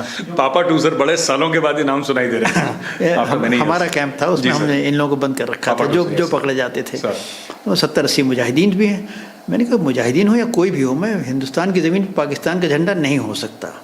मैंने अपने 2 बटालियन कमांडर्स जो थे उन दोनों को बुलाया। मैंने कहा look, I want that this place should be attacked, the Mujahideen should be dislodged and the flag has to be taken off. तो दोनों बटालियन कमांडर्स हमारे राजी हो गए।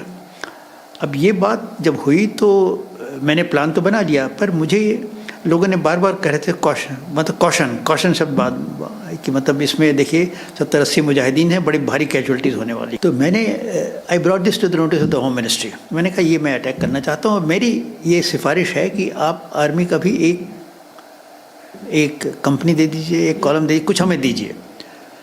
आई टेक फुल रिस्पॉन्सिबिलिटी। हमारी तो 2 पूरी बटालियन रहेंगी, एक आर्मी, ताकि मैंने ये सोचा कि कहीं अगर हम ज़्यादा मार खा गए और सफल कैजुअलिटीज़ हो गई हमारी, ज़्यादा कैजुअलिटीज़ हुई तो लोग हमारे ऊपर जिम्मेदारी डालेंगे कि तुम बड़े तीस मार खा बने थे, अटैक करने जा रहे थे। तो ये मामला सब होते होते होते ये पहुंच गया, प्राइम मिनिस्टर तक पहुंच गया कि भाई ये तो बीएसएफ की तरफ से है कि हम they want to attack this camp, इसकी क्लियरेंस चाहिए। होम सेक्रेटरी भी घबरा रहे थे कि क्लियरेंस हम दे दें और कुछ हो जाए। ये मामला फिर ऊपर तक गया। फिर उस मीटिंग में प्राइम मिनिस्टर भी थे, defence minister, home secretary, foreign secretary, सब बैठे थे वहीं पे। वहाँ पे आर्मी चीफ थे उस समय, बीसी जोशी थे, general Joshi sir, general Joshi थे।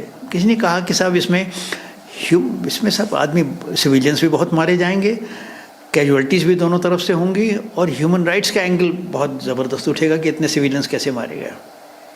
उस समय ह्यूमन राइट्स अभी नया नया शुरू हुआ था, पर बड़ी तेज़ी से आगे बढ़ा था, और ह्यूमन राइट्स वायलेशन एक बहुत बड़ा इशू हो गया था कश्मीर में। उनका ह्यूमन राइट्स का भी मुद्दा बहुत ज़बरदस्ती से उठेगा इस लड़ाई के बाद, अगर ये बीएसएफ ने अटैक किया कि गाँव वाले मारे जाएंगे। अब इस बात पे नरसिम्हा राव साहब घबरा गए, और उनका फिर उन्होंने क्लियरेंस नहीं दिया। पर ये बात एक सारी चर्चा का विषय हो गया कि BSF is itching to attack the Afghan mujahideens and but they have not been given clearance. तो मतलब इससे फौज में हमारी इज्जत बहुत बढ़ गई। लोगों ने कहा कि ये आदमी बड़ा, मतलब इसका दिल बड़ा मजबूत है, और यह खतरा लेने के लिए मौजूद तैयार बैठा है। फौज will always appreciate somebody who says कि चलो my aggressive actions were appreciated. तो एक बार इसी तरह मीडिया मेरा इंटरव्यू ले रहा था, और मैं बोलने में आउटस्पोकन हूँ। तो पापा 2 कैंप के बारे में कुछ हुआ कि साहब आपके पास बहुत सारे आदमी आपने रखे हैं, और तो किसी करस्पॉन्डेंट ने पूछ दिया साहब बड़ी शिकायत आ रही है कि उनको आप पिटाई करते हैं, 3rd डिग्री मेथड्स इस्तेमाल करते हैं। तो मैंने ये तो नहीं कहा कि हम पिटाई करते हैं या नहीं करते हैं, मैंने ये कहा तो आप क्या चाहते हैं, उनको हम सवेरे दूध पिलाएं और जलेबी खिलाएं क्या? ये दूध और जलेबी वाली बात बड़ी पॉपुलर, बहुत ज़्यादा ब्रॉडकास्ट हो गई, और कश्मीर में भी वो खूब लोगों ने सुना कि मतलब ये कह रहा है क्या दूध पिलाएं और जलेबी खिलाएं, मतलब कि ये नहीं खिलाएंगे हम तो पिटाई करेंगे, ये मतलब उन्होंने निकाल लिया। अब इस मतलब के निकालने से बड़ी चर्चा हो गई, और फिर जब मैं डीजी बीएसएफ था तो दिल्ली पुलिस से मेरे पास अलर्ट आया कि साहब आप हिजबुल मुजाहिदीन का एक गैंग आपकी हत्या करने के लिए दिल्ली आया हुआ है। अब मैं डीजी बीएसएफ था उस समय, और अब ये हुआ कि भाई दफ्तर तो जाना ही है, दफ्तर तो हम अवॉइड कर नहीं सकते। तो फिर हमने ठीक है, वी टुक एक्स्ट्रा मेजर्स, दफ्तर का टाइम अलग कर दिया, रूट अलग कर दिया, रोज और जो एस्कॉर्ट है उसको थोड़ा और स्ट्रेंथन कर दिया। So BSF house used to be Lodi Estate only, sir? Lodi Estate एकदम 8 नंबर खान मार्केट के सामने 8 नंबर था। 8 नंबर सर। घर के सामने 2 तोप लगी रहती थी। वो बाद में हमारे उत्तराधिकारियों ने छोड़ दिया, वरना बड़ा शानदार घर था। Yes sir. उसमें आर्या साहब भी बाद में मैं रहा हूँ सर उस घर में थोड़े समय के लिए। 8 नंबर लोधी स्टेट था। तो मतलब वो खतरा 1 हफ्ते तक रहा। उसके बाद फिर दिल्ली पुलिस से आया कि नहीं साहब ये गैंग वापस चला गया है, आप वो शायद मारने का प्लान एग्जीक्यूट नहीं कर पाए। तो यहाँ मतलब दिल्ली आए थे, मेरी हत्या करने के लिए आए थे हिजबुल मुजाहिदीन के। अच्छा, तुम जलेबी की बात करते हो, चलो हम तुमको मजा चखाएंगे। तो वो भी एक इवेंटफुल था। तो कश्मीर हमारी सबसे बड़ी चुनौती थी और उस चुनौती को हमने, मैं समझता हूँ, अच्छी तरह से निभाया। सर बहुत बहुत धन्यवाद हमारी शो ज्वाइन करने के लिए सर, और बहुत अच्छा लगा सर आपसे बात करके, बहुत सीखा। दोस्तों, with mister Prakash Singh IPS, sir ने ना हमें असम ले गए, नागालैंड ले गए, he spoke about BSF, Punjab, Kashmir, और ये एक पूरे ये प्रोग्राम इतना काफ़ी नहीं है कि ऐसे व्यक्तित्व के बारे में हम पूरा, we can't cover all the facets of this great personality who is sitting in front of me today, but it was a great learning experience. Thank you all for watching, and I'll be back again next week with another special guest. और the Gaurav Arya show आप देखते रहिएगा। बहुत बहुत धन्यवाद। जय Hind.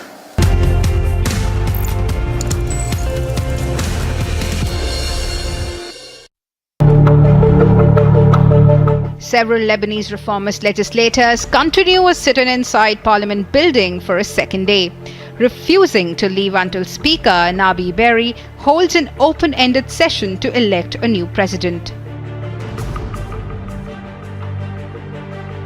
Lebanon's presidency is vacant as legislators failed to elect a new president since President Michel Aoun's 6-year term ended on October 30.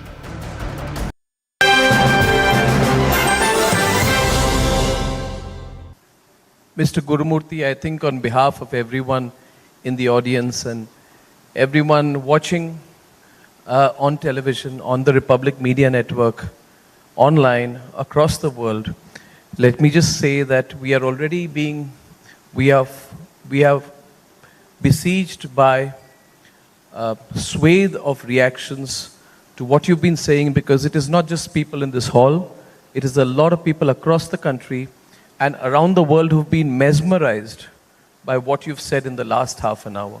So first of all, I think we are very grateful to you for that, and I thank you for it.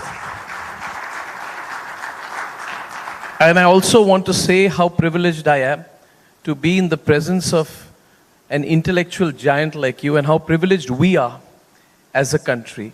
Mr. Gurumurthy, you said that you are 74 and you don't know whether you will see the future that you have worked for and sacrificed a lot for.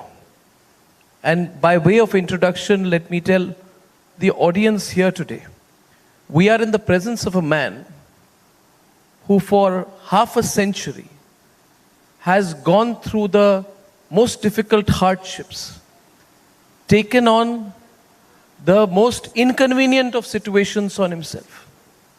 A man who's been facing court cases, fought for corporate governance, fought corporates in this country, gone to jail for it, fought political establishments.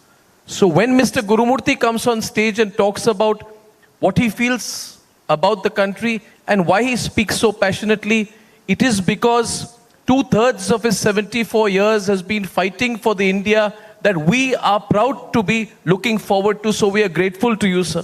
Not just for your wisdom, but we are grateful for what you've done to this country. And I thank you for it. Sir, since we are in your presence, I will ask some straightforward questions. I won't go academic, I'll go straight. My first question to you is on Prime Minister Modi. Mr. Gurumurthy, when Prime Minister Modi took office and when the results of the elections came on the 16th of May 2014, and I think he was sworn in around the 23rd, 24th, 25th of May 2014, the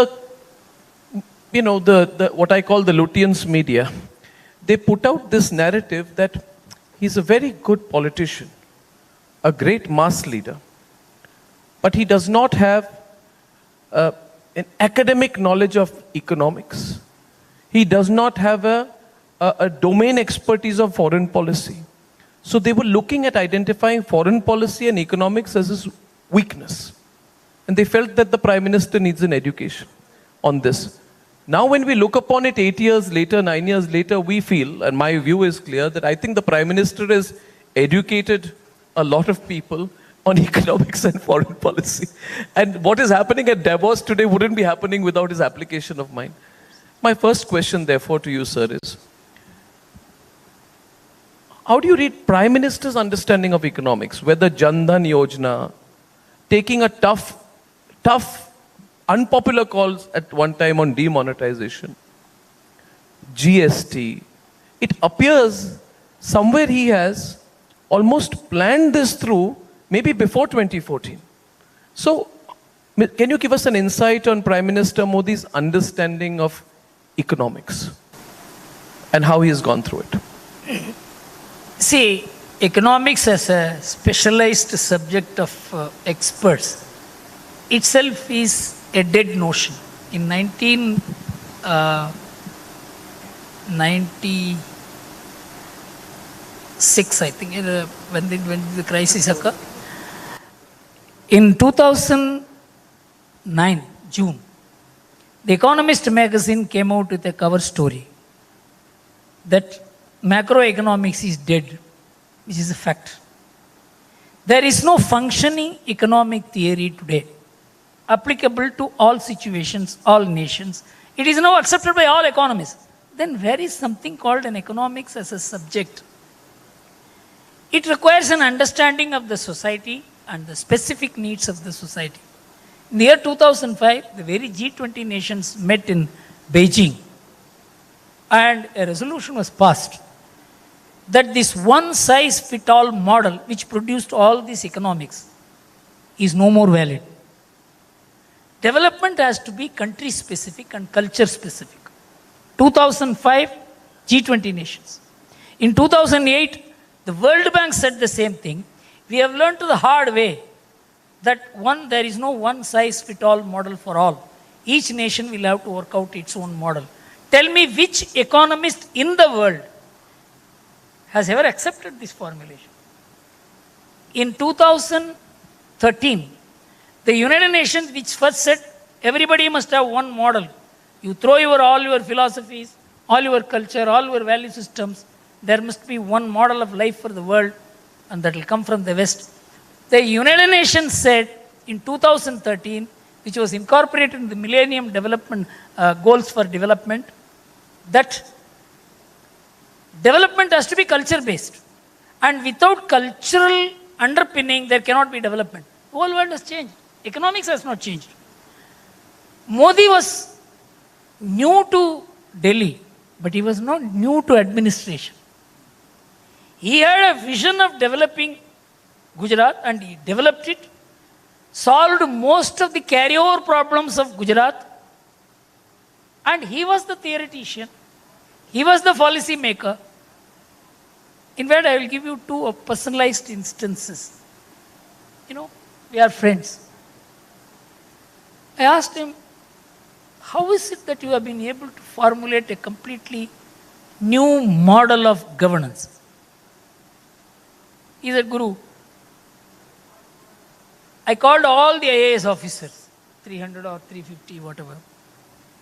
3 days I only asked them to say what they are doing in their own department. And they, one after another, everyone stood up and said they are doing this, they are doing this, they are doing this. I found they were only doing work among themselves. Nearly 60-70% of the work is among themselves.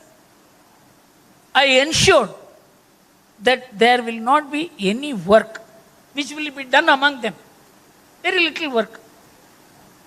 This speeded up the delivery mechanism. Amazing speed occurred because the clog was the bureaucracy itself. Economic theories have no answer for this. So, it is the knowledge that you gather as to how to work a colonial legacy called the Indian administration through your original Indian empirical knowledge. He applied the Indian empirical knowledge to a colonial administration which we are having as the Indian administration today, and that's the reason for his success. Even in foreign policy, I think he cut across the normal diplomatic input mechanism and built a direct rapport with world leaders. For example, Abe, for instance, Trump, for instance. You take leaders, he built direct rapport with them. In fact, our media even used to criticize. Foreign media used to criticize even more. Be careful, this man hugs you. He had his own way of handling people. So he took over the world. So you cannot, a silo-based assessment of Modi will never give a comprehensive assessment of him. Excellent, sir. Absolutely. I was walking in this a few days back. I had a morning walk with someone, and the person said that, see, I was very angry with the government after demonetization, and the person said, see, he explained his position to me. He said, I am from the Sangh, I support the RSS, I've been a BJP voter. But when demonetization happened, I was very angry with the government because I felt that they have let down their own constituency, because everybody had a family member, this person told me that my mother had 2 lakh rupees, and in cash. So for very personal reasons, we got upset. But now he told me that when on the morning walk, he said that when I see that my mother is doing all her transactions on a UPI device, and we have a completely cashless digital economy, then I feel that my anger was misplaced. So I think sometimes we react as people. Mr. Gurumurthy, there are people who always look at the negative story, negative side, and we have many people like that.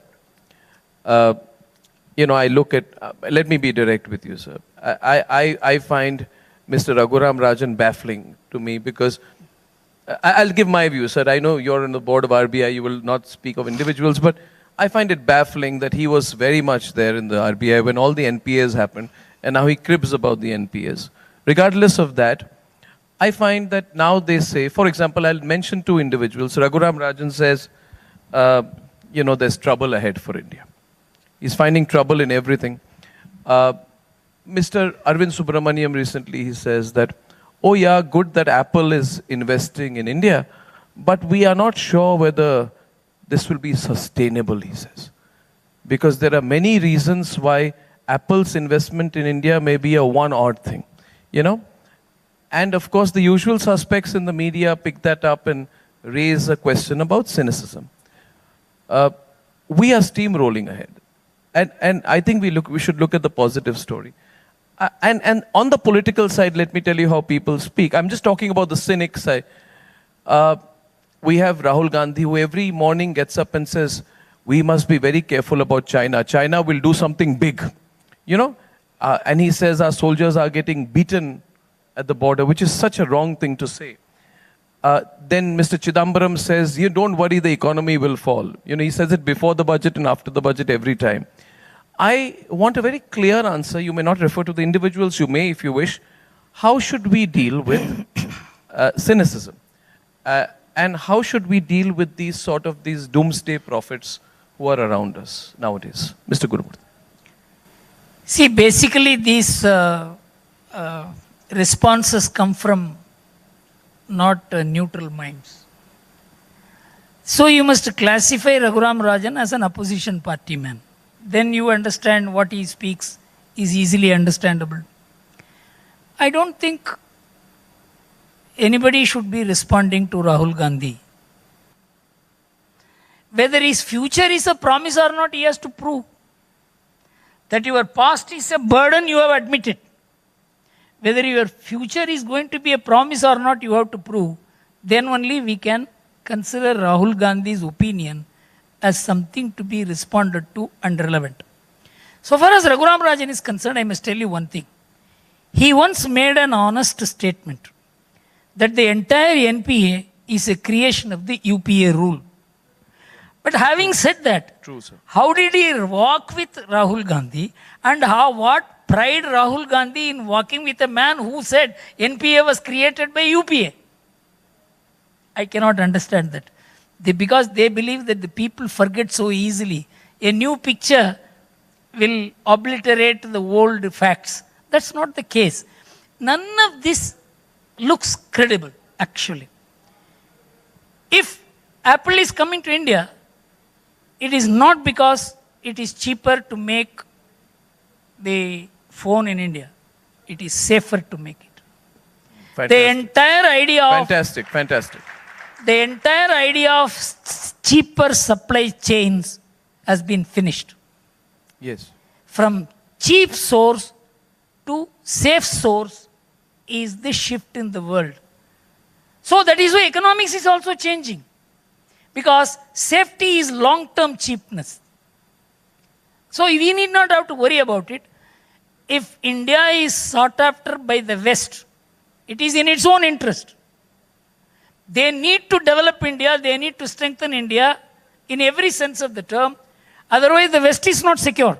Do you mean to say otherwise they are going to tolerate the position we have taken in Ukraine? So they don't have They an said, option. no, we understand your compulsions, you have your traditional relationships, we know about all this, we are disappointed, but do we expect a superpower like America to talk like this to us? Things have changed.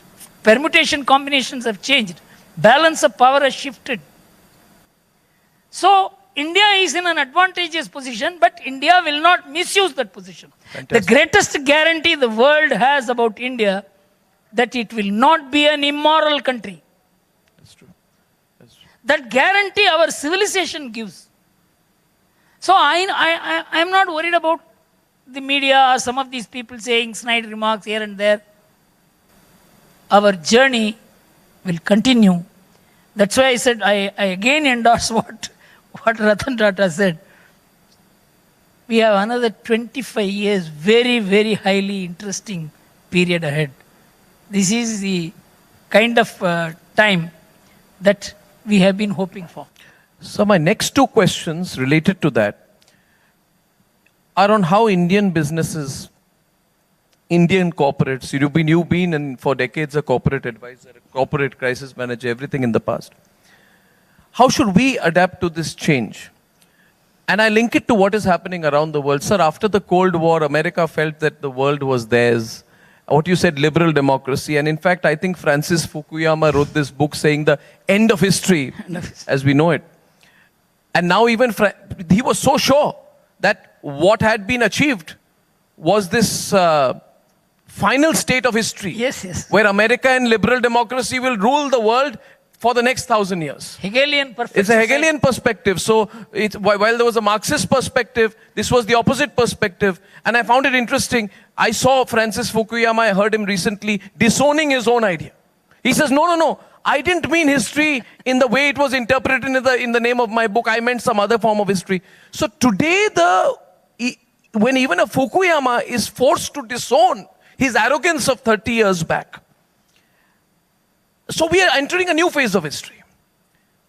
How should Indian companies, Indian business persons, Indian company owners, Indian startups approach their perspective to how they run their companies? And I'm telling you this, sir, because 15, 20 years back, everybody felt, globalization. Everybody read Thomas Friedman, everybody wanted to be a globalist. Thomas Friedman isn't that popular anymore. So world has changed. So my question is that everybody had this American perspective to how they want to run the business. Every Indian startup wanted to be a copycat model of a Silicon Valley startup in their lifestyle, in the food, in the way they behave, in the antics they do in their office. So everybody had this, we have to be cool perspective and have a basketball court right in the middle of their organizations. So I'm asking you from a cultural ethos perspective, what is your advice while the world is changing to how Indian corporates should run and operate their business and their business environments? You see, the Indian corporates, I have a long association with them. I have seen them from inside, I have fought them. None of them believed in the Western model of doing business. They were only acting the Western model of doing business. Amazing. Amazing.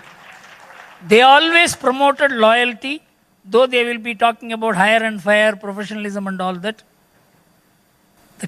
The closest and the most critical employees at any level, right down to the driver and peon, they will be having only loyal people. So the Indian mind never accepted the Western model of management or doing business. But of course, if you want some KPMG and others to come and look at your office, that you must have some presentation model. So my feeling is the Indian business is essentially Indian. And when India's civilizational stature goes up in the world, they will begin talking about the Indian values, Indian way of doing things. In fact, many of my friends are Marwadi businessmen. I used to think their HR model is the best in the world, because they used to own all the employees. I have seen many Marwadi top, the chairman and all that, going to ordinary clerk's house if there is a problem. This made the whole organization tick to one culture. Every organization had a culture, has a culture. It is not that it is a boarding and lodging culture. So I think time has come. Just Japan did. Japan never believed in iron and fire policy. Even in their promotions, they were very sensitive that they should not promote a junior over a senior, and they must get the senior to endorse that promotion. They are also a very important industrial power. So you have to align your culture to development. You see, without aligning your culture to development at the family level, at the corporate level, at the government level, at the media level, you will never be able to become a global power on your terms. You will become a global power wearing somebody else's dress, which Japan tried. Japan is now thinking how to discard the coats and become Japanese. It's not possible. In the house, they have a different culture. In the office, they have a different culture. Because these are all strategic reformulation of a failed nation, defeated nation to come up. Every nation formulates its strategies. We have also formulated our strategies, our business, but we were not a confident people. Now we are becoming a confident society, confident business people. Our chartered accountants are becoming confident. Our lawyers are becoming confident. Our MBAs are becoming confident. So they can develop their own theories now. So my feeling is, as India rises, the Indian thoughts, Indian models, Indian way of doing things will become a brand for others to follow. Sir, I'll ask you two more questions, and maybe I'll take two questions from the audience. My next question, which emerges from this, sir, is the concept of value versus valuation.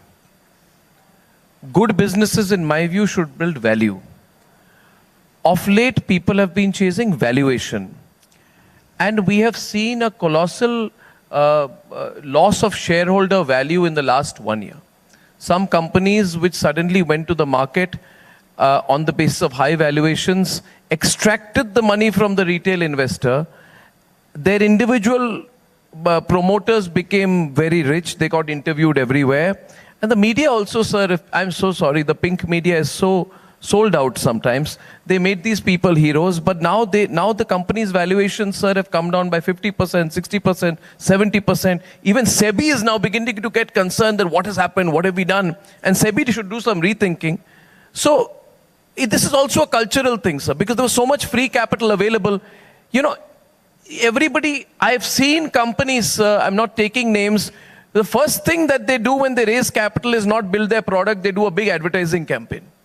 They get invited on business channels, and then they extract the value from the advertiser, give the money to the advertiser, they extract the value from the investor, and basically they're vamoose. So I think that there is a lack of corporate ethics there.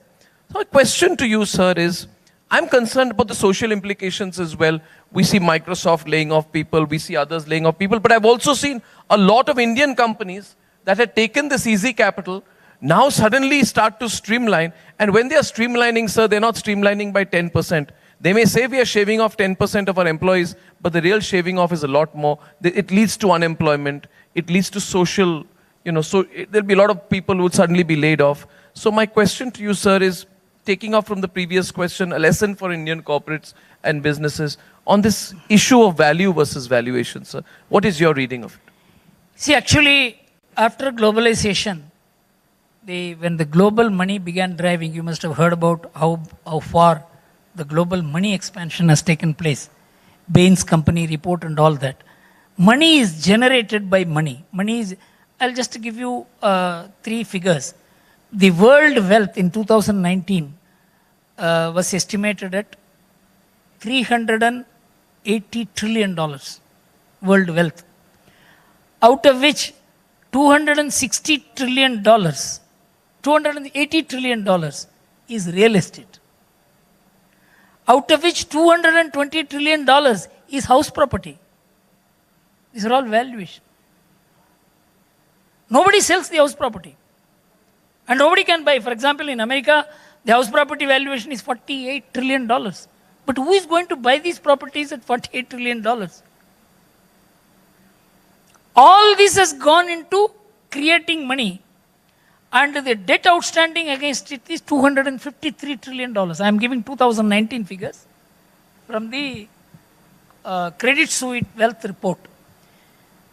You up the valuation, you cut down the interest rate, the values go up, your property. This is how the subprime, the whole world has got on to the subprime model. Creating money out of appreciation in the value of the assets, which is called asset appreciation model. And monies that have been created out of it, the investors want demand. For example, you have interviewed Sridhar Vembu. Sridhar Vembu is a person who has refused to take $1 of investment from any fund. There are people who are standing in queue. His company is valued at 40,000 crores or something like that. He has refused to take. He says, once I take money, I will not be able to do any R&D work. He is plowing back all the money. His monthly profit is 300 crores. He is putting all the money in R&D. His idea is, in the next 7-8 years, he should become one of the top 5 technology companies in the world. That is the model for India. India must live by earning and saving and not by borrowing and spending. This is the model that India has to give to the world. Actually, the Western model is borrow and spend, borrow and invest, and naturally that produces a new dynamics. And this development is because the foreign funds invest money and they want you to show results. And that is how even accounting frauds have taken place in Enron and all that. So these, particularly the new technology companies, are victims of this. I think there has to be more shareholder awareness. Media has to play a role. And I don't find any great media intellectualism to alert the people, because today the media, the journalists want to drive in big cars and they want to have farmhouses. It is not possible for them to be very truthful in their writing. I think Sridhar Vembu's example, sir. By the way, sir, I share that view on the media, sir. And let me tell you very frankly that media does not consider me to be a part of their media. Because you have not taken money from the funds. Correct, sir. And I also believe in the Swadeshi model, sir. As you know, sir, Republic is one media house which does not have 0.00001% foreign shareholding in this company. It's so easy for us to raise funds, but we want a Swadeshi model of media in India as well. And I can promise you, Mr. Gurumurthy, in our lifetimes, we will take this Swadeshi model to a global level also. 100%. Sir, I think Sridhar Vembu's model is marvelous, but it also comes from a strong cultural confidence. Without cultural underpinning. I really want to meet him one day. The person lives in his village, he drives a cycle, and he's not doing anything for show. He thinks big, and my grandfather, by the way, sir, who was a leading communist and Marxist leader of his time, used to tell me that Arnab believe in simple living and high thinking, and I think today's Sridhar Vembu is those Marxists. I'm talking about 50s, 60s. Sridhar Vembu is a perfect example of someone who is simple living and high thinking. And by the way, he considers Mr. Gurumurthy as his mentor. So I think we all have you as our guiding light. Mr. Gurumurthy, my last question, and we'll take 2 questions from the audience after that. So you spoke about settling the past. It was a very interesting phrase which you used. Article 370, settling the past. Don't keep Kashmir on the back burner. Or on what you call, slow burner. Resolving the Ram temple issue. Don't keep it on the slow burner. Don't keep poverty on the slow burner. Don't build up this whole issue of caste-based reservations as an issue that you can pick up at any point of time to provoke people and ignite fires. Just before you today, we saw a presentation by Dr. Shamika Ravi where she showed that there were far more riots 10 years back or 15 years back than there are now. You know, it's remarkable when we say that. And how many of those riots were caste-based riots? Now, sir, my last question is broader. Settling the past is good, but there are people who want to muddy the present. You see, and what you call anarchists. And we have a genuine issue. See, we have limitations of being a democracy. When we have roads being stopped, when we have protests that are contemptuous of the Supreme Court as well, we are somewhere held back because of the fact that we have to handle the complexity of a democracy. My question to you is broader, sir. People say we are exactly poised where China was 20 years back. But China seized the opportunities and could push forth ahead, and one of the reasons they could is because they were not a democracy. Will we be able to do that within the complexity of running a peaceful, multi-party democracy? Is it possible to do that? See, I think the idea of keeping development upfront, which Narendra Modi has done for the last 10-15 years, from Gujarat days, I believe that many people are now sold on the idea of development. The idea of development moderates this kind of credibility that these people have, the anarchists, because of the support they get and all that. I think the more the idea of development takes root, then the idea of agitations will go back. The credibility of the agitations supported by all these liberals and left and media, that will also go back. I think as compared to the position in 2014-15, things are much better now. I will only because it's not very easy to do this U-turn. I think with all the limitations of a highly split polity, with a society which is so diverse, if you keep India on the one hand and the rest of the world on the other, you have more diversity here than the rest of the world put together. I mean, we are still clicking because there is a common ambition which has been aroused in India in the last 10 years of India as the agenda. I think this is now picking up. Just one statement which Kennedy made, man on the moon, that completely lifted America. So India as a global power, that 21st century is India's century. I think this will hugely moderate these vociferous and anarchist tendencies. Because certain amount of emotional building is needed, and that is happening in my view. Because it is a 50-year overview I am giving what state India was in the 70s, 80s, 90s, and what it is today. I am able to see the difference. There is a paradigm shift. Absolutely. Would we have any interest in questions from the audience? Okay. You have a question, sir? We'll take 2 questions for Mr. Gurumurthy. Yes, please, sir. Sir, thank. At the age of 45, I understood that scrapping a vehicle at 8 years age of that vehicle is not good for the economy and for the environment. So many questions we understood. 84% of the protein comes from crop. Sir, at the age of 44, I'm a chartered accountant. Why these things doesn't come in the education policy? Why a child doesn't learn it? I am well learned into economics, but this never has been the part of my education. Today, when I see at the colleges, schools, I'm running colleges, going to the schools, 40 to 50% kids, they are getting addicted to kind of vape, that is e-cigarette, and another things, or the digital media. Yes, probably as you said, our DNA is very well cultural. Last 10 years taught me how gracious was our culture. The Indian heritage is really fantastic, and I'm proud of that. But that is all my study of last 10 years and some great lectures like you people have arranged. Never my studies and my books has taught me all these things. Why and what we are supposed to do so that my every kid, every person will learn these things.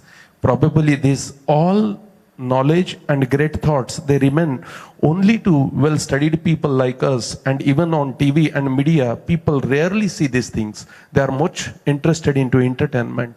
Please change the education and everybody should be enlightened. Shall I tell you something? It is this very group which would prevent any change in the education system. They will say it's all saffron. Once you begin talking about India, they will say it is saffron. It is this class, this educated class, this English educated group, and who wanted good name from others. You know, one of the greatest weaknesses of our people is they want certificate from enemies. They don't want certificate from anyone else. Our enemy must say you are a good person. Then you are a good person. See, this kind of weaknesses as a civilization, we are overcoming. I tell you, the change that has taken place after 1990s, with of course some ups and downs. I didn't believe it would take place in my lifetime. I'm telling you. From 1970, I have been working. In emergency, I was underground. And afterwards, I was arrested and a huge political battle with Rajiv Gandhi and all. But I never thought the kind of change which I have seen later, I would see in my lifetime. So you got to see some 20, 30 years time span as to what is the change. You cannot see this change every year or every 2 years. You have to wait. But the change is taking place. Absolutely. Wonderful, sir. See, whenever you are answering, I think that, have you noticed one thing, Mr. Gurumurthy, that the entire audience has been silent and spellbound listening to you for 1 hour? I'm glad you're not a TV anchor, so you would have taken my job many times over. But your knowledge is profound and you're providing a multidisciplinary perspective. Geostrategy, economics, corporate, history, political science, agriculture, and you put together this multidisciplinary perspective, which is, it should lead to an awakening. It will. These kind of conversations, sir, we should all put it viral on social media. We have one more question for you, sir, from the here. Please go ahead, sir. So first and foremost, it's been an absolute honor and a privilege to be in the same room listening to you. Thank you. And Arnab said it best, ki we never thought that a food style and a lifestyle could impact a world economy. And you exhibited it and made us understand it so very well. Just 2 points, sir. As the economy and the world view has changed, earlier it used to be the industrial revolution, which actually made everything homogeneous, made everything manufactured at scale and reach everywhere globally. Now it is being changed and challenged by individualism, where everything is being, the power of a consumer, the power of a thinker, the power of a social media is making the change. Similarly, in India, the capital allocation in terms of the top 1% and the bottom 99% has also changed. What are your views on that? How does the small and medium scale enterprise in India actually grow big, grow global, and also make an impact? Thank you so much. Actually, it is globalization which gave impetus to the idea of huge manufacture. You know, if you take Fortune 500 companies in the year 1960, they employed 18% of the American population in 1960. In 1980, it came down to 8%. It is far less now. It is the small and medium enterprises which make the big enterprises function. For example, take any of the Toyota or whichever company it is. 30,000-40,000 MSMEs constitute one Toyota. So the way the small and medium enterprises will function in relation to a brand is what will decide the manufacturing part. For example, Hindustan Lever, it's not manufacturing itself. It's getting its manufactured from 1,000 people. So the small and medium relationship will be of the Japanese model. It is the American automobile industry copied the Japanese model actually. It is the Japanese which developed the alignment between small and medium enterprises and large companies. That is happening in India, in the manufacturing sector. And because India was quite late because of the political difficulties we had. Just to give you a small example, the 4 gorgeous dam which China built, it built in 11 years. Our Narmada dam took 60 years. It is because of the political problems, and no prime minister knew whether he would last for 3 months later. That kind of situations. That has been largely overcome because the nation feels that we need a government. Today, the biggest advantage of this government is that it has been able to rule and rule well, and it has been able to deliver certain things. And even if they go for another government, that government has to be like this government, is the message that has been delivered to the most important classes of India who have very heavy influence in the society. So my feeling is that we are all in the transitional stages. This alignment will keep on taking place, and as the world moves away from globalization, everybody has declared globalization as dead. There will be more triadization, there will be more regional pacts, there will be more bilateral arrangements which will take over the world, and this one money concept will disappear. And I have a feeling the picture that we have today will be very different from the picture that will emerge in the next 10 years. It's not possible to do it only through policy mechanism because a whole host of things shape up the developments. All that I can say is the days of miniaturization of production, miniaturization of enterprises, miniaturization of delivery mechanism has come. Yesterday, a small boy, he met me, he is doing some cloud work. I asked him, he came to deliver his calendar to me, young boy. He had a startup and he said there are 2 companies, one is making loss, another making profit. I said, what is the profit you are making? He said, my turnover is 1 crore. What is the profit you are making? He said 50 lakhs. Amazing, amazing. You don't know, Amazing. these small enterprises are not small. Yeah. They conceal something big. Things are changing. Wonderful. Thank you. Well, I must thank you at this point. I'm profoundly aware of the fact that, Mr. Gurumurthy, you have not had breakfast. You need to have lunch and then catch your flight. But that is his commitment to this event, And I'm so happy you came to this. I didn't want to miss it. No, it's one thing that you didn't want to miss it, but the commitment you have shown to giving your message to all of us, and as people in your physical presence will feel more inspired. So I'm personally grateful to you. Thank sir. you so much. And we are all grateful to you, sir. Thank you. Big round of applause for Mr. Gurumurthy.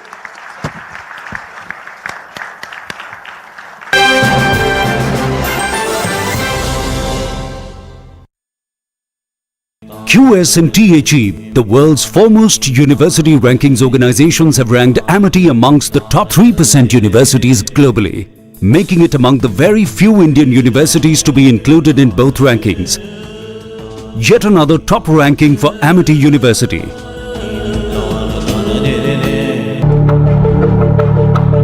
Several Lebanese reformist legislators continue a sit-in inside Parliament building for a second day, refusing to leave until Speaker Nabi Berri holds an open-ended session to elect a new president.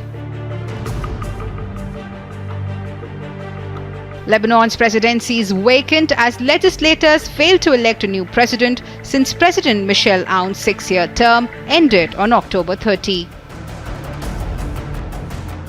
The worsening political paralysis has left Lebanon not only without a president, but also with only a caretaker government, stalling a host of economic reforms aimed at stopping wasteful spending and combating rampant corruption. Agency report for Republic TV. Several Lebanese reformist legislators continue a sit-in inside Parliament building for a second day, refusing to leave until Speaker Nabi Berri holds an open-ended session to elect a new president. Lebanon's presidency is vacant as legislators fail to elect a new president since President Michel Aoun's 6-year term ended on October 30. The worsening political paralysis has left Lebanon not only without a president but also with only a caretaker government, stalling a host of economic reforms aimed at stopping wasteful spending and combating rampant corruption. Agency report for Republic TV. We've got an iconic policeman on our show. आपका police का सफर बड़ा iconic है. मैं आपसे ये पूछना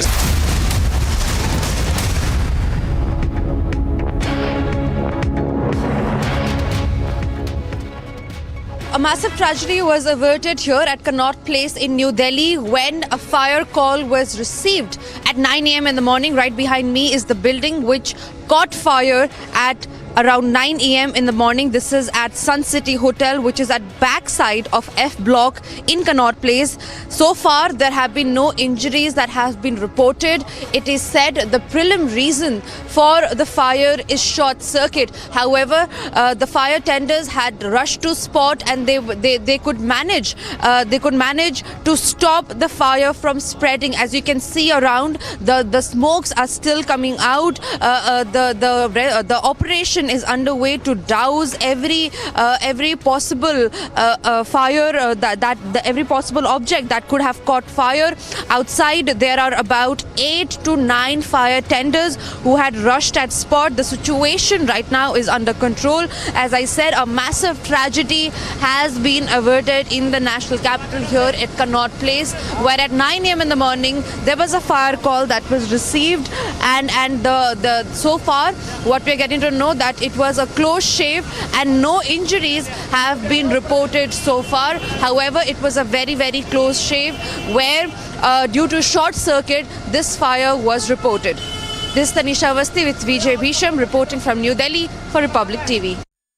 Ukraine's President Volodymyr Zelensky met with US Senators Lindsey Graham, Richard Blumenthal and Sheldon Whitehouse, who are visiting Kiev.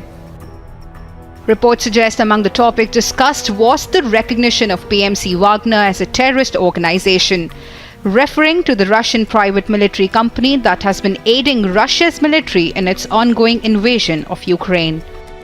Again, I just want to repeat thanks to parties for such big help, support, and President Biden, Congress, and for today on Ramstein, I had speech there, and on Ramstein, so Secretary Austin just presented the next package, this package, the last one, $2.5 billion of new ammunition, which are very important for us.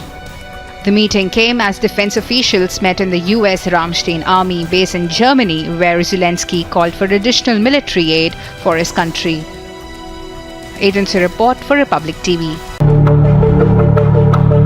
Several Lebanese reformist legislators continue a sit-in inside Parliament building for a second day, refusing to leave until Speaker Nabi Berri holds an open-ended session to elect a new president. Lebanon's presidency is vacant as legislators fail to elect a new president since President Michel Aoun's 6-year term ended on October 30. The worsening political paralysis has left Lebanon not only without a president but also with only a caretaker government, stalling a host of economic reforms aimed at stopping wasteful spending and combating rampant corruption. Agency report for Republic TV. We've got an iconic policeman on our show. आपका police का सफर बड़ा iconic है. मैं आपसे ये पूछना चाहता हूँ सर, आपका सफर कैसे शुरू हुआ? Why did you choose to join the IPS? मैंने तो तैयारी की थी पूरे इंडियन एडमिनिस्ट्रेटिव सर्विस के लिए, पर कुछ संयोग ऐसा हुआ कि 2 पर्चे देने के बाद मेरे आंख में कुछ समस्या हो गई. Clash broke out between two rowdy shooter groups in Barkas area of under Gutta police station limits on Friday evening, where we see that this issue was where the clash broke out over a parking issue, and also at the same time now the police officials have registered a case on 4 people as one person was injured after there was a heated argument between the two groups. And also at the same time now what we are learning is that the police officials who reached the spot brought the situation under control, and then later after learning about this whole incident, now the police officials have registered a case and 4 people have been booked into this matter, including the 2 rowdy shooters who were involved. And also at the same time one person was injured in this incident, and he is now undergoing treatment at the local hospital. But what we are learning is that this whole incident took place over an parking issue, as what we are being told is that one of the persons had objected to the parking in that particular area, and that is the reason why this whole incident was seen happening in Barkas area under the Gutta police station. QS and THE, the world's foremost university rankings organizations, have ranked Amity amongst the top 3% universities globally, making it among the very few Indian universities to be included in both rankings. Yet another top ranking for Amity University.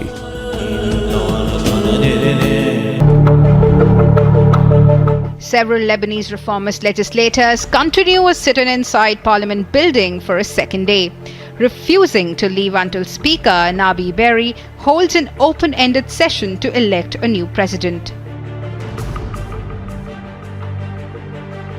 Lebanon's presidency is vacant as legislators failed to elect a new president since President Michel Aoun's 6-year term ended on October 30.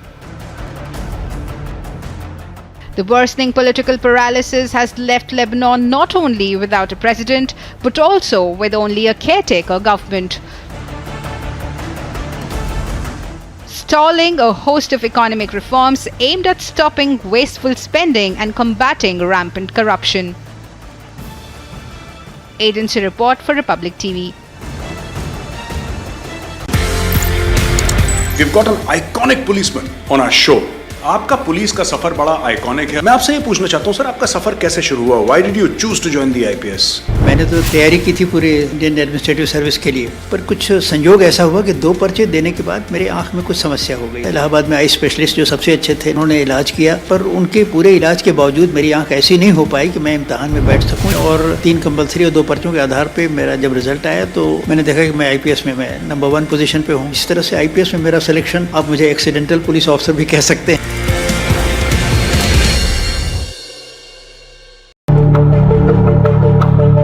Several Lebanese reformist legislators continue a sit-in inside Parliament building for a second day, refusing to leave until Speaker Nabi Berri holds an open-ended session to elect a new president. Lebanon's presidency is vacant as legislators failed to elect a new president since President Michel Aoun's 6-year term ended on October 30. The worsening political paralysis has left Lebanon not only without a president, but also with only a caretaker government, stalling a host of economic reforms aimed at stopping wasteful spending and combating rampant corruption. Agency report for Republic TV. We've got an iconic policeman on our show. आपका police का सफर बड़ा iconic है। मैं आपसे ये पूछना चाहता हूँ सर, आपका सफर कैसे शुरू हुआ? Why did you choose to join? The Kerala High Court has given anticipatory bail to RB Srikumar along with other 4 accused in a case connected with the alleged conspiracy to harm a former ISRO scientist Nambi Narayan in connection with the 1994 ISRO spy case. The Kerala High Court has stated that the CBI has been unable to provide prima facie evidence to prove that the accused had committed the offence as claimed by the CBI. it had stated very categorically the prosecution has failed to find these charges that has been put against the accused. However, the Kerala High Court has stated that the accused in this case can be interrogated on Monday and Friday, starting on 27th of January between 10 and 12 p.m. Along with the RB Srikumar, Sibi Matthew, who is a former DGP of Kerala, Tampi S. Durgadat and S. Vijayan, who are police officers in Kerala, as well as IB officers VK Maini and Jay Prakash were the accused in this case. We've got an iconic policeman on our show. आपका police का सफर बड़ा iconic है। मैं आपसे ये पूछना चाहता हूँ सर, आपका सफर कैसे शुरू हुआ? Why did you choose to join the IPS? मैंने तो तैयारी की थी पूरे इंडियन एडमिनिस्ट्रेटिव सर्विस के लिए, पर कुछ संयोग ऐसा हुआ कि 2 पर्चे देने के बाद मेरे आंख में कुछ समस्या हो गई। इलाहाबाद में आई स्पेशलिस्ट जो सबसे अच्छे थे, उन्होंने इलाज किया, पर उनके पूरे इलाज के बावजूद मेरी आंख ऐसी नहीं हो पाई कि मैं इम्तहान में बैठ सकूँ। और 3 कंपल्सरी और 2 पर्चों के आधार पर मेरा जब रिजल्ट आया तो मैंने देखा कि मैं IPS में मैं नंबर 1 पोजीशन पे हूँ। इस तरह से IPS में मेरा सिलेक्शन, आप मुझे एक्सीडेंटल पुलिस ऑफिसर भी कह सकते हैं।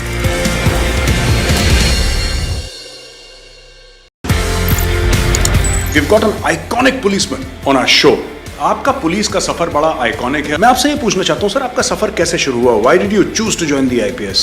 मैंने तो तैयारी की थी पूरे इंडियन एडमिनिस्ट्रेटिव सर्विस के लिए, पर कुछ संयोग ऐसा हुआ कि 2 पर्चे देने के बाद मेरे आंख में कुछ समस्या हो गई। इलाहाबाद में आई स्पेशलिस्ट जो सबसे अच्छे थे, उन्होंने इलाज किया, पर उनके पूरे इलाज के बावजूद मेरी आंख ऐसी नहीं हो पाई कि मैं इम्तहान में बैठ सकूँ। और 3 कंपल्सरी और 2 पर्चों के आधार पर मेरा जब रिजल्ट आया तो मैंने देखा कि मैं IPS में मैं नंबर 1 पोजीशन पे हूँ। इस तरह से IPS में मेरा सिलेक्शन, आप मुझे एक्सीडेंटल पुलिस ऑफिसर भी कह सकते हैं।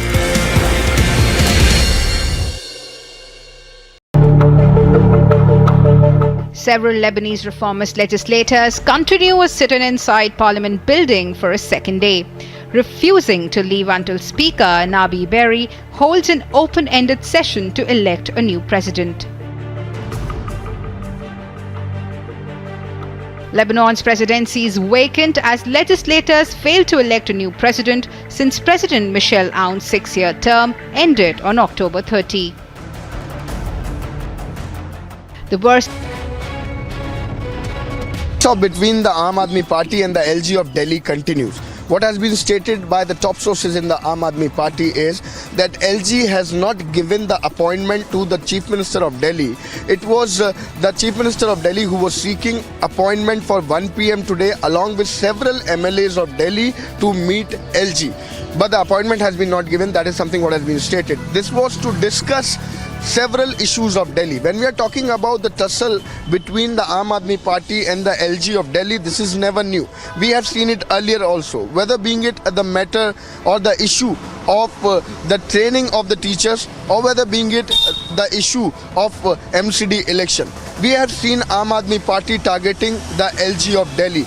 We have recently seen how Arvind Kejriwal, Chief Minister himself, has targeted the LG of Delhi from the assembly session of national capital, which is going on in the national capital. So that's something what we are seeing again. The face-off continue.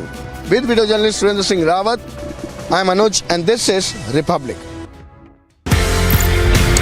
We've got an iconic policeman on our show.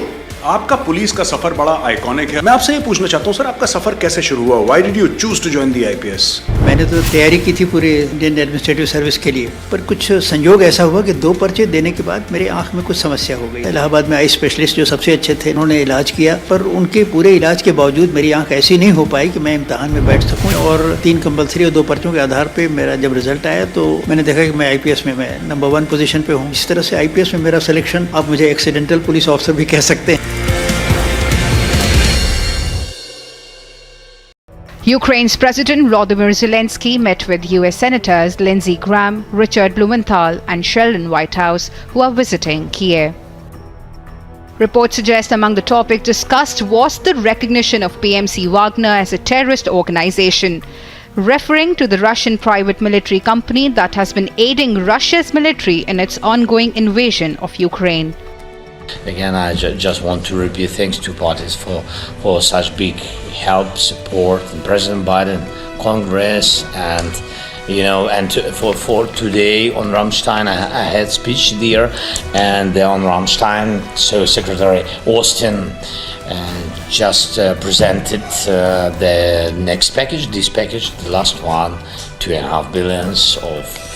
Now we are showing you the visuals. The bomb disposal squad of the Jammu and Kashmir police, they have arrived here at the spot zero, and now they are analyzing the car where the blast has taken place. We have got the twin sets of braking. First, a confirmation that it was a terror attack, and second is that twin IDs were used to carry out these terror attacks here in the Narwal area of Jammu.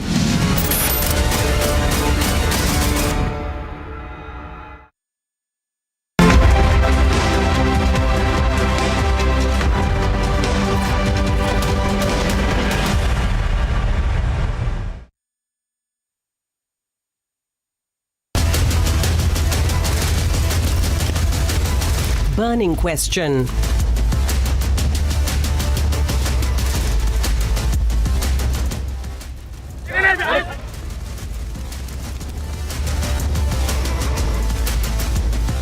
Republic Bangla's woman journalist is intimidated and heckled by a group of political workers led by a former TMC MLA.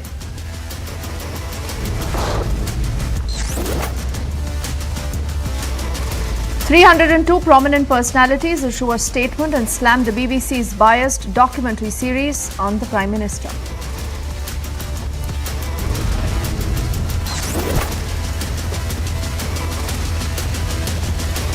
The toothless WFI is now slandering wrestlers, rejecting charges of sexual harassment by calling the protest a conspiracy.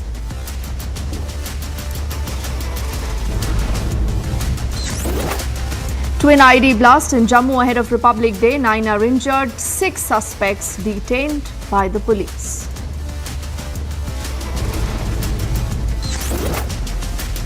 For the second time in 3 months, rape convict Ram Rahim is out on a 40-day parole.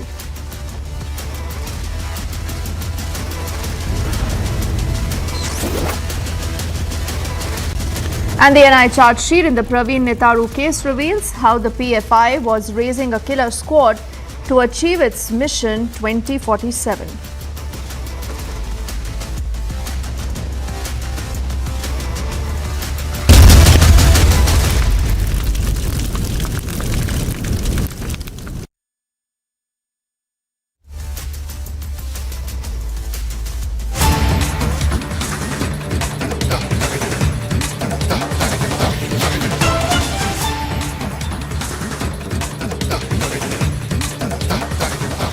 A very good evening. You're with us on Republic. This is usually the time we put out our debates and the burning question, but this time we are just taking a detour to bring to you a very, very important story developing in from the state of West Bengal.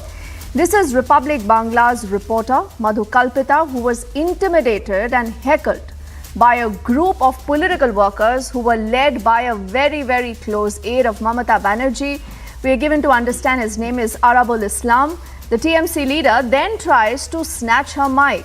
They intimidate her. His supporters then gheraw her. First up, the entire sequence for you to watch what's happening in West Bengal.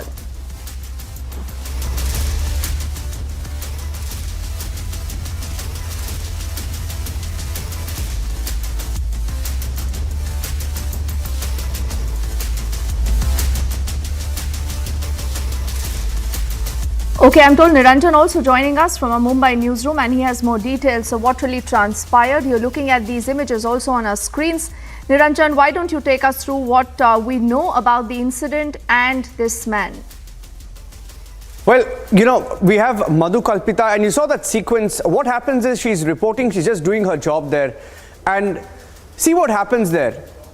Dipti, she's standing there, she's reporting, she's surrounded by this political leader. He's not just any political leader, he's a top political leader. He's a leader who's very close to Mamata Banerjee. His name is Arabul Islam. He's a former MLA. He's very close to the top leadership, Dipti. He's very, very close to the top leadership of the Trinamool Congress. And see what they're doing to the Republic Bangla reporter. Madhu Kalpita was just doing her job. Look how they tried to snatch her mic. They tried to snatch her mic, and then the cameraman was pushed away, And if you play that full sequence out with the audio, you can see how they are being pushed and the camera is being pushed. She's being called names and she's being abused by the supporters of the Trinamool Congress leader. It's all on camera. Now, it's all on camera. Take a look at this. Dipti, I just wanted to play that sequence out. I think if you see the sequence, anybody watching that's Madhu Kalpita there in that blue t-shirt, blue shirt. And take a look at this. থাকেন কোন channel বাজে কথা বলার চেষ্টা করবেন না আপনাদের আমি বলে দিচ্ছি বাজে কথা বলবেন না এই শুনুন বাজে কথা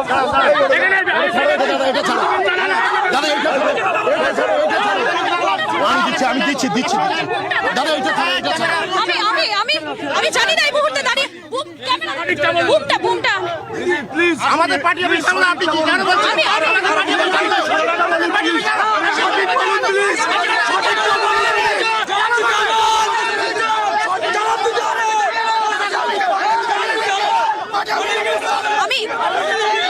তুমি দেখতেই পেলে মিনা কি কিভাবে আমার বুম নামিয়ে দেওয়া হয়েছে আমি সেই ছবিটা এই মুহূর্তে তুলে ধরার চেষ্টা করলাম আরাবুল ইসলামের প্রতিক্রিয়া নেওয়ার চেষ্টা করেছিলাম তিনি বুম নামিয়ে দিয়েছেন তিনি কোনো রকম ভাবে আমাকে প্রতিক্রিয়া দেওয়ার চেষ্টা করেননি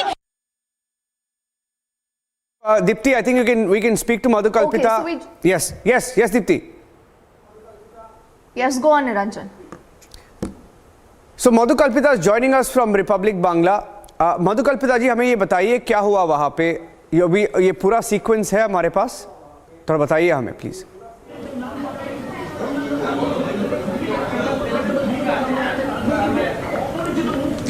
एकदम मैं जब वहाँ पर पहुंची थी तब वहाँ पे जो भांगड़ का जो सिचुएशन था वो एकदम ठीक नहीं था वहाँ पे आईएसएफ और टीएमसी का जो क्लैश लगा हुआ था उसी के बारे में मैं रिपोर्टिंग कर रही थी लगातार रिपोर्टिंग करने के टाइम पे आईएसएफ का जो एमएलए था वहाँ पे नौशाद सिद्दीकी वो लगातार ये बताया जा रहा था कि उन लोगों के आदमियों के ऊपर टीएमसी के लोगों ने अटैक किया ऐसा एलिगेशन बार बार आ रहा था जब वहाँ पर अराबुल इस्लाम जो टीएमसी का लीडर है वहाँ का जब वो वहाँ पर पहुंची तो मैं वहाँ पर गई थी उनसे बात करने के लिए उनसे एक सवाल मैंने किया था कि आप लोगों के ऊपर इतने सारे एलिगेशन है आप लोगों के नाम पे इतने सारे एलिगेशन आ रहे हैं आप इसके बारे में क्या बोलेंगे उन्होंने कुछ मेरे सवाल का कुछ जवाब देने की कोशिश भी नहीं किया बस पर्टिकुलर उन्होंने एक ही क्वेश्चन किया था मुझे कि आप कौन सी चैनल से हो आप कहां से आए हो उसके बाद मेरा जो बुम है उसको डाउन कर दिया और डाउन करने के बाद 20 से 25 लोग मैं और एक बार बताना चाहूंगी 20 से 25 लोग टीएमसी के जो पूरे के पूरे मुझे वहां पर घेर लिया था और घेरने के बाद वहां से मेरे निकलने के सिचुएशन नहीं थे मैं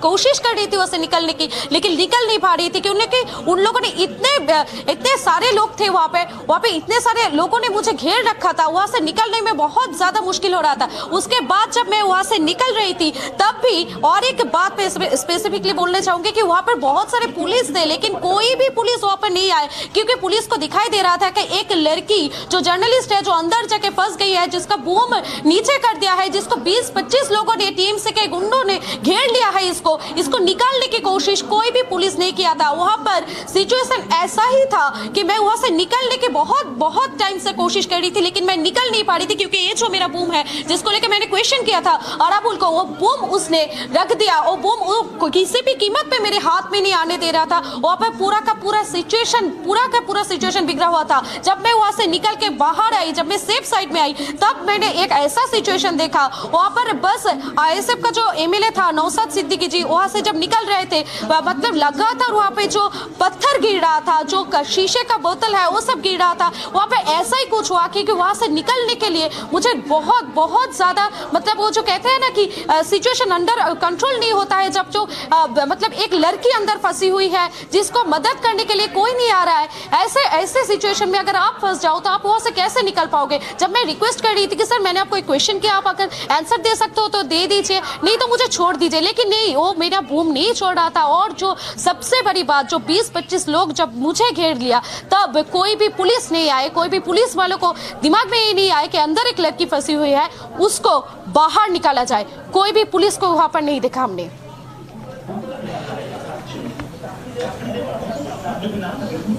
मधु कल्पिता आप मुझे ये बताइए आप कितनी देर इस पूरी भीड़ में फंसी हुई थी और जब ये सब हो रहा था हमने देखा कि कैमरा भी लगातार रिकॉर्ड कर रहा है इस नेता को इतना गुस्सा क्यों आया आप ऐसा क्या उनसे सवाल पूछ रही थी या किस वजह से इस तरह का बिहेवियर हमने देखा।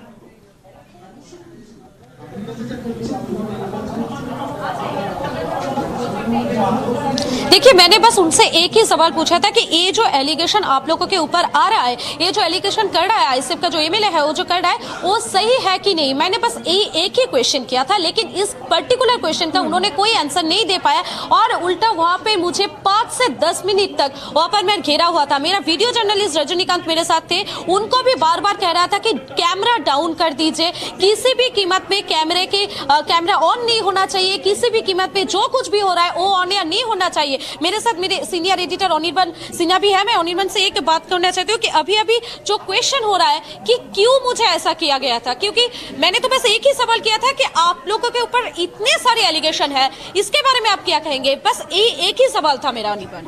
Yeah, this is the question because Arabul Islam, he is a tainted person. He has been arrested 3 times earlier, and with the serious charges of even attempt to murder and attempt to murder to a ex-minister of left rules.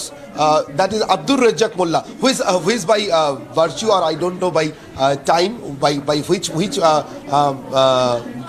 parameter is now colleague of Arabul Islam in Trinamool Congress. But that was the year of 2012 when Abdul Razzaq Mullah was being brutally attacked by Arabul Islam and had to be hospitalized. And this Arabul Islam has been arrested last 3 times, at least 3 times earlier, with the serious charges of attempt to murder, and he has got a practice of harassing, attacking people with the intent of even murdering them. So a straightforward question from a journalist, apart from being a lady journalist, a straightforward question from a journalist is an insult to him that Arabul Islam thinks about it. So this is the scenario on which ground Arabul Islam attacked Madhukalpita and attacked Republic Bangla.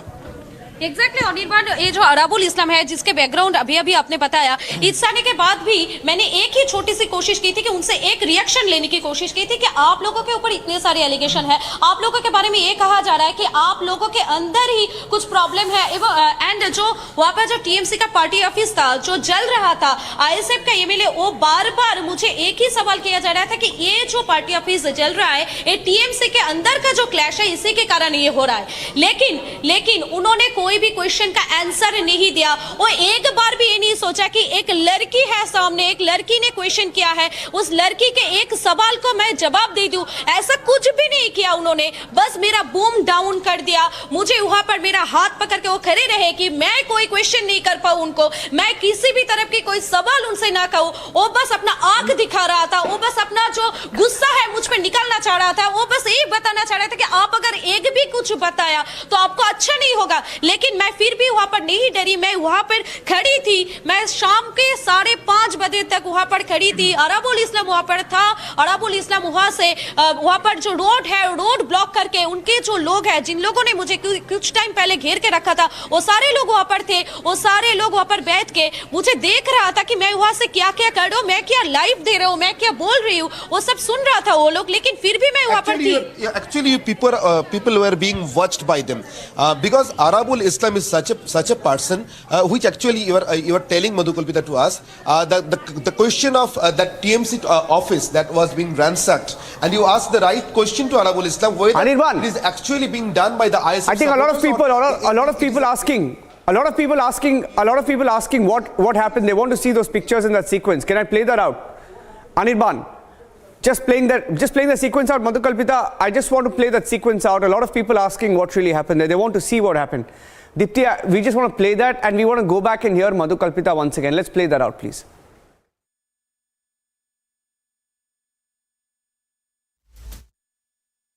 আপনারা কোথায় থাকেন, কোন channel, বাজে কথা বলার চেষ্টা করবেন না। আপনারা আমি বলে দিচ্ছি, বাজে কথা বলবেন না। এই শুনুন, বাজে কথা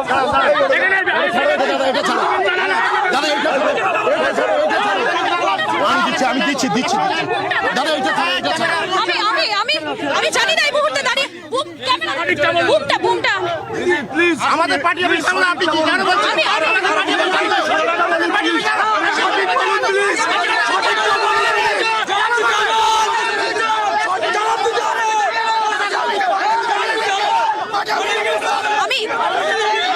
তুমি দেখতেই পেলে মিনা কিভাবে আমার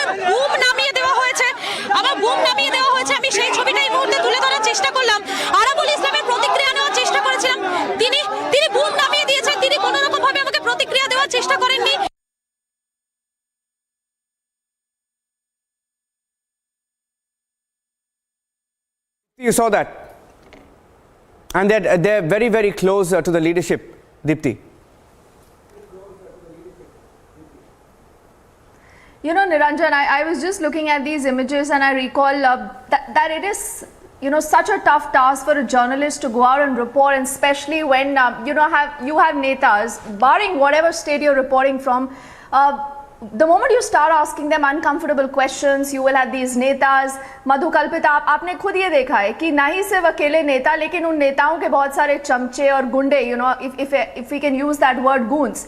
Because मधुकल्पिता, मुझे ये बताइए, आप ये भी बताती हैं कि उस समय पुलिस थी वहाँ पर, पुलिस मौजूद थी, लेकिन आपको किसी ने आकर बचाया नहीं, किसी ने ये कोशिश नहीं की कि आपको सेफली वहाँ से निकाल पाए. लेकिन जब ये पूरी घटना हो जाती है, उसके बाद द रिपब्लिक बांग्ला लगातार ये तस्वीरें मधुकल्पिता दिखा रहा है. क्या इस नेता ने या तृणमूल की तरफ से किसी ने आपसे अपोलोजाइज किया है, सॉरी बोला है?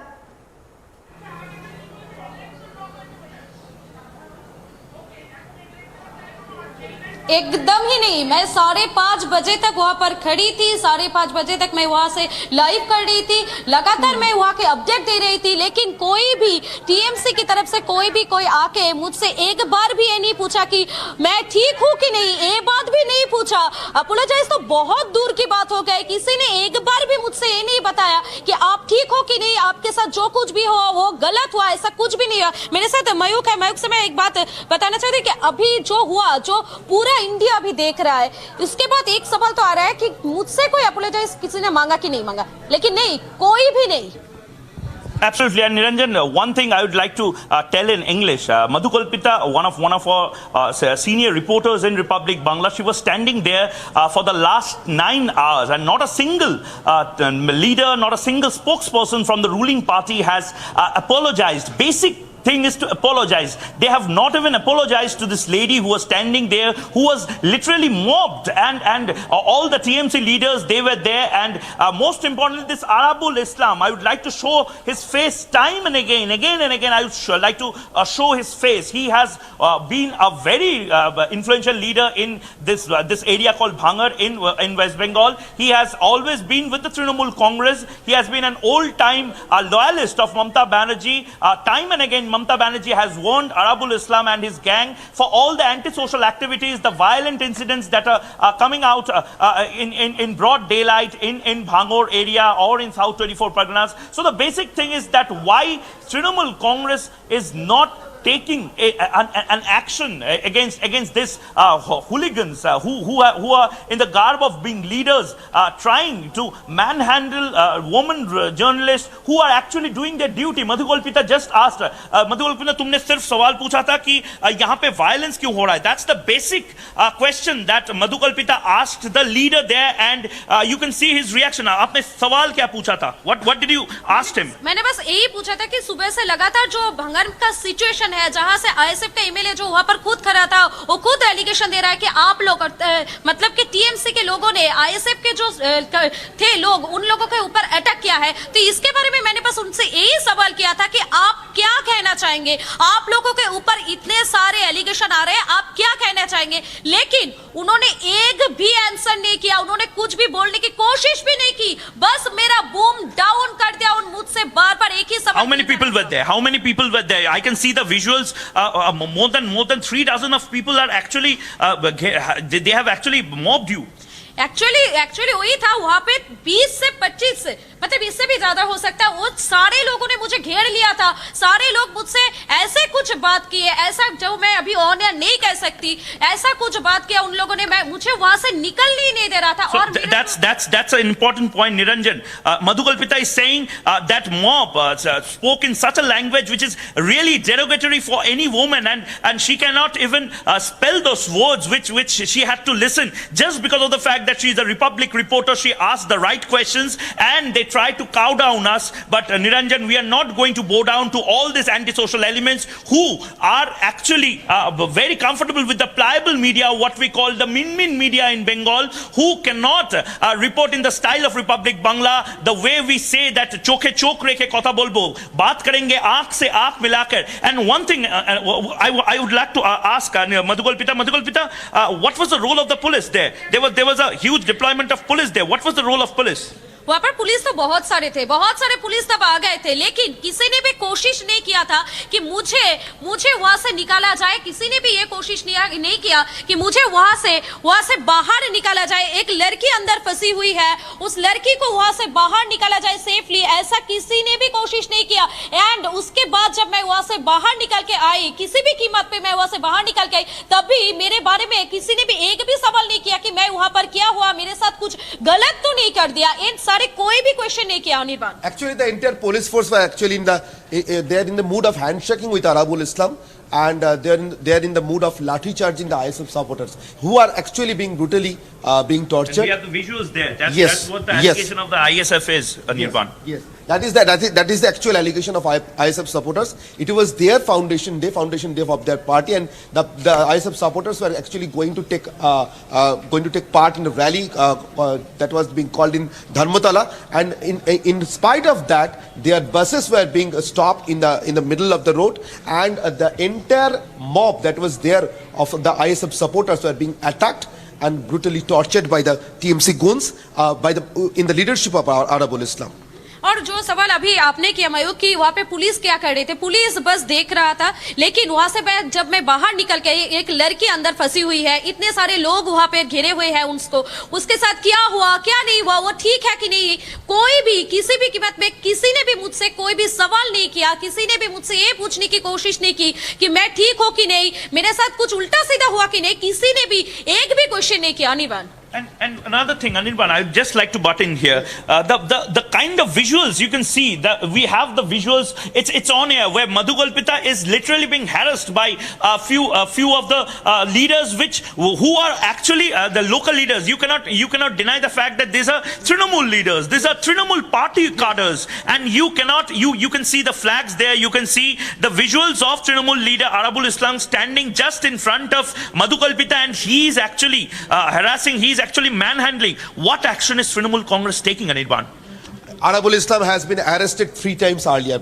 I have recounted all the stories of his being arrested, even in the charges of attempt to murder of a ex-cabinet member of Buddhadev Bhattacharya's cabinet, Abdur Razzaq Mullah, who is now a party colleague of Arabul Islam. But the local police is actually being they are actually practiced in handshaking with Arabul or with his goons, because Arabul was being arrested in 3 times earlier, which I have already told you. But that was in the middle of huge pressure of media, within the huge pressure of election commission. In some cases where elections were being called off in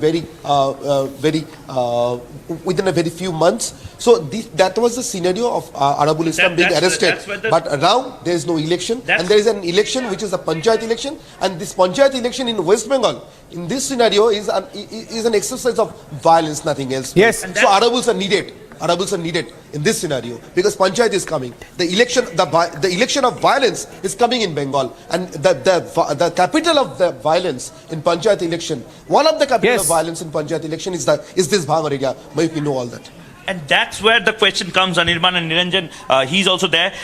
If police was mum, why did they suddenly started being proactive in Dharmatala, where ISF supporters were there, where the foundation day was just starting? And one of the key questions right now is Trinamool Congress. Every time they react after a media reportage is there, every time they react after huge media coverage, why this thing is there? That's one of the biggest question. And another thing, Madhu Kalpita, I would like to ask you, when you were there, Arabul Islam, you have known Arabul Islam for a long time now. Trinamool Congress, he's a Trinamool Congress leader, and most importantly, Trinamool Congress was there. There were plenty of flags. वहाँ पे flags थे, वहाँ पे festivals थे Trinamool Congress के. कहीं ये तो नहीं बोलेंगे Trinamool Congress के लोग कि वो Trinamool के है ही नहीं. यहाँ पर जो फुटेज अभी चल रहा है ना, उसमें आप लोग देख सकते हो कि मेरे पीछे जो मॉब है, मुझे जो घेर कर रखा है, सभी के हाथों में तृणमूल कांग्रेस की फ्लैग थे। आप देख सकते हो अभी वो फुटेज जो जा रहा है ना, हमारे चैनल पे जो एयर हो रहा है, उसमें आप लोग देख सकते हो कि अगर तृणमूल कांग्रेस ये कहती है कि वो लोग नहीं थे, तो जो लोग थे उसके हाथ में ये फ्लैग क्या कर रहा था? एक क्वेश्चन होगा, क्योंकि वो जो लोग थे तृणमूल कांग्रेस के थे, उसके हाथ में फ्लैग है। देखिए आप, मेरे पीछे किसी ने फ्लैग ऐसे उठा कर रखा है, इससे तो ये साफ होता है कि मैं किसके अंदर कहां पे फंसी थी, किन सारे लोगों ने मुझे घेर रखा था। मतलब यही तो एकदम वो फुटेज अभी है। And one more question, Mayuk. This Arabul Islam. Okay, Madhu Kalpita, Anirban and Mayuk, we'll just come back to you. I think let's once again, for the benefit of our viewers, play out the entire sequence. What happened with Madhu Kalpita earlier, where she was just doing her job. Her job is to ask tough questions. Look what happened. কোথায় থাকেন, কোন channel, বাজে কথা বলার চেষ্টা করবেন না, আপনাদের আমি বলে দিচ্ছি, বাজে কথা বলবেন না। এই শুনুন, বাজে কথা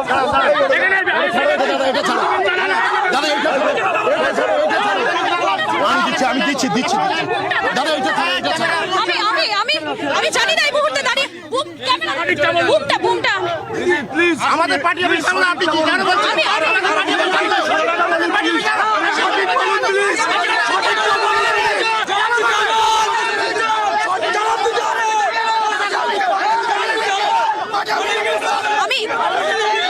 তুমি দেখতেই পেলে মিনা কি কিভাবে আমার বুম নামিয়ে দেওয়া হয়েছে, আমি সেই ছবিটা এই মুহূর্তে তুলে ধরার চেষ্টা করলাম। আরাবুল ইসলামের প্রতিক্রিয়া নেওয়ার চেষ্টা করেছিলাম, তিনি বুম নামিয়ে দিয়েছেন, তিনি কোনো রকম ভাবে আমাকে প্রতিক্রিয়া দেওয়ার চেষ্টা করেননি। আপনারা কোথায় থাকেন, কোন চ্যানেল, বাজে কথা বলার চেষ্টা করবেন না, আপনাদের আমি বলে দিচ্ছি, বাজে কথা বলবেন না। এই শুনুন, বাজে কথা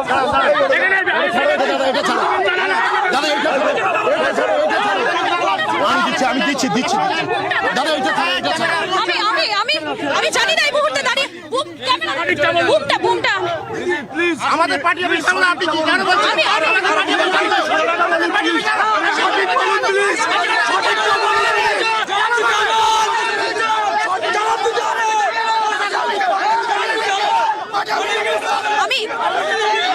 তুমি দেখতেই পেলে মিনা কি কিভাবে আমার বুম নামিয়ে দেওয়া হয়েছে, আমি সেই ছবিটা এই মুহূর্তে তুলে ধরার চেষ্টা করলাম। আরাবুল ইসলামের প্রতিক্রিয়া নেওয়ার চেষ্টা করেছিলাম, তিনি বুম নামিয়ে দিয়েছেন, তিনি কোনো রকম ভাবে আমাকে প্রতিক্রিয়া দেওয়ার চেষ্টা করেননি। So you once again saw what happened with Madhu Kalpita. This is happening in the state of West Bengal, Niranjan. We aren't surprised, but I think it's very, very important that there is some bit of accountability and action following what really happened with her. And like always, we have to fight our own battles, and we will, Dipti. We will fight our own battles and fight for journalism, because there are two kinds of media. One is the Republic media, which asks the questions, gets heckled, attacked, targeted. And then our next subject is about the second kind of media, which peddles a propaganda.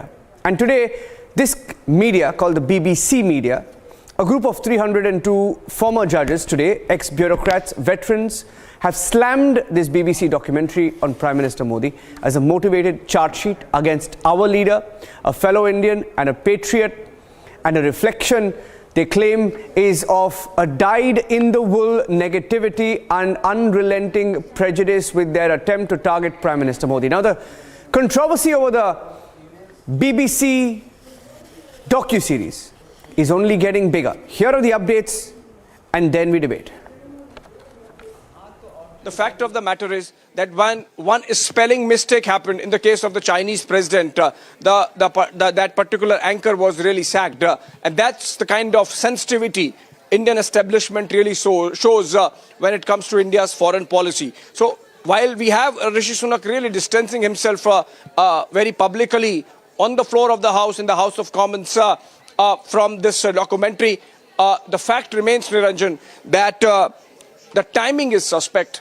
And the producers are suspect, their motivation and agenda is suspect, and certain links have already emerged. So I think there is nothing left to second guess as to from where this really comes and with what objective.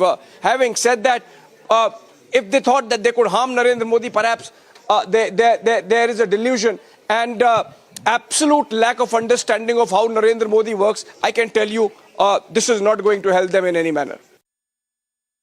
On the burning question this evening are Shazia Ilmi, national spokesperson of the BJP. Ashok Sajjanar, former diplomat, is a signatory to this letter. Nirmal Kaur, signatory to the letter and former DGP of Jharkhand, joins us on the debate. Major General Dhruv Katoch, signatory to the letter, Director, India Foundation. Nilanjan Das, political analyst, believes in the BBC. Tausif Ahmed Khan, advocate, political analyst, along with Professor D.K. Giri, political commentator, both backing the BBC on this one. So let me start with Nirmal Kaurji. Nirmal Kaurji, this afternoon when you spoke to Republic TV, you had very, very strong words to say about this attempt. So minus those words, can you tell us why you were a signatory to this letter and why you feel so strongly about this?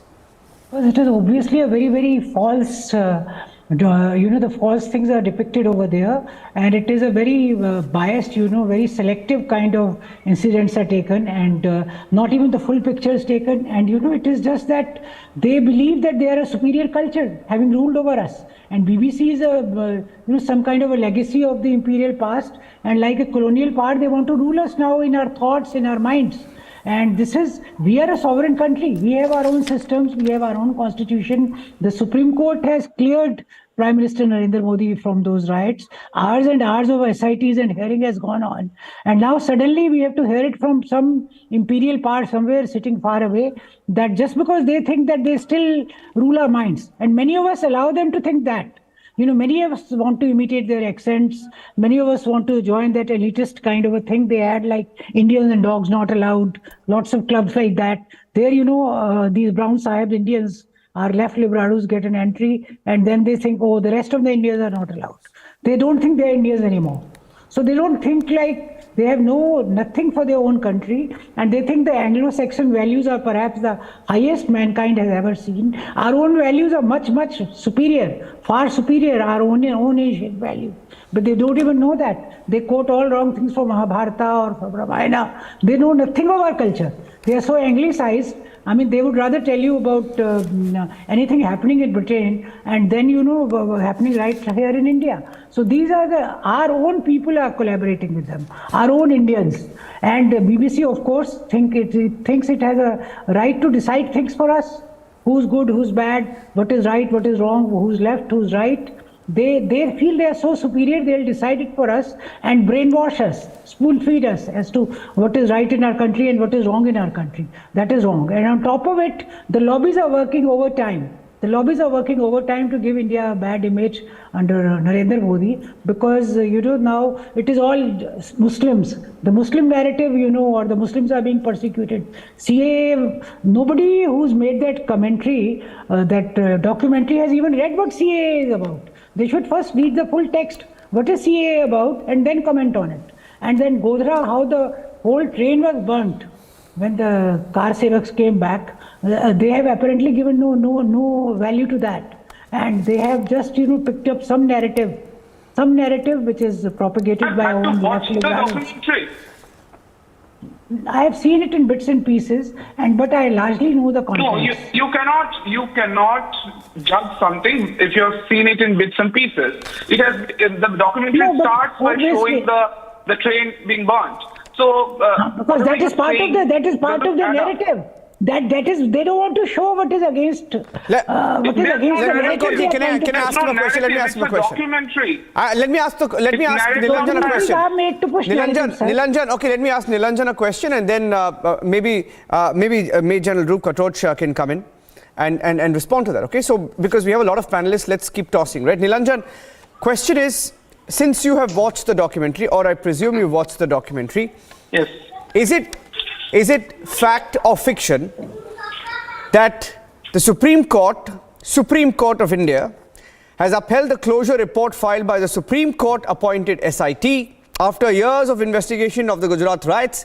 It has also unequivocally dismissed allegations made on the basis of ultra-sensational revelations by people like R.B. Srikumar, Sanjeev Bhatt and Haren Pandya.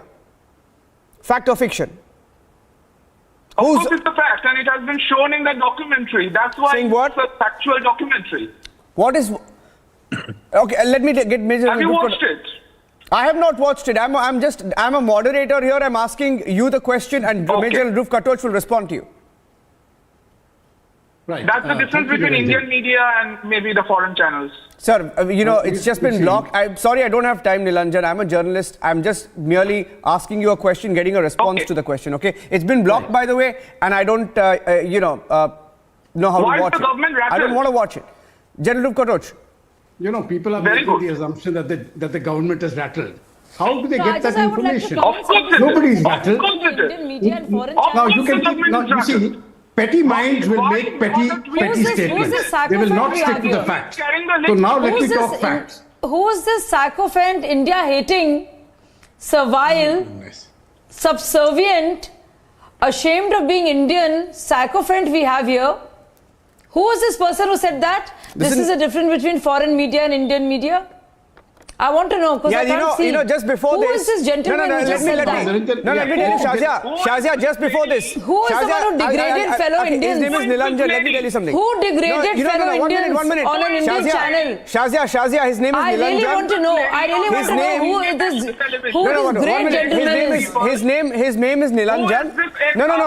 Shame on this gentleman. One minute. I'm sorry. 1 minute, Shazia. Sorry. Shazia, 1 minute. You are I want to just respond. I want to a respond to what he said about slave. Indian media. 1 minute. I want to respond to him about what he said about Indian media. 1 minute. Shazia. The brown sahibs. Shazia, 1 second. Who are...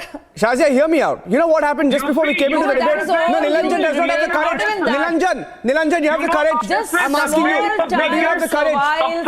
No, 1 minute. 1 minute. Nilanjan, 1 minute. left for you by the British. Shazia, can I request you to please stay quiet for a second, please? I don't want the shouting and screaming. I don't like shouting and screaming over each other. But you know what, Nilanjan, you said difference between Indian media. Nilanjan, do you have the courage? Just before we're coming into this debate, Republic Bangla reporter was heckled, attacked by a Trinamool Congress leader in Kolkata. You talk about difference between Indian media and foreign media. Do you have the courage to condemn Arabul Islam for heckling a woman reporter? Look at those visuals. And stop giving lectures to the media. Talking about Indian media, foreign media. Stop it. Stop it. Don't give us lectures. Okay, don't give us lectures. Stop it. And you don't give me lectures. Don't give us lectures about Indian media. Got it? We don't need lectures. You don't have the courage. Don't have the courage. Don't have the spine to talk. Don't have the spine. Shame on you to don't have the spine to talk about.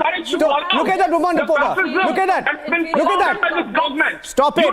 Stop it. Yeah, from where you're sitting, from where you're sitting, have the courage to call out nonsense for what it is. I'm not here to debate with you. I'm not here to debate with you, okay? I'm here to ask you questions, but don't give commentary on the media, got it? I don't need your commentary. I'm getting an Ashok Sajjanar. Ashok Sajjanar ji, why did you sign that letter, sir? No, the slave mentality. Shazia, 1 second, I don't want shouting screaming, please. Who's degrading Indian media? The slave mentality lies with the RSS. No, I want to come in. I would request the moderator to kindly put this person on mute, because he has no locus standi to sort of, continue to speak over other speakers. You've asked me a question. Permit me to respond to that question. Ashok Sajjanar, you asked me a question. Why did I sign the letter? I think it is very clear in the letter, because all that the BBC has mentioned, it is all propaganda. There are a large number of questions that come up as to why did the BBC feel compelled to bring out this documentary 20 years after this incident has happened. Has it, is it privy to any new information, any new evidence? Nothing at all. It is all this discredited propaganda over the last 20 years, which even the Supreme Court has said that there was attempts to fabricate evidence against Prime Minister Modi. And they have completely rubbished it. They have completely thrown it out of the... Arey, why are you speaking? This is my turn. The moderator has asked me to speak. He's not asked you a question. Why are you responding? When you get a turn, you please respond. Why are you speaking? Please go ahead. So, that is the first thing that, there is no new evidence. It is all rehashing of the old evidence. The other is, the question that you asked right at the beginning. What is the agenda because of which the BBC has come out at this time? And of course, I feel that it is because, India's prestige, India's profile in the world is rising. You see, whether it is the managing director of the International Monetary Fund, it is the World Bank, it is the UN Development Program, all of them are commending India for the manner in which it has conducted itself, not only as far as dealing with the COVID-19, with the health issue, with the vaccination, with the economy. in every sense of the word. The managing director of the IMF went to the extent of saying that while she sees darkness and gloom everywhere in the world, India is the only ray of hope. And all the other organizations have come out with these positive things. So, the BBC with its, illusions of imperial grandeur, that, they still have a role to play as far as India is concerned. They will come up with this sort of a documentary so that they can try and pull down Prime Minister Modi a few notches. But I don't think they realize that the more that the international media, whether it is the BBC, whether it is Washington Post, New York Times, the more they condemn Mr. Modi, the more support he will get from the people at home. So I think they are shooting themselves in the foot, and they should realize this, and all those who are defending and supporting the documentary should also realize this. They see that India is the chair of the G20, the elections are coming, so they think that they can harm India this way, but not at all. They are very sadly mistaken. Yeah. Please. DK Giri, you want to respond to him? Yes. Your caption says I'm defending the documentary. I am an Indian. I am not defending the documentary, but what I'm defending is the freedom of BBC to publish what they like. If anybody in the panel understands BBC, BBC is the autonomous media in the world, most autonomous. Even their government could not do anything to influence BBC. So BBC, by producing this documentary, they may be embarrassing their government. They may be harming our bilateral relation. We have a right to protest, but it is their freedom. Like you have your freedom. You showed your clip in Bengal, and you were protesting that they were undermining the freedom of the press. So BBC is a free press. So you cannot question, you cannot attribute. You may attribute motives to BBC, but you cannot question them producing the documentary. We may protest. We also criticize the other. I have a bad line, I think, with DK Giri. I've written trees of articles on China, telling China is autocracy, Putin is a despot. We condemn that. So like BBC is doing it. So they have a freedom to do so. And it is the freest media in the world. So, and we are right to protest. I'm not defending what they say. I will not let them undermine my country. My Prime Minister. My Prime Minister. No, 1 minute, sir. 1 minute. That is our protest. Sir, 1 minute. Just 1 minute, sir. Couple of things. I don't know whether you watched the documentary or not, but there are many factual errors in it. Many factual errors from what General Dhruv Katoch have said. I've taken a list of from their letter. I want to quote their letter. Is it true or not, General Dhruv Katoch? You want to take this one, that in this reportedly the Citizenship Amendment Act that the BBC refers to it claims it is unfair to Muslims. It is in fact a law to help minorities, Hindus, Sikhs, Christians, Buddhists and Jains facing religious persecution in Pakistan, Afghanistan, Bangladesh, gain accelerated Indian citizenship. They don't know what the CAA is, but they've made false claims. Is that true, General Katoch? Yes, that is true. And may I request the other panelists to kindly keep quiet for just 1 minute. I will not shout or scream. Yes. And I will address it. Firstly, the documentary starts off with the train burning. But they have never attributed that train burning to any particular person, right? Because that was the root cause of the problem, and I feel that should have been addressed. Now, they did not address that. That indicates motive.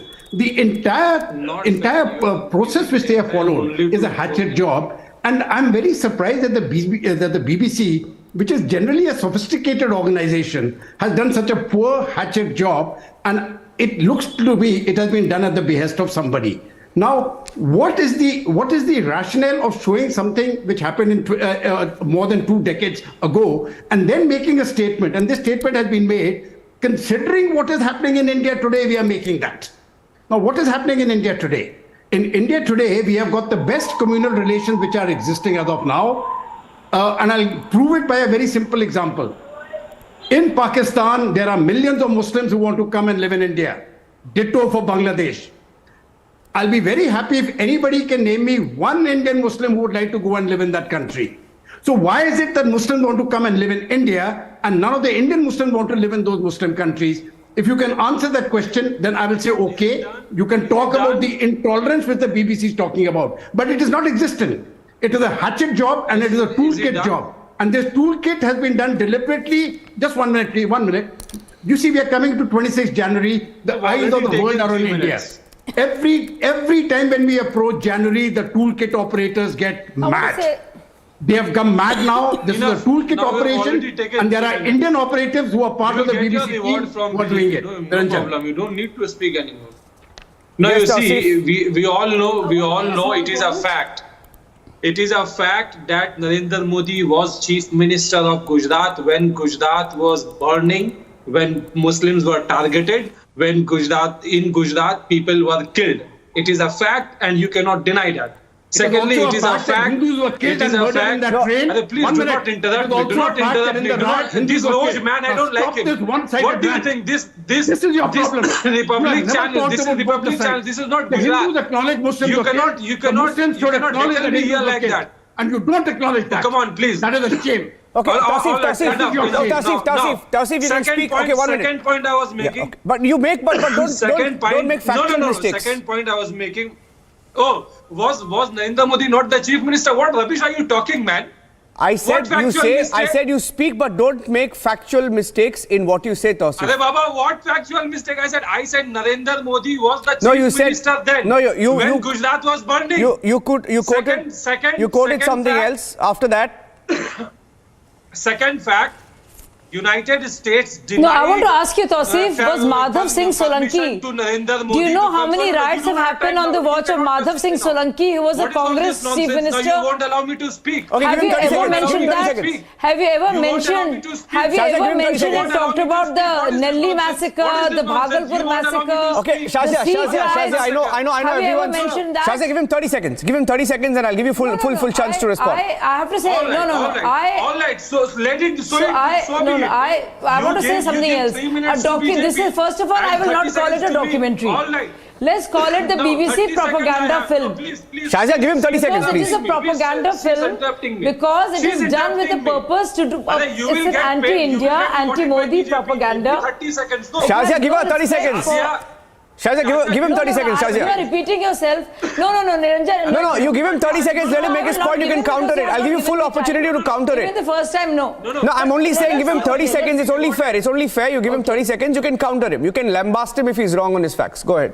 30 seconds, yeah. Now, fact number one. Let's see what he has to offer. Narendra Modi was the... Arey Baba, why are you interrupting me? Just stay calm, you will be rewarded by BJP. Now you see, fact number one. You were the chief minister. Fact number one. Yes, and the Supreme Court. Supreme Court has actually totally exonerated him. This is not fair. Everybody knows that. Number one, he was the coming out with something very profound. Number two, he was banned by United States from 30 seconds to say something so very basic. Number three, the Gujarat Chief Minister Pandya testified there is a testimony that Narendra Modi called. Okay, you know what? But Tausif, whatever you're saying has been dealt with in courts. One sec. Why? No, 1 minute. No, you know, 1 minute. Tausif, the Supreme Court's. 1 minute, can I reduce? I want to reduce Tausif's audio 1 second, please. Tausif, the courts have dealt with it. 1 minute, the courts have dealt with. Shazia, 1 minute. Shazia, you also can't speak over it. 1 minute. The courts have dealt with all of this. No. If you say 1 minute more to me, I will leave the debate. If you say 1 minute more to me, I will leave the debate because you've not. I don't think it's fair. I don't think it's fair. What have I said factually wrong? Shazia is responding to you. Shazia, you respond to him. I don't think it's fair. Okay, respond to him. I'll give you 30 seconds to respond to him. I just want to say something. I mean, this is great. I mean, Tausif has just, it's hilarious. Tausif gave us some great information. You know what is the information this Tausif sir gave us? That Narendra Modi was the chief minister in these many years. We all know that. The whole world knows that. We all know how many riots happen in this country. We all know under whose watch. We all know under whose watch Bhagalpur, Nelli massacre, Muzaffarpur, all that happened. We all know that. We all know what the Supreme Court said. So we know everything. First, please do not come with something so idiotic, Tausif. Do not reduce this debate. You're not coming up with any great gyan. So one. Two, I would like to say, because Tausif, clearly you have nothing to say on this issue. I would like to say something that your documentary is something that is based on documentary evidence and facts.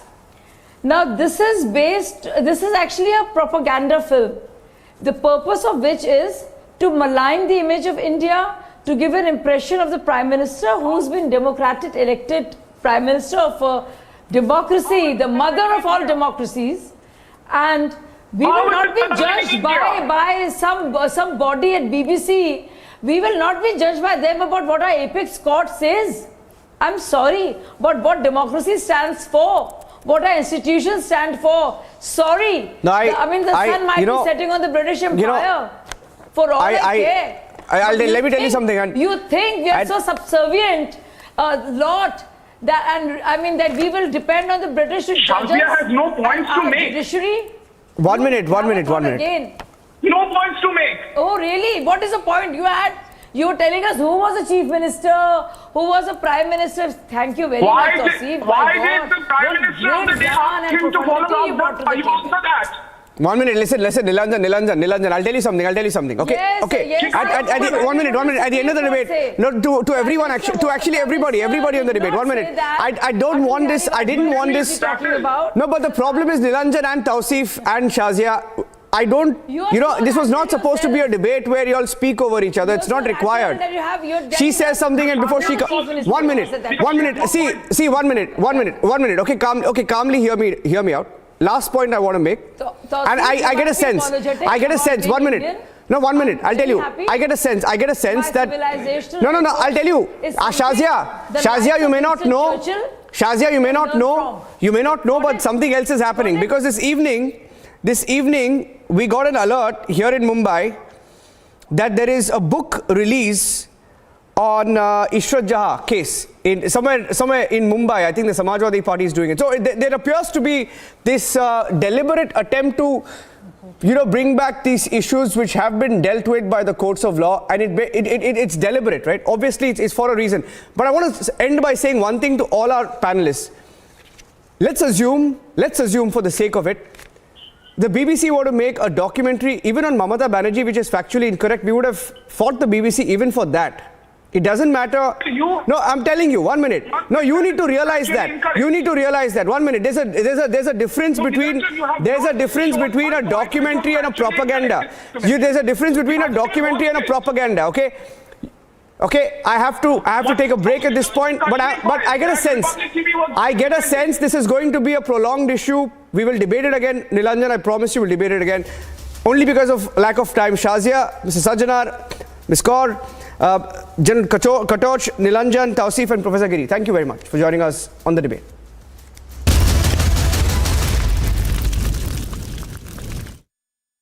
QS and THE, the world's foremost university rankings organizations, have ranked Amity amongst the top 3% universities globally, making it among the very few Indian universities to be included in both rankings.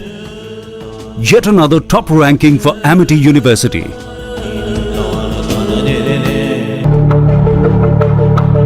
Several Lebanese reformist legislators continue a sit-in inside Parliament building for a second day, refusing to leave until Speaker Nabi Berri holds an open-ended session to elect a new president. Lebanon's presidency is vacant as legislators failed to elect a new president since President Michel Aoun's 6-year term ended on October 30.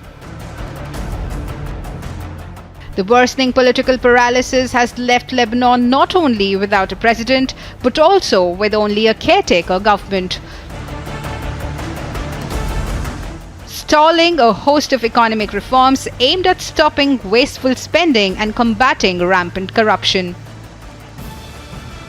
Agency report for Republic TV. We've got an iconic policeman on our show. आपका police का सफर बड़ा iconic है। मैं आपसे ये पूछना चाहता हूँ सर, आपका सफर कैसे शुरू हुआ? Why did you choose to join the IPS? मैंने तो तैयारी की थी पूरे इंडियन एडमिनिस्ट्रेटिव सर्विस के लिए, पर कुछ संयोग ऐसा हुआ कि 2 पर्चे देने के बाद मेरे आंख में कुछ समस्या हो गई। इलाहाबाद में आई स्पेशलिस्ट जो सबसे अच्छे थे, उन्होंने इलाज किया, पर उनके पूरे इलाज के बावजूद मेरी आंख ऐसी नहीं हो पाई कि मैं इम्तिहान में बैठ सकूं। और 3 कंपल्सरी और 2 पर्चों के आधार पर मेरा जब रिजल्ट आया तो मैंने देखा कि मैं आईपीएस में मैं नंबर 1 पोजीशन पे हूँ। इस तरह से आईपीएस में मेरा सिलेक्शन, आप मुझे एक्सीडेंटल पुलिस ऑफिसर भी कह सकते हैं। Ukraine's President Volodymyr Zelensky met with US Senators Lindsey Graham, Richard Blumenthal, and Sheldon Whitehouse, who are visiting Kiev. Reports suggest among the topics discussed was the recognition of PMC Wagner as a terrorist organization, referring to the Russian private military company that has been.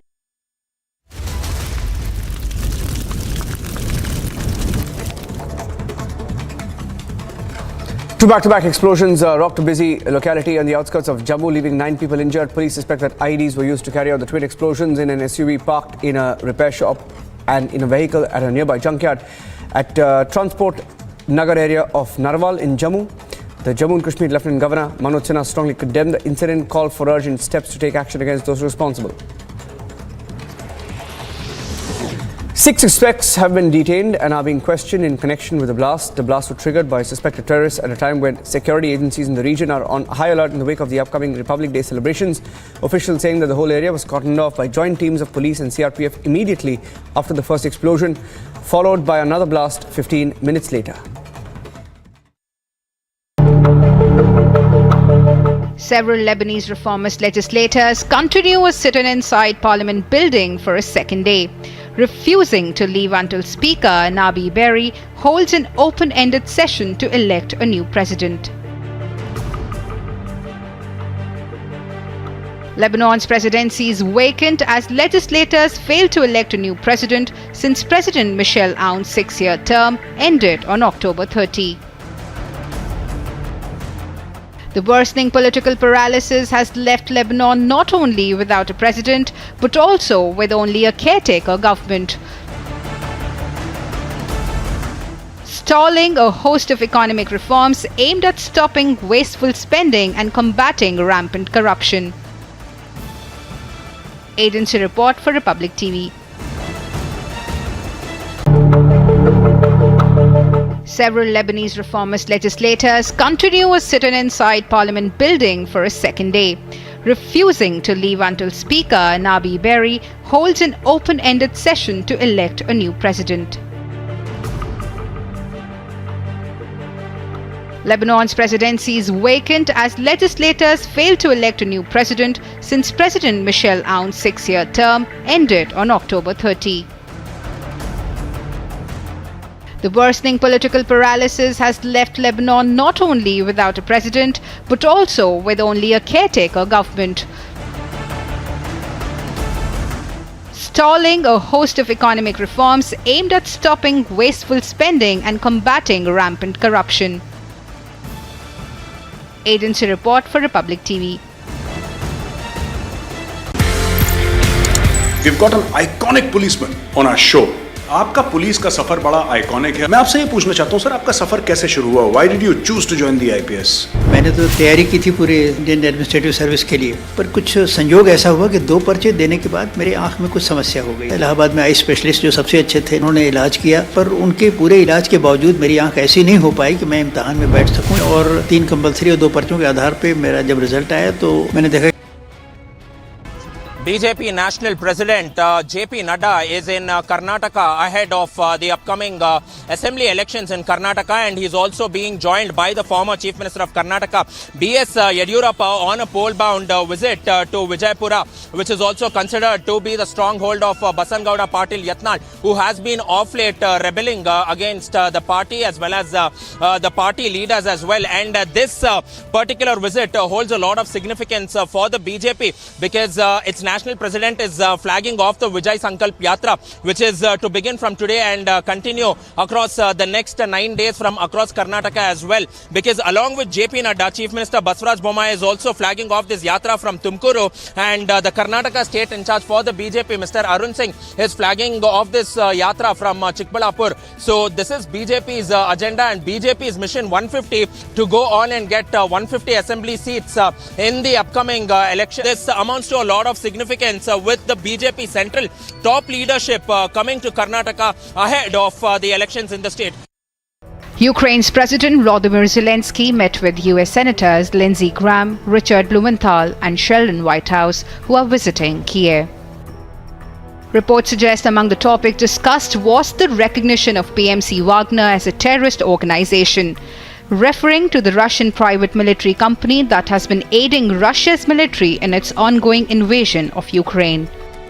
Again, I just want to repeat thanks to parties for such big help, support, and President Biden, Congress, and for today on Rammstein, I had speech there, and on Rammstein, so Secretary Austin just presented the next package, this package, the last one, $2.5 billion of new ammunition, which are very important for us. The meeting came as defense officials met in the US Ramstein army base in Germany, where Zelensky called for additional military aid for his country. Agency report for Republic TV. Several Lebanese reformist legislators continue a sit-in inside Parliament building for a second day, refusing to leave until Speaker Nabi Berri holds an open-ended session to elect a new president. Lebanon's presidency is vacant as legislators failed to elect a new president since President Michel Aoun's 6-year term ended on October 30. The worsening political paralysis has left Lebanon not only without a president, but also with only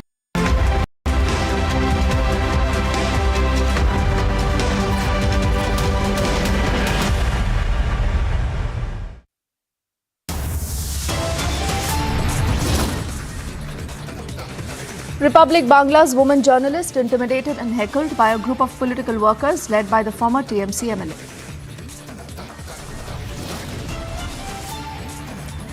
"302 prominent personalities issue statement and slam the BBC's biased documentary series on the Prime Minister.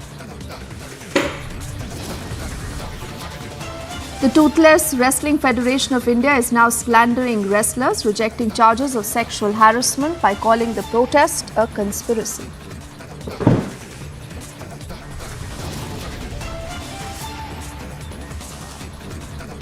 Twin ID blast in Jammu ahead of the Republic Day. 9 are injured, 6 suspects detained by the police.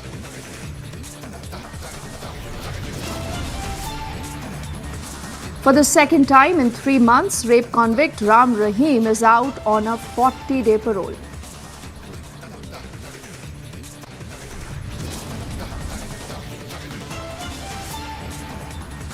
And the NI charge sheet in Praveen Netaru case reveals how the PFI was raising killer squad to achieve its mission 2047.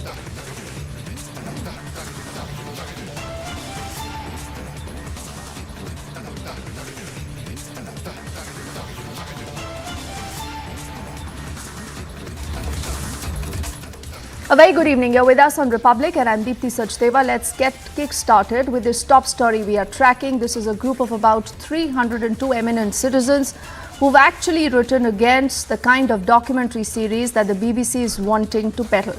They say this is not just about negativity and unrelenting prejudice.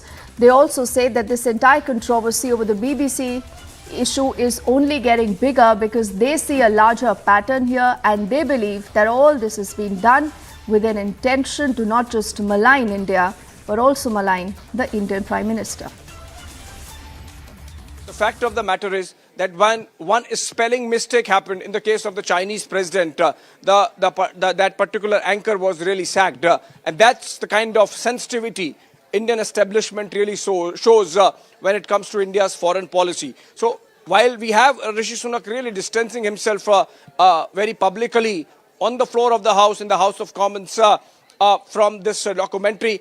The fact remains, Niranjan, that the timing is suspect and the producers are suspect. Their motivation and agenda is suspect, and certain links have already emerged. So I think there is nothing left to second guess as to from where this really comes and with what objective.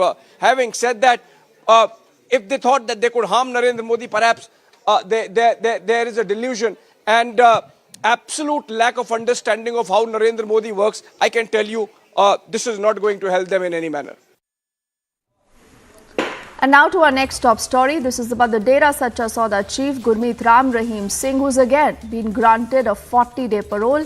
As per reports, the rapist is out on parole for a certain birthday celebrations, again making everyone ask the key question, that is it getting too easy for him? Do remember, he's serving a sentence of about 20 years and the charges are as heinous as rape.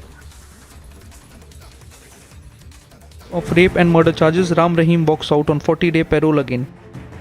The latest parole to the Dera chief comes 3 months after he was granted a similar parole. The Dera chief's last 40-day parole ended on November 25th, where he had released a spiritual song.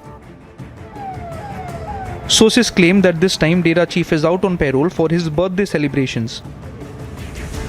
हमारे प्यारे करोड़ों बच्चों, आप सबको परम पिता शास्त्र नामदाता रहबर के अवतार मिलने की बहुत बहुत बधाई हो।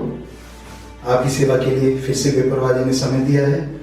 हम आपकी सेवा में हाजिर हुए हैं, यूपी में पहुंच चुके हैं। बड़ी खुशी हो रही है कि बेपरवाह जी के इस अवतार महीने में कई सालों बाद आपके दर्शन करेंगे और लाइव करेंगे जैसा राम जी चाहेंगे। However, Republic spoke exclusively to Haryana jail minister, who stated that he had no say in the matter. उनका अब तक जेल में कंडक्ट ठीक रहा है, कभी भी कोई हमें 1% भी कभी कोई दिक्कत नहीं आई।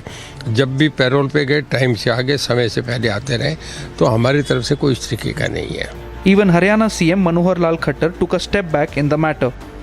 ये जानकारी आप ही मुझे दे रहे हैं कि उनको पैरोल मिली है, और अगर मिली है तो कोई प्रोसीजर के अंतर्गत मिली होगी, कोई उनका अधिकार होगा। इसमें हम कोई न दखलंदाजी करते हैं न कभी करेंगे। ये तो हर व्यक्ति, हर कैदी जो होता है उसके अपने व्यवहार के हिसाब से एक नियमावली है, उस नाते से अप्लाई करते हैं। जब भी अप्लाई करेंगे, अगर वो ड्यू होगा तो मिलेगी, नहीं ड्यू होगा तो नहीं मिलेगी। Dera chief Ram Rahim is serving a 20-year jail term for raping his 2 disciples. He was also convicted in 2021 for hatching a conspiracy to kill Ranjit Singh, a Dera manager. Bureau report for Republic TV.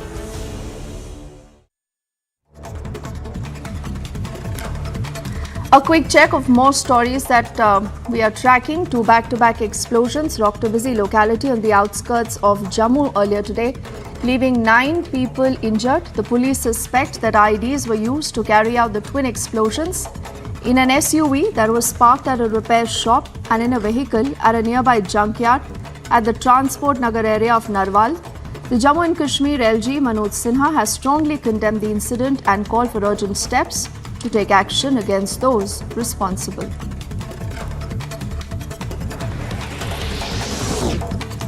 Six suspects have been detained and they are being questioned in connection with the blast.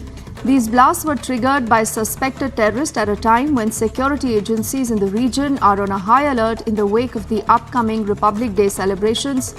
The officials say that the whole area was cordoned off by joint teams of the police and the CRPF after the first explosion, which was followed by another blast 15 minutes later.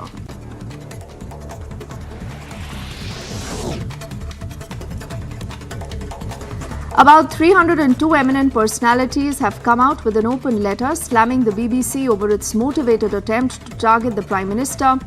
Earlier, you would recall, the MEA had also described the documentary as a quote-unquote propaganda piece that lacked objectivity and reflected a colonial mindset.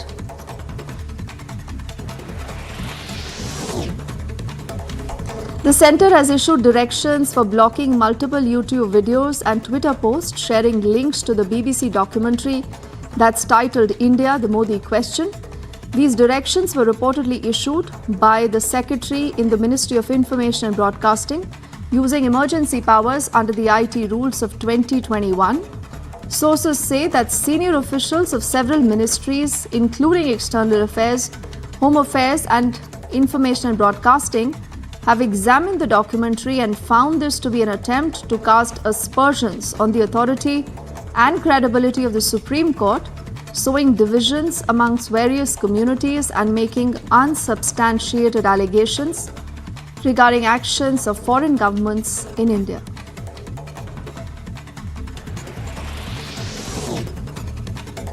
The Russian embassy has said that it is closely following the situation relating to a Goa-bound flight from Russia that was diverted later to Uzbekistan, apparently because of a bomb threat. The police in Goa say the chartered flight with 240 passengers on board was diverted to Uzbekistan in the early hours of Saturday after the authorities at the Dabolim airport in the coastal state received an email that said that there was a bomb on the plane. Later, the Russian mission said, and I quote, "The embassy is closely following the situation around the flight en route from Perm to Goa." The Wrestling Federation of India has rejected the allegations that of sexual harassment against its president and claimed that the wrestlers' protest was motivated by a quote-unquote hidden agenda to dislodge the current management. The Federation has also denied all the charges in its response to the government's notice and asserted, and I'm quoting again, that there is no scope for arbitrariness and mismanagement, unquote, in the Federation. The ministry had sought an explanation from the Federation after the country's top wrestlers sat on a dharna and alleged that the Federation chief sexually harassed women wrestlers and acted like a dictator.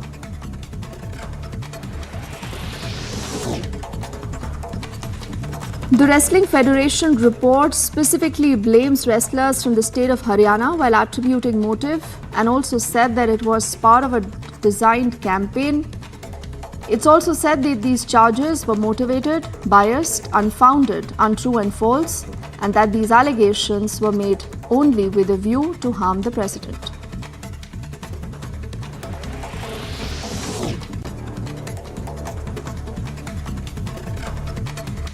Our next story is about Praveen Netaru. He was, remember, a BJP Yuva Morcha leader who was killed. Now, the investigation into the entire case is pointing fingers at about 20 PFI people who possibly were wanting to make a killer squad, and the police do say that right now they are examining more information.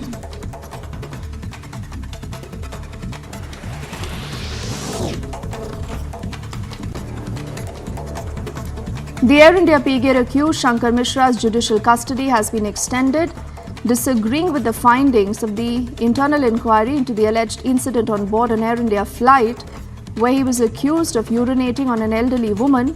Shankar Mishra says that the 4-month flying ban on him is based on an incorrect understanding of the layout of the aircraft. In a statement that was issued through his lawyers, he says that he was in the process of appealing the decision in accordance with the applicable rules.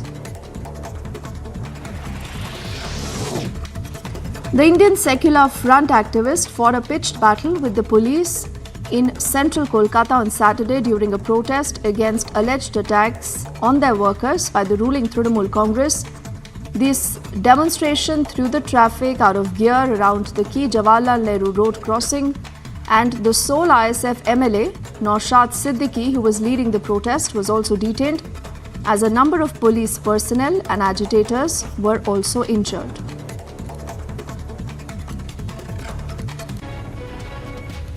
Army, the teams of the Indian Army, they have already arrived at the spot. The Special Operations Group, the Bomb Disposal Squad of the Jammu and Kashmir Police, they are also here at the spot because they are now trying to ascertain what has actually transpired. See, twin blast taking place in the heart of the Jammu city, one of the busiest area. Now the teams of the BDS are getting prepared. I'll request Sarjeevan to keep showing you the visuals that the forensic and the Bomb Disposal Squad of the Jammu and Kashmir Police, they have arrived here at the ground zero and they will be now heading towards the area. The ambulance too has been called in to put it on the standby because the police is not ruling out the possibility of any more explosive being in the area. See, the Special Operations Group of the Jammu and Kashmir Police, they have also been deployed here. If Sarjeevan can continue to show you the visuals that the senior officials of the Jammu and Kashmir Police, they are here also at the spot ground zero, and what actually transpired is yet to be ascertained by the senior officials. But yes, the SSP Jammu is here, SP South is also here along with the other officers. So the twin blasts that have taken place here in this very area is something very concerning for the security forces, because if Gaurav, if Sarjeevan can show you a 360-degree view, I'll request Sarjeevan to show you the view of that side also, that this is a transport yard area where the majority of the transport remains here, and that is why the senior officials are trying to assure that everything goes smooth. The police is asking us to vacate this area. So that is the very specific area that has been cordoned in. If you will find that the area has been sealed and only the special operations group will be allowed. The Indian Army troops, they are also moving towards this spot. The officers from the intelligence agencies, they have also arrived here at the ground zero. And our next story is about the Wrestling Federation of India that, remember, has rejected all the allegations, including that of sexual harassment, that have been leveled by some very, very senior and top athletes. And this is all against their president, Brij Bhushan Sharan Singh. And they say now that the wrestlers' protest was motivated by a quote-unquote hidden agenda to dislodge the current management. They also, in fact, deny all these charges in their response that they've sent to the Sports Ministry. They've asserted that there is absolutely no scope for any arbitrage and mismanagement in the federation. This clearly means that the Wrestling Federation of India says we've done no wrong, the wrestlers are to be blamed, and in fact, even as we are bringing you this entire coverage, there has been some bit of action as the Assistant Secretary now from the Wrestling Federation has been suspended. जब तक ये जांच पूरी नहीं हो जाती, जैसा मैंने कहा कि 4 हफ्तों में हम इसको करने का काम करेंगे, तो एक कमेटी तब तक दैनिक कार्यकलाप को देखेगी, डे टू डे वर्किंग को, और तब तक भारतीय कुश्ती संघ के अध्यक्ष श्री ब्रिज भूषण जी वो अपने आप को स्टेप असाइड करेंगे, दैनिक कार्यकलाप से अलग रखेंगे. A little before 12:30 a.m. on Saturday, after a 7-hour-long meeting, Sports Minister announced that Brij Bhushan Sharan will step aside as WFI President due to the pending investigation. It was a victory for the wrestlers who fought a long battle. हमने पूरा विश्वास है कि इसमें निष्पक्ष जांच होगी, और जो खिलाड़ियों की सुरक्षा की बात है, चाहे वो किसी तरह की बात है, कि वो मंत्री जी ने बोला कि वो हमारी जिम्मेवारी है, क्योंकि पहले भी कुश्ती फेडरेशन के अध्यक्ष की तरफ से खिलाड़ियों को धमकी मिली है, तो सभी खिलाड़ी भी यही थे कि भाई हमने आवाज़ उठाई है और उससे डरे हुए थे उस चीज़ से, तो सभी को समझाया भी है, मंत्री जी ने आश्वासन दिया है. But the Wrestling Federation of India is not ready to give up. In its reply to the Sports Ministry, it has claimed that media protesters should not be taken seriously and there is a conspiracy against the WFI. After a detailed meeting of over 7 hours was held in the national capital between the protesting wrestlers and the Sports Minister of India, Anurag Thakur, along with the bureaucrats of the ministry, today here in Gonda, the national tournament of wrestling has begun, and Anurag Thakur, in the press conference post the 7-hour of a meeting that happened in the national capital, announced that Brij Bhushan Singh, the BJP MP who was under the scanner. The WFI has dismissed sexual harassment charges leveled by the medal-winning wrestlers. The WFI has been rendered toothless by the Sports Ministry. Can it be allowed to arm twist the wrestlers? Bureau Report, Republic TV. One clarification. Tejasvi, what do you have to say regarding this particular incident? Because now we are getting, responses from the aviation minister as well as from Mr. Annamalai as well. People want to know about your clarification. What exactly happened? Regarding this issue, the airlines has already commented. DGCA has commented.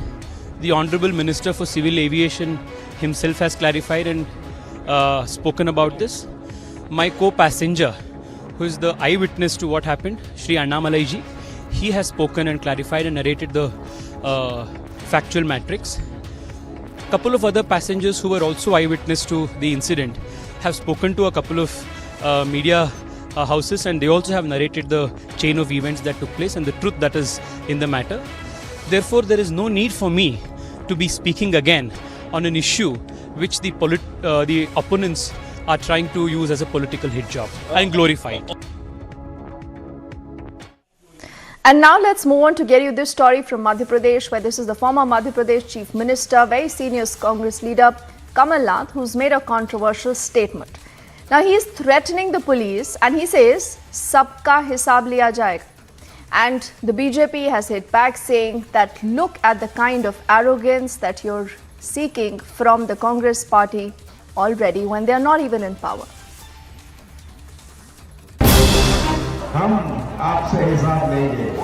Former Madhya Pradesh CM and Congress leader Kamal Nath has triggered controversy. Ahead of the Madhya Pradesh Assembly elections, Congress leader was caught on tape warning officers of the state. और मैं आप सबसे कहना चाहता हूं, याद रखिए 8 महीनों में चुनाव है, डरिएगा मत, आक्रमण रहिएगा। अधिकारी और पुलिस को कह दीजिएगा 8 महीनों में हम आपसे हिसाब लेंगे। और सब कर्मचारी और पुलिस के लोग समझ सुन ले, कान खोल के सुन ले कि अच्छा हिसाब उनका लिया जाएगा। But this is not the first time that Congress leader Kamal Nath has threatened officials. Congress leader Kamal Nath had stoked a similar kind of controversy in 2021 when he had openly threatened the government employees in Bhopal and alleged that some officials were working with BJP badges. But the BJP has hit back. Kamal Nath जी सेठ हैं, पैसे वाले हैं, धमकी देना, दबाव बनाना, बदमाशी करना ये उनकी आदत है और ये पहली बार नहीं है। वो हर समय इस तरह के दबाव की राजनीति बनाना चाहते हैं। लोकतंत्र में कार्यपालिका, विधानपालिका और न्यायपालिका इसके अपने अपने दायित्व हैं और अपने अपने कर्तव्य हैं और उसका वो ठीक ढंग से निर्वहन करती है। Once again, the former CM and tall leader of Congress Party Kamal Nath ji has shown and displayed his undemocratic emergency mindset when he openly threatened officers, police officers, administration from a Sarvajanik Manch and said that they must remember that only 8 months are left for the elections and that sabka hisab liya jayega. This is not the first time Kamal Nath ji has tried to intimidate the officers, police officers and administration. As Vadra Congress now resorts to threats, will any action be taken? Agency report for Republic TV.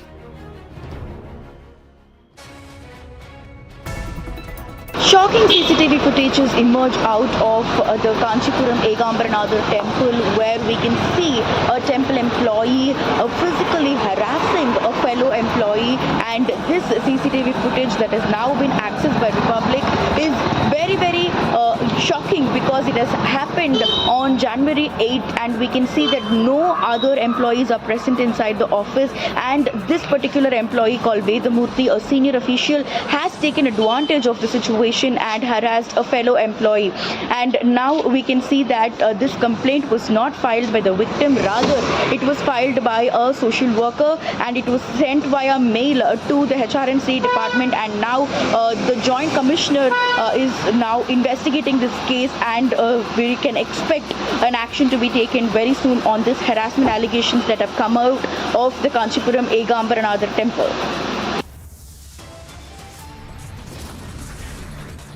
We head into a break right now. On the other side, more details of the NI charge sheet in the Praveen Netaru case that reveals how the PFI was raising a killer squad to achieve its mission 2047.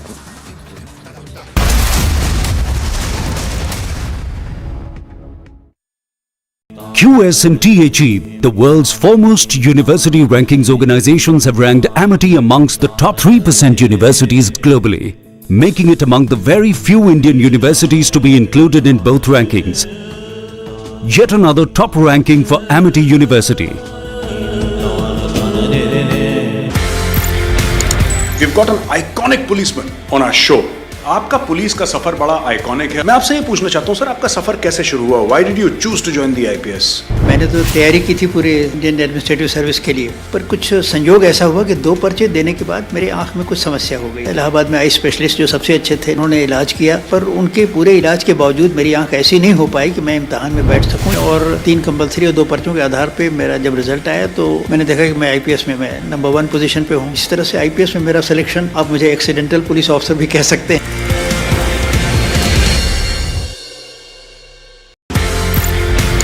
We've got an iconic policeman on our show. आपका police का सफर बड़ा iconic है। मैं आपसे ये पूछना चाहता हूँ सर, आपका सफर कैसे शुरू हुआ? Why did you choose to join the IPS? मैंने तो तैयारी की थी पूरे इंडियन एडमिनिस्ट्रेटिव सर्विस के लिए, पर कुछ संयोग ऐसा हुआ कि 2 पर्चे देने के बाद मेरे आंख में कुछ समस्या हो गई। इलाहाबाद में आई स्पेशलिस्ट जो सबसे अच्छे थे, उन्होंने इलाज किया, पर उनके पूरे इलाज के बावजूद मेरी आंख ऐसी नहीं हो पाई कि मैं इम्तहान में बैठ सकूँ। और 3 कंपल्सरी और 2 पर्चों के आधार पर मेरा जब रिजल्ट आया तो मैंने देखा कि मैं IPS में मैं नंबर 1 पोजीशन पे हूँ। इस तरह से IPS में मेरा सिलेक्शन, आप मुझे एक्सीडेंटल पुलिस ऑफिसर भी कह सकते हैं।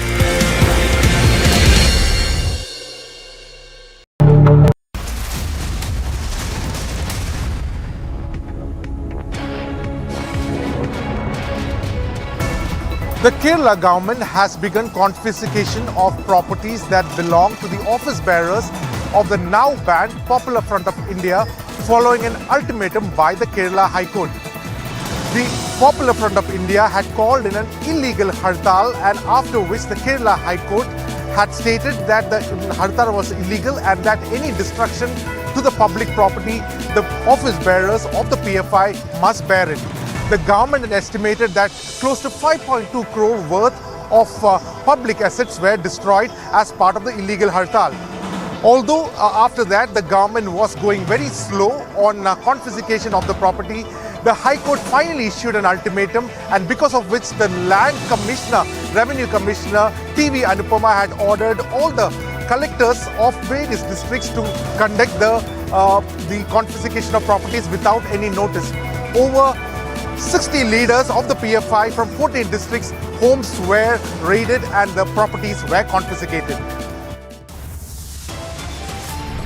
We are heading into a break right now. On the other side, Republic Bangla's woman journalist is intimidated and heckled by a group of political workers led by a former TMC MLA.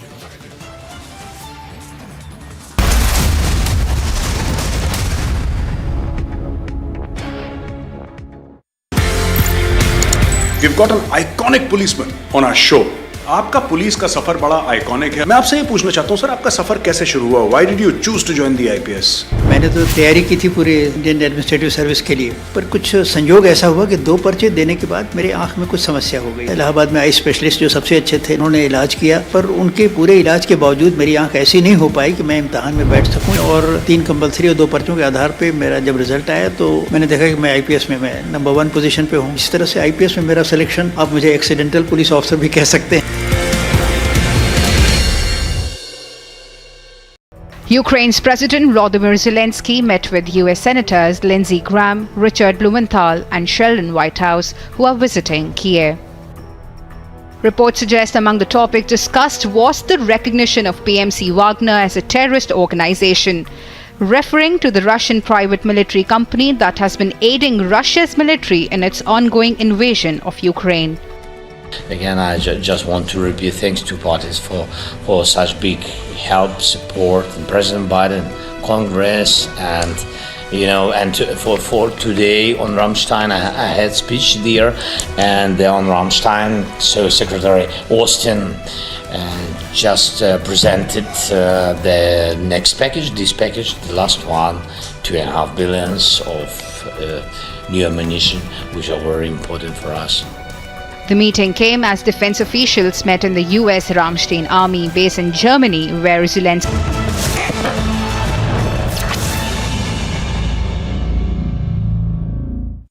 There's simply too much happening in the neighborhood. There is no boring day. There is no day when something does not happen. And there have been so many things happening in the recent past that it's difficult for me on a weekly show to come and discuss everything with you.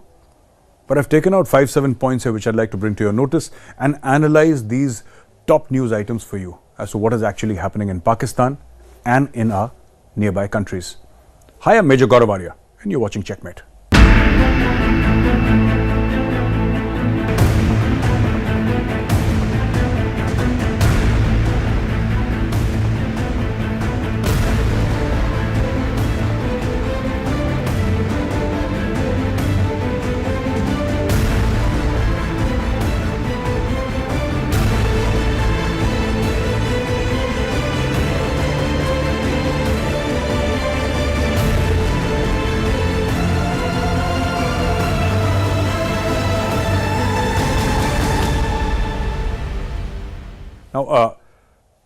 Now, recently the Pakistani Prime Minister Shehbaz Sharif, in an interview to Al Arabiya, which you already know about, he said that, we've requested UAE to help us talk to the Indians. Now, there are 2-3 things here.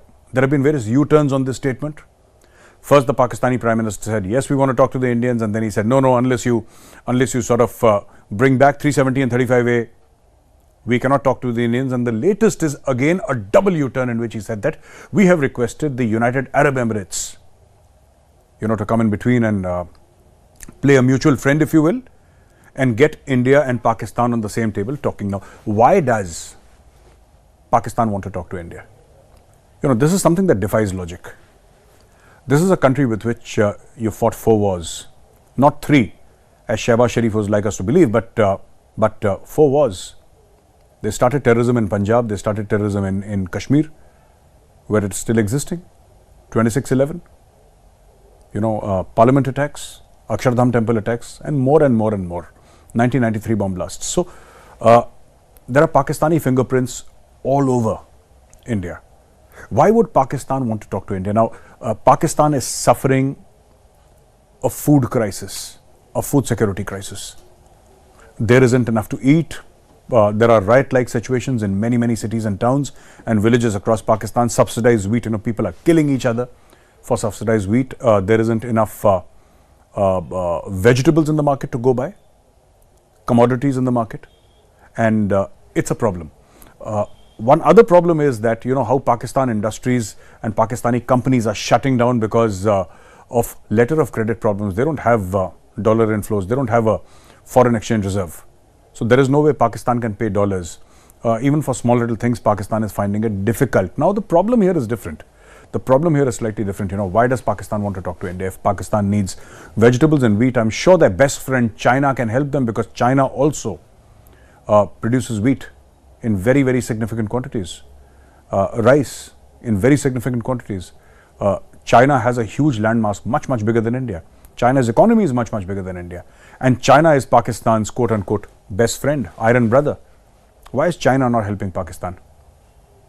I think it's largely due to Pakistan's own shenanigans over a period of time. The Pakistanis, as usual, they've done to the Chinese what they've done to the Americans over decades. They fleeced the Chinese.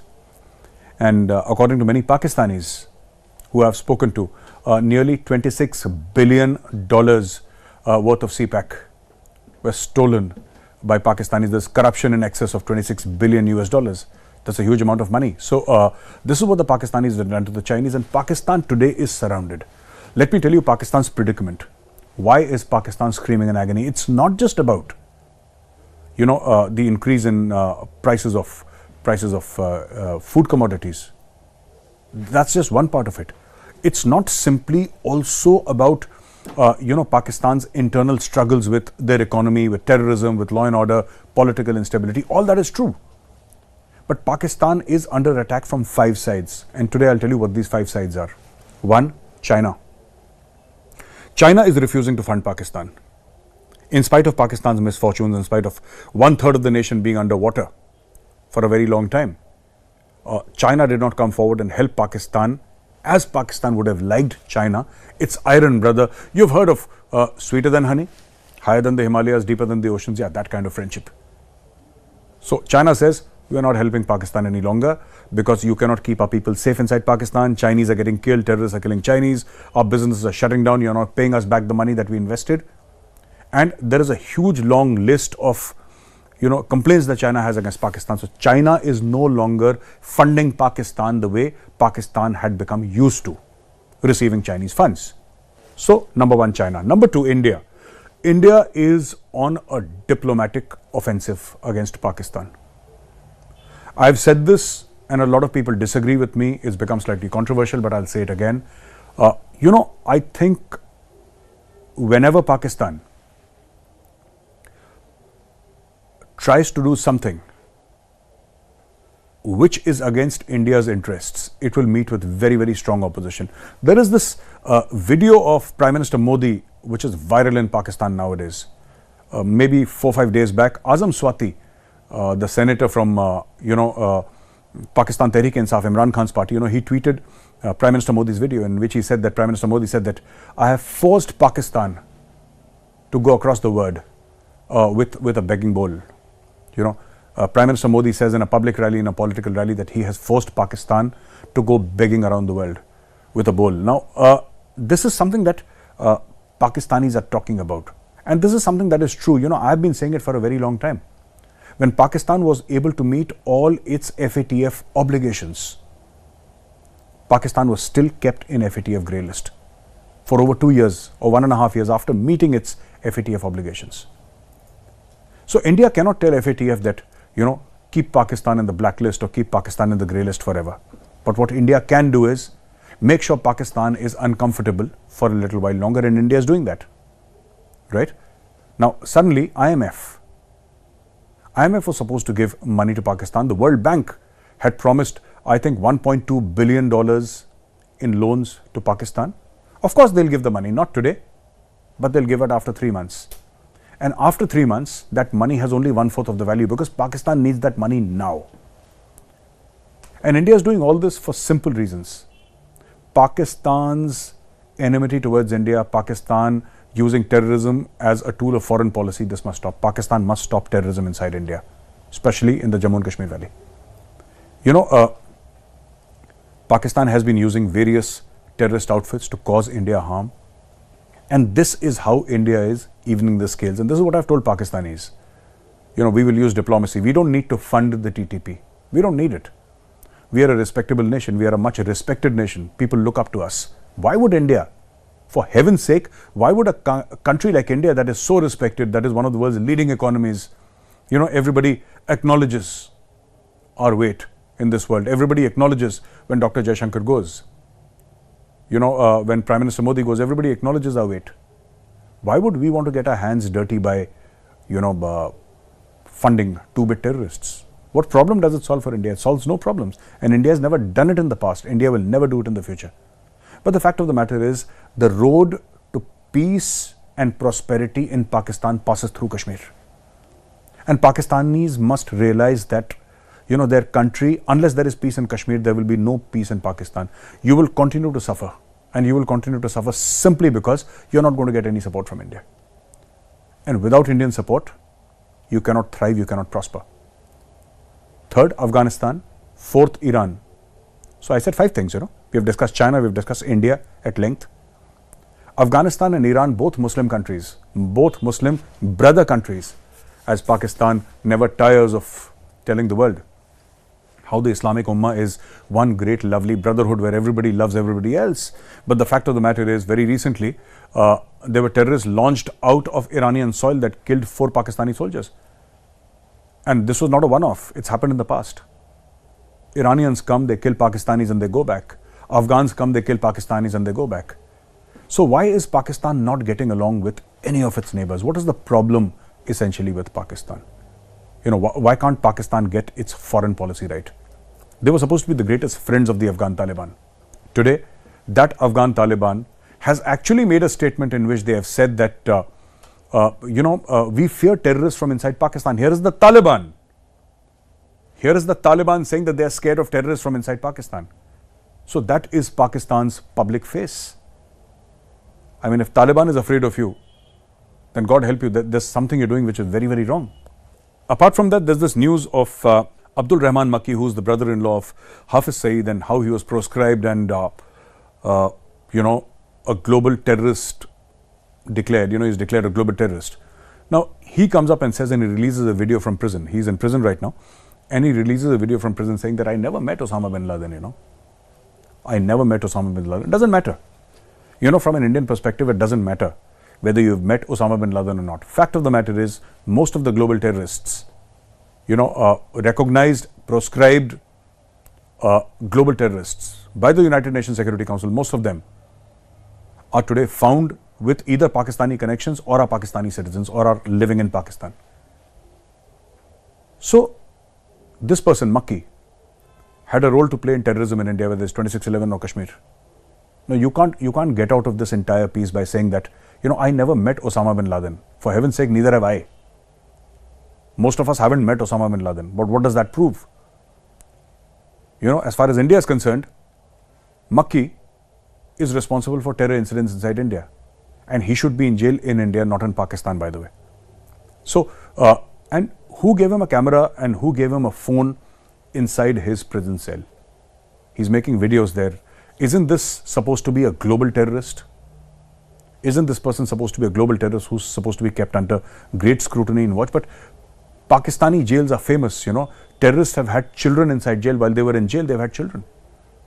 So this is the kind of control that you have on the Pakistani jail population, or even hardcore terrorists, proscribed by the United Nations Security Council. This is the kind of security measures that they have in Pakistan.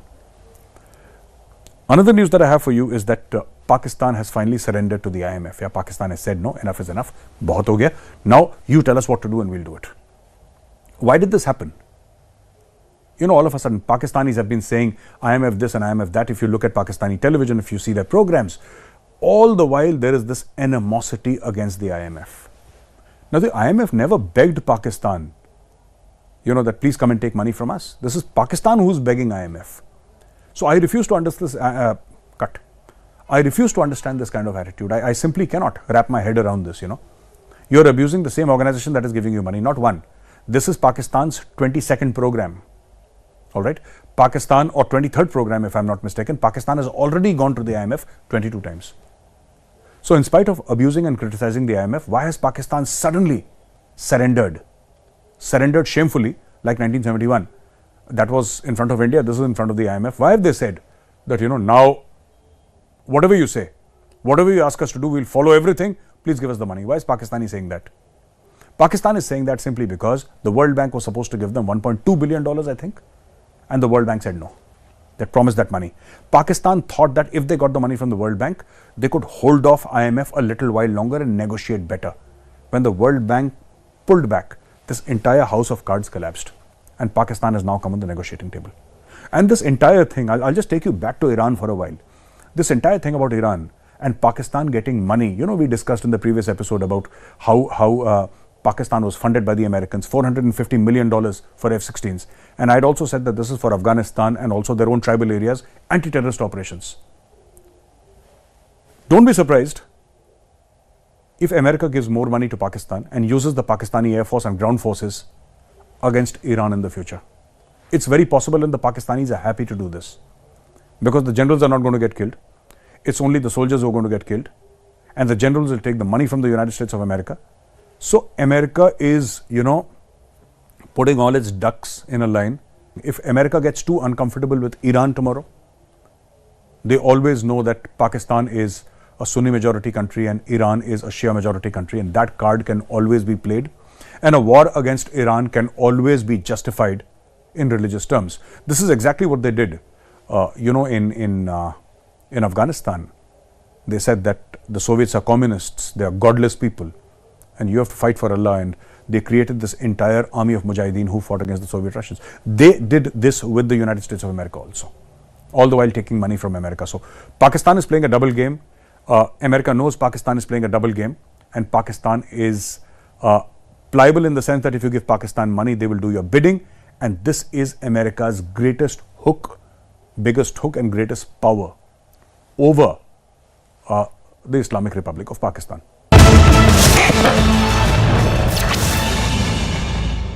You're all aware of BRICS. BRICS is an organization with Brazil, Russia, India, China, and South Africa. They have had a meeting in which Foreign Minister, South African Foreign Minister Naledi Naledi Pandor, the South African foreign minister, says that, we need to start doing business amongst the BRICS nations in our local currencies. So get rid of the dollar, is what this person is saying. Get rid of the dollar.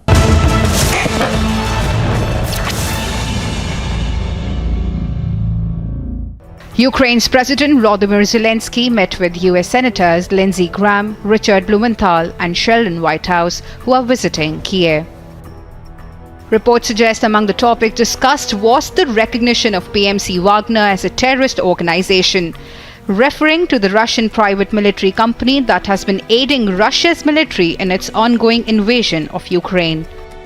Again, I just want to repeat thanks to parties for such big help, support, and President Biden, Congress, and for today on Ramstein, I had speech there, and on Ramstein, so Secretary Austin just presented the next package, this package, the last one, $2.5 billion of new ammunition, which are very important for us.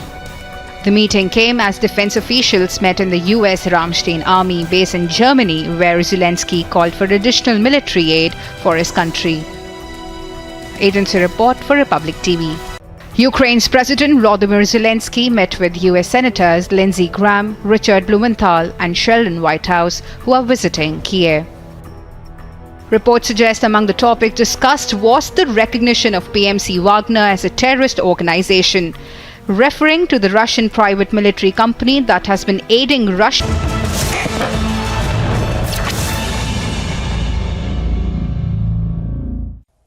So friends, recently there was a documentary on BBC in which, the usual story about how Prime Minister Modi is a bad guy and how India is suffering from Hindutva and etc. etc.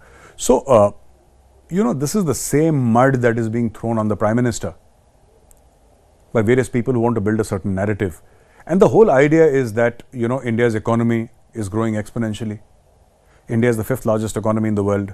And people say within 10 years, India will become the 3rd largest economy in the world. This year, 2023, India takes over China as being the most populous nation on earth. China's population is actually contracting for the first time in 5 or 7 decades. And India's population is growing, and India has a young population, China not so. So obviously there is this element of jealousy. How can a quote-unquote third world country, because that is how they perceive us in their mind, how can this country suddenly become so rich? Why is it so successful? Why is Indian diplomacy shining everywhere? Why is India shining everywhere? Right? So you throw mud on the Prime Minister, hoping that some of it will stick. That is the entire plan. You keep on throwing bucket full of mud on the Prime Minister, hoping that something will stick. You see, this was investigated. This whole 2003 riot case of Prime Minister Modi was investigated by the Supreme Court, right? And they said there is no evidence to prove that he was involved. Yes, he was the Chief Minister. Of course he was the Chief Minister.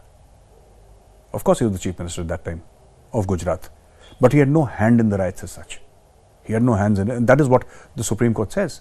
But BBC, being BBC, pulled out all the stops and tried to malign our Prime Minister. And as usual, there is this Imran Hussain, who is a Pakistani origin member of parliament, and he raised this question that, Prime Minister Modi has done this and that, and, Muslims in India. He's Pakistani origin. I don't have to explain things further to you.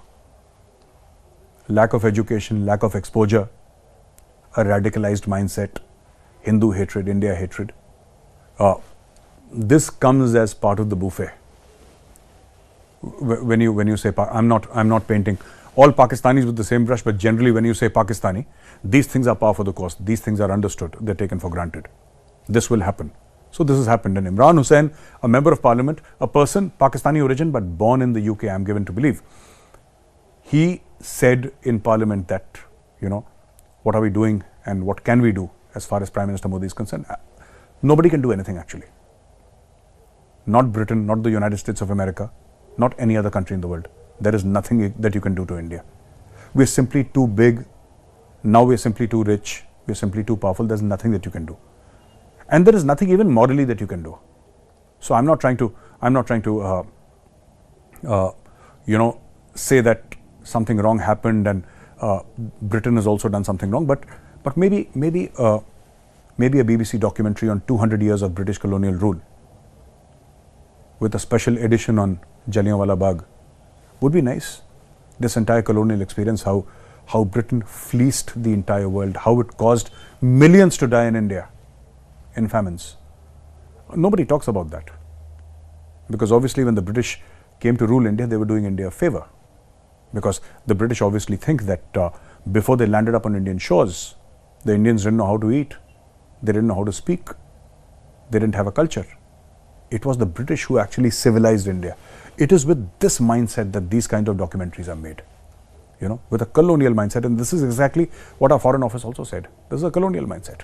You need to get rid of it. Anyway, when this Imran Hussain fellow in the British Parliament made those comments, it was Rishi Sunak, the Prime Minister of UK, who stepped in and said that I don't agree with your characterization of the Prime Minister of India.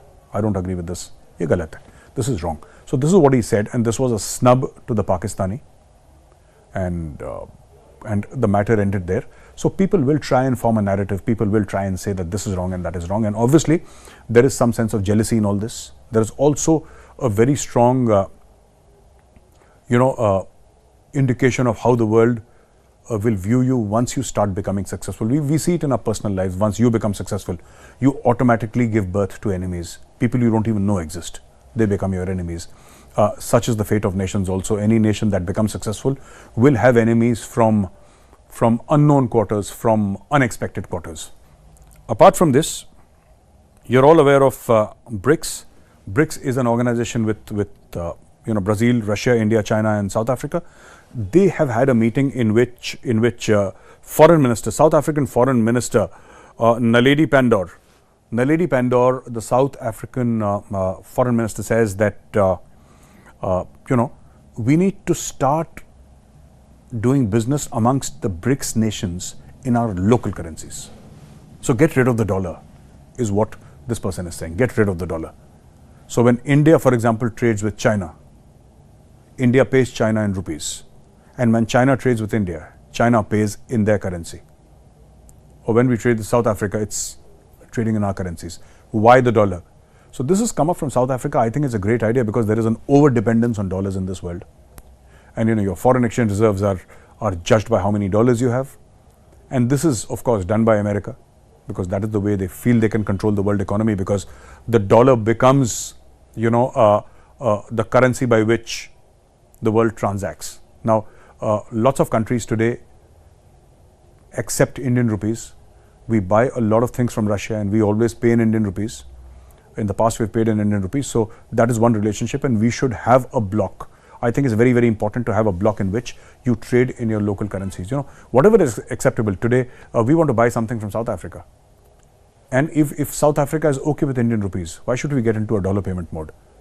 Or if the Indian government is okay with South African currency, why should we go for the US dollar? You see, so this is the kind of mindset that is coming to the fore, and BRICS has decided that they will take this forward. When it will happen, I don't know, but BRICS has decided to take this forward. And in another news, our External Affairs Minister, Dr. Jaishankar, he visited Maldives and Sri Lanka, and in Maldives, he met with the Maldives President Ibrahim Mohammed Solih, and they jointly, there is an international airport, there was a groundbreaking ceremony in which our External Affairs Minister took part, and they jointly inaugurated this. And he made a comment which is actually a slap on China's face.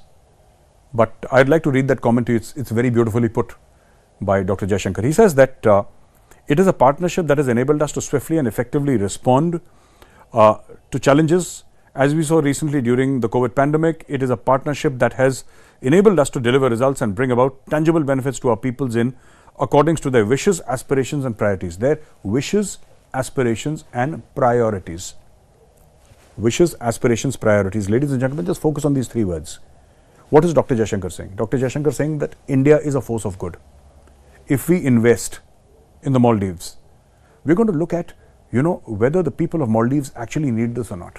We're not going to go like a juggernaut and say that, we are a big country, we have more money and you're going to do whatever we want you to do. That's not true. That's not the Indian way. So we take people along. We see what are their priorities, what are our priorities, and let's partner. And this is also a reference to China.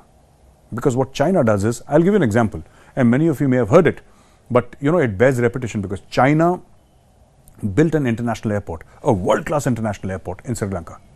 The only problem is they built it in the middle of nowhere, right? This airport was created 5-7 years back, and it was created with Chinese money. The contract was given to a Chinese company. The Chinese company got Chinese money and created a Chinese airport in the heart of Sri Lanka.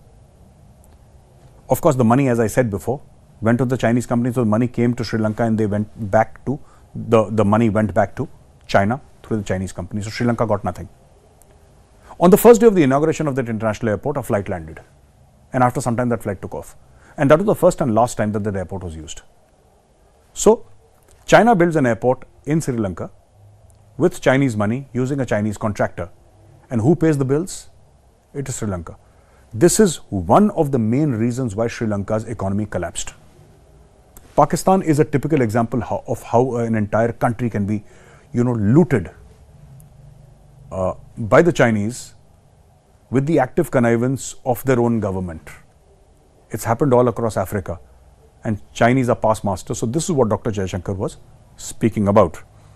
And the last news item that I'll discuss today is, in the World Economic Forum Annual Meet 2023, Mr. Vaishnav, Ashwini Vaishnav, who is the Indian minister, he went there and he spoke about the semiconductor market, and he said that the Indian government has put in $10 billion as seed money, and there are so many people in India who have started this entire semiconductor game and manufacturing of semiconductors inside India, and India hopes to become a world leader, and India hopes to export chips and semiconductors because this is where the future is, and significant investments have been made. Today, India is totally dependent upon imports as far as semiconductors are concerned, chips are concerned. But tomorrow, that will not be true because Make in India is taking form, it's taking root, and top-class Indian companies are coming in, spending tens of billions of dollars in setting up these factories inside India, which will employ hundreds and thousands of people, and millions will be positively impacted, and it will have a great impact on our economy too, because all these electronic items, they need a chip. That is how they function. So this is what India is doing, and this is what Mr. Vaishnav said at the World Economic Forum, and I think it's great news for India. India, a country that will export semiconductors and chips across the world, will become a world leader, and this is going to happen sooner than later because the work on this has already started. That's all I have for you, ladies and gentlemen. I'll see you again next week with another episode. Till then, have a great weekend.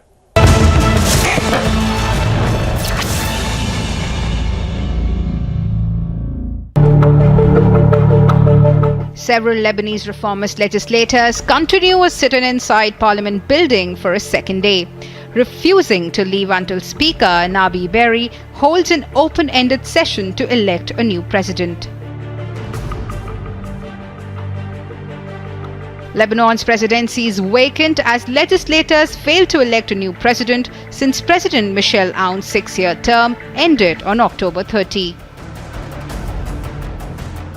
The worsening political paralysis has left Lebanon not only without a president, but also with only a caretaker government, stalling a host of economic reforms aimed at stopping wasteful spending and combating rampant corruption. Agency report for Republic TV. We've got an iconic policeman on our show. आपका police का सफर बड़ा iconic है। मैं आपसे ये पूछना चाहता हूँ सर, आपका सफर कैसे शुरू हुआ? Why did you choose to join the IPS? मैंने तो तैयारी की थी पूरे इंडियन एडमिनिस्ट्रेटिव सर्विस के लिए, पर कुछ संयोग ऐसा हुआ कि 2 पर्चे देने के बाद मेरे आंख में कुछ समस्या हो गई। इलाहाबाद में आई स्पेशलिस्ट जो सबसे अच्छे थे, उन्होंने इलाज किया, पर उनके पूरे इलाज के बावजूद मेरी आंख ऐसी नहीं हो पाई कि मैं इम्तहान में बैठ सकूँ। और 3 कंपल्सरी और 2 पर्चों के आधार पर मेरा जब रिजल्ट आया तो मैंने देखा कि मैं IPS में मैं नंबर 1 पोजीशन पे हूँ। इस तरह से IPS में मेरा सिलेक्शन, आप मुझे एक्सीडेंटल पुलिस ऑफिसर भी कह सकते हैं। Ukraine's President Volodymyr Zelensky met with US Senators Lindsey Graham, Richard Blumenthal, and Sheldon Whitehouse, who are visiting Kiev. Reports suggest among the topics discussed was the recognition of PMC Wagner as a terrorist organization, referring to the Russian private military company that has been aiding Russia's military in its ongoing invasion of Ukraine. Again, I just want to repeat thanks to parties for such big help, support, and President Biden, Congress, and for today on Rammstein, I had speech there, and on Rammstein, so Secretary Austin just presented the next package, this package, the last one, $2.5 billion of new ammunition, which are very important for us. The meeting came as defense officials met in the US Rammstein army base in Germany, where Zelensky called for additional military aid for his country. Agency report for Republic TV. Several Lebanese reformist legislators continue a sit-in inside Parliament building for a second day, refusing to leave until Speaker Nabi Berri holds an open-ended session to elect a new president.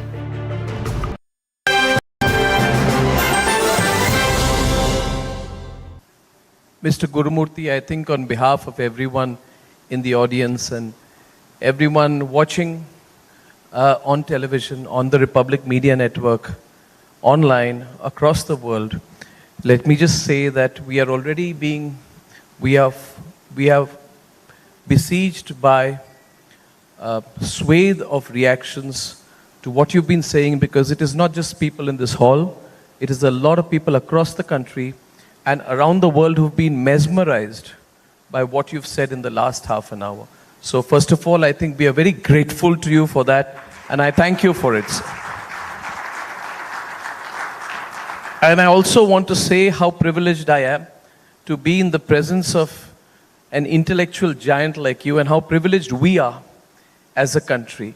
Mr. Gurumurthy, you said that you are 74 and you don't know whether you will see the future that you have worked for and sacrificed a lot for.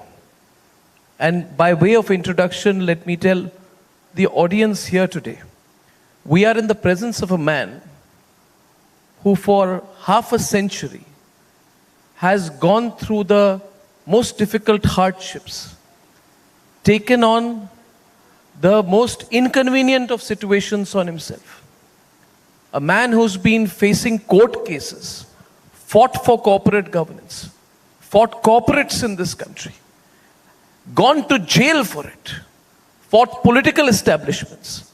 So when Mr. Gurumurthy comes on stage and talks about what he feels about the country and why he speaks so passionately, it is because 2/3 of his 74 years has been fighting for the India that we are proud to be looking forward to. So we are grateful to you, sir. Not just for your wisdom, but we are grateful for what you've done to this country. And I thank you for it. Sir, since we are in your presence, I will ask some straightforward questions. I won't go academic, I'll go straight. My first question to you is on Prime Minister Modi. Mr. Gurumurthy, when Prime Minister Modi took office, and when the results of the elections came on the 16th of May 2014, and I think he was sworn in around the 23rd, 24th, 25th of